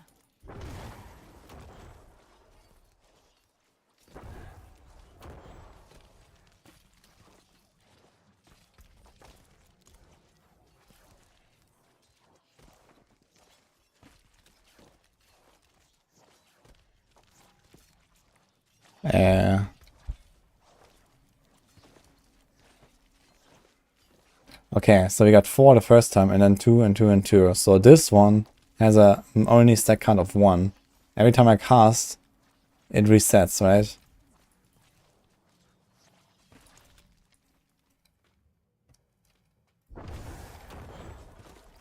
Let's give me 20. And I get 6 more. I need more time. And that's it. And now we go to single. We're gonna lose essence.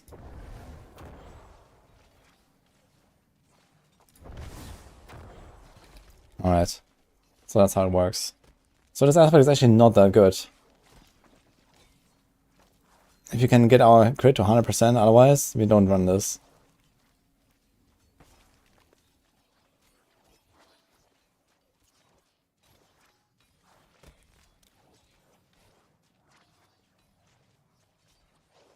I think people are gonna be way more inclined to run two-hander now. Yeah, but I mean, like, we barely had any builds that ran two-handers. At least now, yeah, there's like a reason to run two-handers for many builds. And yeah, in some cases, if you have like a huge aspect and you do that, or sometimes it's kind of close and you can decide, okay, do you want the cooldown from the offhand anyway, or do you want some other stats on the offhand? There's still a lot of builds that will run cooldown, I think, for the offhand. But there's also more builds that can now go two-handed. And who knows, I mean, maybe they're gonna introduce, like, you know, some extra crafting or some extra tier of items in the expansion and whatnot, right? Maybe gonna get more cooldown there in general.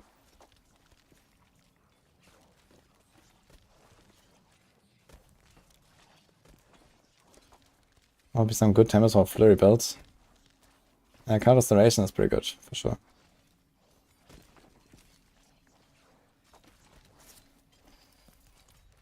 Okay, we have to work on the planner a little bit for this. I think we've kind of done our testing here.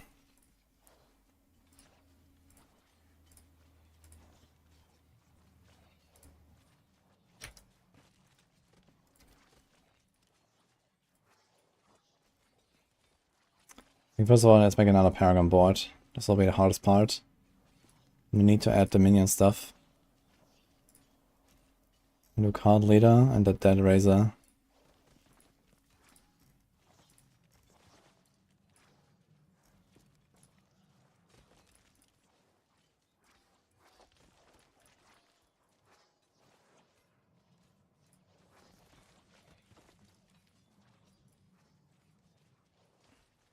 One, 2, 3, 4, 5, 6.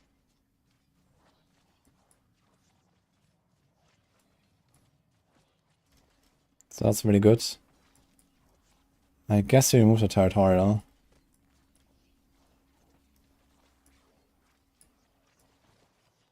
You probably remove control. So you want Gravekeeper. I was actually running this already. It's also Dex actually. Plus rare notes here, which is okay.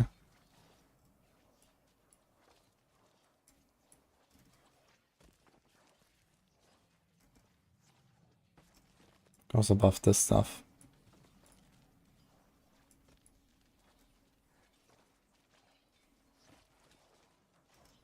You're also going Ascent of Flesh. Right. Oh, Flesh Eater.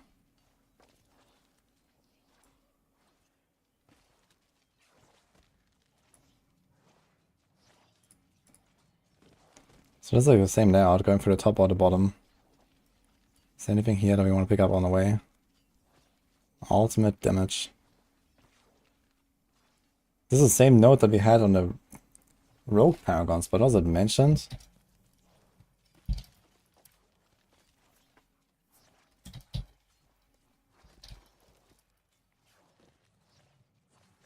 So this is in the Rogue stuff. And then it says color. It's the same note here. And it also has ultimate damage now. Which is kind of hilarious because it does nothing for the Necros. This build is not for hardcore. Oh, you can play some hardcore as well. I mean, it's the strongest build. You want to play some hardcore as well.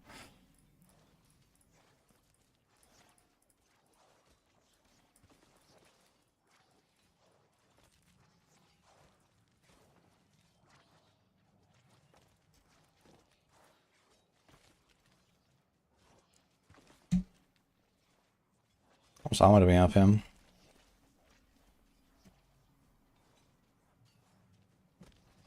$10,000. This is the percent armor roll. It's the minion damage reduction.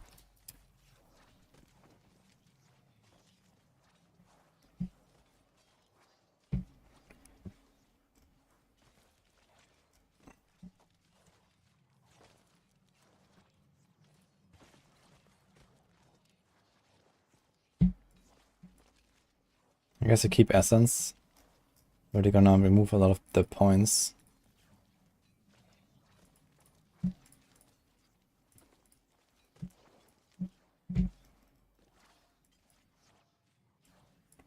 You also wanna get the essence on kill there.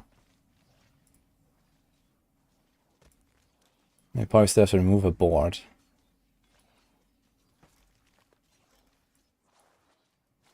I don't wanna. You can do amplify.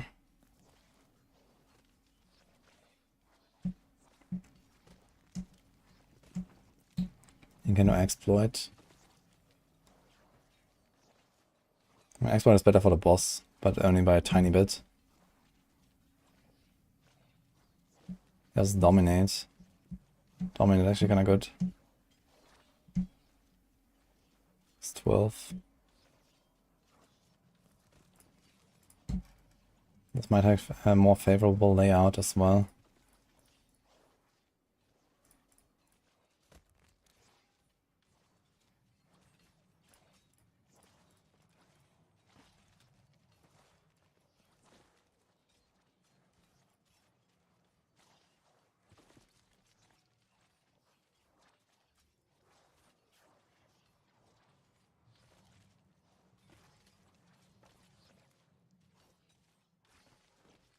We go here.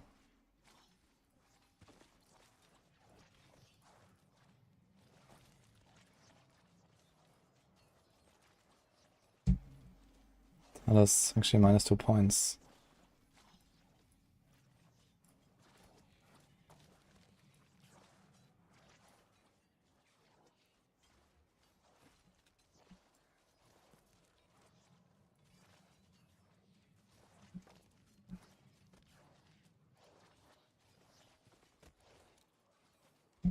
I'm also stupid.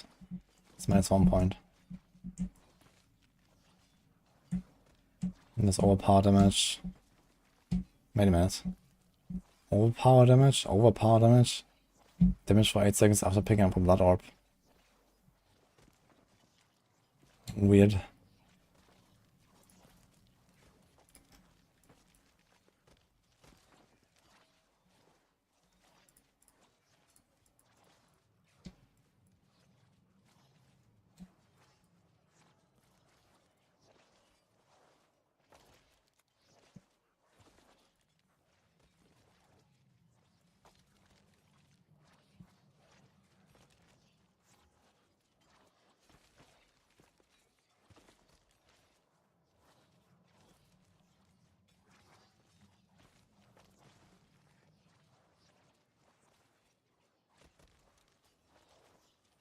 It's 8 points.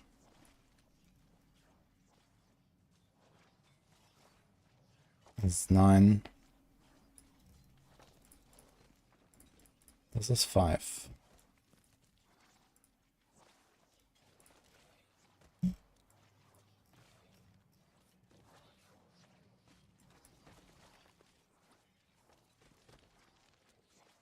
This is 6.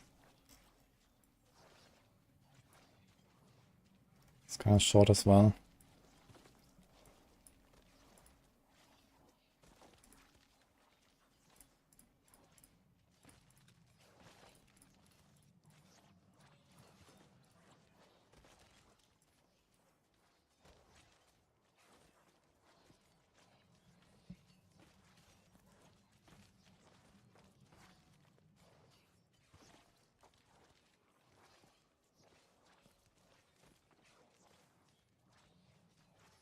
This is almost 50% additive here for 4 points.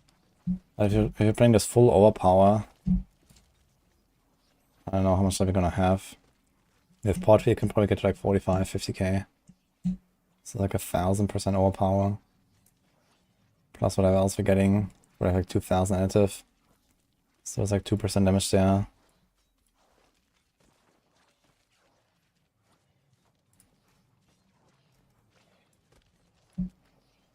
Have to make some cuts wherever we can.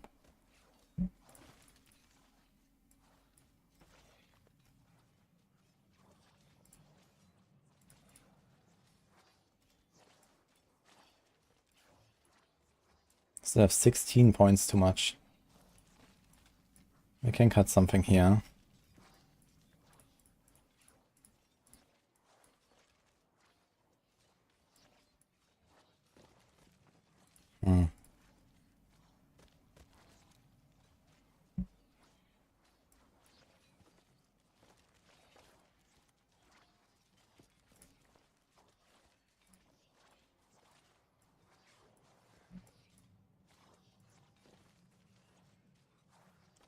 Oh, it's getting real tight here. 7 boards and very thin.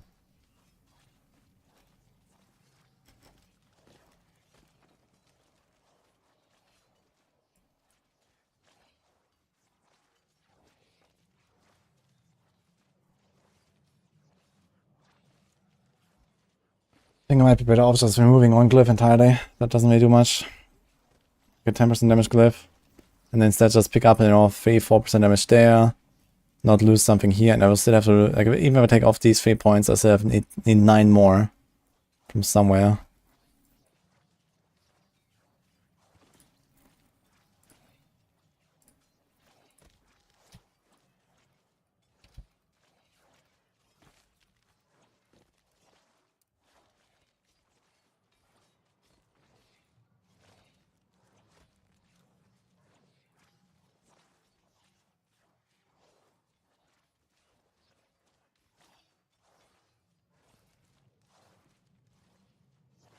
But why did it say 2? Is that correct? It goes to 2? It does actually.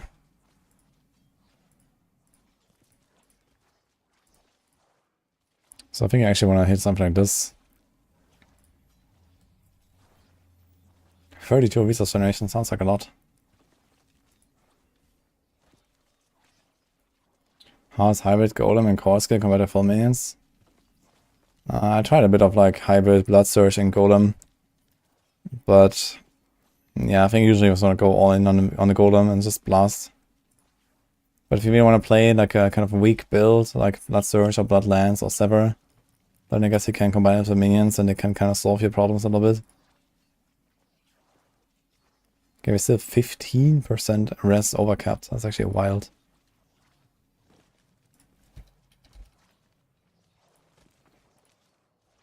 Okay, which glyph socket do we have that only has a glyph and nothing else?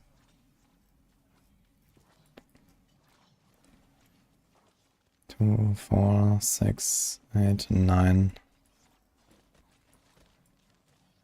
We can't remove this. We can't remove this. We can remove this, but I don't want to. I don't want to remove this. We can't remove this. And we can't remove this. Fuck. I guess the only realistic way is remove blood begets blood. Or at least the life nodes. Alright, this is 2, 4, 6, 8, 9 with this, and then it's not too bad though.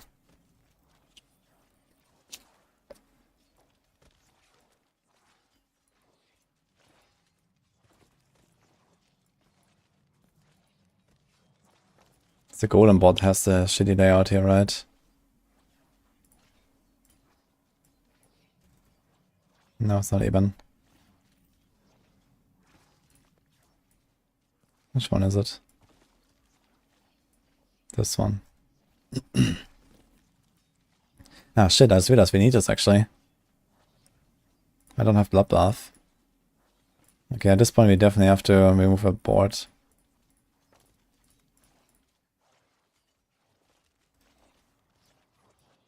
It's actually very good.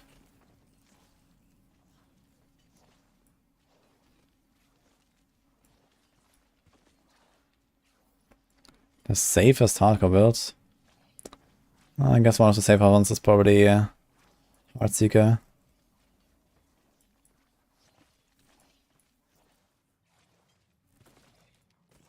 Tagu's boots. Yeah, Tagu's boots are really powerful for this. They give you a lot of extra resources. Like they help you to generate resources and increase your maximum. You can have like 50 stacks of this or something. It's pretty crazy. Even more than 50 stacks sometimes. It's like 100 extra essence.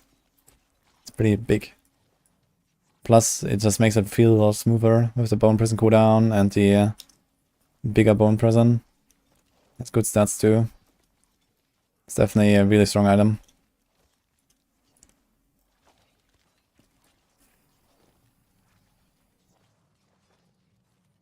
Okay, I have an idea.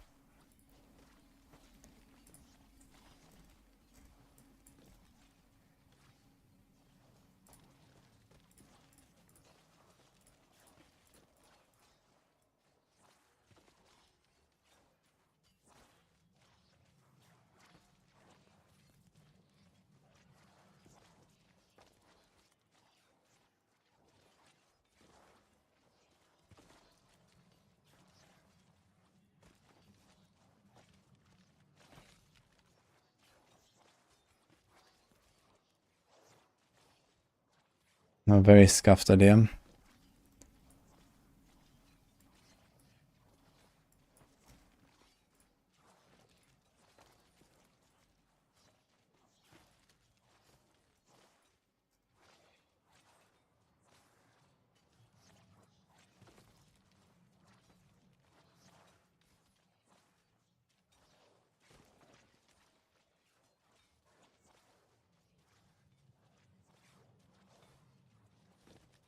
Now, what should we do this? 26 points. We're still 15 over, man. Let's compare to this. This is 25 over. We just lost a glyph.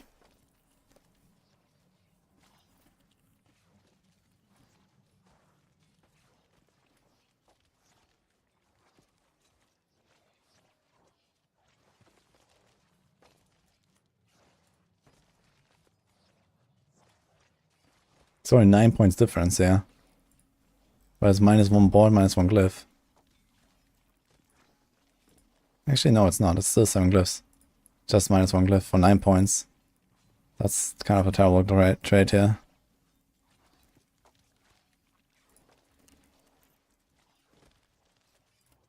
Because you have relatively efficient pathing. From here, it's only 7 points to the gate. From there, it's only 2, 4, 6, 7 to the glyph. So it's actually pretty good. I think I have no option but to drop the blood, begets blood. And 6% life. And one of the glyphs.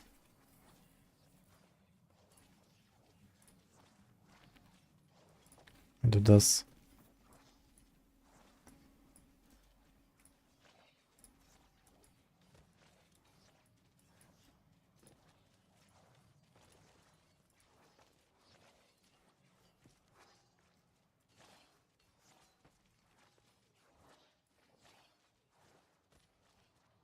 They have Dead Razor. They have Corporal. They also get movement speed, which is nice.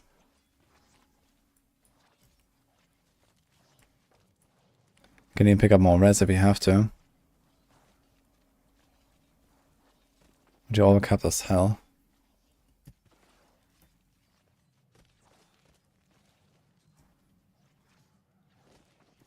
Can actually go triple skull. It's crazy. It's like a Sorc, man. I have triple skull.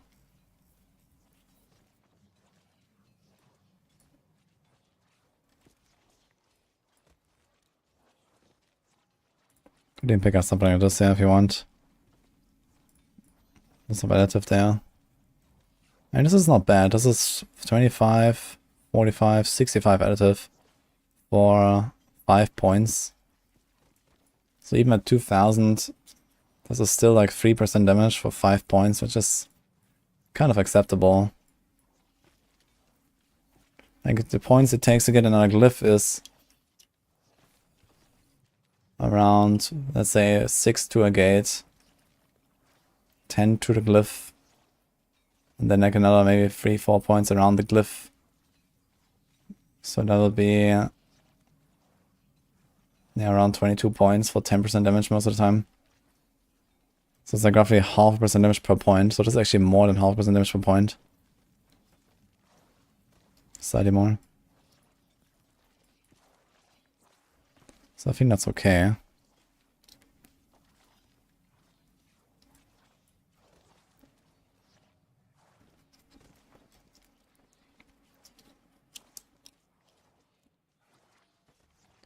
They have Undaunted for the 10 DR. You can also do overpower gems here. The rubies, they are bigger.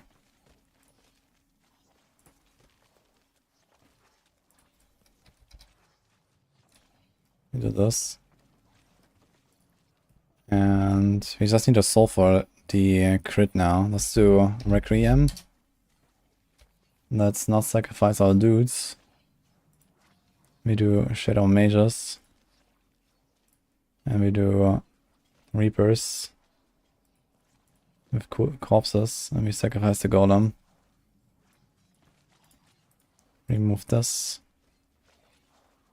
Put Raise Scully. Remove this, remove this. And do this.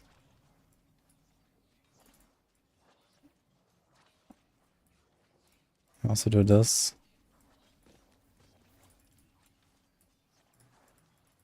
Can do Fueled by Death now.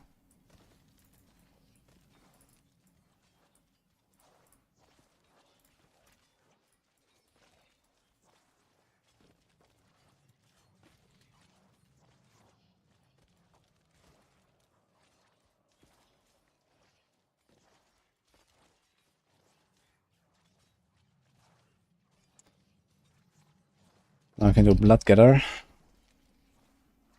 Heart and Bones. This becomes Blood Moon Breaches.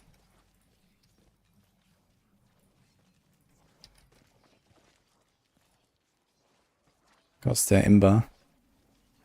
Then we do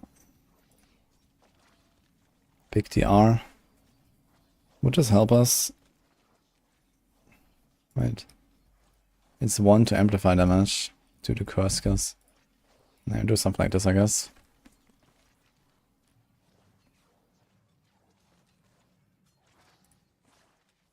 Seeing as attack speed. Nice. Over power. Let's do life. How much in is this? Not too much. This is bone splinters. Can do 1. 1.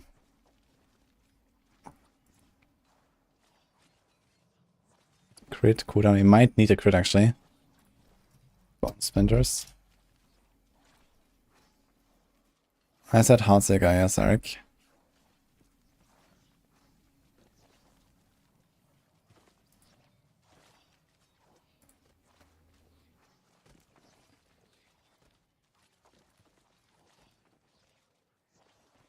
When is the next podcast? Either tomorrow or Wednesday.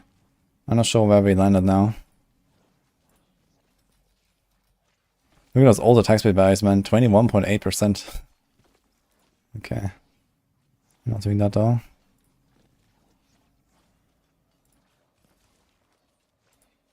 I guess you're not gonna do any attack speed really. I just do life.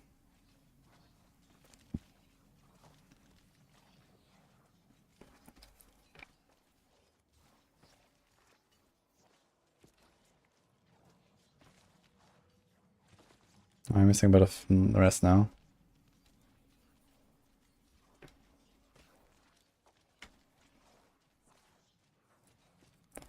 Okay, I want to do 45. Chance of minion attacks at 45 for 3%.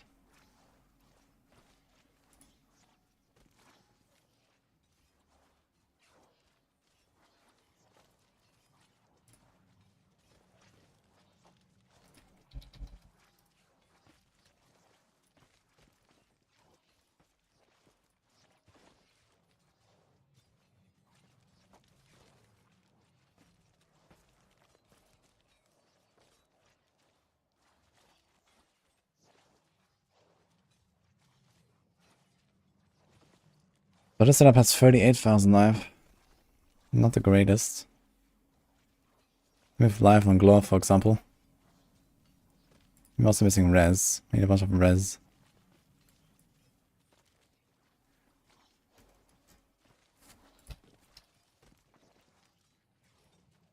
We have too much armor. We do actually.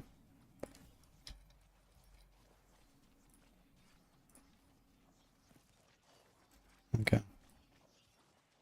There's without any armor upgrade here. Just the boots. PTR. Bone surgery, clarify size. Corpse tendril size. Corpse tendril size. Okay, so we kind of got everything we need. So now, what's our crit chance? We have 74 crit chance. That's a lot of crit. And then we have 12. This is 86. And then we have 4. So we have 90. So where do you get the last 10?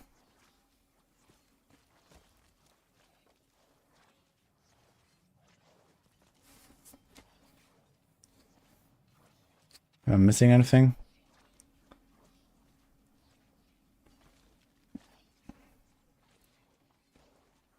Serration. How much is it? 0.9 for each 30 essence. Okay, it does put it really close. If you have 300, that's 9%. If you get something like this here, you're gonna be pretty safe.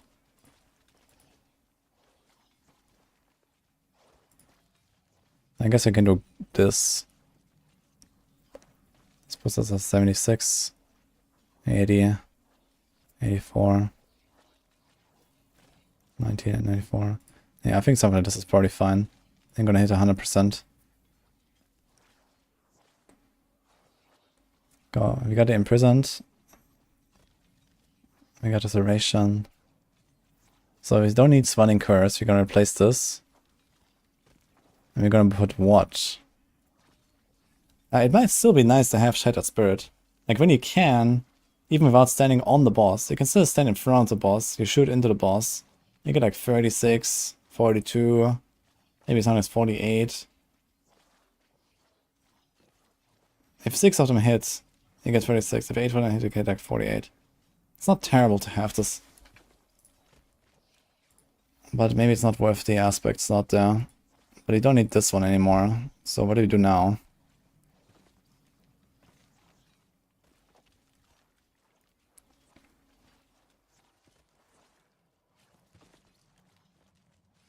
Do we actually go for the sacrificial now? It's 50%, but only on the golem.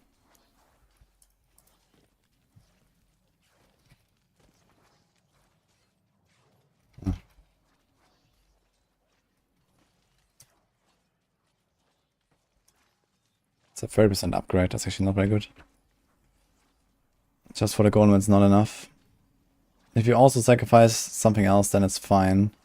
But it's also not really much better than, like, let's say, an Edge Masters at a point. You can do the Grasping Veins if you want.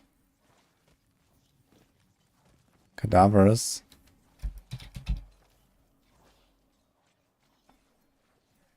Hmm, 30% after consuming 5 corpses. How do you even do that? Ah, wait, they buffed it to not be on the next skill, right? So it's kind of like permanent. 5 seconds. I guess you can consume 1 corpse every 5. Yeah. It's pretty decent. I guess an easier way out would be Edge Masters, and I guess early game you Grasping Veins to get the crit. I mean, it should still be better, honestly. 40% crit damage. Like, why don't we go with this? Is it not reliable enough? I guess it's not reliable enough. We can still cap our crit and still go this. We have an easier time activating it. I think I might do Grasping Veins. And then we can still say, okay, it's fine if you don't have exactly 100% crit chance. Because this will most of the time save us. I think we'll do this. Like, do we... We still want to do Cadavers anyway instead of this then, I guess. Shattered Spirit. Or do we go Torment? Then you go Torment.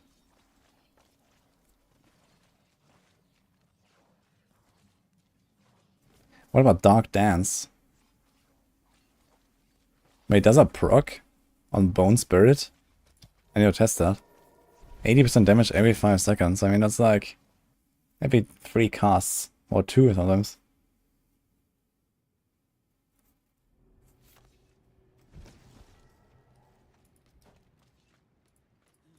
I want to see if I lose life when I do this.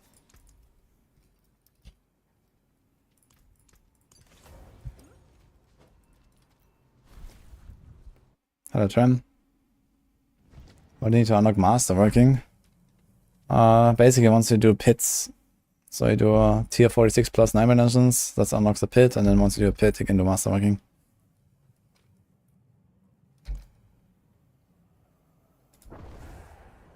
It did cost life, actually.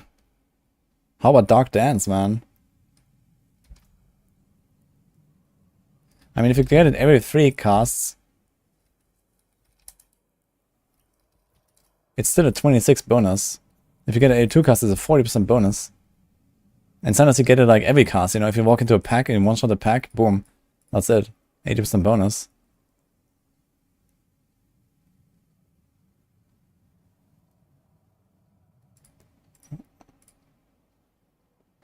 So you have 40%. We need this. We need this. Yeah, the question is, can we get away without a resource aspect? I think not.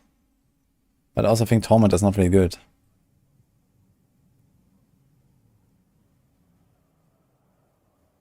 But maybe we do it instead of Grasping Veins.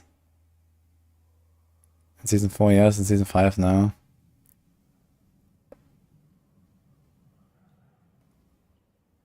I think I'm still gonna go for the Shadow Spirit. Let me know if you like try this more, Sorc.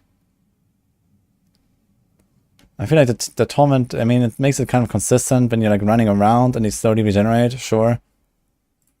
What's the duration on this? 4 seconds. So yeah, you can easily get away with like 1 cast every 4 seconds. You kind of have to do it for Lucian's Crown as well and stuff. Yeah, it is more consistent, I agree. But even if you don't like stand on the boss, you get a lot.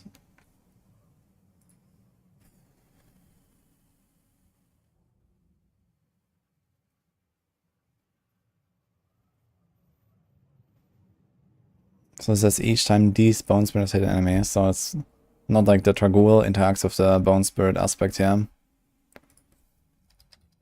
So maybe do this. I'd really like to go Dark Dance though. I wonder if Dark Dance will be better than Grasping Veins. But I mean, every 6 seconds, I think you should be able to do it, right? You reset the corpse channels just fine. With the crap. And with this, like this. Basically every cast is almost free rapid ossification procs. You'll be able to keep this up. You do like 1 Grasping Veins roughly every 3 shots. So it should be alright.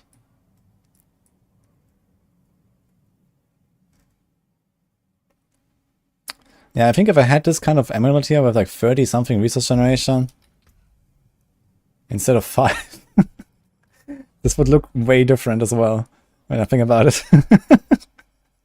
Dude, why is my amulet so shit? Okay.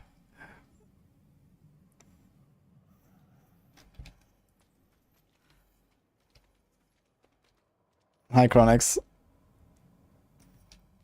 Well, it's a minion Requiem Bone Spear build. Like Sorc was here, who has been playing this. I've been trying without minions at the start. So my original idea was to just like do shotgunning on the boss, like, you know, basically evade right on the boss like this, and then stand inside and then, you know, go ham with Shattered Spirit, which is really good.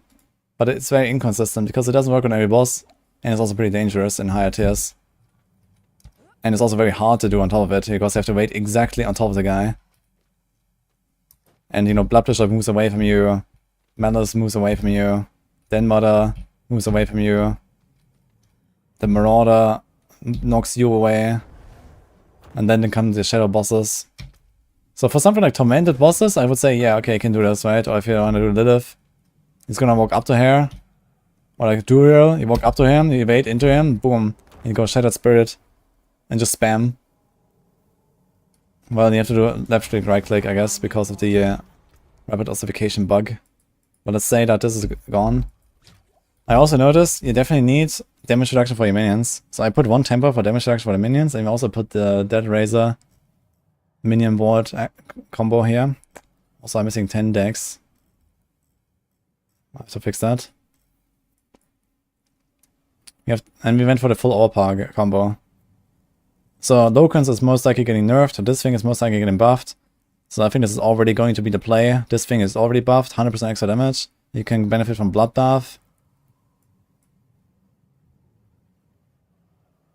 It's just like really tough because there's so many good aspects and you can't really fit them. Because you need 2 resource aspects.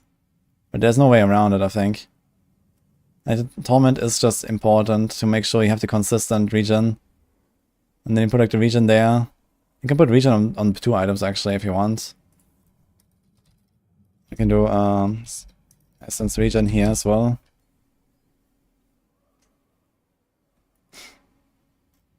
Kinda squished though, 45k life. Although I kind of was getting away with it. And this gives us extra defense as well, 20%, bunch of life. Then I didn't have this. And my heart and bones was only 11. And I had less life than this. So I think we can get away with this setup, especially because you can play it ranged. Then we do the chance with Bone Spinners to cast twice.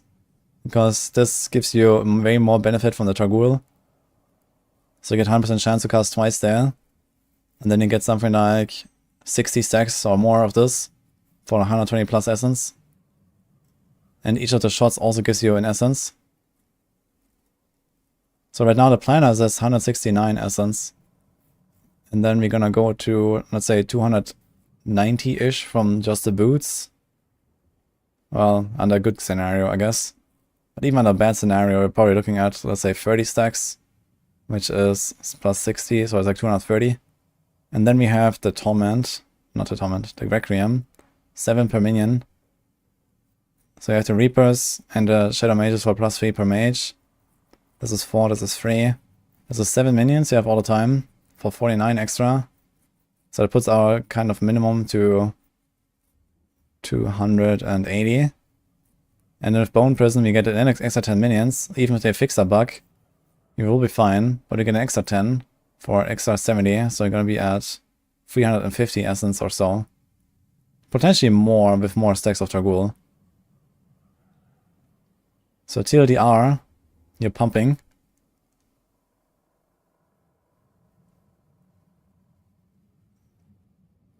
I'm not sure what I would do to adjust this for hardcore. There's not really many ways. I think I would just replace int with life wherever I can. But it only has 1200 int, it's kind of low int. We could maybe get away without even like one of the essence rolls or one of the maximum essence rolls and put an extra life roll instead. We could also get away with, like, for example, replacing the crit roll here with a life roll and just relying on the Grasping Veins more. That's also fine, because they are actually overcut by pretty much the entire crit chance of Grasping Veins. Could also upgrade some of these life rolls here instead of the crit rolls, for example. So there are some ways to improve this and make this like 45k life, for example, or so, with just like redistributing. And then you pop a Fortitude, and you have like 55k. And I think you're kind of chilling with 55k with the setup. You have one really good defensive power, and you have another kind of wannabe defensive power. And you have the Blood Mist all the time. So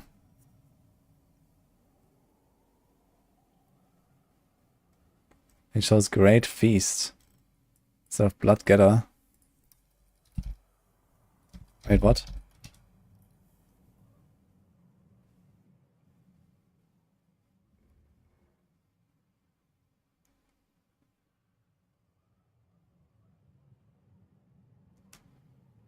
Nonsense. Oof.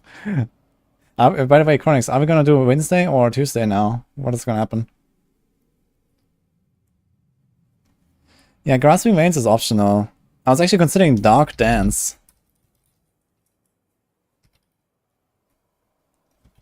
Where is it? Wait, what? Is it a resource? It's a resource power. Ah, okay, this is a resource power. So I guess he cannot do that, actually, because we probably need a Requiem and a Torment. But I don't know, maybe you can get the point. If they don't fix this, like, Bone Prison stuff, maybe you can get enough resources to have no minions, and or maybe no torment or something. I don't know, but it's really hard. Like the torment seems very useful to make it more consistent and get more resources, because you make once you have this, our energy regen right now is 21, make it 173% bonus. So you get like 60 regen per second. So let's say do like 1 bone spirit every 2 seconds, you generate like 120 just passively, plus whatever else you're getting from like the bone prisons and from casting. Like that cast is already roughly 100. And you get 120 from just regenning. And then you can do like a bone prison that gives you like basically 300. So sometimes you get a bone prison, you're full. Sometimes you wait like another second maybe.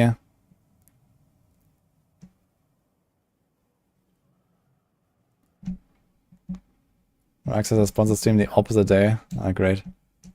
Yeah, I mean we can do it. We can do it tomorrow afterwards, as I said.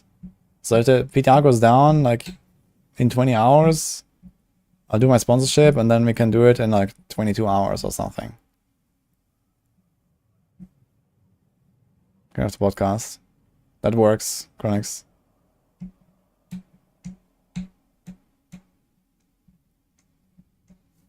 Oh, that's great feast. Is that here?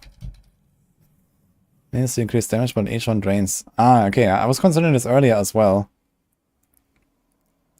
But it only works if you have no minions. So this would be a full sacrifice build. But I think having the minions is actually nice. You can get away without minions with huge flash for the corpses. And then sacrifice and get like a lot of crit and get lots of... like you also get a sacrificial aspect, right? But it's very hard to really get all the resources that you need in order to do this.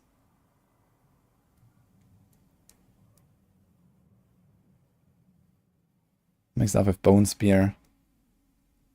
Oh, we were doing a normal minion Bone Spear. Yeah, I don't really trust the Skellies to shoot at the right angles to really be effective, I guess. Like, shotgunning on Bone Spear is so important, and the minions will not do that. So I think this way it makes sense to use on Bone Spear build.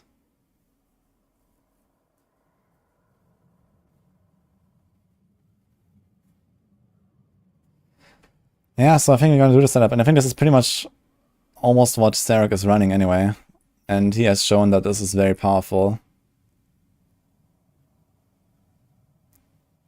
I completely forgot about this actually.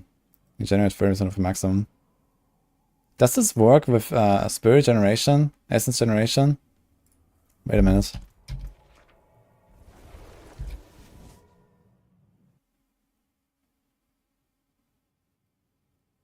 Yeah, the Paragon is a bit different, so you have your own Paragon setup. I know you have a bit more offensive glyphs and stuff. But yeah, I don't want to go that glassy. I mean, this build has enough power, you know? Especially when I play on hardcore. Like, it's not a super tanky build, even with the way that I build it. And it's a Necro on top of it. So you gotta be a bit careful there. I wanna make 2 rings that have resource. And try...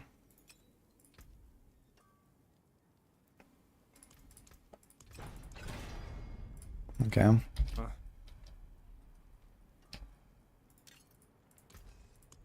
Can do this too.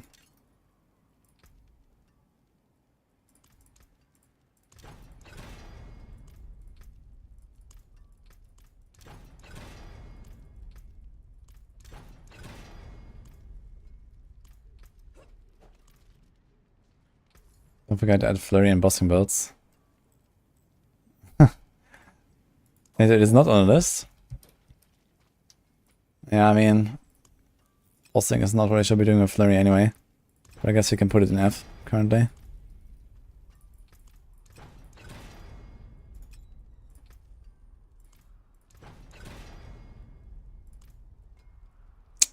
I just picked my existing ring. But I guess it doesn't matter because we're done.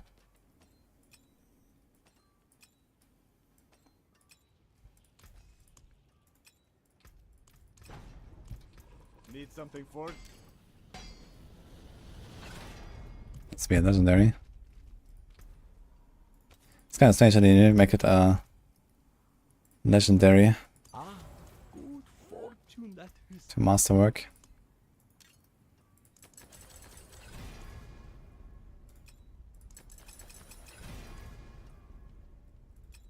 That there is worth the coin. Can I mark it as junk and then equip it? Which will remove the junk tag, okay. No witchcraft here. Only honest magic. So the maximum. Father bless. Okay, so how much as resource generation is this? 38. Alright.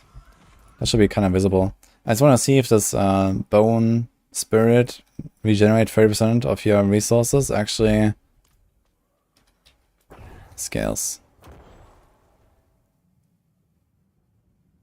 Wait, is there a timer for it?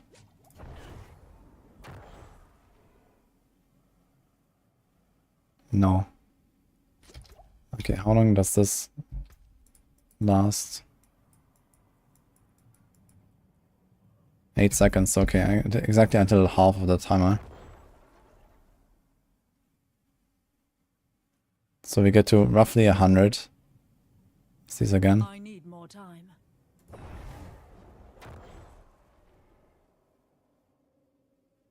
Yeah, pretty much exactly 100.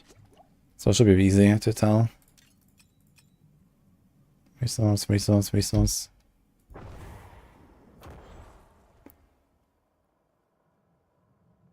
Okay, that works actually. The resource generation works. Kind of makes me wonder if it would not really be better, especially with the torment aspect, to just go for straight up resource generation while using a scythe. Like, it's a lot. You get a lot.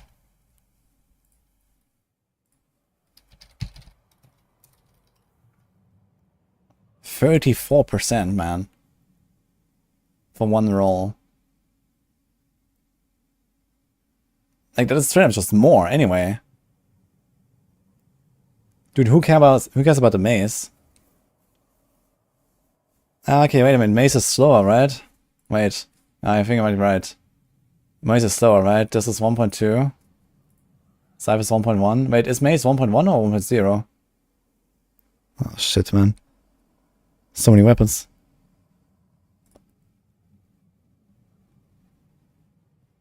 It's 1.1. Wait, what is a scythe?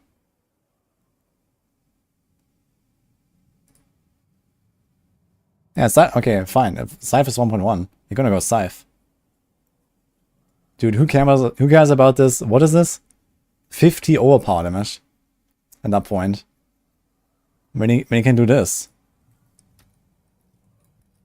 This is 34 resource generation. Like, this alone already gives you more than his Macabre skill restores. Like, if you have 300 essence, casting Bone Spirit will actually give you 90.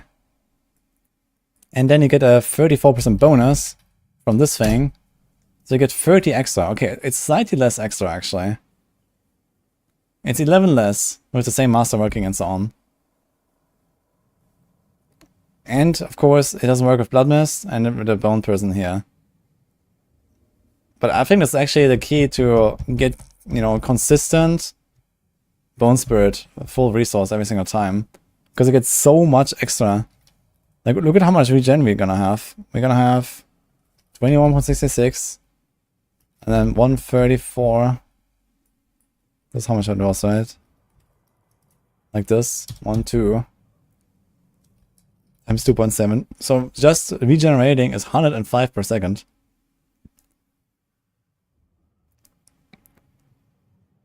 And let's say we hit 300 essence. We get 30% of that. And then... wait a minute. We're not even done with that. We still have more. But wait, there's more. How much is this? I guess it does include the willpower, right? Okay.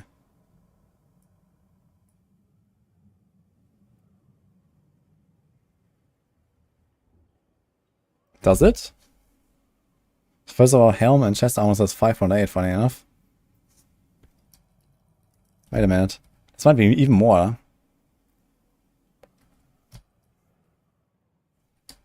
Just want to see if this is accurate here.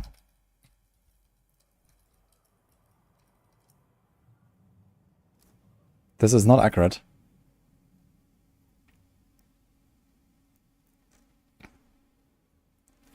So you have times 1.32, times 2.7, times 12.4, times... And now if you do the scythe stuff, you get 156 regen per second. That's a lot.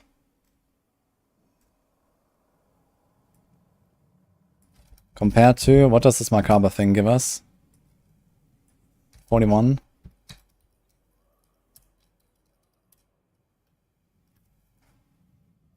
So macabre gives us a flat 61 per, so times 2.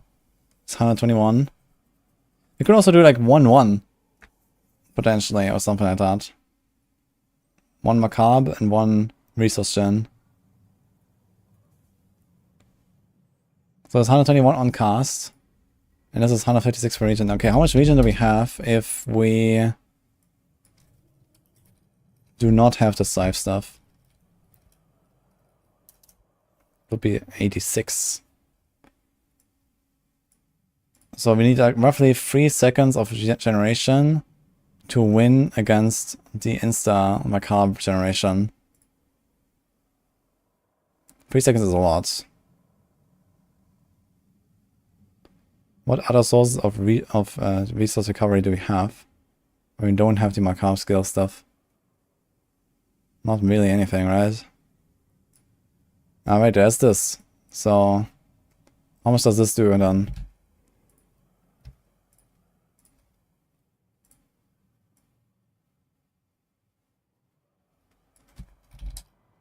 So I say we have 300 energy. That's wrong. So we get 90, and then we have our willpower, and we have our amulet. So we get 133 per second. It's 33 per region from the bone spirit. And let's do this here. So how much will we gain if we have 33.38, and then we have the 2 scythe rolls? It'll be 60 per second. So we can just assume that this is always up, right? So we add this together, plus 155.96. So this is our region per second with scythe rolls. And we add this together, plus 43.38. This is our region without scythe rolls. And this is our gain for casting macabre skills when we have macabre rolls. So at this point, if you include the bone spirit region from the hit from the upgrade, you get what you get for the instacast after roughly 1.2 seconds. It takes 1.2 seconds to win with regenerating against the macabre skills.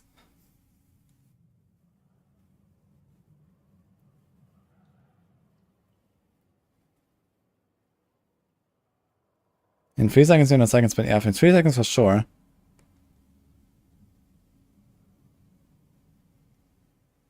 But in 1.2 seconds is a much more realistic target.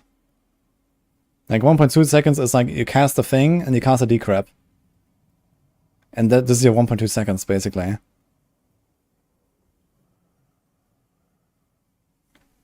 Like this is much more realistic.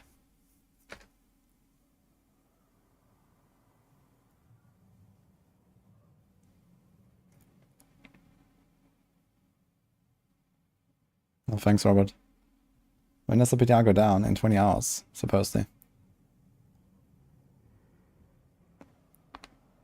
So healing from willpower additive or multi of healing from gear? I think these sources are all multiplicative. Yeah, thanks Lurkin, I have a sword though. Okay, there's one problem with this whole thing here, which is that I assumed we have 2 essence rolls. 2 essence rolls with no masterworking. So this is 6 and 6. So if you remove any kind of essence, like if you're Lucian's Crown, for example, or Shaco or something, then macabre skills wins again. But if you have more essence, like for example, if you masterwork this or you get a greater or something, then the region definitely wins.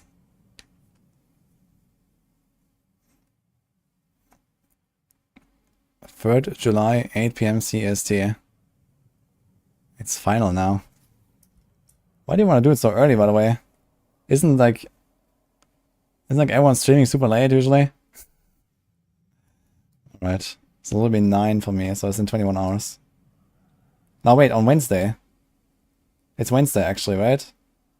Okay. Okay then. How's it going, Suki?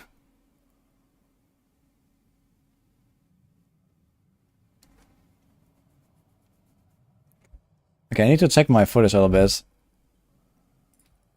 So he said we need 1.2 seconds to outweigh the cast with the regen, but only if we have 2 of the powers. What if we don't have a second essence regen? We have to take this number minus 5.8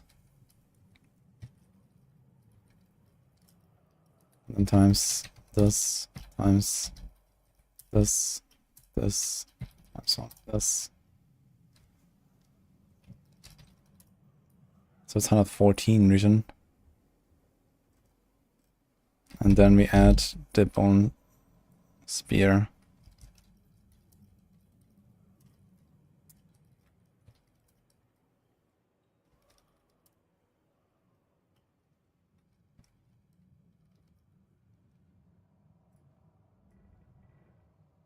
So it gives us 150 region, roughly. So even with a total of 300 essence, with only 1 roll, we could fill our entire essence bar in 2 seconds. That's pretty good.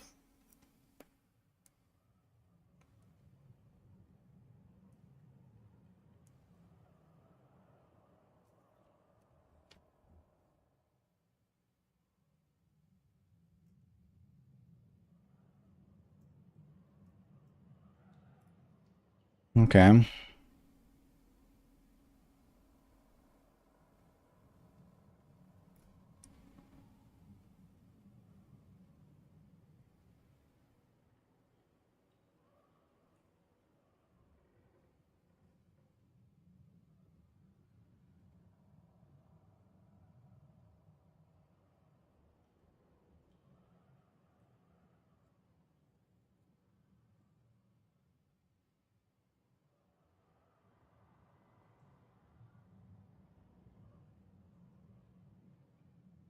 Kind of tempted to go 1-1 with a scythe, to be honest. I do give up like 50 additive. I didn't realize Mace has so much additive damage, man. 52 overpower. Did it buff this? How much does a 2-handed have? 105 overpower. Surprisingly much, because this has like 16 bone, 20 summoning, 20 close, 20 damage all the time. And the Mace has like, boom, 50. But if we look at the rolls on these items, like the overpower is the same roll as the damage all the time. It's 10% more than crit. Like what? Why is it so much more in the implicit? Kind of weird.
I want to do one last calculation, which is, if we do this as our current region with just a chest, for example. Now we add all the multipliers that we have. So we get 63 region per second. And then we include the Bone Spirit region.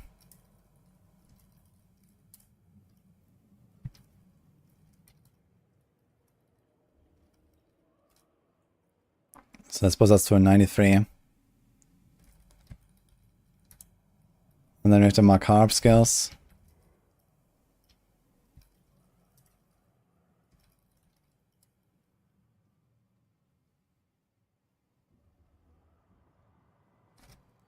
Okay, I suppose that's to slightly below 2 seconds. So I guess the macabre skills still win. They still win by a little bit, at least without the extra region, I think. You get roughly 100 energy passively per second. And you get 121 when you cast the Bone Spirit, and or Blood Mist, or Bone Prison. So you can kind of like speed it up by doing Bone Prison with a follow-up Bone Spirit. You can just do like bam bam.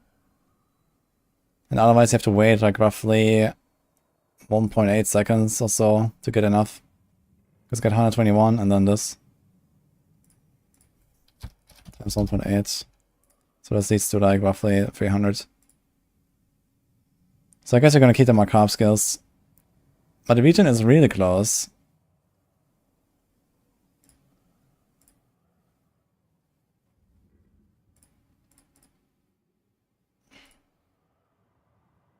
Kinda interesting.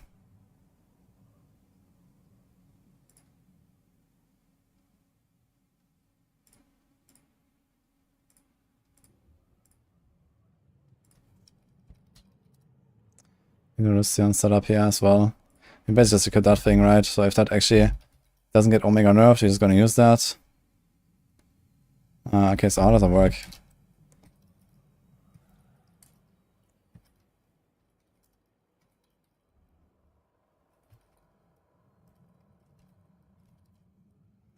I guess it'll be something like this.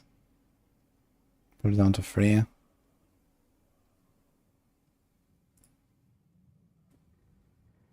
Something like that, I guess. Many have no blood getters. How do we do that, actually? We have no healing. Just get good, I guess. I don't really want to give up Heart and Bones. That sounds problematic. I think we also have to change this. This is damage reduction for your minions. And there's the Fortify. Yeah, I guess you can only hope that they're gonna Omega nerf Lucian's Crown. Because else it's gonna be a struggle to play. You have a shitty 4 seconds timer. You have like no defense, no cooldown, no minion damage reduction. You don't have any healing. That sounds awful. But you have to play it if they don't nerf it. Because it's too good.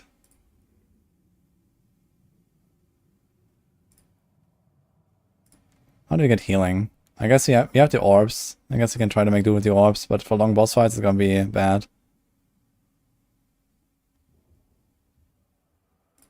I don't really know any way of healing. Go hemorrhage. Huge.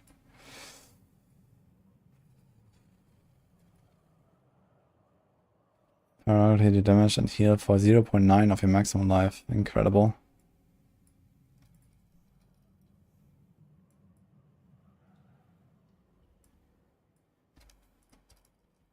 I think you might actually have to drop the 25 DR if you wanna go Lucian's Crown.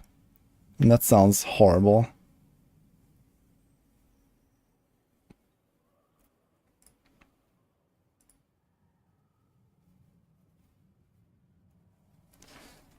And use some quick changing specs? Nah, just that they want to do it at some point, I guess.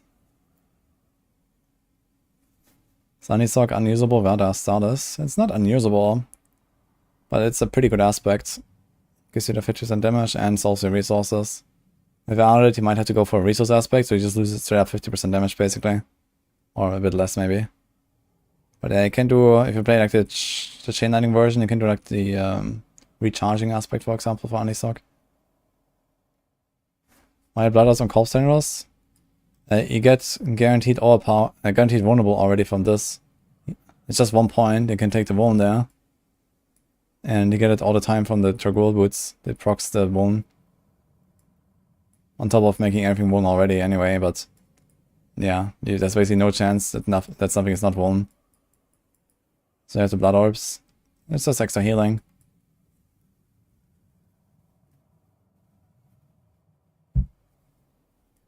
Spit is all damage and nothing else.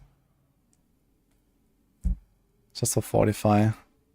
It doesn't Fortify me. I don't have a glyph for Fortify from Blood Orbs. It's just like you pick up Blood Orbs for healing sometimes. You know, in a big pack, you walk in. And you just save potions, basically. But I haven't really figured out how I will survive bosses if I go Lucian's Crown. Because you have Bloodgather's Aspect for the heals. But here we don't. I think it's going to be very inconvenient. But I guess you can try to get good.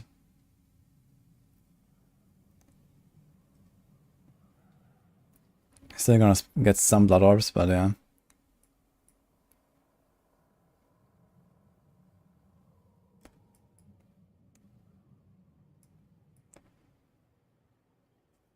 Spill is all damage and nothing else. Yeah, you can definitely make up for it, you know, if you go Fortitude, Potion. You can get to like 45k life or so. Plus you have the 25 DR there, you have the decrep, which is 20 DR. 22 actually. We have 2 extra ranks.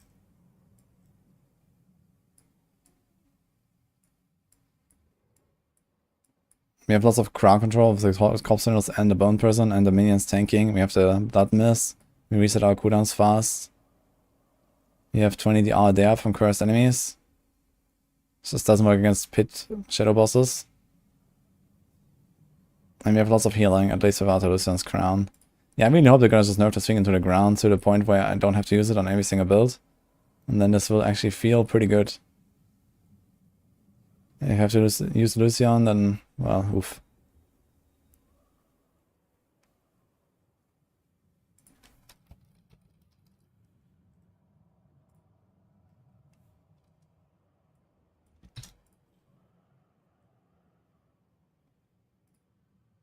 Okay, I'm gonna link this.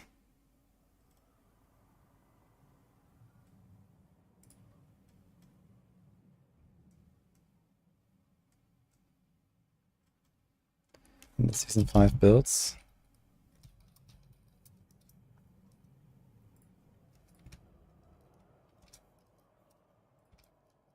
I have tried Druid, yeah.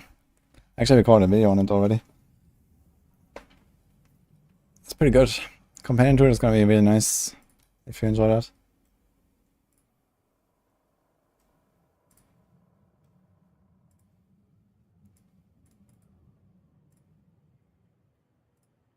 The first Necro planner has arrived.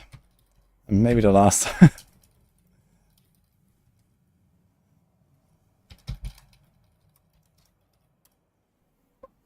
What else is actually looking good for Necros is the question. Chronics. The Sparge, I guess. I knew it.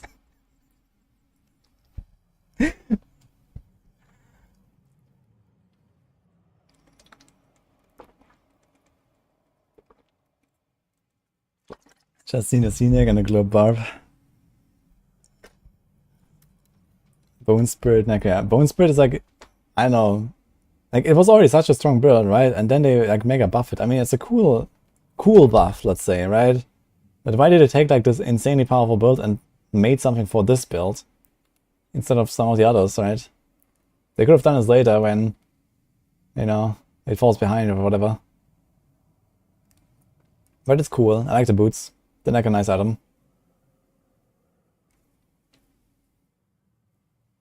How the fuck do you survive? Yeah, it's a struggle, right? Because they actually have a lot of like kind of mandatory pieces to get their full combo online.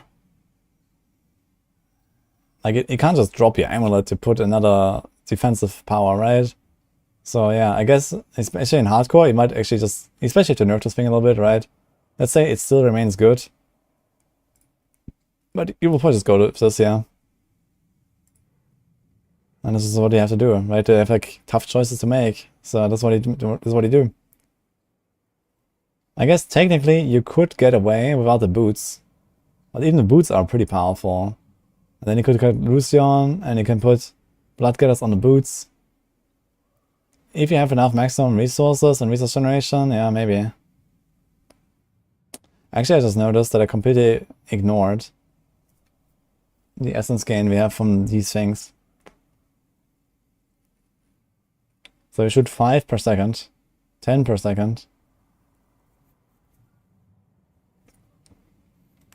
This actually kind of skews the balance a little bit in the favor of the Scythe plus Scythe regen setup, I realized.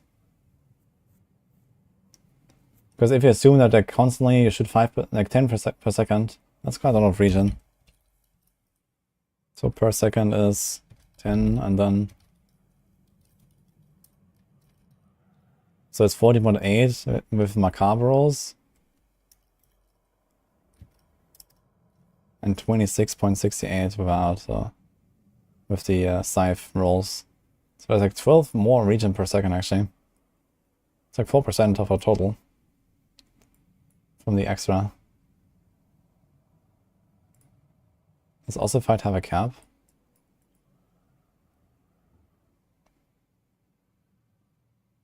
Doesn't seem so. There's the also fight, what is that called? There's a serration, this one. This goes to 40, but this doesn't even have a cap.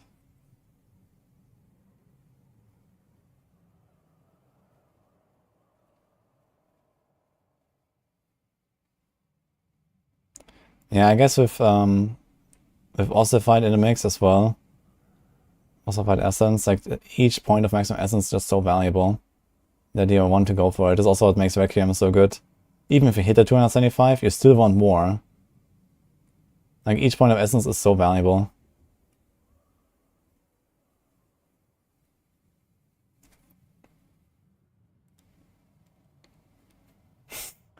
I had a funny thought that just occurred to me. So there are still other Necro builds that do not do this with Banishor's Talisman, but I have another choice that works exactly the same way. So you can just run Path Dragul on like literally every single Necro build if you want.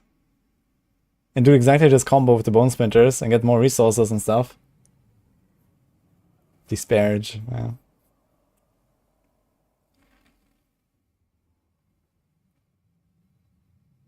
Is there a chance of a version without Banished Lord? I mean, you can't do Locrans. I mean, Necro doesn't even have like such powerful passives, right? Like even Druids would run Locrans. Like there's no powerful passive on a Necro. All the passives are like 3 or 4%, you know? There's no Envenom, there's no Frigid Finesse, there's no Devouring Blaze on this class. So there's basically no way that a normal Amulet could win against Locran right now. All Banished Lords in this build. I mean, there are some unique specific amulets, right? There's, for example, a build specific amulet. There's Death Speaker's Pendant for Blood Surge, and they said they're gonna buff everything, and that if there's a build specific thing. Yeah, okay, I mean, this is not just build specific, there's also need to have minions for this to even function. It's not just you need to have Blood Surge, you also need to have minions. So I guess it's gonna not be buffed to the point where it's mandatory to run with any Blood Surge build ever. But it should still be buffed quite a lot to be good. So at least Blood Surge might have this. But even if Blood Surge doesn't have this, it still has this. Because they all power all the time on Blood Surge anyway.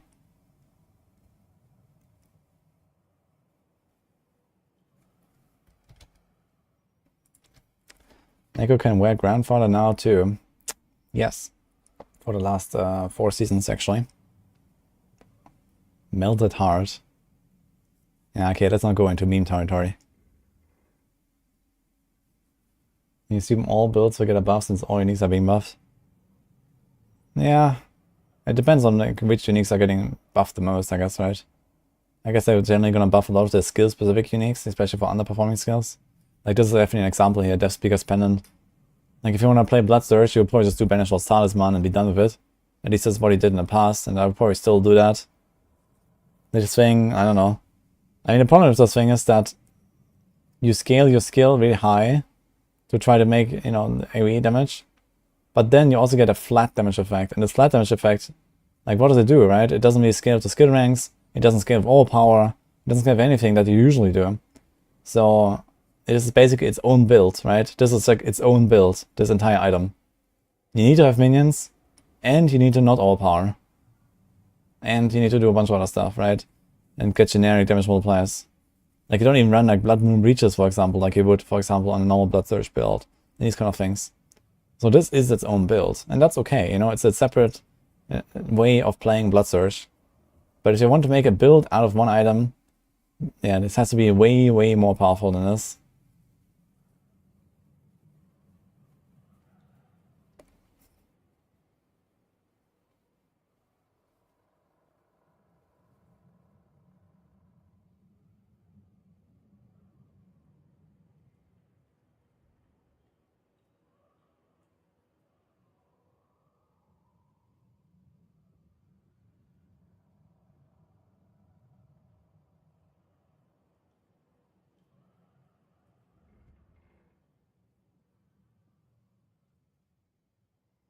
Yeah, I mean, the thing is, who knows, right? No one knows. So.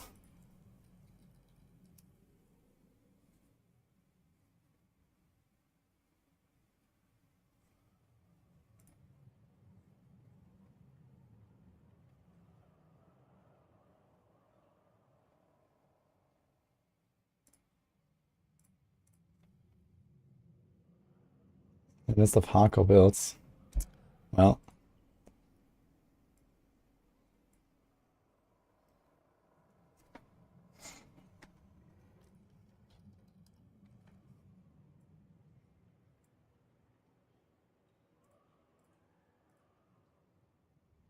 I think we're done here. I like the setup.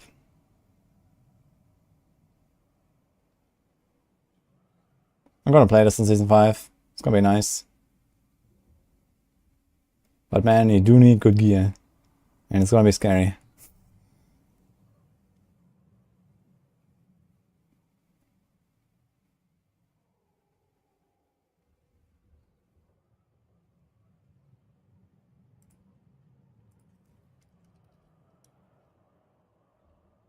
It's 41k life.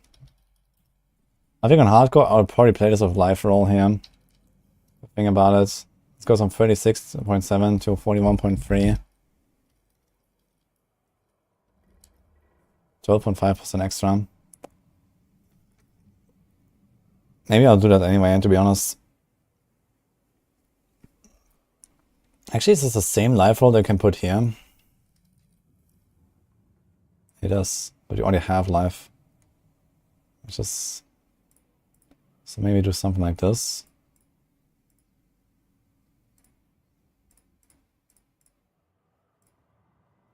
Maybe keep a bit of crit.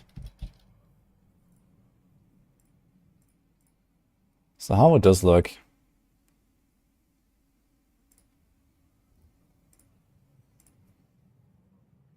think this will be a way to make this a bit tankier.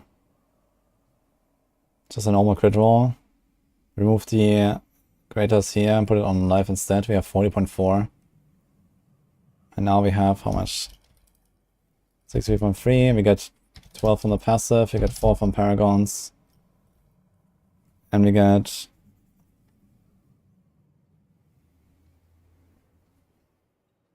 $20 from the Grasping Veins. And then we still have the Serration. So we are actually overcapping there. Well, yeah, we could do... We have this already capped as well. Could do this.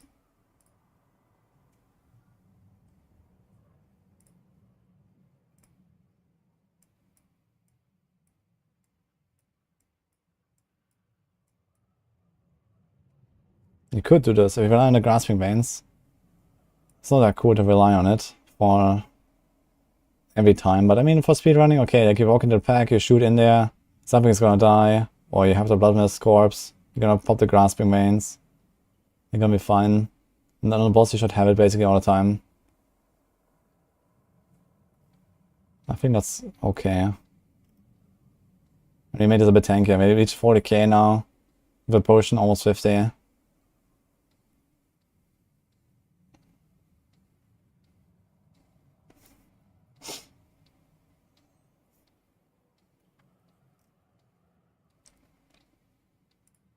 Could also do a life roll here.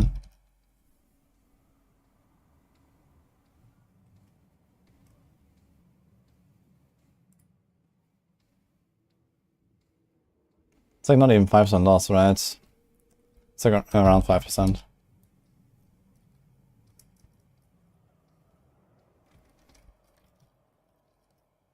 $5.8. It's okay. Dude, I'm missing 0.4 rest now. Too little int. This character is too dumb, man. Okay. What did we do? Also, I think we had to fix something here. Missing 10 decks. So I think if I want to try to hit like one of these rest nodes, then remove something somewhere. I could remove that. Maybe I can find a build, exclamation mark builds. I always have my planners in the Discord, you can check there.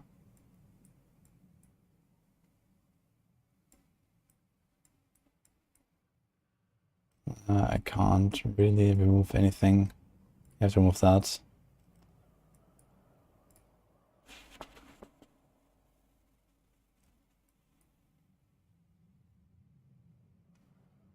Is there any other int roll somewhere?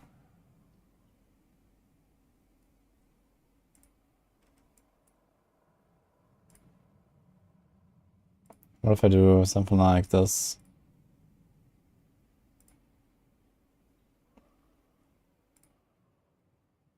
Yeah, that 20 int is actually enough. Funny enough. So let's do something like this. I still have to remove something to get 10 decks. Let's see if I can find 10 decks. It's deck strength. It's willpower.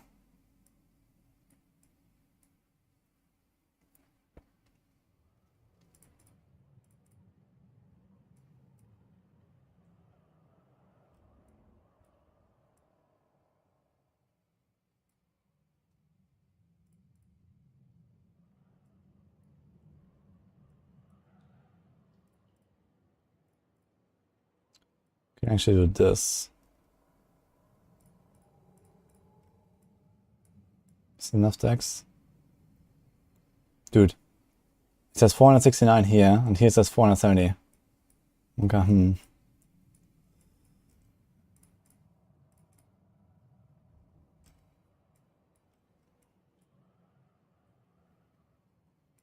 Okay, can we convert one willpower to an int node? We actually can. But now we'd also lost something else. What did we lose?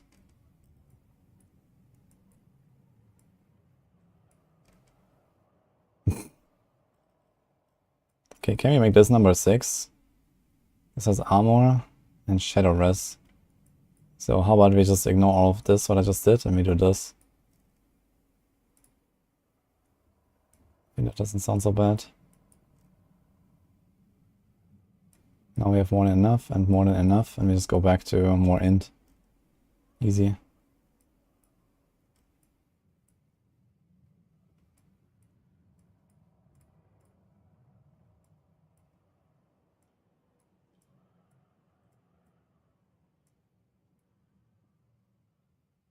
Willpower also has a resource gen, right? Willpower is kinda nice.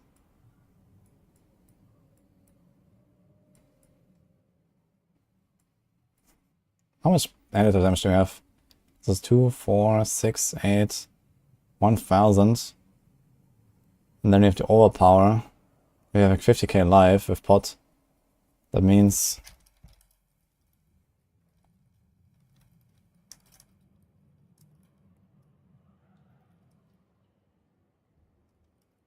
so we have 2100. And then we have...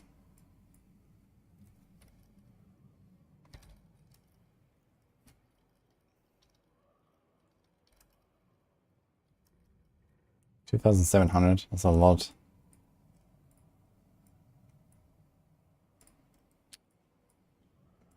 I think we might actually be better off taking, it's like roughly 1% each, right? How much is one willpower now? It just has 12.4 resource regen. Do we have like a magic buffing node here? So this is 12.4. This is 12.9. And it gives us overpower damage too. I think this willpower now could be legit. It's 4% overpower damage, not that much. But it's like half a resource regeneration. Yeah, it's maybe not enough. But it's pretty close. If you start with resources, you could actually take those two willpower nodes at least. You have another one like that? This one? This one also has one more willpower node we could take. In fact, can I do something like... oh, you have to connect this somehow, right?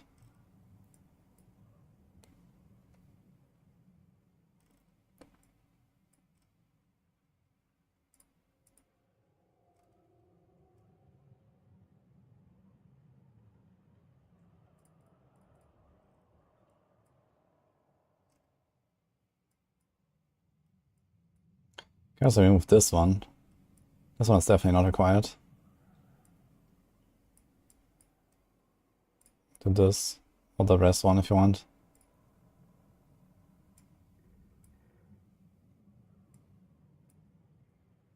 I mean, only hit the rest if you have like basically decent gear and full level.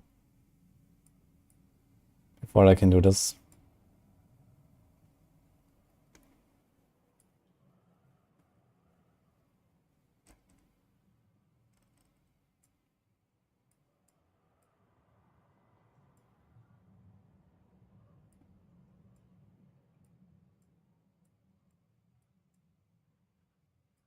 Okay. I wonder if I could like drop one of the glyphs for a defensive one somewhere. Which one could we get that gives us defense? I guess only territorial, right? There's like not really defensive glyphs on this class. There's only undaunted. And then there's territorial, and we don't really care too much about territorial. At least in boss fights. This is it. I mean, there's no other defensive glyph. So that's what I get. Okay, so... oof.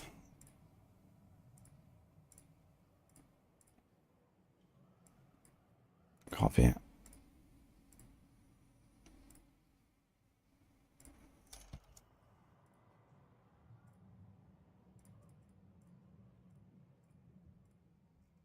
Does this thing still have armor cap and rest cap? Yep. Okay, because the helm has nothing. Okay. Let's close this.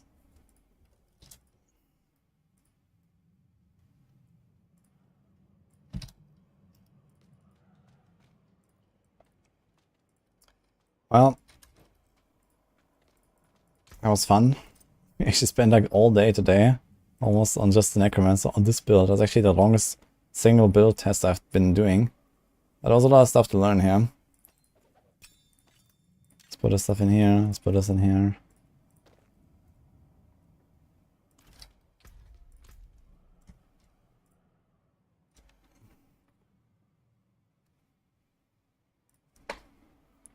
Right, to drop the crown of Lycian. It's gonna be in the Infernal Hordes.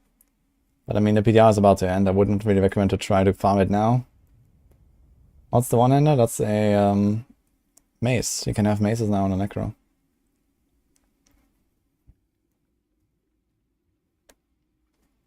This was a bone spear build I was making.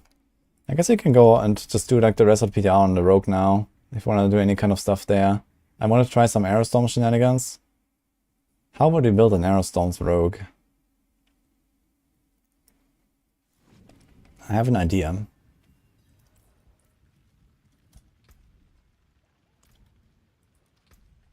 We're gonna play it with exposure. And Death Trap. We pull everything in. We play exposure. We go damage with Dark Shrouds active, Temper.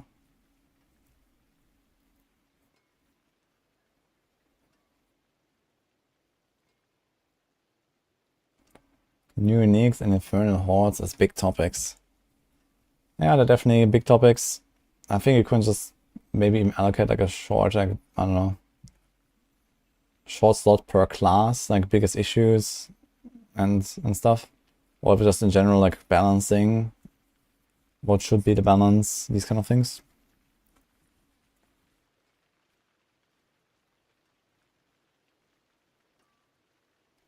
Made Flurry Aerostone, just switch out the traps for arrow stuff. Yeah, I'm thinking about actually playing traps anyway. Because Aerostones is very tiny, right? Let me see.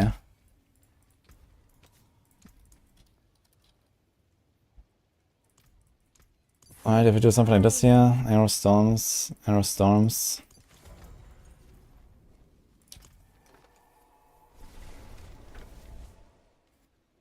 You could also apply vulnerable with Blast Trapper or with the, what is it, Iron Rain, I think.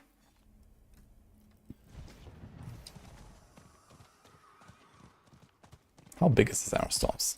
Can I even hit 2 target dummies at the same time? That's the question. Because if it's that tiny and we rely on Aerostorms to carry us.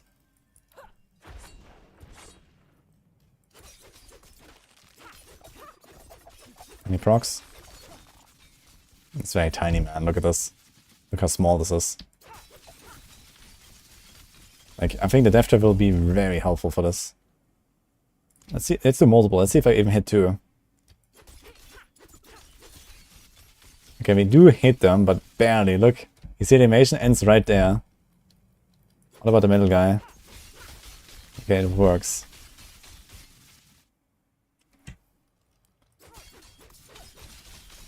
I would still feel safer having a Death Trap in a setup. Big problem is the rain of arrows, you can cast it every 10 seconds and you spend enough resources. So are you playing like a precision rain of arrows? Or what are you doing? Like the problem is that, yeah, you have like the synergies between Rain of Arrows and Aerostorm now. But Rain of Arrows traditionally is like a poison build. You can play it with precision as well.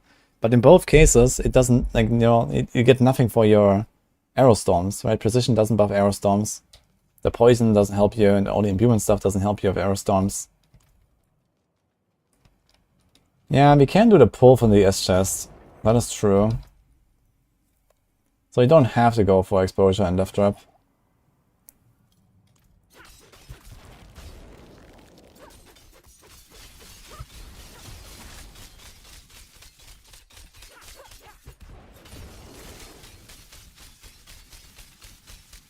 Okay, do we play this like Andariel's Rogue with Flurry and stuff? Do we just make it Andariel's Rogue and then use Aerostorms?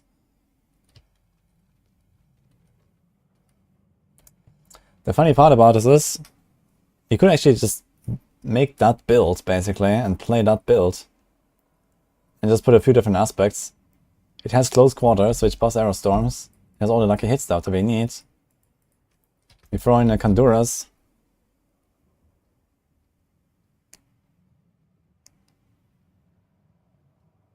So maybe let's make an Andariel's Rogue and put Aerostorms. But if we make an Andariel's Rogue, then we're playing Andariel's, and Andariel's is really powerful. So is there any hope? And I guess the second problem is, if you want to buff the Aerostorms, we need to go for physical glyphs. We need like Pride Glyph, we need Chip Glyph. Yeah, okay, Chip actually does benefit Andariel's too, I guess. So the one thing that we probably don't run is Pride.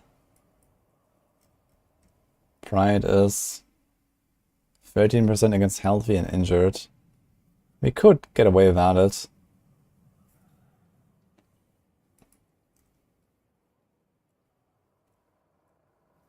Okay, let me try this. Do you have an Andariel? I think I have an Andariel set up already, right? Let's see. Don't have so many planners. Here's Andariel Rogue. So good news is also we get all the poison synergies directly, making it very safe. And you go Khanduras. Maybe we drop the poison trap here, and we go Dark Shroud on the bar. So we can use the immunity as well. Dash, Smoke Grenade, Caltrops. You have this stuff.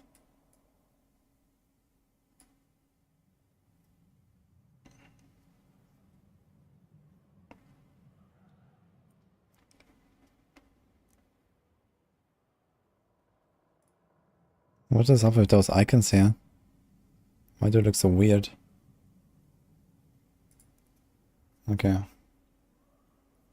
So we have to drop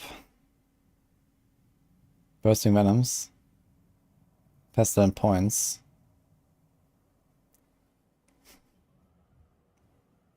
And I guess Retribution. We keep Shared Misery. Yeah, we can drop Inner Calm. So you put an Arrow Storms here. You put an Vengeful there. We keep Rapid. We drop Inner Calm, we put Retribution there. Let's just hope that they're gonna fix the double dip. I really don't want to have Retribution on double dipping on a two-handed again. We drop those two. And we basically play Andariel's Rogue, but with Arrow Storms.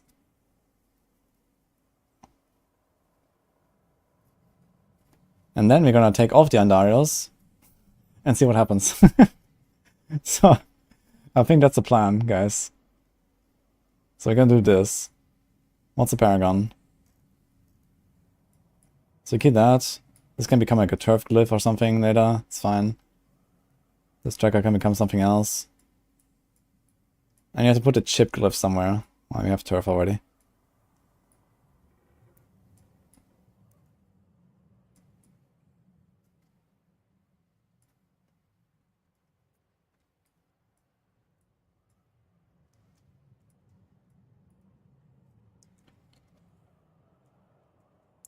Idea, Mythic Boon, it needs an 50% chance to drop Ether.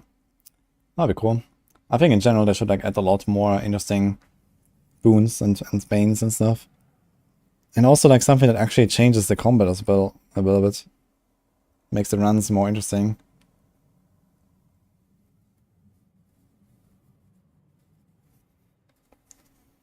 I'll put I recommend someone who hasn't played Rogue in Season 5.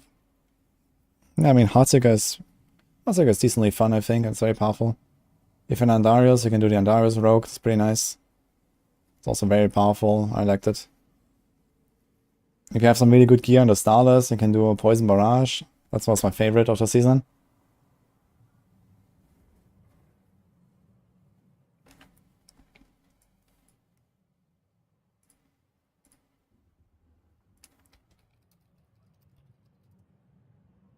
Okay, let's try this. Arrow Storms. So which one of them is better? Arrow Storms is 19,700. Oh, they're both the same now. Wait, how much are they compared to live server? I think they have different numbers. I think Vengeful is a stronger one on live server. How much did they buff the number? 1977. How much is on live?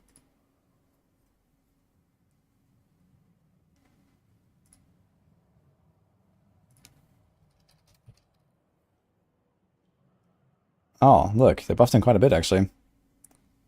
So the Arrowstones got buffed by, like, 50%. And this one got buffed by, I guess, 25. Plus the number is higher now. So they're both equal now.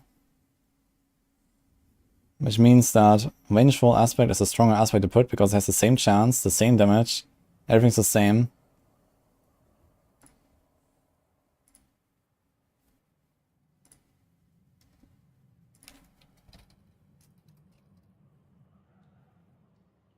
But then there's Iron Rain, which actually creates a smaller Arrow Storm.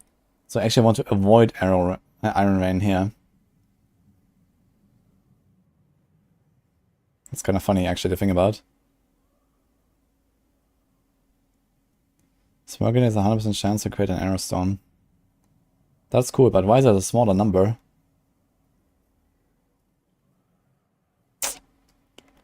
Okay. So vengeful. Arrow storms.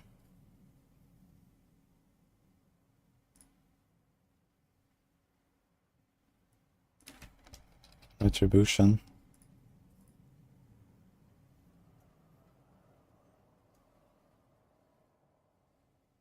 I mean, technically, we could actually still keep the Elvish Bounty stuff around. It just, you know, will help the Andari more only.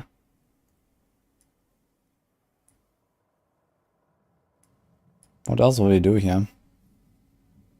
Nope, nope, nope.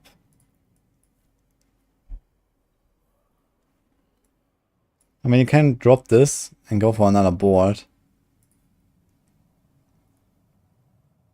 Nothing has life though on the glyph socket. Is there any life you haven't picked?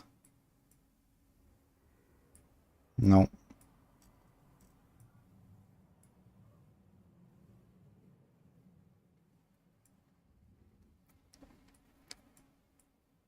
Can we drop this and go to the glyph? It's kind of optimistic, I guess. I'm gonna try, what's what happens.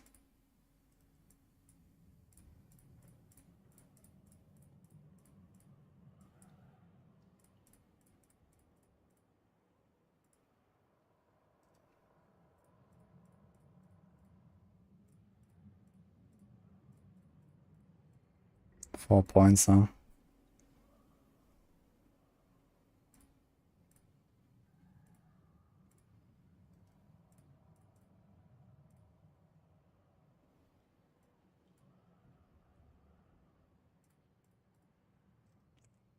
Imbue damage, man. Nice.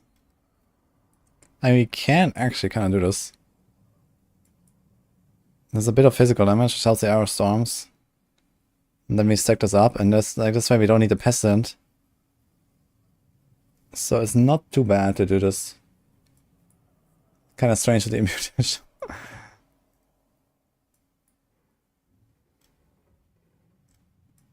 But it is what it is. Is there like a better glyph layout for another? What about a strength? It says 5. How is this?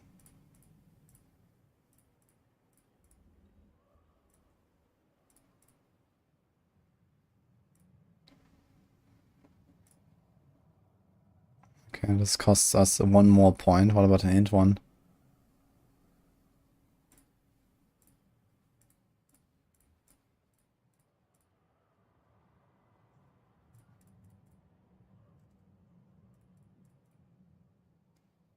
This is really bad, or? No, it's not. Also costs us 1 more point. So something like this would be okay as well.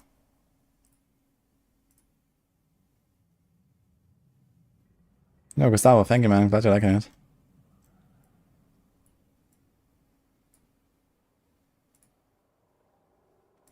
So we could put Kenny up there, for example.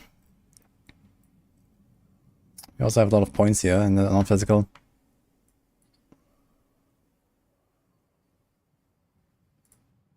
What about the fluidity? To buff the health here.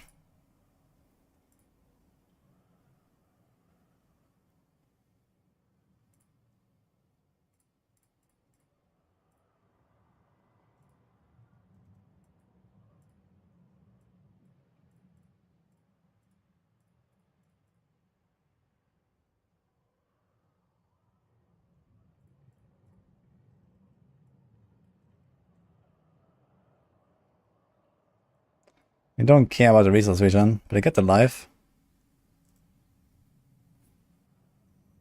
And a bit of damage.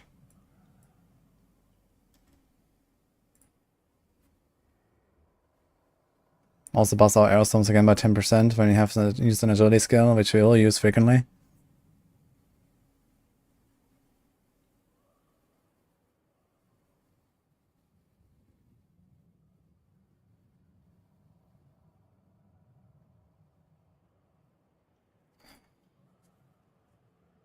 Okay, this could be a working setup actually for an aerostorms and the combo. So you drop the Elder Bounty, we drop the Canny, you get a chip, so that turns out to be some 5% loss here, 20 there. Retribution is hard to quantify. But I guess if you care only about stagger burst, let's say 30% there.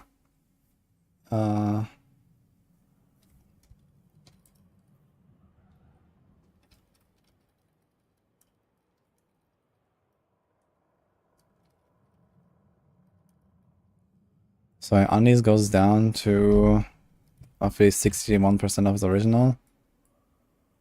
Although...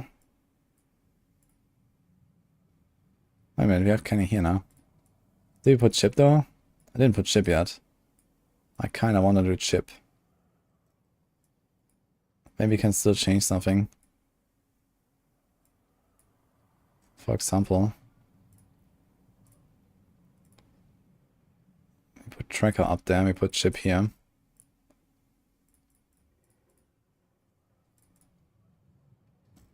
Actually get 2 points back for this.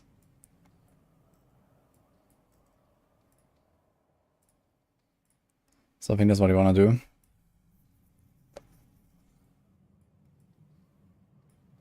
Keep Bane around, which is a 15% buff for the poison. But it only buffs poison. You could do ambush instead.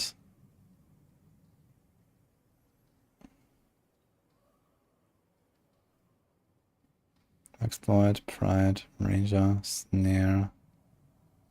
Man, if versatility worked for proc effects, that'd be kind of big. Explosive doesn't work here. There's also Diminish for defense if you want. But you're gonna be quite defensive if you go Shroud of Conduras. I think we have nothing to fear here. Gonna have Umbrus. And Darius for the heals. Yeah, Ambush will benefit both. But Bane is good for the clear. We don't really have ambush at all. So let's do this.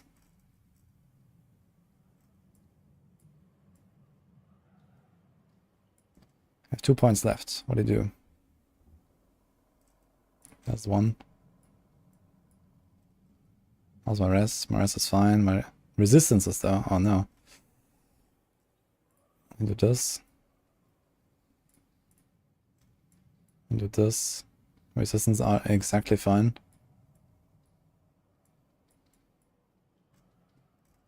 Okay.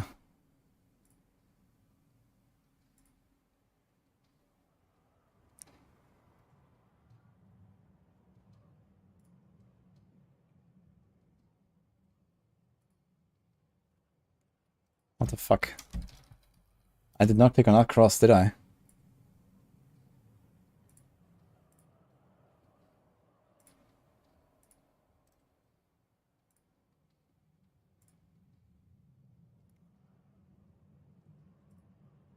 Okay. Dude, why is this so fucked? Which one do I have to press?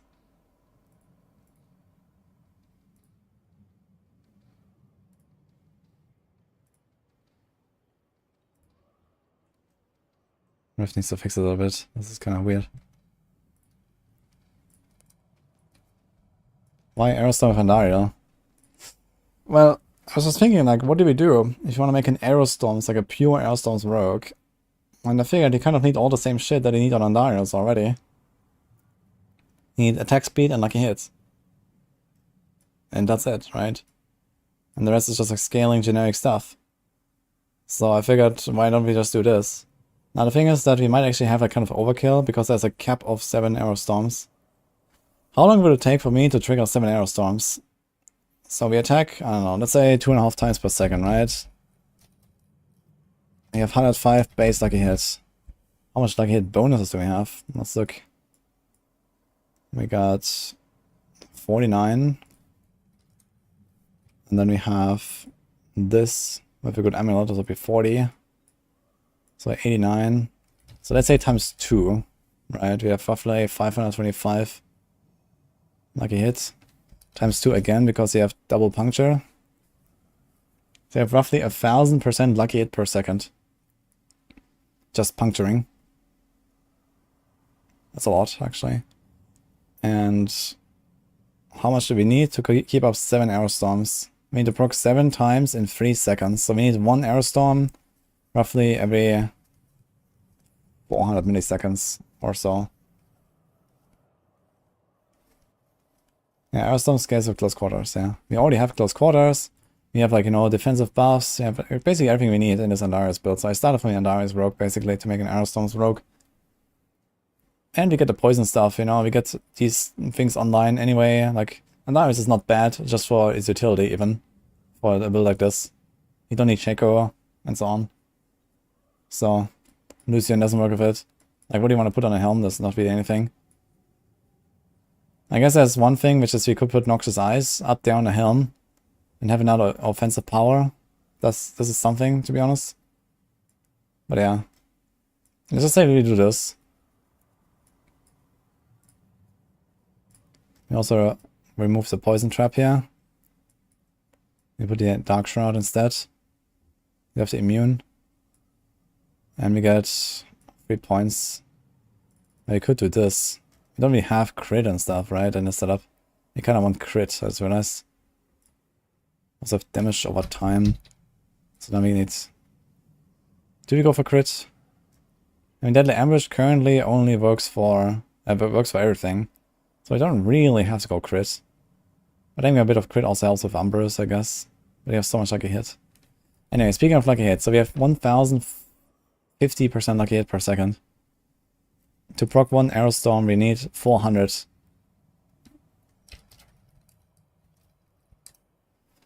So this gives us 2.6 arrow storms per second. In 3 seconds, 7.8 arrow storms. So we're actually barely reaching the point where we have 7 arrow storms up all the time. With this setup, it's kind of crazy.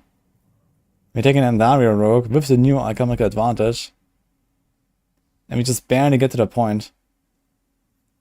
That's kind of wild, actually, to think about. Also, all this damage over time has to change now. I guess you do percent damage. Yeah, unfortunate, man, that they nerfed percent damage now. You can do volume damage, which is no more than percent. I guess. Let's do volume. You don't really have good volume though. How do you apply volume besides just puncturing? I mean, yeah, Flurry has a bit of volume. We puncture very fast. Might be okay. We also do the same for the weapons.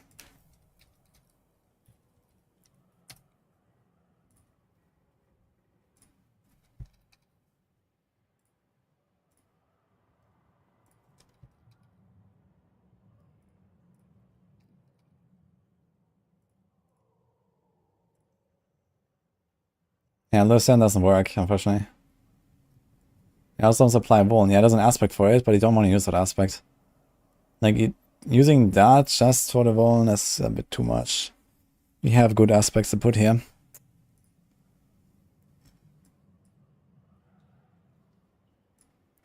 Okay, we have damage all the time as well. I guess this can just become Dex. We already have a lot of Dex though. But okay. This can just become a life roll. So lucky hit, life, Dex. Deadly Venom is also not something you want to use anymore. So I don't know, we can do like Exploit or Malice. Or Unstable Elixirs.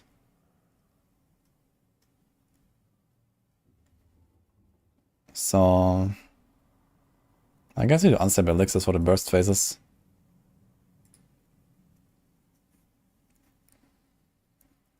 I think otherwise we are actually good here. Freeze, stun, freeze, mobilize, slow, daze. So we got everything.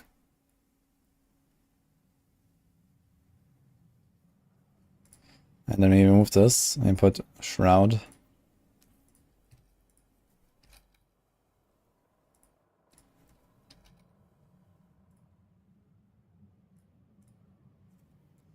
This has only non-physical damage. Ugh.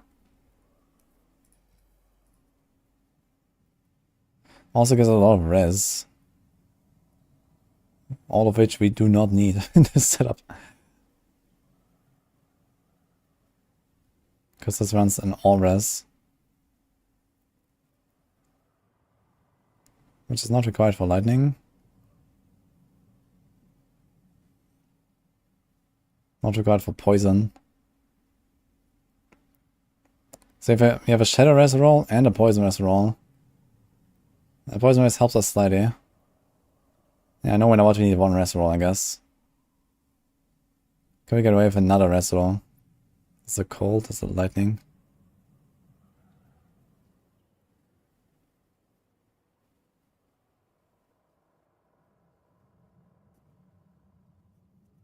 This could also be like a cold and a fire, for example.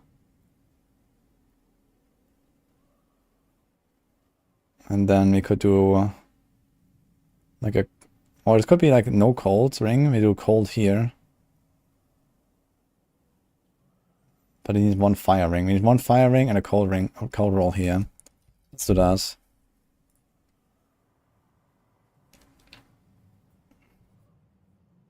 You have so much decks already anyway, so.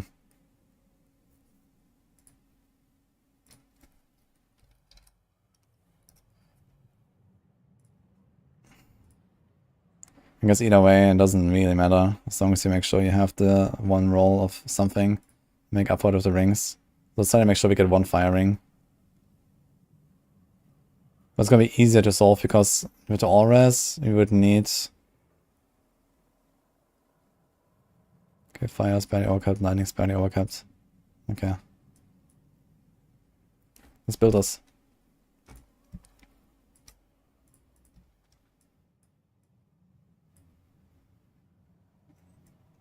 Hey Benomi, thanks us up by the way.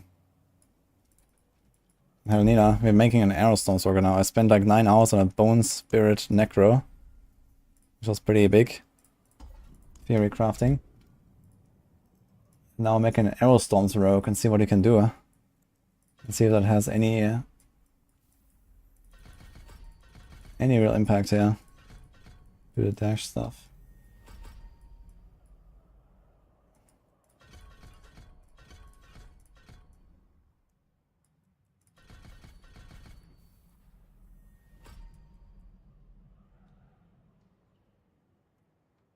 Both up to 36%, huh?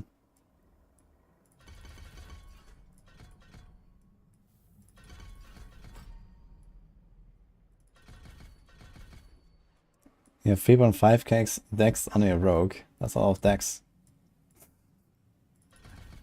That seems like a little bit too much if you ask me. But I'm happy for you. My typical builds are like, I don't know, 1.5 to 1.8 maybe. Actually, I have a few extra points. You could consider going haste or something.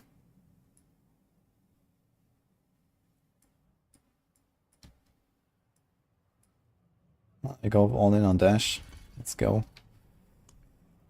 Alright. That's for the dodge. Okay, do 100% dodge, I see. Yeah, okay, that makes sense. They actually didn't nerf the agile tempers, right? Kind of surprised. They didn't nerf martial vigor tempers, they didn't nerf agile tempers, so... What the hell?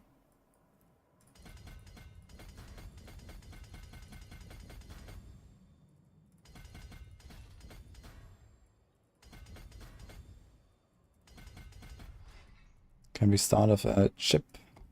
Phew.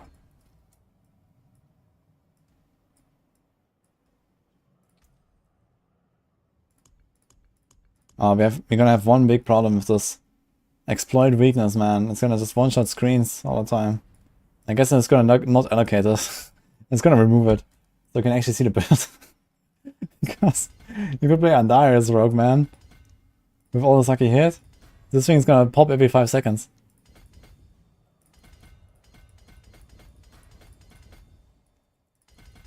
I actually have to remove it. We'll see how bad it is.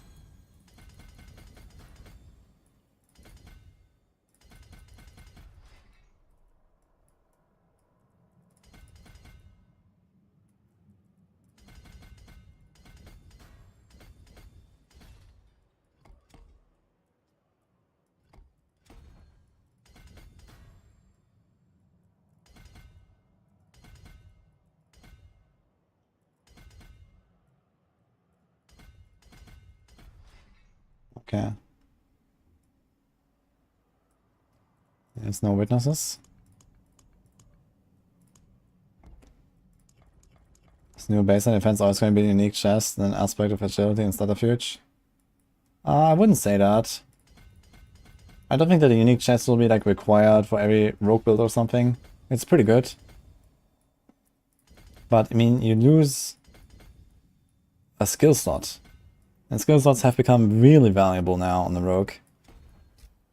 Like they buffed Poison Trap, they made Smoke Grenade work on bosses. I mean, this is pretty huge stuff.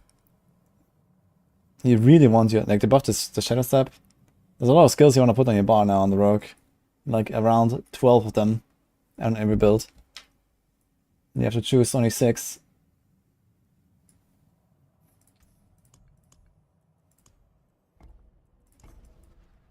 So I wouldn't say that the Shroud of Conduras is like baseline. It depends a bit on the build. Like if you want a grouping, it's very nice. Something like Penshot is gonna love this. More builds that don't run Death Trap, for example, but want some grouping. But there's also enough builds that don't really care about grouping stuff. You know, Barrage, you spray into the pack or something. I probably wouldn't run this on a Barrage build, for example. Or Rapid Fire build, like I don't care.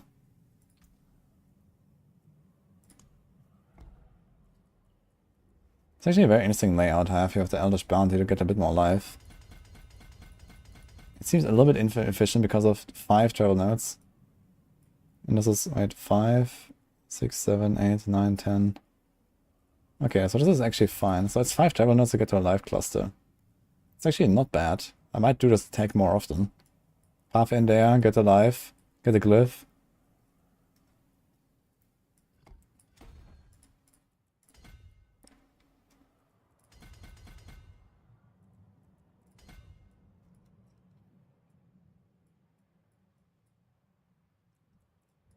Here is there the ambush.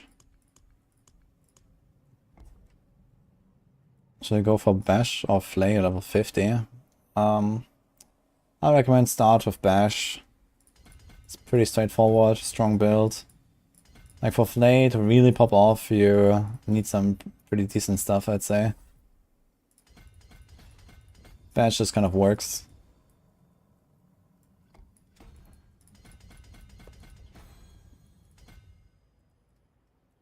I'm not really too happy with this Bane Glyph here. Also, I have an extra point, I don't know where that will go.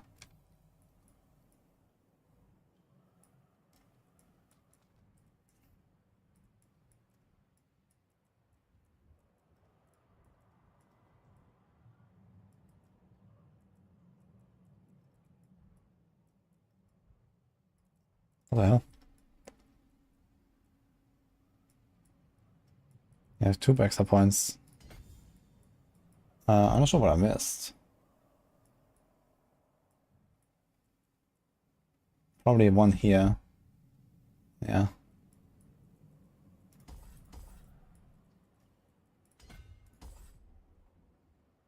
Wait. Only one.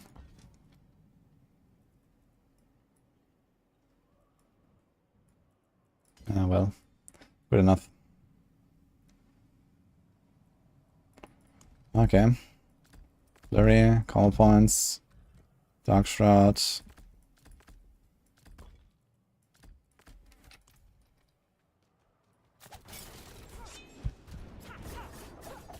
Okay, let's try to make a setup here. We just need a few items and we can try it.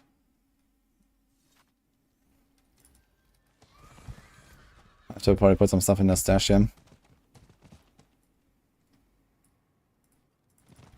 So any other Necro build I should be trying, by the way, on Season 5 PTR now. When I think about it. No round X note. No witness. Ah, this was this one, yeah, okay. Alright. Here's an Alchemical Advantage and Lucky Hit Emerald. Let me take this. Even has Arrow Storms on it. With a perfect roll. Dude. This is a perfect emerald for this. Wait a minute. That's kind of hilarious.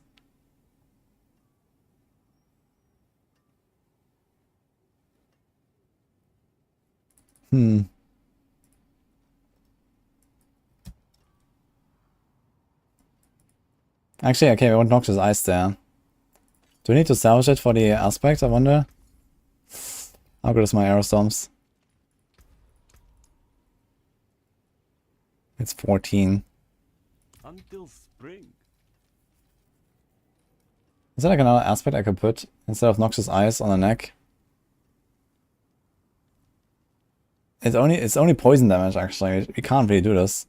I think we actually want to do Aerostorms. And we just drop Noxious Ice, I guess. And we get another power there, which would be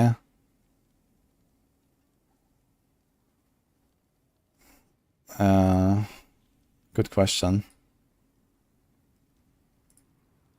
We have Retribution anyway.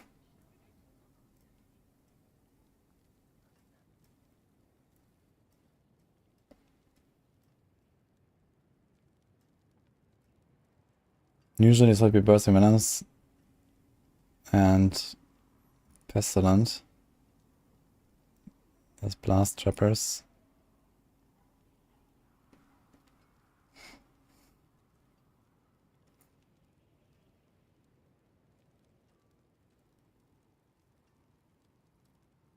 Yeah, I think there's nothing else I can do. There's Moonrise, but he has so much attack speed. And also move speed these days. We don't need it.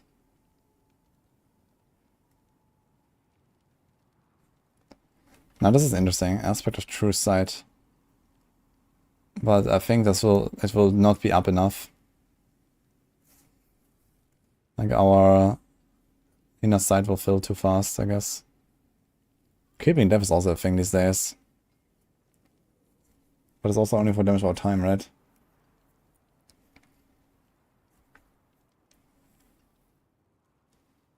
It would be interesting if for some reason Creeping Death works for Aerostorms. It shouldn't, but you don't know. I'm gonna try it actually.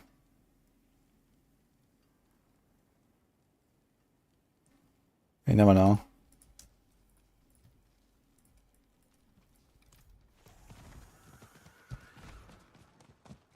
Yeah, Elements could work, I guess, but Elements is kinda weak. Yeah, it's probably okay. Maybe put in Elements. It would work for both. I'm doing it, I think. You still want to make this an Aerostorm spell, right? Not so much an Endara spell, so let's do it. We put Aerostorms here.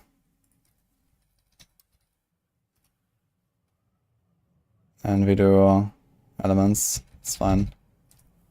This is actually quite a buff to the Aerostorm stuff.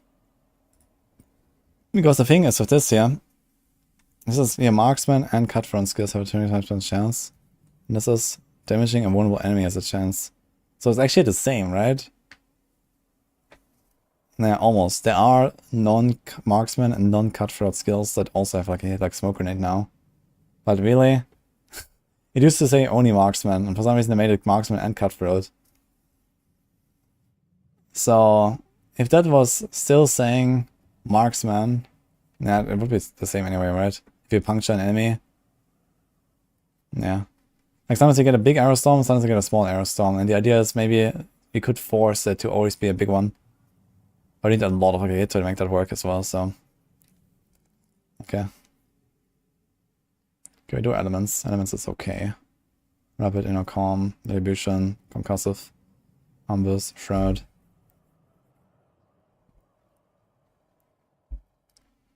Alright. But I still want to try if Creeping Death would work.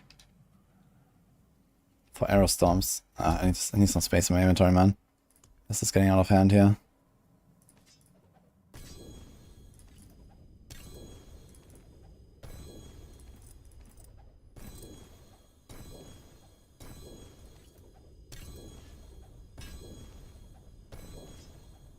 I saved way too many items for this.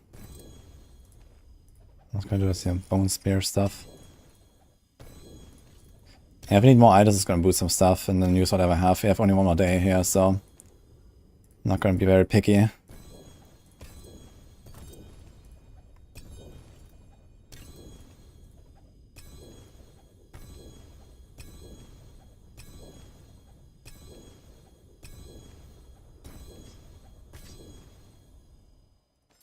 Here's a dagger we can use.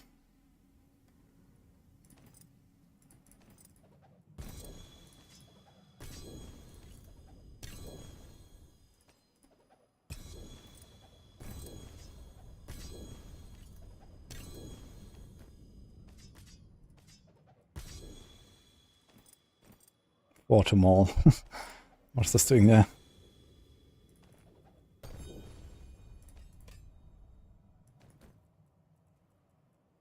Okay, let's just throw some stuff in there.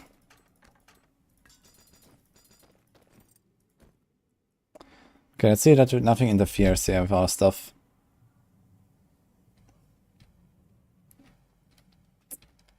So I need to make a creeping death. Let's put a creeping death on like a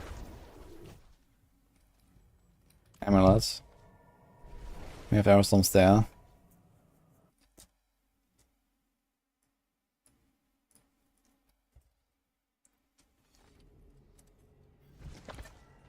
How many amulet slots will I have the Spiritborn? Yeah, 5 sounds about right.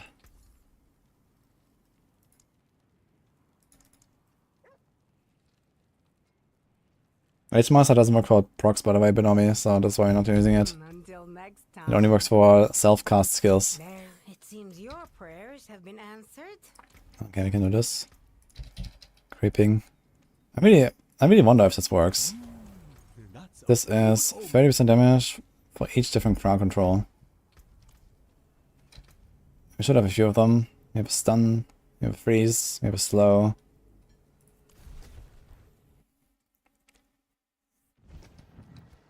So let's remove a few dynamic things. This, and this, and this.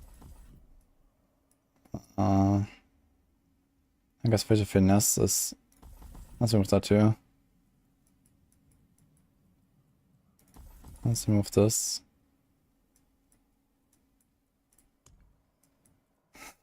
Okay, let's remove that. Let's remove this. Okay, I'm also control glyph, I guess. Chip. Control. The rest is fine.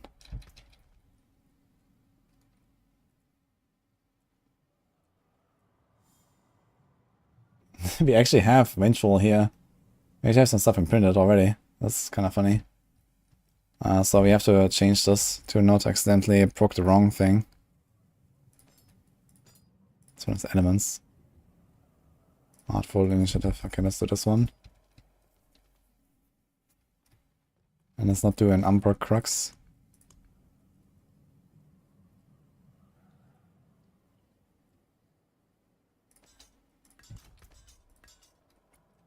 Okay, Dark Dance, accelerating. Should be fine.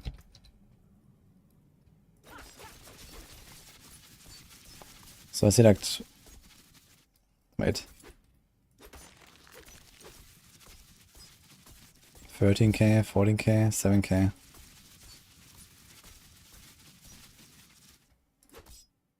Sometimes it's just like way less. It's because the crowd controls drop, right? Because it's no longer frozen. Okay, so with crowd controls up, it's like 12 to 14k. Should be very easy now to see. So we do this.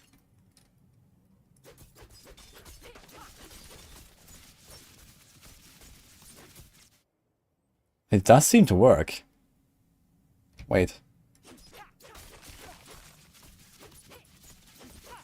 I think it works. Look, 24k, 27k.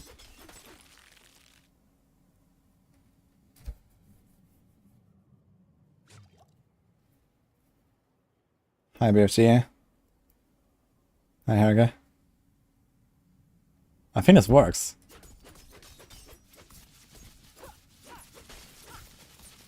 Like, it's so much more. Look, 25k. This is nothing besides creeping death. 12k. Let's start with a smoke grenade. I have an extra CC effect.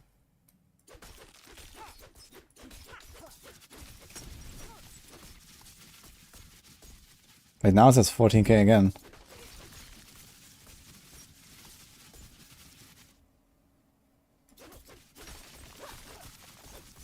What? Okay, let's wait a little bit. Then reset. What was it?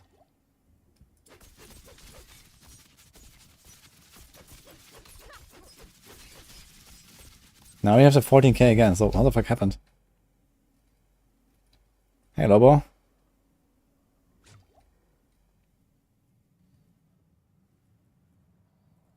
You have damage with wait a minute, there might be a bug here.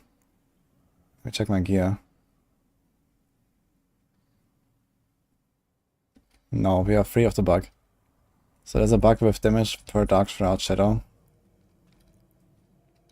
That is not affecting us currently.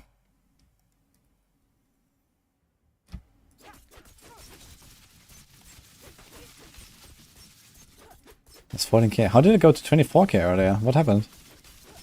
Look. Now it's like 14k, 15k.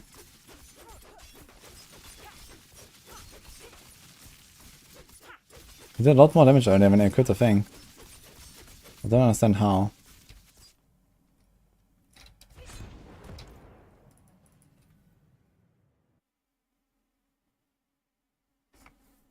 Gonna try to zone in again. This might be a bug where sometimes you zone in again.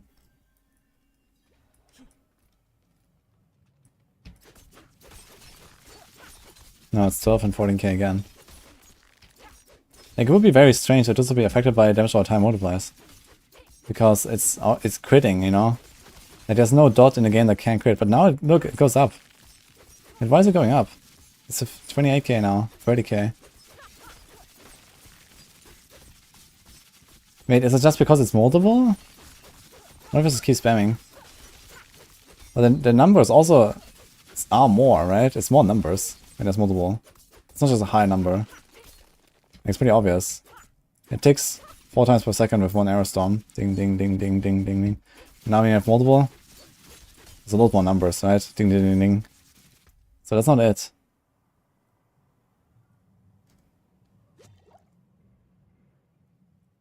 Where's that coming from? Not from giving death, it seems, at least. Do we have a noxious amulet? Oh, noxious is only for poison anyway, so I guess that doesn't count. Okay, so anyway, creeping death is not happening. We do this instead.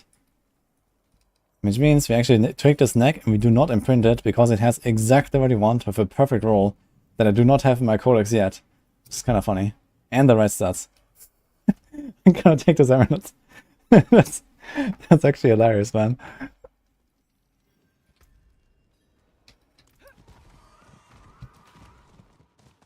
I need time to do that. Like, it has alchemical advantage, which I really want. The lucky hit is good. I'm gonna roll, I don't know, exploit or frigid or whatever. And it has the aspect.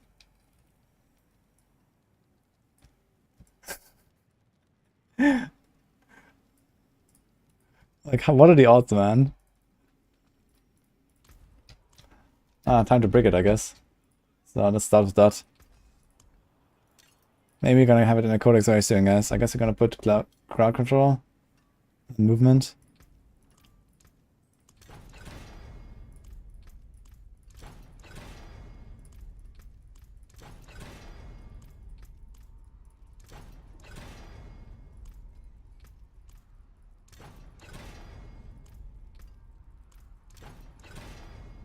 Okay, the odds of me using this amulet were 0 from the start, I guess. Come back if you Nice. need work. Okay. What do I got for our next?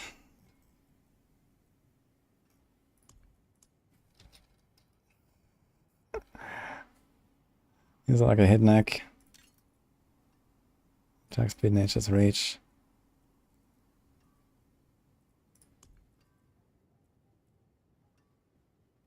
His dex lucky hit, that's not terrible. Can use that. But I kinda want to hit the alchemical advantage. It's like a lot of attack speed.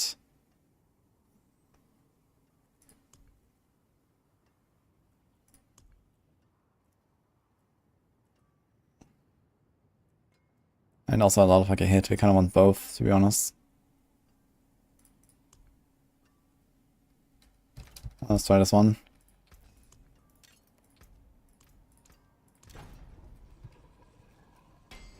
I don't need to damage per dark shroud. We still want to scale our close quarters combat.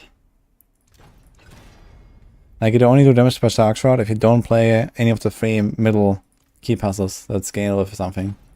However, there might be some kind of breakpoint, or like a break-even point where, you know, you actually want to have maybe 1 or 2 dark shroud tempers and then the rest for your key passive.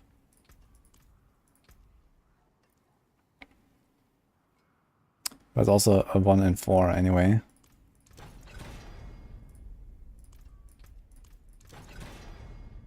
Okay, got a perfect crowd control roll. I'm gonna do rogue motion. Shadow step duration is not what I want. You have a 2 out of 5, and here's a 1 in 4, so movement speed, okay. Got it. Okay, we don't need... We have movement speed per dark shroud, that's fine. Armor, that's fine. We don't need this. We can do some gloves shenanigans. No Locran. I have not really done any testing of Locran's Amulet. I expect this thing to get heavily nerfed. And I mean, as a rogue, you don't really get a lot of resources. Like, how do you get resources as a rogue? On the helm, sure, but that's basically the end of it. So you can't really scale Locran that well anyway. And you have very powerful passives everywhere. Okay, I guess we want lucky hit, attack speed. Actually, do we want attack speed? We want attack speed on 1 item. So you want to replace this and this. Do you have any rogue stuff here that we could use?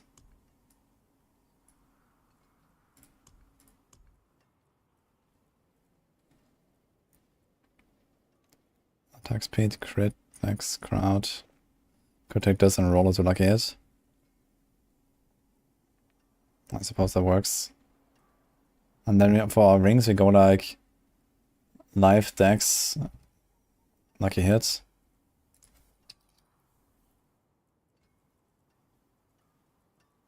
Let's see if we find something that has lucky hit already. Okay. Okay, right. Yeah, one is probably fine.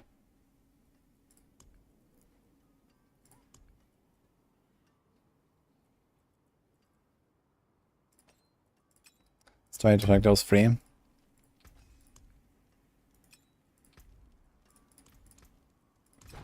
Okay, we can do like a quick napkin math session on damage with a dark shroud versus damage versus crowd control, right?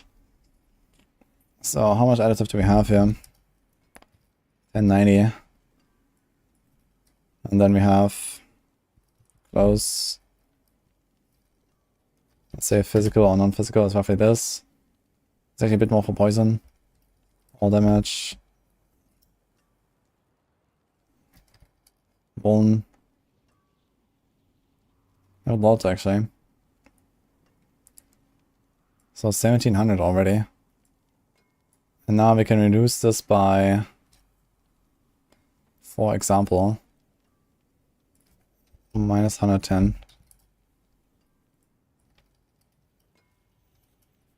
And we would add 93.5 times 5. 1, 2, 3, 4, 5. So the difference is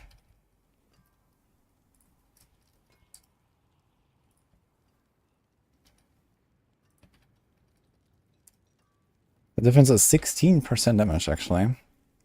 So yeah, I think 1 and probably 2 Dark Shroud Tempers will probably be better than crowd control Tempers. Because for example here, if we move this damage to crowd control, we lose 11 for example, right? So we go from 209 to 198. So we lose 5.5 here.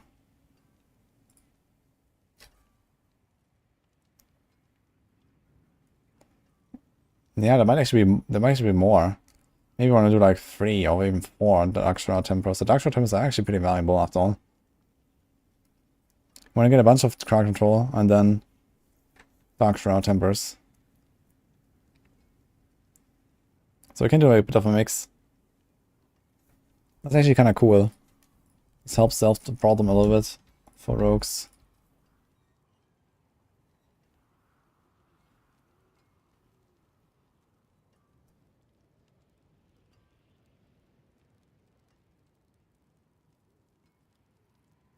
We're gonna fly to LA.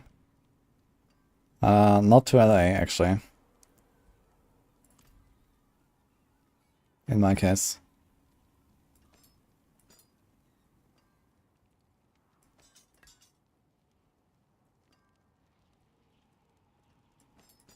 Okay, take this one.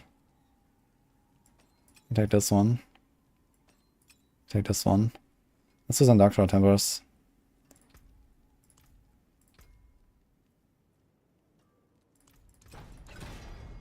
Nice. What do we do here? Dash cooldown. There's Dark Shroud cooldown actually. Damn. And a lot of it.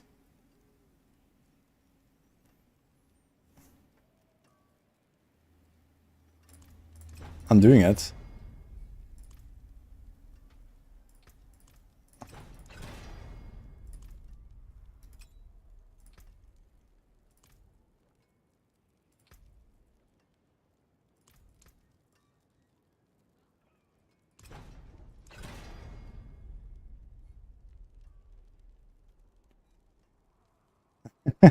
How far away are you, brother?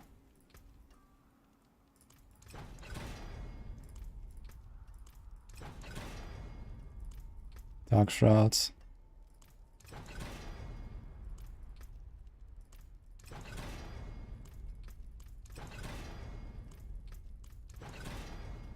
Dark Shroud, easy clap, okay. And here with movement speed, I mean, okay. Let's do that.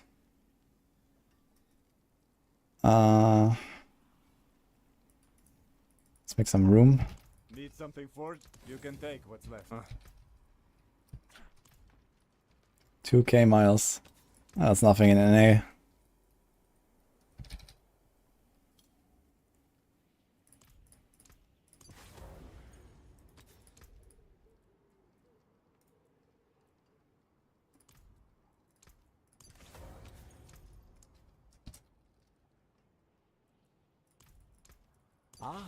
Good fortune that. This thing has elements on it already. It's kind of funny.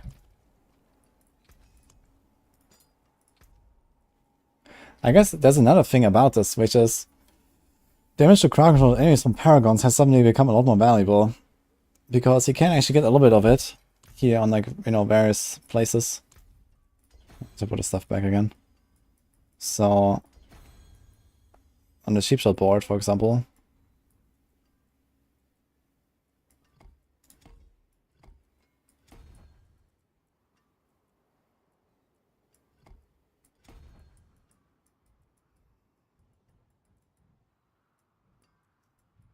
There's this. There's this. There's this. There's actually like a lot of clusters you can pick up now. And this is 4 travel nodes, all of which are decks, and then ding ding ding. Can take this stuff. And you could even consider going up here to take this now. These are like decent damage nodes now. And then can go for more damage per Dark Shroud Shadow. It's not a bad idea. And then a crossbow. Puncture. We do not have a crossbow for puncture cast twice, turns out. Really? Okay. I think we get more temper chance in Season 5. Take a chance. I don't have to think for that, I just need to listen to what the devs said, and the answer is yes. We are getting more temper chances in Season 5. 1 per greater affix. And also they made a lot of recipes smaller. There's a lot of recipes that have only 3 options now. For example, here, look. The basic augments that used to be 5, just used to be 5, and so on. So, that helps a lot as well.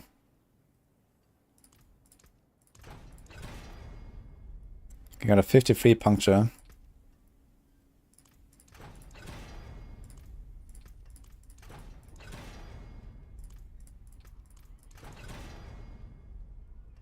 I'll 6 crowd. I'll take it.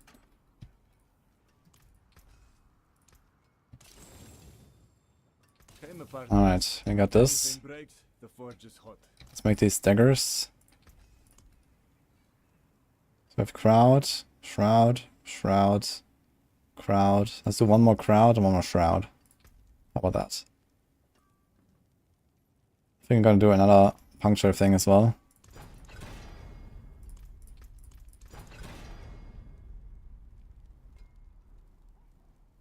They put a hard cap on DS cooldown reduction. Yes. This is the normal cooldown reduction cap for every skill, which is 75%.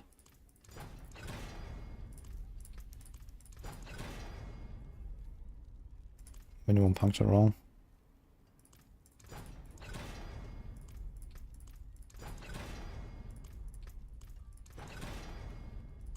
Okay. Guess I'll take it. Let's do Caltrops. Okay. And another shroud.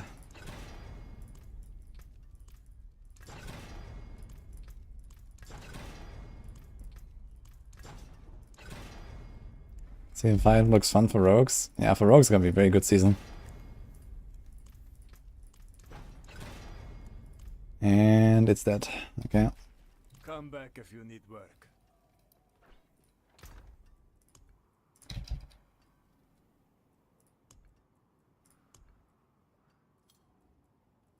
Maybe that's not tempered here? Dude, that's not a single one. Fair bit of magic in that one.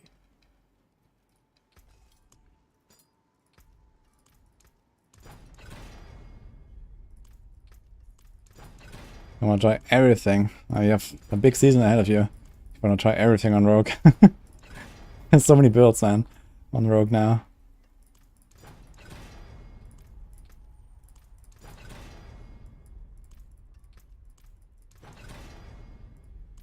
Nope. It seems your prayers have been answered. Hey, weapon axe. Father bless. Going fine. What do you need? We have done pretty much all of the main stuff that I wanted to do, and now we have basically half a day left of PTR stuff. So, let's try to do other stuff now. I'm gonna do an Arrow Storms Rogue right now.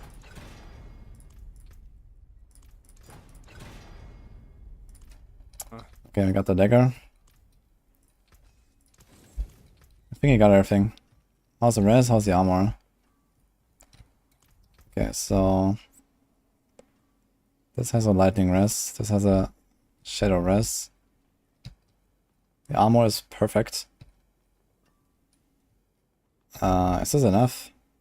I didn't actually check for a fire res ring as well as.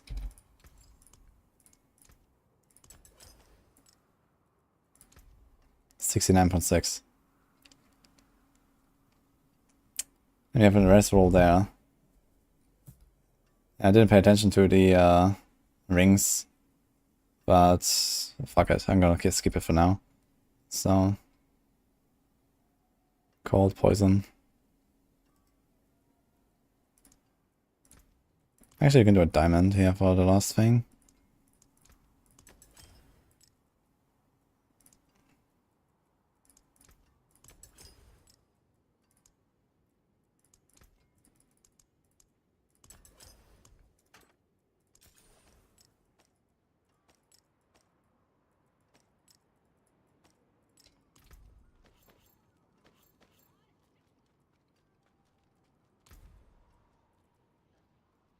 Can we do concussive? We do umbers. A beautiful 2 out of 16 umbers. I need an Andariels actually, which means you also don't have the res here, which means you're gonna get poison. Which means you should be fine actually.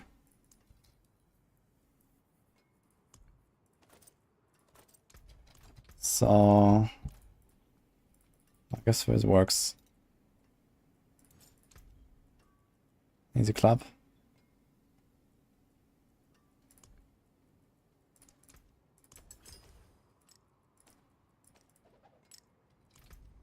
Okay.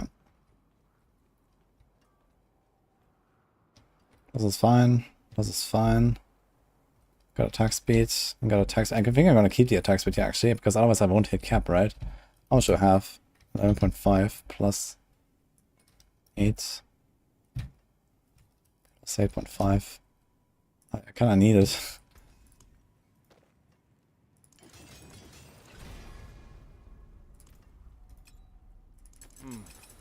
Unexpected. Dark Shroud cooldown. Damage per Dark Shroud.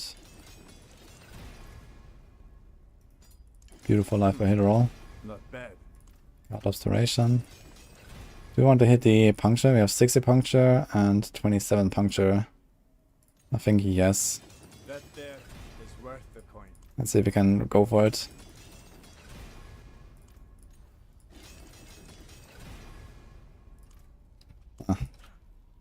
It's very better than RF.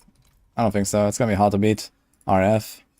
Flurry did get buffed quite a lot, but I don't think it got buffed that much. I think there should still be some changes to it. Like, most importantly, I think that Flurry needs more single targets. So they made like this kind of stacking effect, but I think the stacking effect should be similar to what like old Exploit Weakness was, but for Flurry only, where maybe you can stack it up to like 200%, but on each target individually. So they actually feel an impact of that on the boss. Because right now they just like buff Flurry and they stack up this buff, but you're gonna have it the entire run, you know, for monsters and for the boss. And there's no difference. And I wanted to be a difference in favor of boss damage for Flurry, because that's really what it needs. Else it's gonna feel like shit on the boss anyway. It just goes to higher tiers.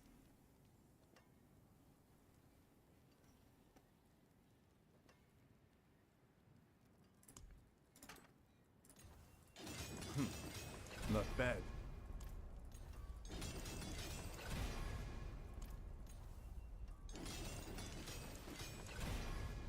My god, man. One puncture crit, come on. Unexpected.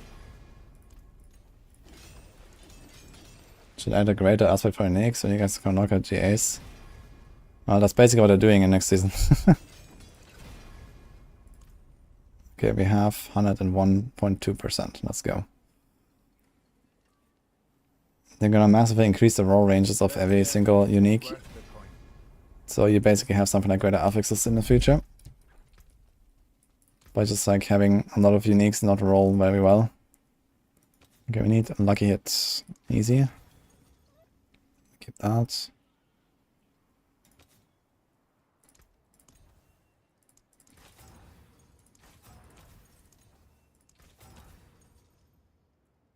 Okay.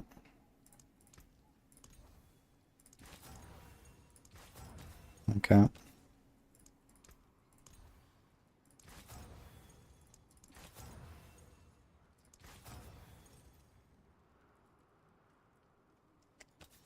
Okay, we don't need a crit, I guess. So we also need that attack speed.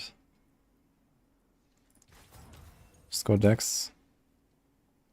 We keep that attack speed. And we do that triple GA, man. I'm gonna keep the dex. Roll off. Crit. Let's see if we get like a nice passive. Ah, I'll take it.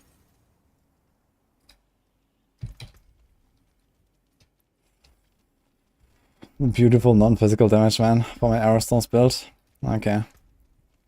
So we got our red scar, we got our armor. We got 14 skill points. Wait, what the fuck? This. This.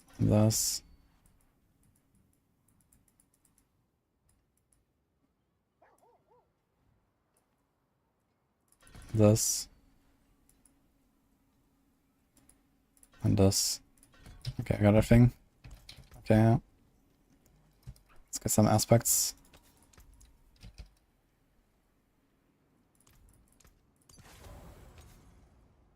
You have a better inner calm. I actually have a Paragon these days. Nice.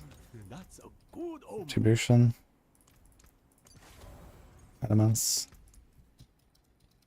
The ring that I wanted to imprint inner calm on had inner calm, and the dagger that I wanted to imprint elements on had elements.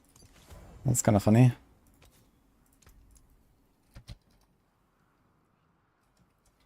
This It's vengeful. This is shared misery. I got Umbrus, concussive, okay. Let's go and see what happens.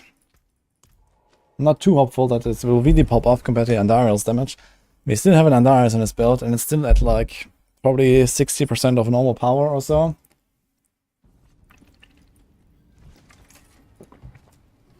So TLDR, Andariel's is gonna destroy stuff, and it will be hard to catch up for Aerostorms.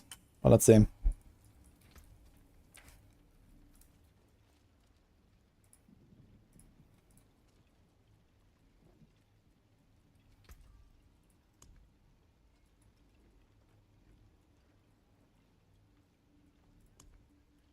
Right, I think we got everything. Yeah, yeah. Let's just, I don't know, let's open 100. Fortitude, go. I have skill points and poison trap, really?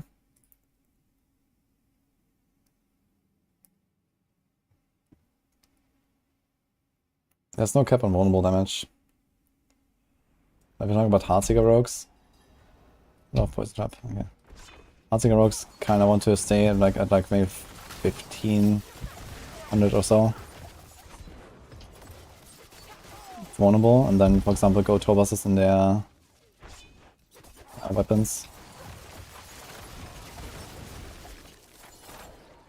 I have the dash now, we can actually try to make use of that. Okay, I see Aerostorm's ticking for like 2 million. A lot of numbers, to be honest. I need time to do that. But I think Andarius just outclasses it so hard. I should try the same build but without the Andarius and see what happens. Just to see. So let's do like 1 or 2 runs as a benchmark. Let's do like 110 after this, for example. Let's see the boss. But they're just ticking pretty hard. So it's ticking 4 times per second. Wait a minute. It's taking 4 times per second for 2 to 3 million. Let's say 2.5. This is 10 million per Aerostorm. So 70 million with 7 Aerostorms. So I guess the math that I did last time kind of checks out here.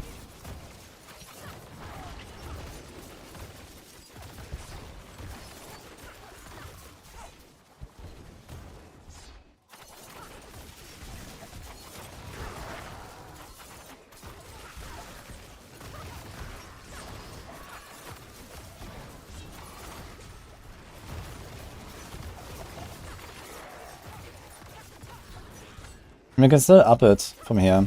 We can get a Pride Glyph. We can get probably like another DPS Glyph because we have Bane and Tracker. They both do nothing for Aerostorms right now. So we get like another, I don't know, 20% damage buff for Aerostorms. We're looking at like 100 million DPS already on the setup from Aerostorms. So I guess you can kind of play Aerostorms until you get Andariels and then play Andariels. So this might be a way to do it.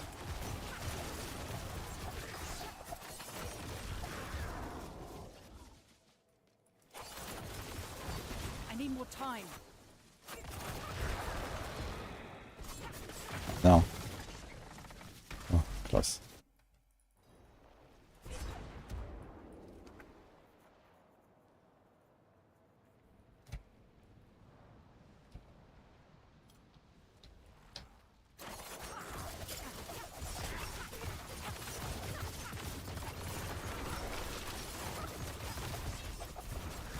I need more time.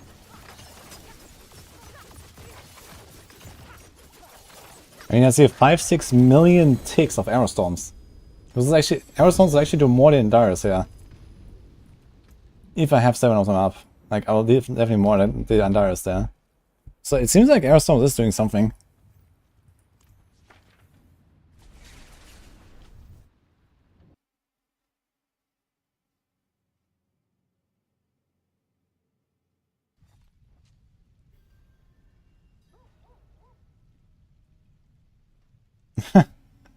Interesting talk now. A pinger app that notifies you every minutes. I said eine app is up posted. How's it work?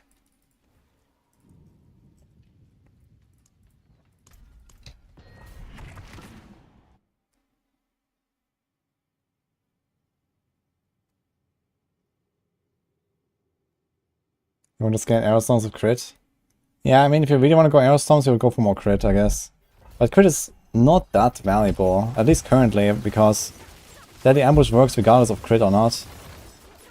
If Deadly Ambush only works with crits, then yeah, you kind of want to go for that. I mean, how much crit do we have? We have 60% without Caltrops. So, just need like 20% more anyway, and then Caltrops you have 100, so...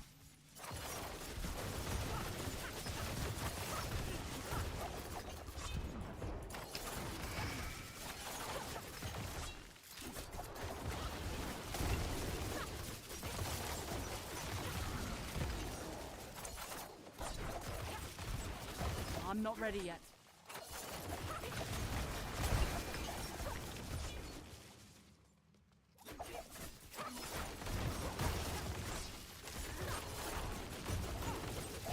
Having Aerostorm is actually a build now. That's basically like the entry level of an Andarius rogue.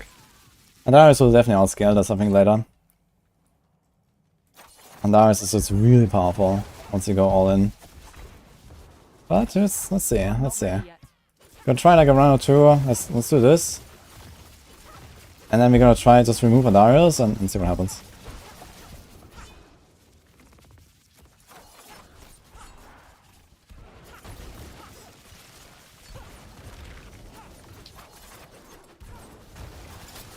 I'm not ready yet. Oh, interesting. I cannot press my Dark Shroud while I'm CC'd. What? That is... I guess that's a bug. I mean, immunity should always be usable. I need more time.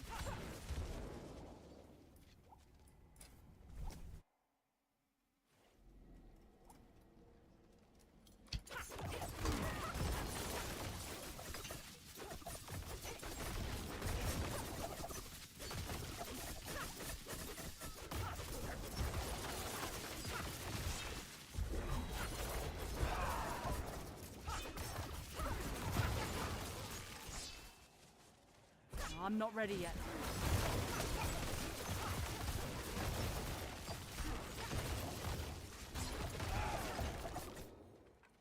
I'm way too much like a hitman. Stop it. It's bugging way too often the spot weakness, man. I see no numbers, man. There's like no enemies. Look at this. Diabloing, man. Anyone? I need more time.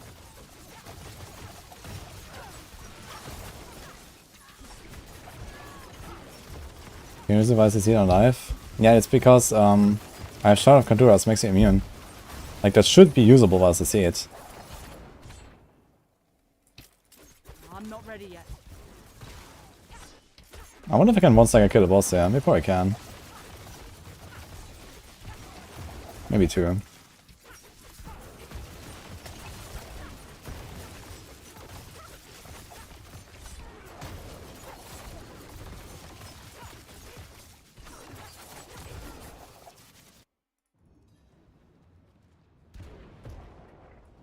Still there. Use that. I'm probably not this guy. He's pretty tanky.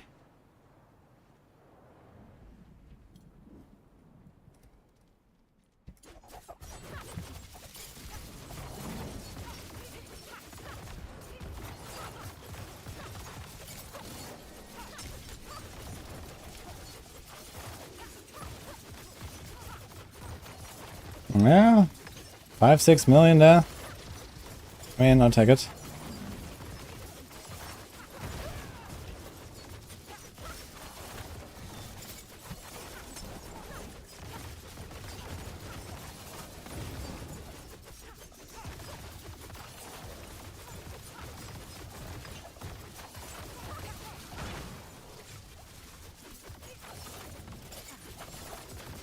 Dude, the flurry dash with the counter is actually so nice.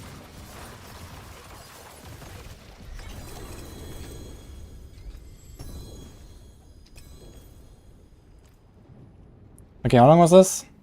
4 minutes, roughly? Let's try... remove Andarius and... let's just remove it. But we will need some poison now. I guess you can do this. I mean, it sounds 8 seconds. I guess it's fine. Let's try the poison smoke.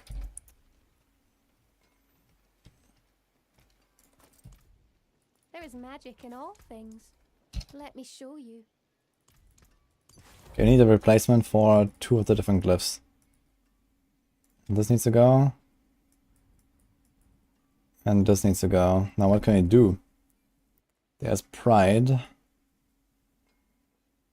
I guess pride is an option. Here, for example. It's a very defensive setup as well.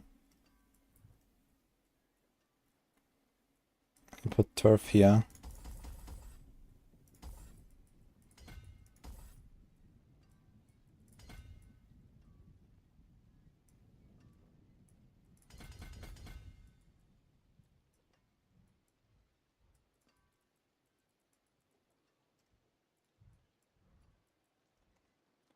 And this was a strength glyph.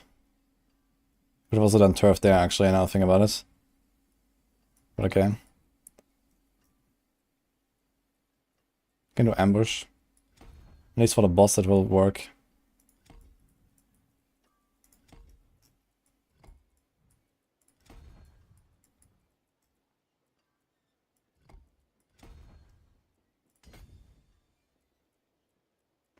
And these splits are okay, let's say. So we buffed the arrow stones by up to 13 when they're high or low HP. And then another 10. Let's see.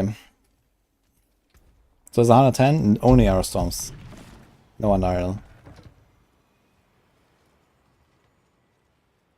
Like, that's one good thing about this Flora Conduras is also we get better inner calm up time. Like, like on some bosses you can just stand there, we press the Dark Shroud and we're chilling. That is actually really nice.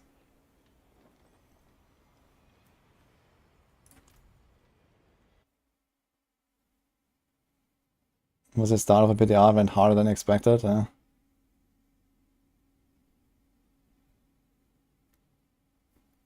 the aim of Aerostone is also nice. Yes.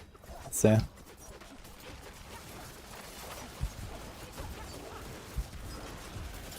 I'm not ready yet. Oh, that's also execute. Oof, it procs too often, man. Just kills everything. Yeah, Andarius will definitely help a lot with clear. Oh my god, man. Yeah, it's just the no witnesses. I need to remove the no witnesses, I think, if I want to test this properly. It's insane. Yeah, it does kill the packs. And then we proc the extra weakness. Fucking hell, man. Okay.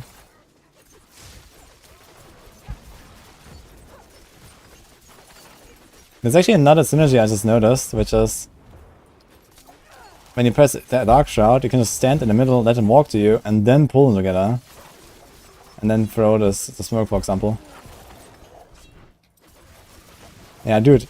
This stuff lives too long now, and I always proc my execute. But let's see, we can see the boss damage at least, so let's just go to the boss at least.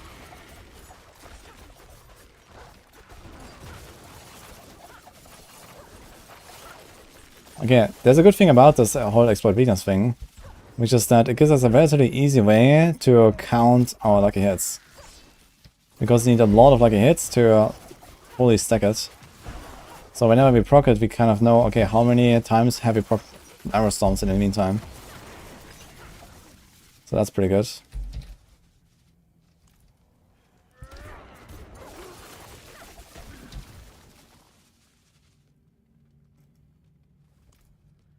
Also, it's realized damaging a vulnerable enemy has a chance of stun arrow stun. So technically, I guess we're not making so many targets vulnerable. And we should actually swap the two aspects.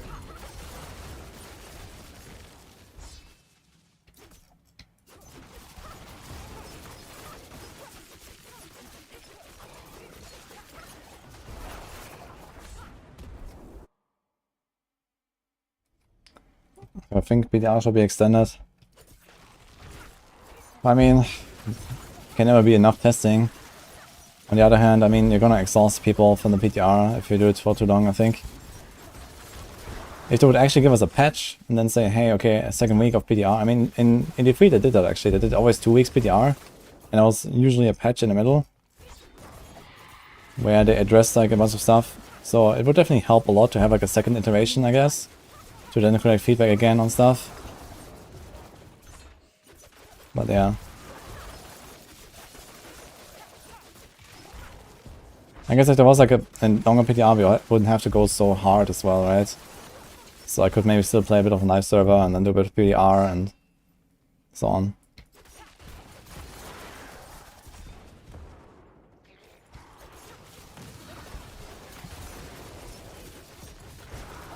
My god, man.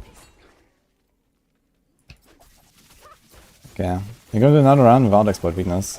Just gonna accept that I'm gonna be like 25% weaker. It's fine.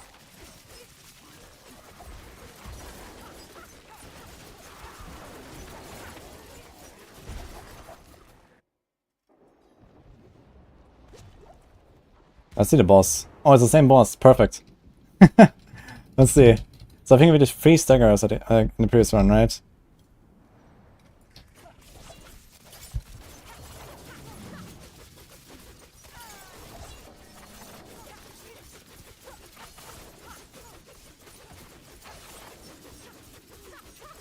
Not terrible.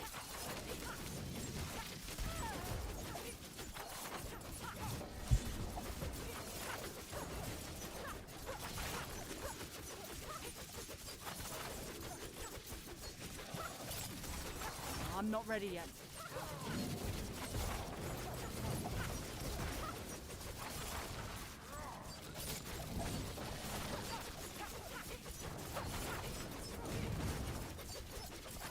Yeah, so it seems like the Andariels and the Aerostones were actually fairly even in my setup in the previous run. You see this? This was, I think, 3 staggers now, right? And the boss, like, roughly at this point, this is where the boss died in the other run.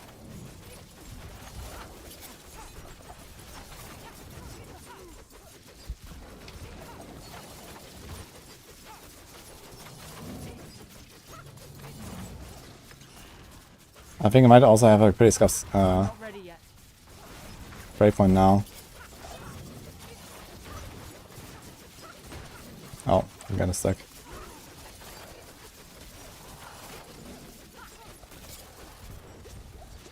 I'm not ready yet. 2 stacks. Where's my dark shot for no reason?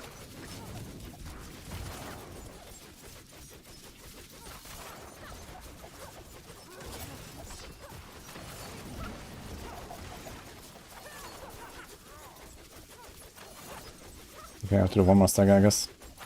But the 4th stagger will take a while.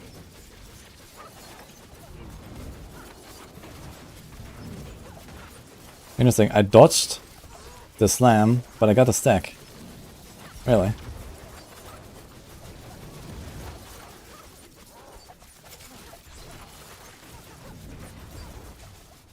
This time I got hit by the slam, but I didn't get another stack. What? Oh. I'm not ready yet. Pretty big dots.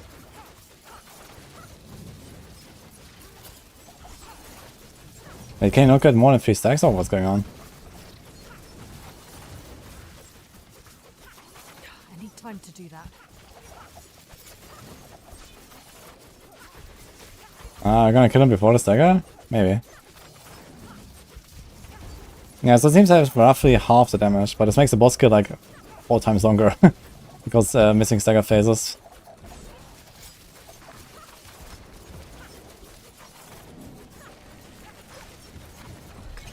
Okay. Interesting. Let's try this without exploit weakness. I'm gonna remove exploit weakness.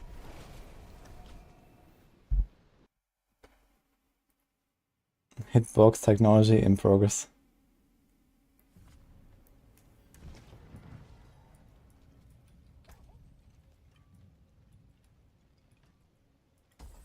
So no execute here.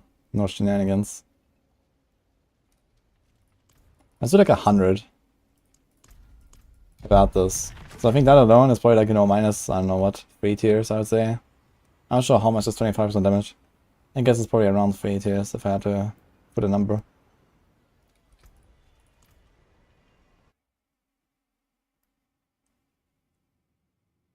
I'm not sure if it's actually 3 max, but maybe it's 3 max. It stays out of one-shot territory for most builds. Yeah, I don't know. I got one-shot with 0 stacks by some Elias projectile on my Necro earlier. So, just rogues being beefy as fuck these days.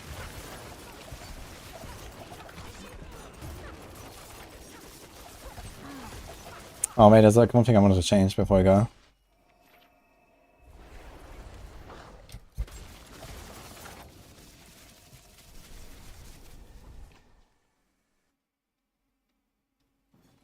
The boss damage was kind of painful.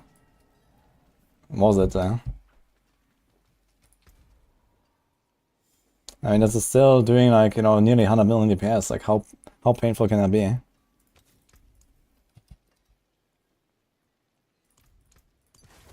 It was just we went too high for this to be a farming tier. Because the boss couldn't be staggered anymore.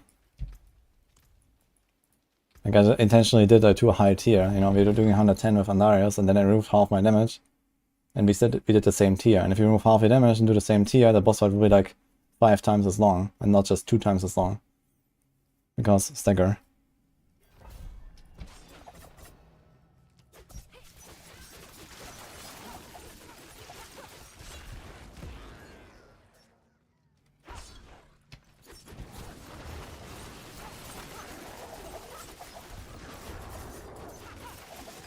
Dude, what? This guy just evaporated instantly from like 50% HP. I'm not sure how. But that's kind of sus. I'm not ready yet.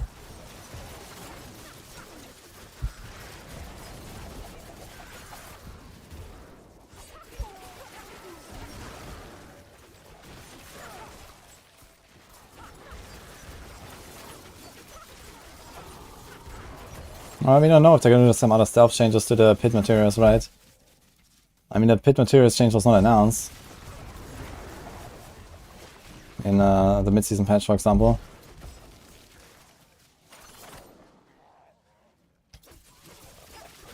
It may even be just a bug, I mean, who knows? Yeah. Want some numbers?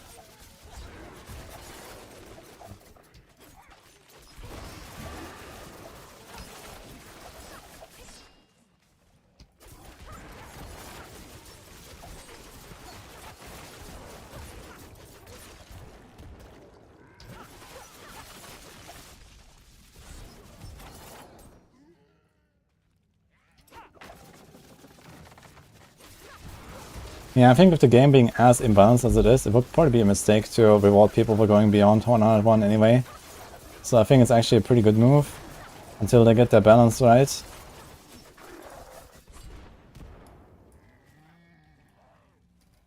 You can still make a leaderboard, you know. So people can play their meta builds and go as high as they can and stuff. Or, you know, leaderboard even by build or whatever, right? Even better. Should be much harder to do in this game than in the free, but okay.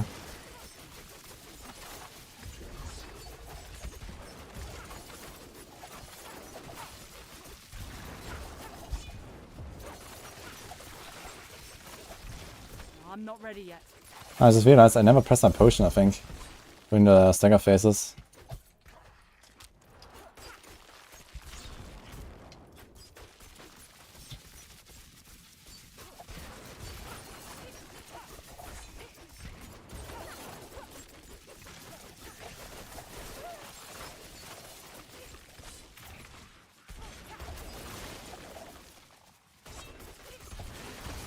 Have to remember to dash with the flurry and your ability and not with evade. You have to keep the evade ready.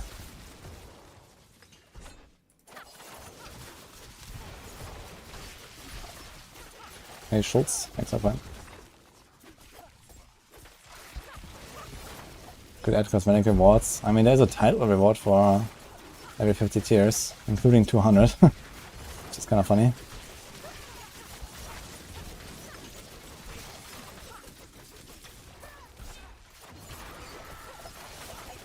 Yeah, I mean, in like current world life patch, this would be like a 3-minute clear, I think.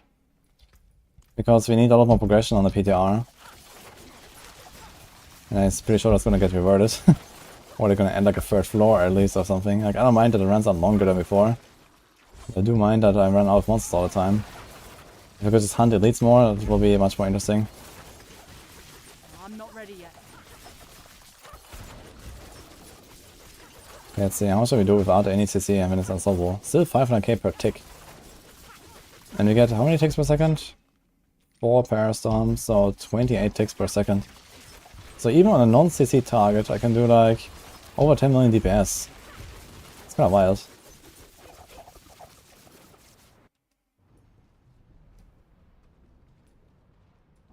Blood Bishop. Ah, he's bugged, right? Let's see how long it takes. I think Blood Bishop is always bugged.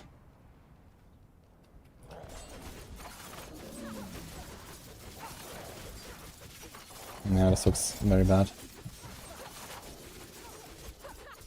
Ah, we can kill him, I guess. But you have to do another round.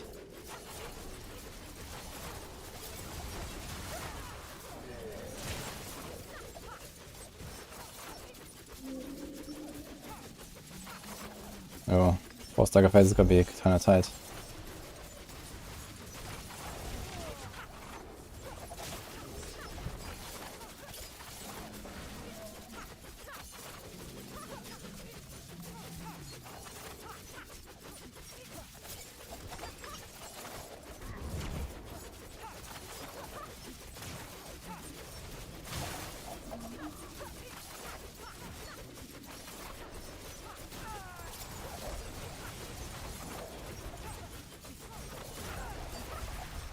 Actually, I want to try to get hit by a wave from Lilith.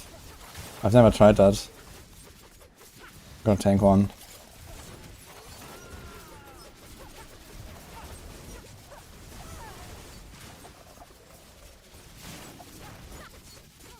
Also, I want to make sure that this 3 stacks cap is actually real. How much damage should I take here on this character compared to my Necro? Can I tank these? Dodge. I can tank these easily. Dude, I'm like 4 times tankier than my Necro was earlier. It's actually insane. Okay, here it comes.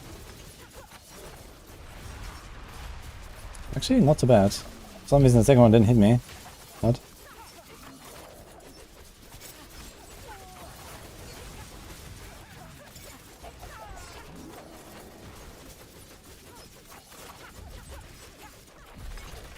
Okay, we have to do another round though, because I think he's bugged.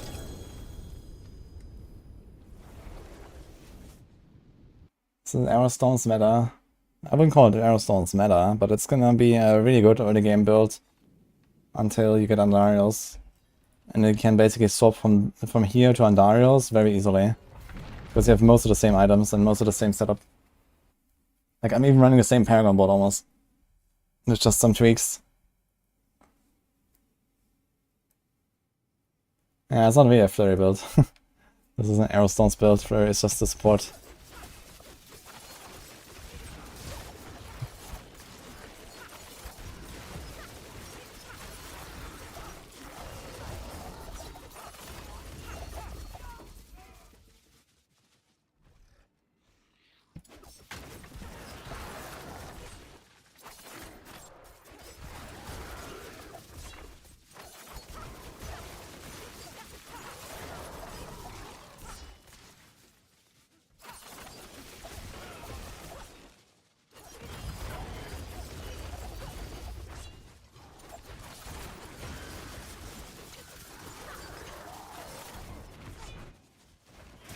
I'm not ready yet.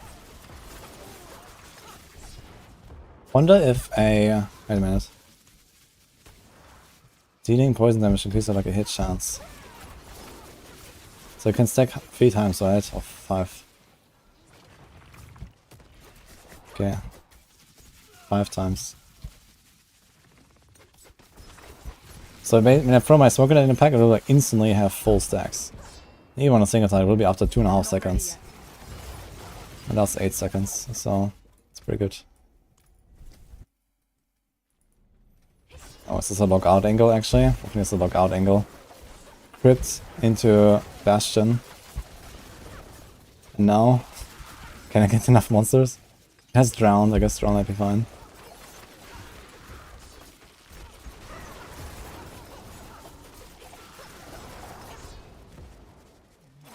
I need more time. Dude, this pool is so large. It's basically like the Death Trap pool, I think. It's very comparable to Death Trap pool, man, but they have it all the time. It's insane.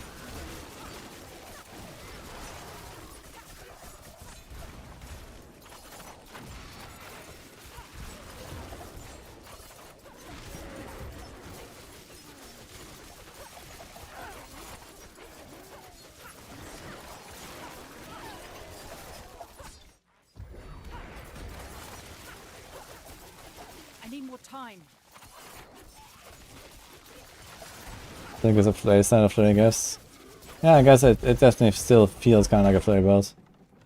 But yeah, I kind of, like, for me it's also important that, you know, I need to know what does the damage. Kind of. It's like, okay, don't do like 1, 2, 3 flurry, 1, 2, 3 flurry, or like, you know, a spam flurry or something. It's like, yeah, okay. It's probably closer to a shred Druid than a flurry rogue. I need more time. Thanks to the dashes.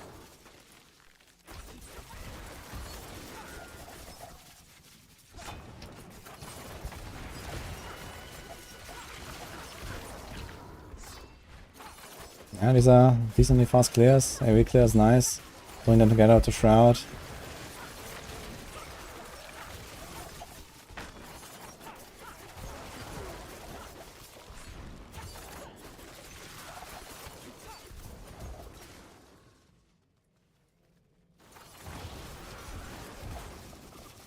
Okay, no blood pressure, please. Okay, Hive Master, this should be fun. Can't use that.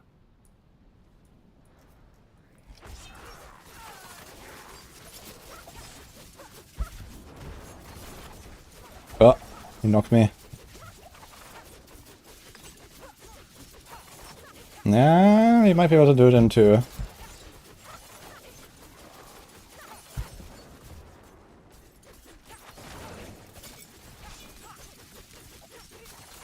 Yeah, so that's more like it.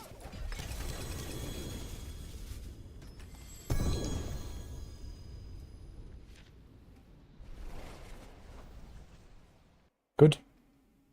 Actually, it's actually a build.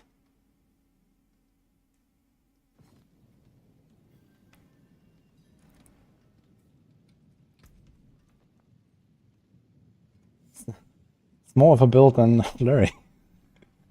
I think. I mean, I don't know. My Flurry tests were kind of scuffed.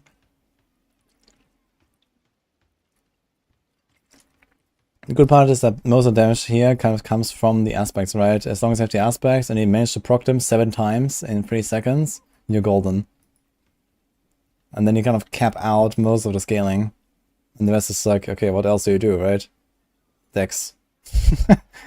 And that's it, I guess. And maybe like a bit more additive. So.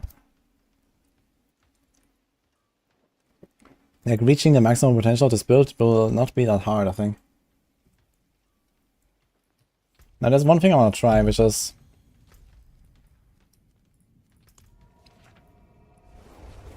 Is this Heaves better than Penshot? Nah, Penshot is better than this, for sure.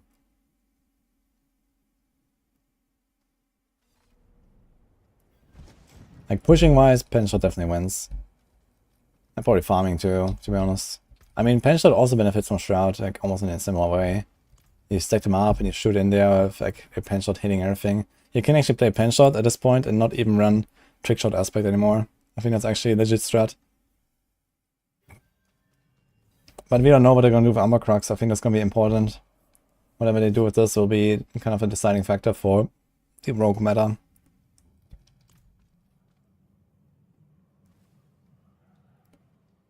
Do you like a weapons always showing regardless of spec?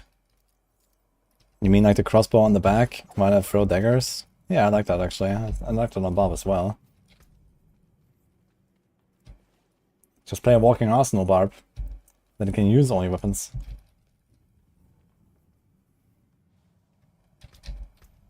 Okay, so let's calculate a bit. It's a 45% lucky hit. And this means that each of those... Okay, so basically every time I proc Exploit Weakness, I will roughly proc 2 Arrow Storms. Not quite, but almost. So I want to see how long does it take me to get 7 stacks. I need to get... No, 3.5 stacks. Okay, if I fully reset it from 0 to 50 stacks, that means it's roughly like 90... Let's see. 50 times 45. We need 2,250.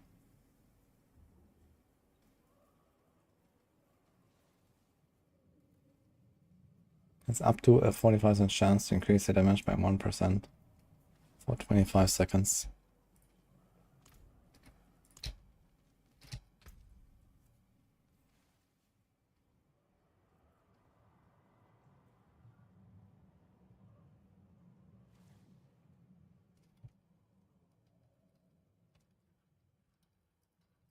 So this is a calculation. We need 11,000, 1100 total lucky hits basically. So it should be roughly 10 seconds on single target. If I hit the requirement and the numbers that I was calculating earlier. Now my setup is a bit more scuffed than it should be. So I expect this should be maybe 15 to 20 seconds. If you're not too far off with our gear.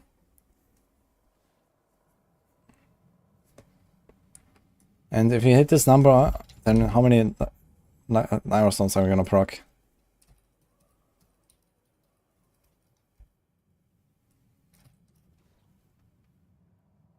Wait. Is this the calculation that we have to do?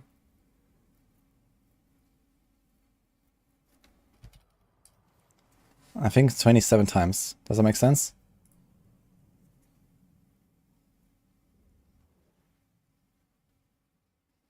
No.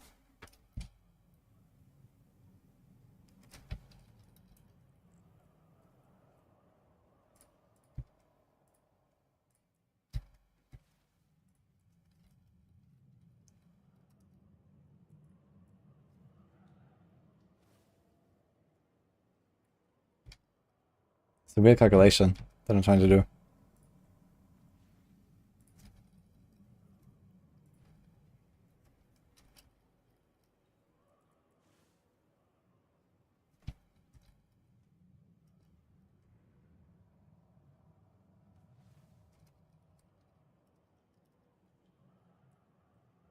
It should be 27 procs. Yeah, actually that makes sense. I think it should be 27. I think this calculation was actually accurate. Does that check out? So if I do 100% lucky hit, I will have 25 here, 25 there. So basically combined 50.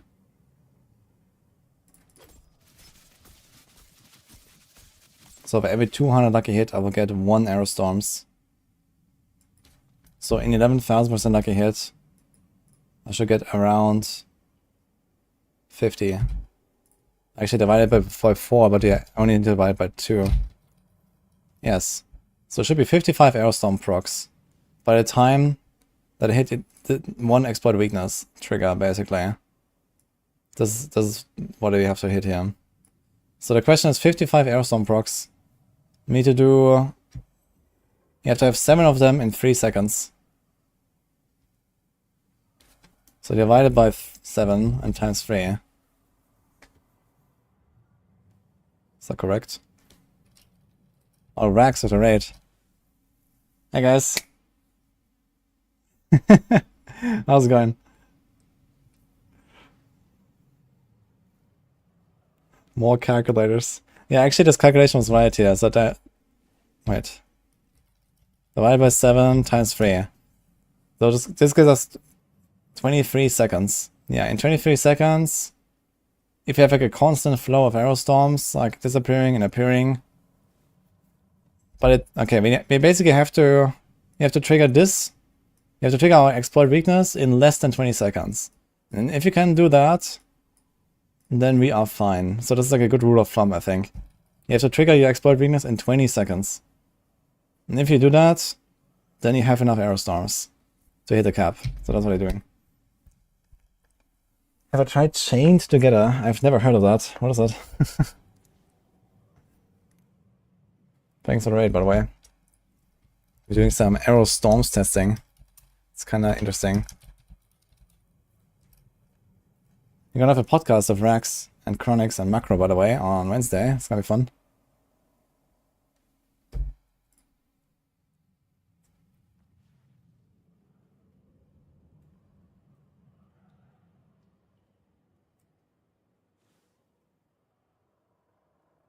It's a new super popular Steam game, $5. They chain you to other people and you have to climb for 2 hours. It's fun and infuriating at the same time. Okay. Sounds kinda hilarious. It's like something like getting over it or what? Is that the game that I think about? Where you have to climb the mountain?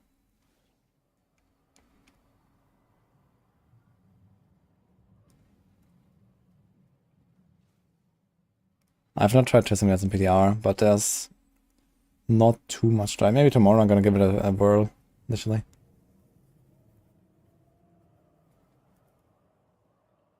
Like American Ninja. Okay, it sounds kinda hilarious. It's 3D, not 2D. Okay. Only up, yeah, that's the one I mean. Where you climb. Yeah, only up, I think that's the one. The guy sitting in the pot. Is that the one? Yeah, I've not played those, but it looks kind of funny.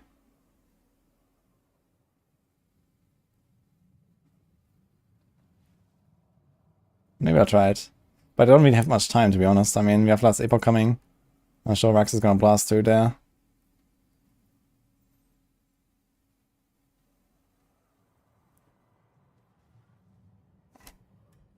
But I don't know. Maybe we can give it like an evening or something. Or some lulz. Anyway, I need to do like this test now. To verify what's going on here. Actually, I need my live split for this. Let's put this here. You might see it twice, I guess, but whatever. So I see it as well. Let's wait for it to expire. Yeah, I'm pretty hyped for it. Last Epoch. Apparently they've done a lot of cool updates. And Pinnacle boss stuff looks really cool. I want to race. It's gonna be fun. Gonna blast hardcore.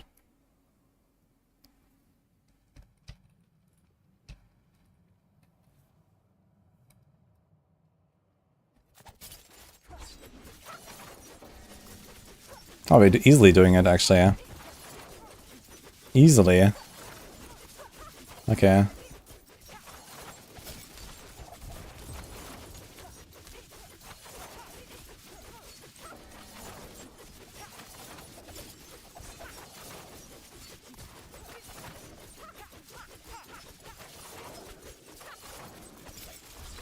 So I'm poking roughly once every 10 seconds.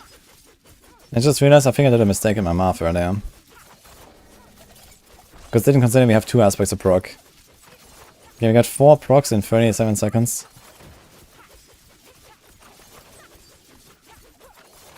5. So it's roughly 9 seconds per proc. If I can constantly attack. Yeah, it's 9 seconds per proc roughly with my current setup. This was no pot actually. I didn't have a pot even. So it's going to probably be more like 7 or 7.5 seconds. Can try this again.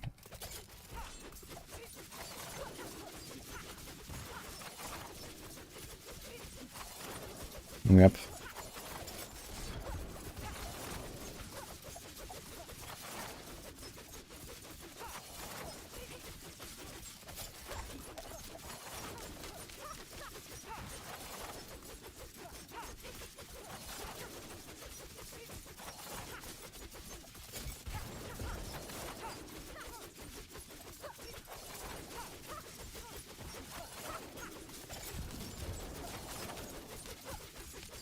Okay. Now what I kind of missed here is that I think I calculated everything here at the start with only 25% chance, so you have two 25% chances. So you actually have 50, which means that we actually proc an Aerostorm more often than Exploit Weakness.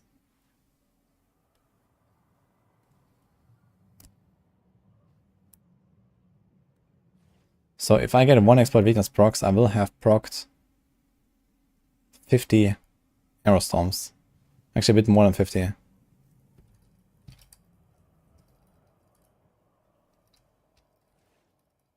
$55 Aerostorm. So this is basically the calculation. We get 55 Aerostorm procs in the time it takes me to get one Exploit Weakness proc. Assuming we hit only vulnerable targets, which I guess generally we do, because we puncture into one guy. So that's fine.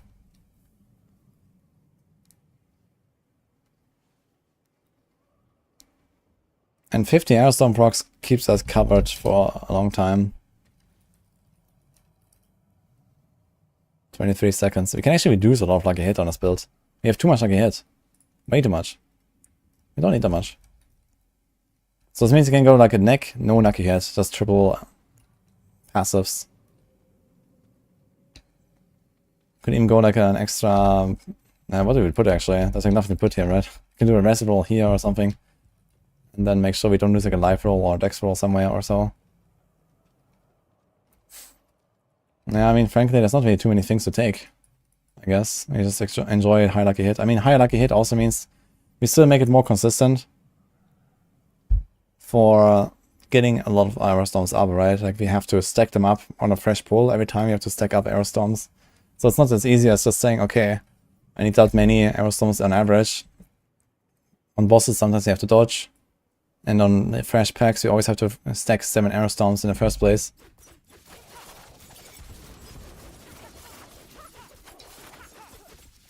Can I damage numbers?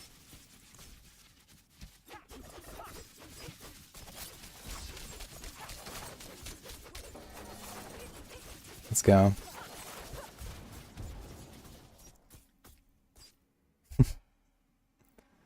More exposure. I mean, you can trigger exposure a lot. And get a lot of grenades. Now, it could be interesting to play this just for the grenades. I wonder how much damage we can do.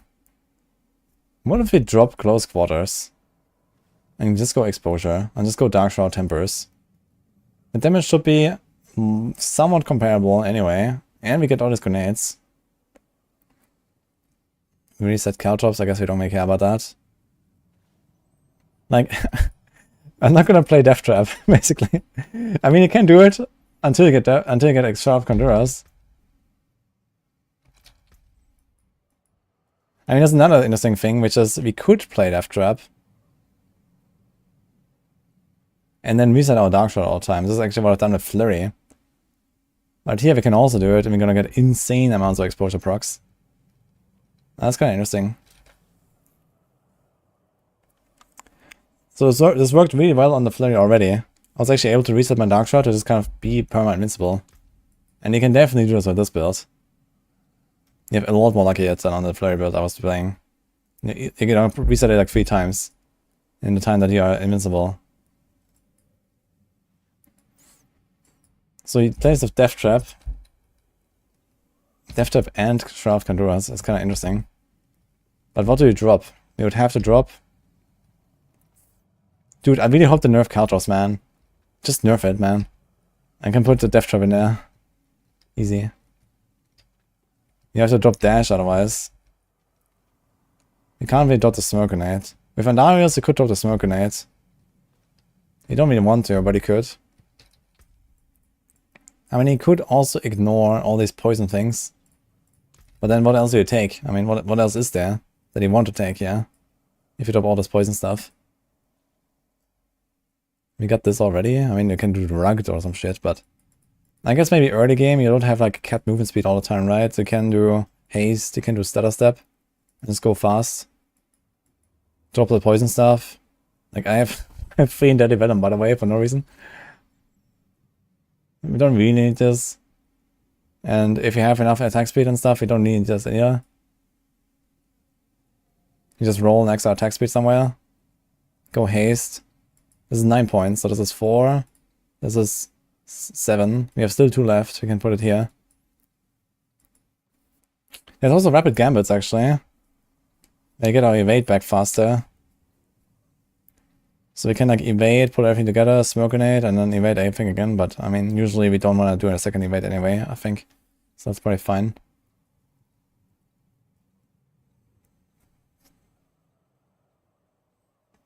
Ja, put hier einen.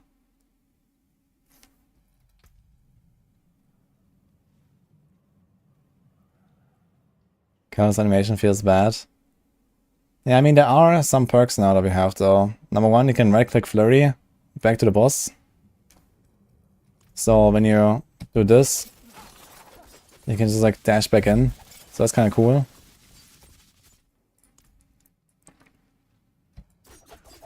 Shit.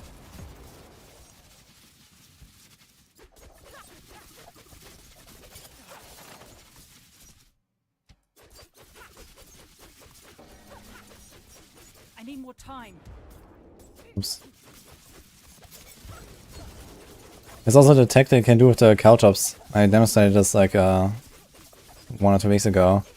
You do caltrops and mid-air, you evade, and you arrive back where you were, you see? With good timing, you can do that.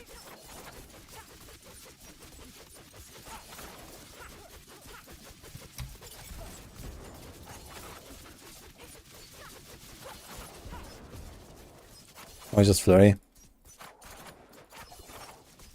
Like you can time it, you know, you get your 3 combo points. Ding ding ding, and then it's like, okay, it's time to get the caltrops soon. It's just like you get your flurry buff and the caltrops at the same time, so it's not really a big downside for a build like this. And this build really got a nice upgrade here. With the flurry tech. There's no saboteurs. We don't even have grenades. But we were just discussing, what if we go for exposure? And these grenades actually hit for quite a lot. Look at this. Drop a cluster of stun grenades that deal. I guess the elements aspect now. 68, 80,000, 61,000. And this is 20,000 over. So 1 exposure proc is worth 3 arrow storms for the entire duration. That's actually a lot. If that is accurate. And we don't have any other stun grenade synergies, right? Okay, that's not something you have to consider. Actually, it's not true. You get 120% bonus. And then we get another 90% bonus. So it's actually 83,000. So 1 exposure proc is worth a little bit less than 1 arrow storms. But it procs at the same rate than arrow storms. So that's the interesting part. It's almost worth an arrow storms, and it procs, well, half as often, I suppose, because you have 2 arrow storm aspects. Actually, you have to average this out, right? So this is... Wait. It's 35,000 divided by 2, basically. So that's the average. And then times 2.2 times 1.9, 73,000. Yeah, that kind of checks out. It's like almost 1-to-1 actually. A little bit in favor of arrow storms. Now there are 2 problems here. Number 1, the stun grenades don't always hit. So what if we just do this? Okay, they hit. They hit. They hit. They hit. Okay, actually it seems like they're hitting pretty well, actually. So are stun grenades.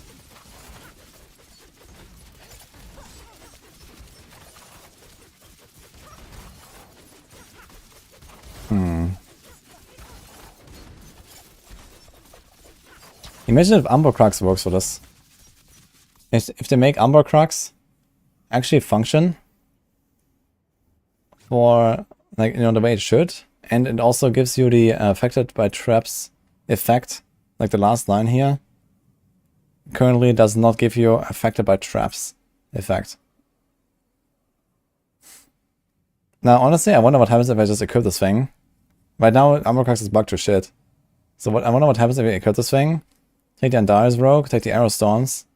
And the thing is that this thing is more bugged the more often you hit it. And with Arrow Storms hitting it 28 times per second, dots ticking twice a second, and you potentially blasting into the totem with like 10 projectiles per second.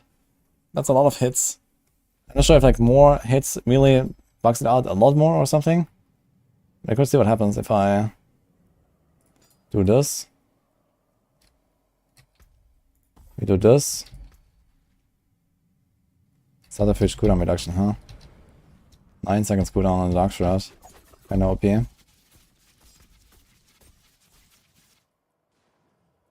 Missing 10 poisonous. For some inexplicable reason. Dariel. This is here. Poisonous is fine. Armor is fine. Just for los. Thanks for the subgift, by the way. For Tiangen.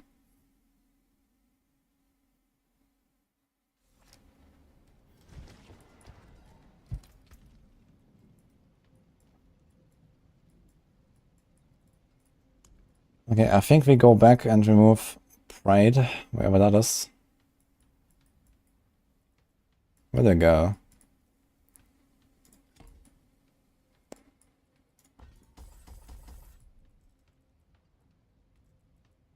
I think this was an Insglyph, right? This was Tracker, I believe.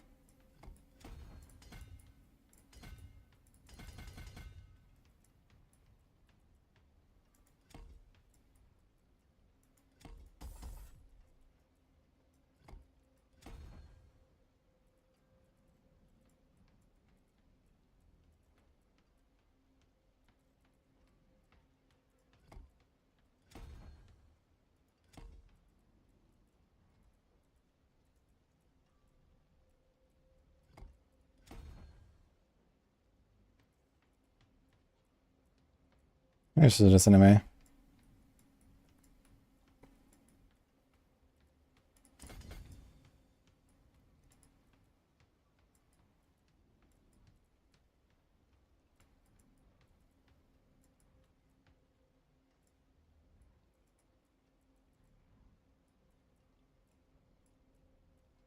Okay. Got Bane, Priority Diminish. Control, Tracker, Chip. Don't have Canny. Let's do this. Alright.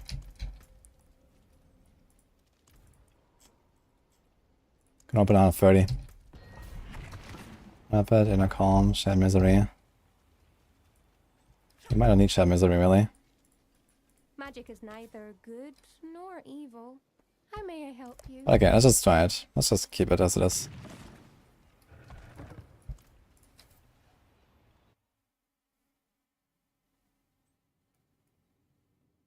I didn't have any reference for that. It's tick and finish. Do ticks exist? I mean like the parasite?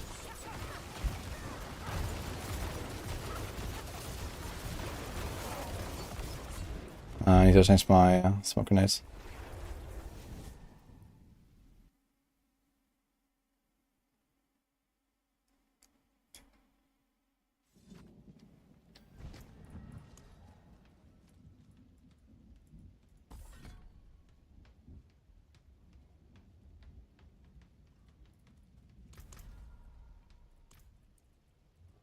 Okay, let's do 120.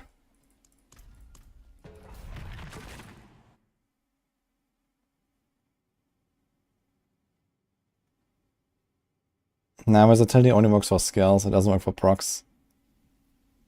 But it does work for, especially poison immune skills, really well, because it buffs the poison immune.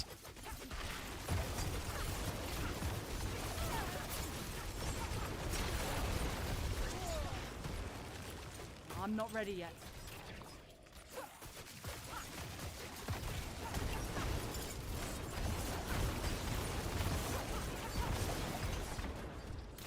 Yeah, it's just like exploit weakness killing everything again.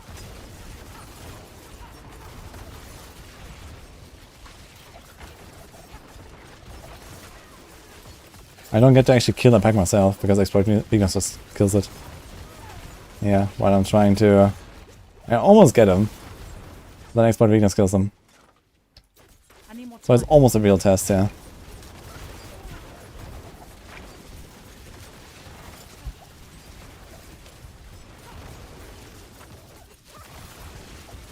I need more time.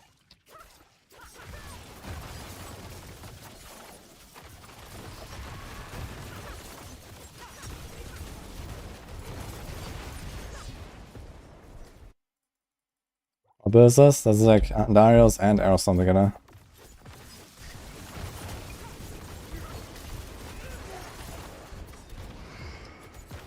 I'm not ready yet.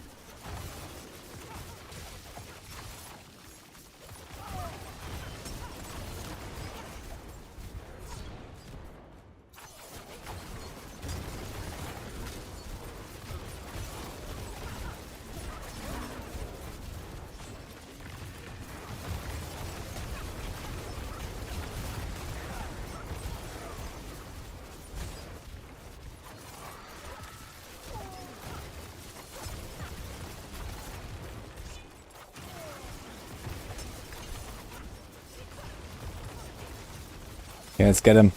He's alone. I become unstoppable. F. Oh. It's probably the end of the run here, so this is enough.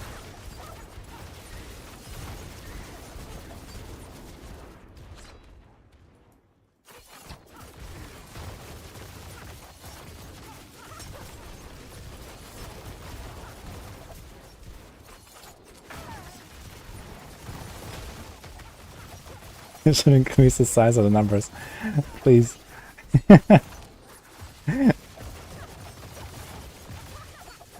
That's a rogue, yes. They're I'm playing. not ready yet. Okay, let's see the boss. I kinda wonder like what it'll be like now.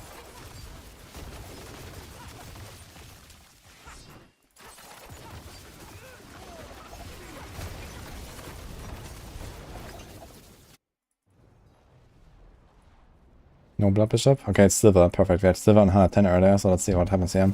20. I wonder how far I can get him in the first 3 stagger phases, I guess.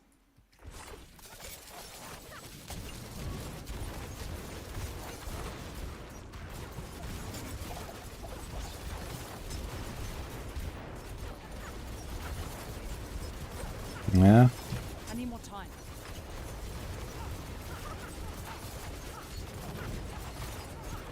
But a lot of it is also, I think, bug right now.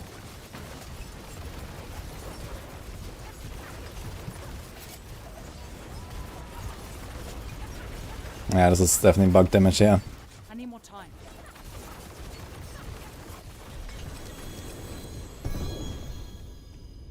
Actually, I wonder how much damage do the explosions do.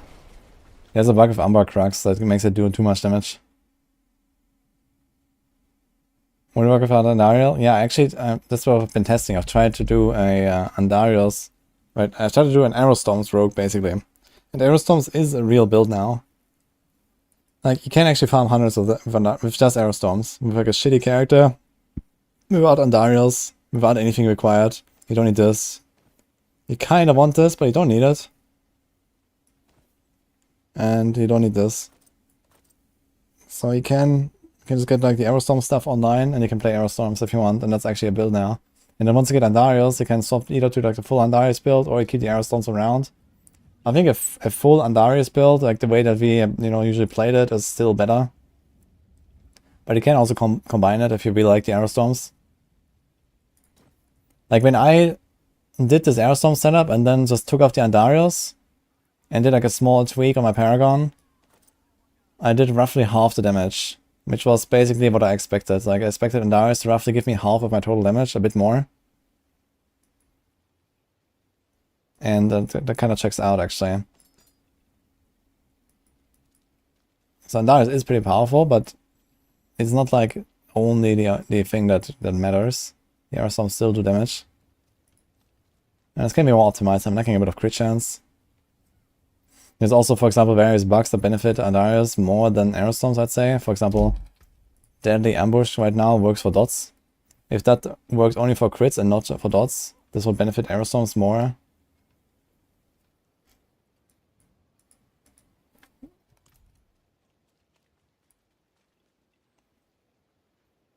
If you do exposure, you could squeeze frostbitten. Yeah, you could actually do a frostbitten here. If concussive strikes right now, this could actually be frostbitten, for example. If you go for pure aerostorms rogue, I didn't do that now. I just kept the concussive strikes. If you really want, you could probably even move Shared Misery. I'm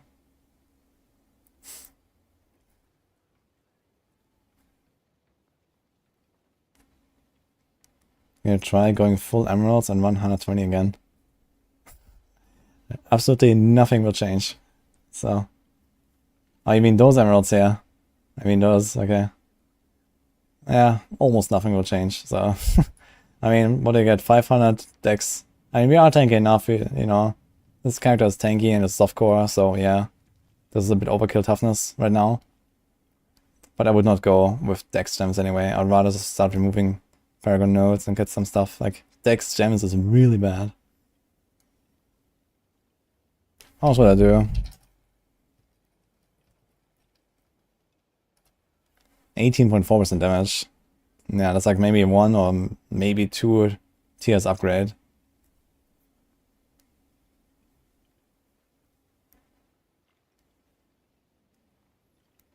Yeah, aerostones are gonna not get nerfed for sure.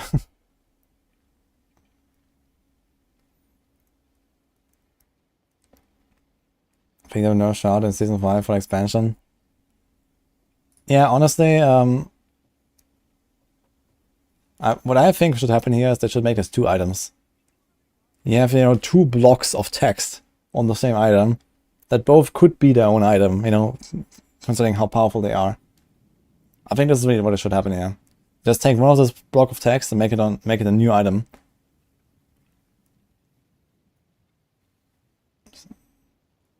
Like, both of these effects are good enough on their own to be valuable. Like, why do I have everything in one piece?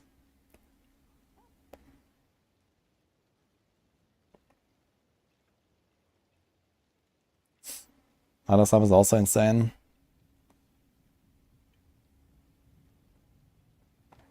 Yeah. That's what I would do. Just like make a second item, take one of these 2 effects, put it on the other item, and that's it.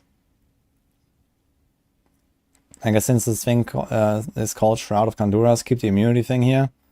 And then have, I don't know, you could make it a pair of boots or something, right? The evade thing.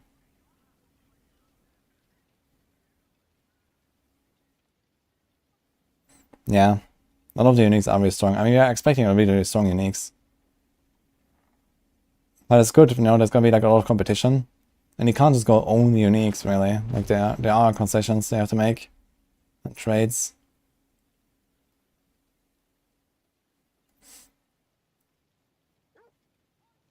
The alone does 10 million damage. Yeah, I mean, if you get this thing to do like 10 million damage, then whatever else you're doing in your build is outshining this by a lot anyway. Like, you know, we have a build right now that scales raw damage procs. But Shroud of Kanduras ain't one of them that really does damage here. Yeah, sure, it's like a nice pop. But I already do like 100 million damage per second.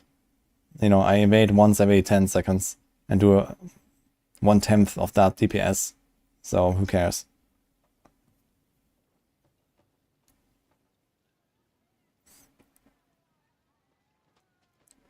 Got a theme super high resistance for no reason.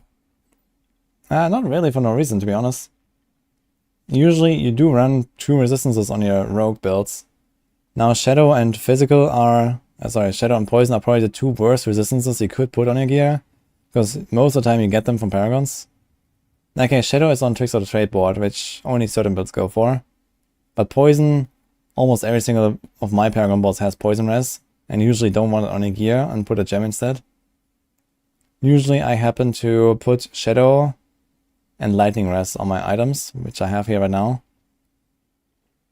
And this means you wouldn't need any res on your pants, for example. You can solve it with rings and put no resistances anywhere. And just go gem, gem, gem. Why a bow instead of crossbow for Anti-Rogue?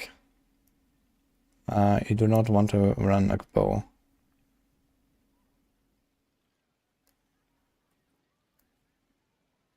I mean, it's a very minor difference anyway. If you happen to have a really good bow, you can use it. It's just the implicit that changes, really.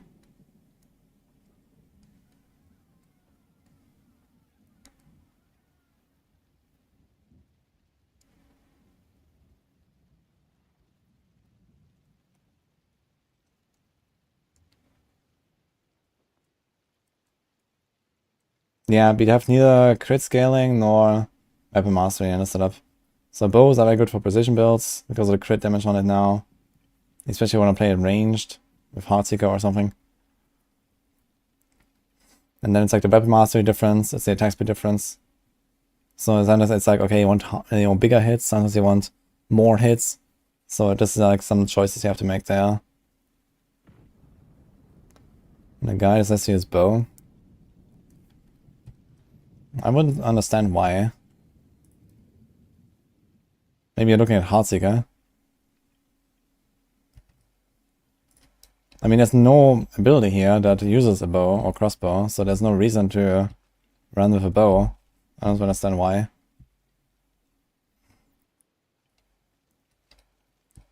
I think any of the unique bows will be good. I only got one example, which is Wind Force, and it's not. And we got two more. One is Sky Hunter. I mean, Sky Hunter was very powerful back in Season 3. If they buff it to like an equal level again, give it something like a chance to cast your core skills twice, and these kind of things. Yeah, Sky Hunter could be good. But it's a bow, it's not a crossbow. So it will probably remain something like a ranged option, and maybe more of like a spam, like an inner sight kind of option. Because combo point builds never struggle for resources, really. You don't need the resources that Sky Hunter gives you. And since the resources remains a pretty strong part and like a part of the item budget, basically, then this will go to waste for combo point builds. So if Sky Hunter is something like an inner sight or a preparation, precision, setup, kind of bow, yeah, could be interesting. And then you have the Eagle Horn. Eagle Horn is like a penchant bow. But yeah, I don't know, they need to do something with it.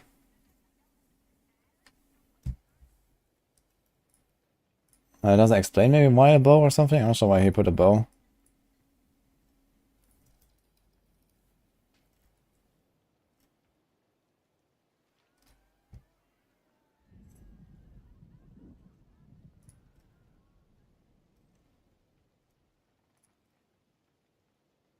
He likes bows, I guess. I don't know. I'm not sure why. Unless that's something I don't know. Does he explain maybe? You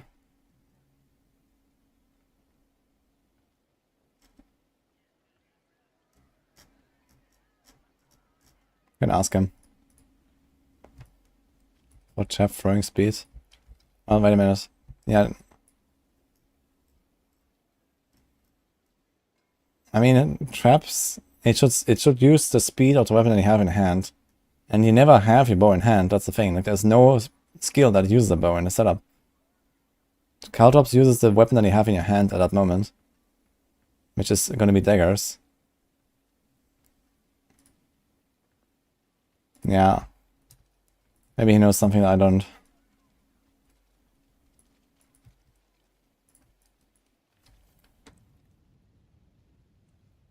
My Ice Birds have one attack speed roll on the ring and gloss, so not running academic advantage.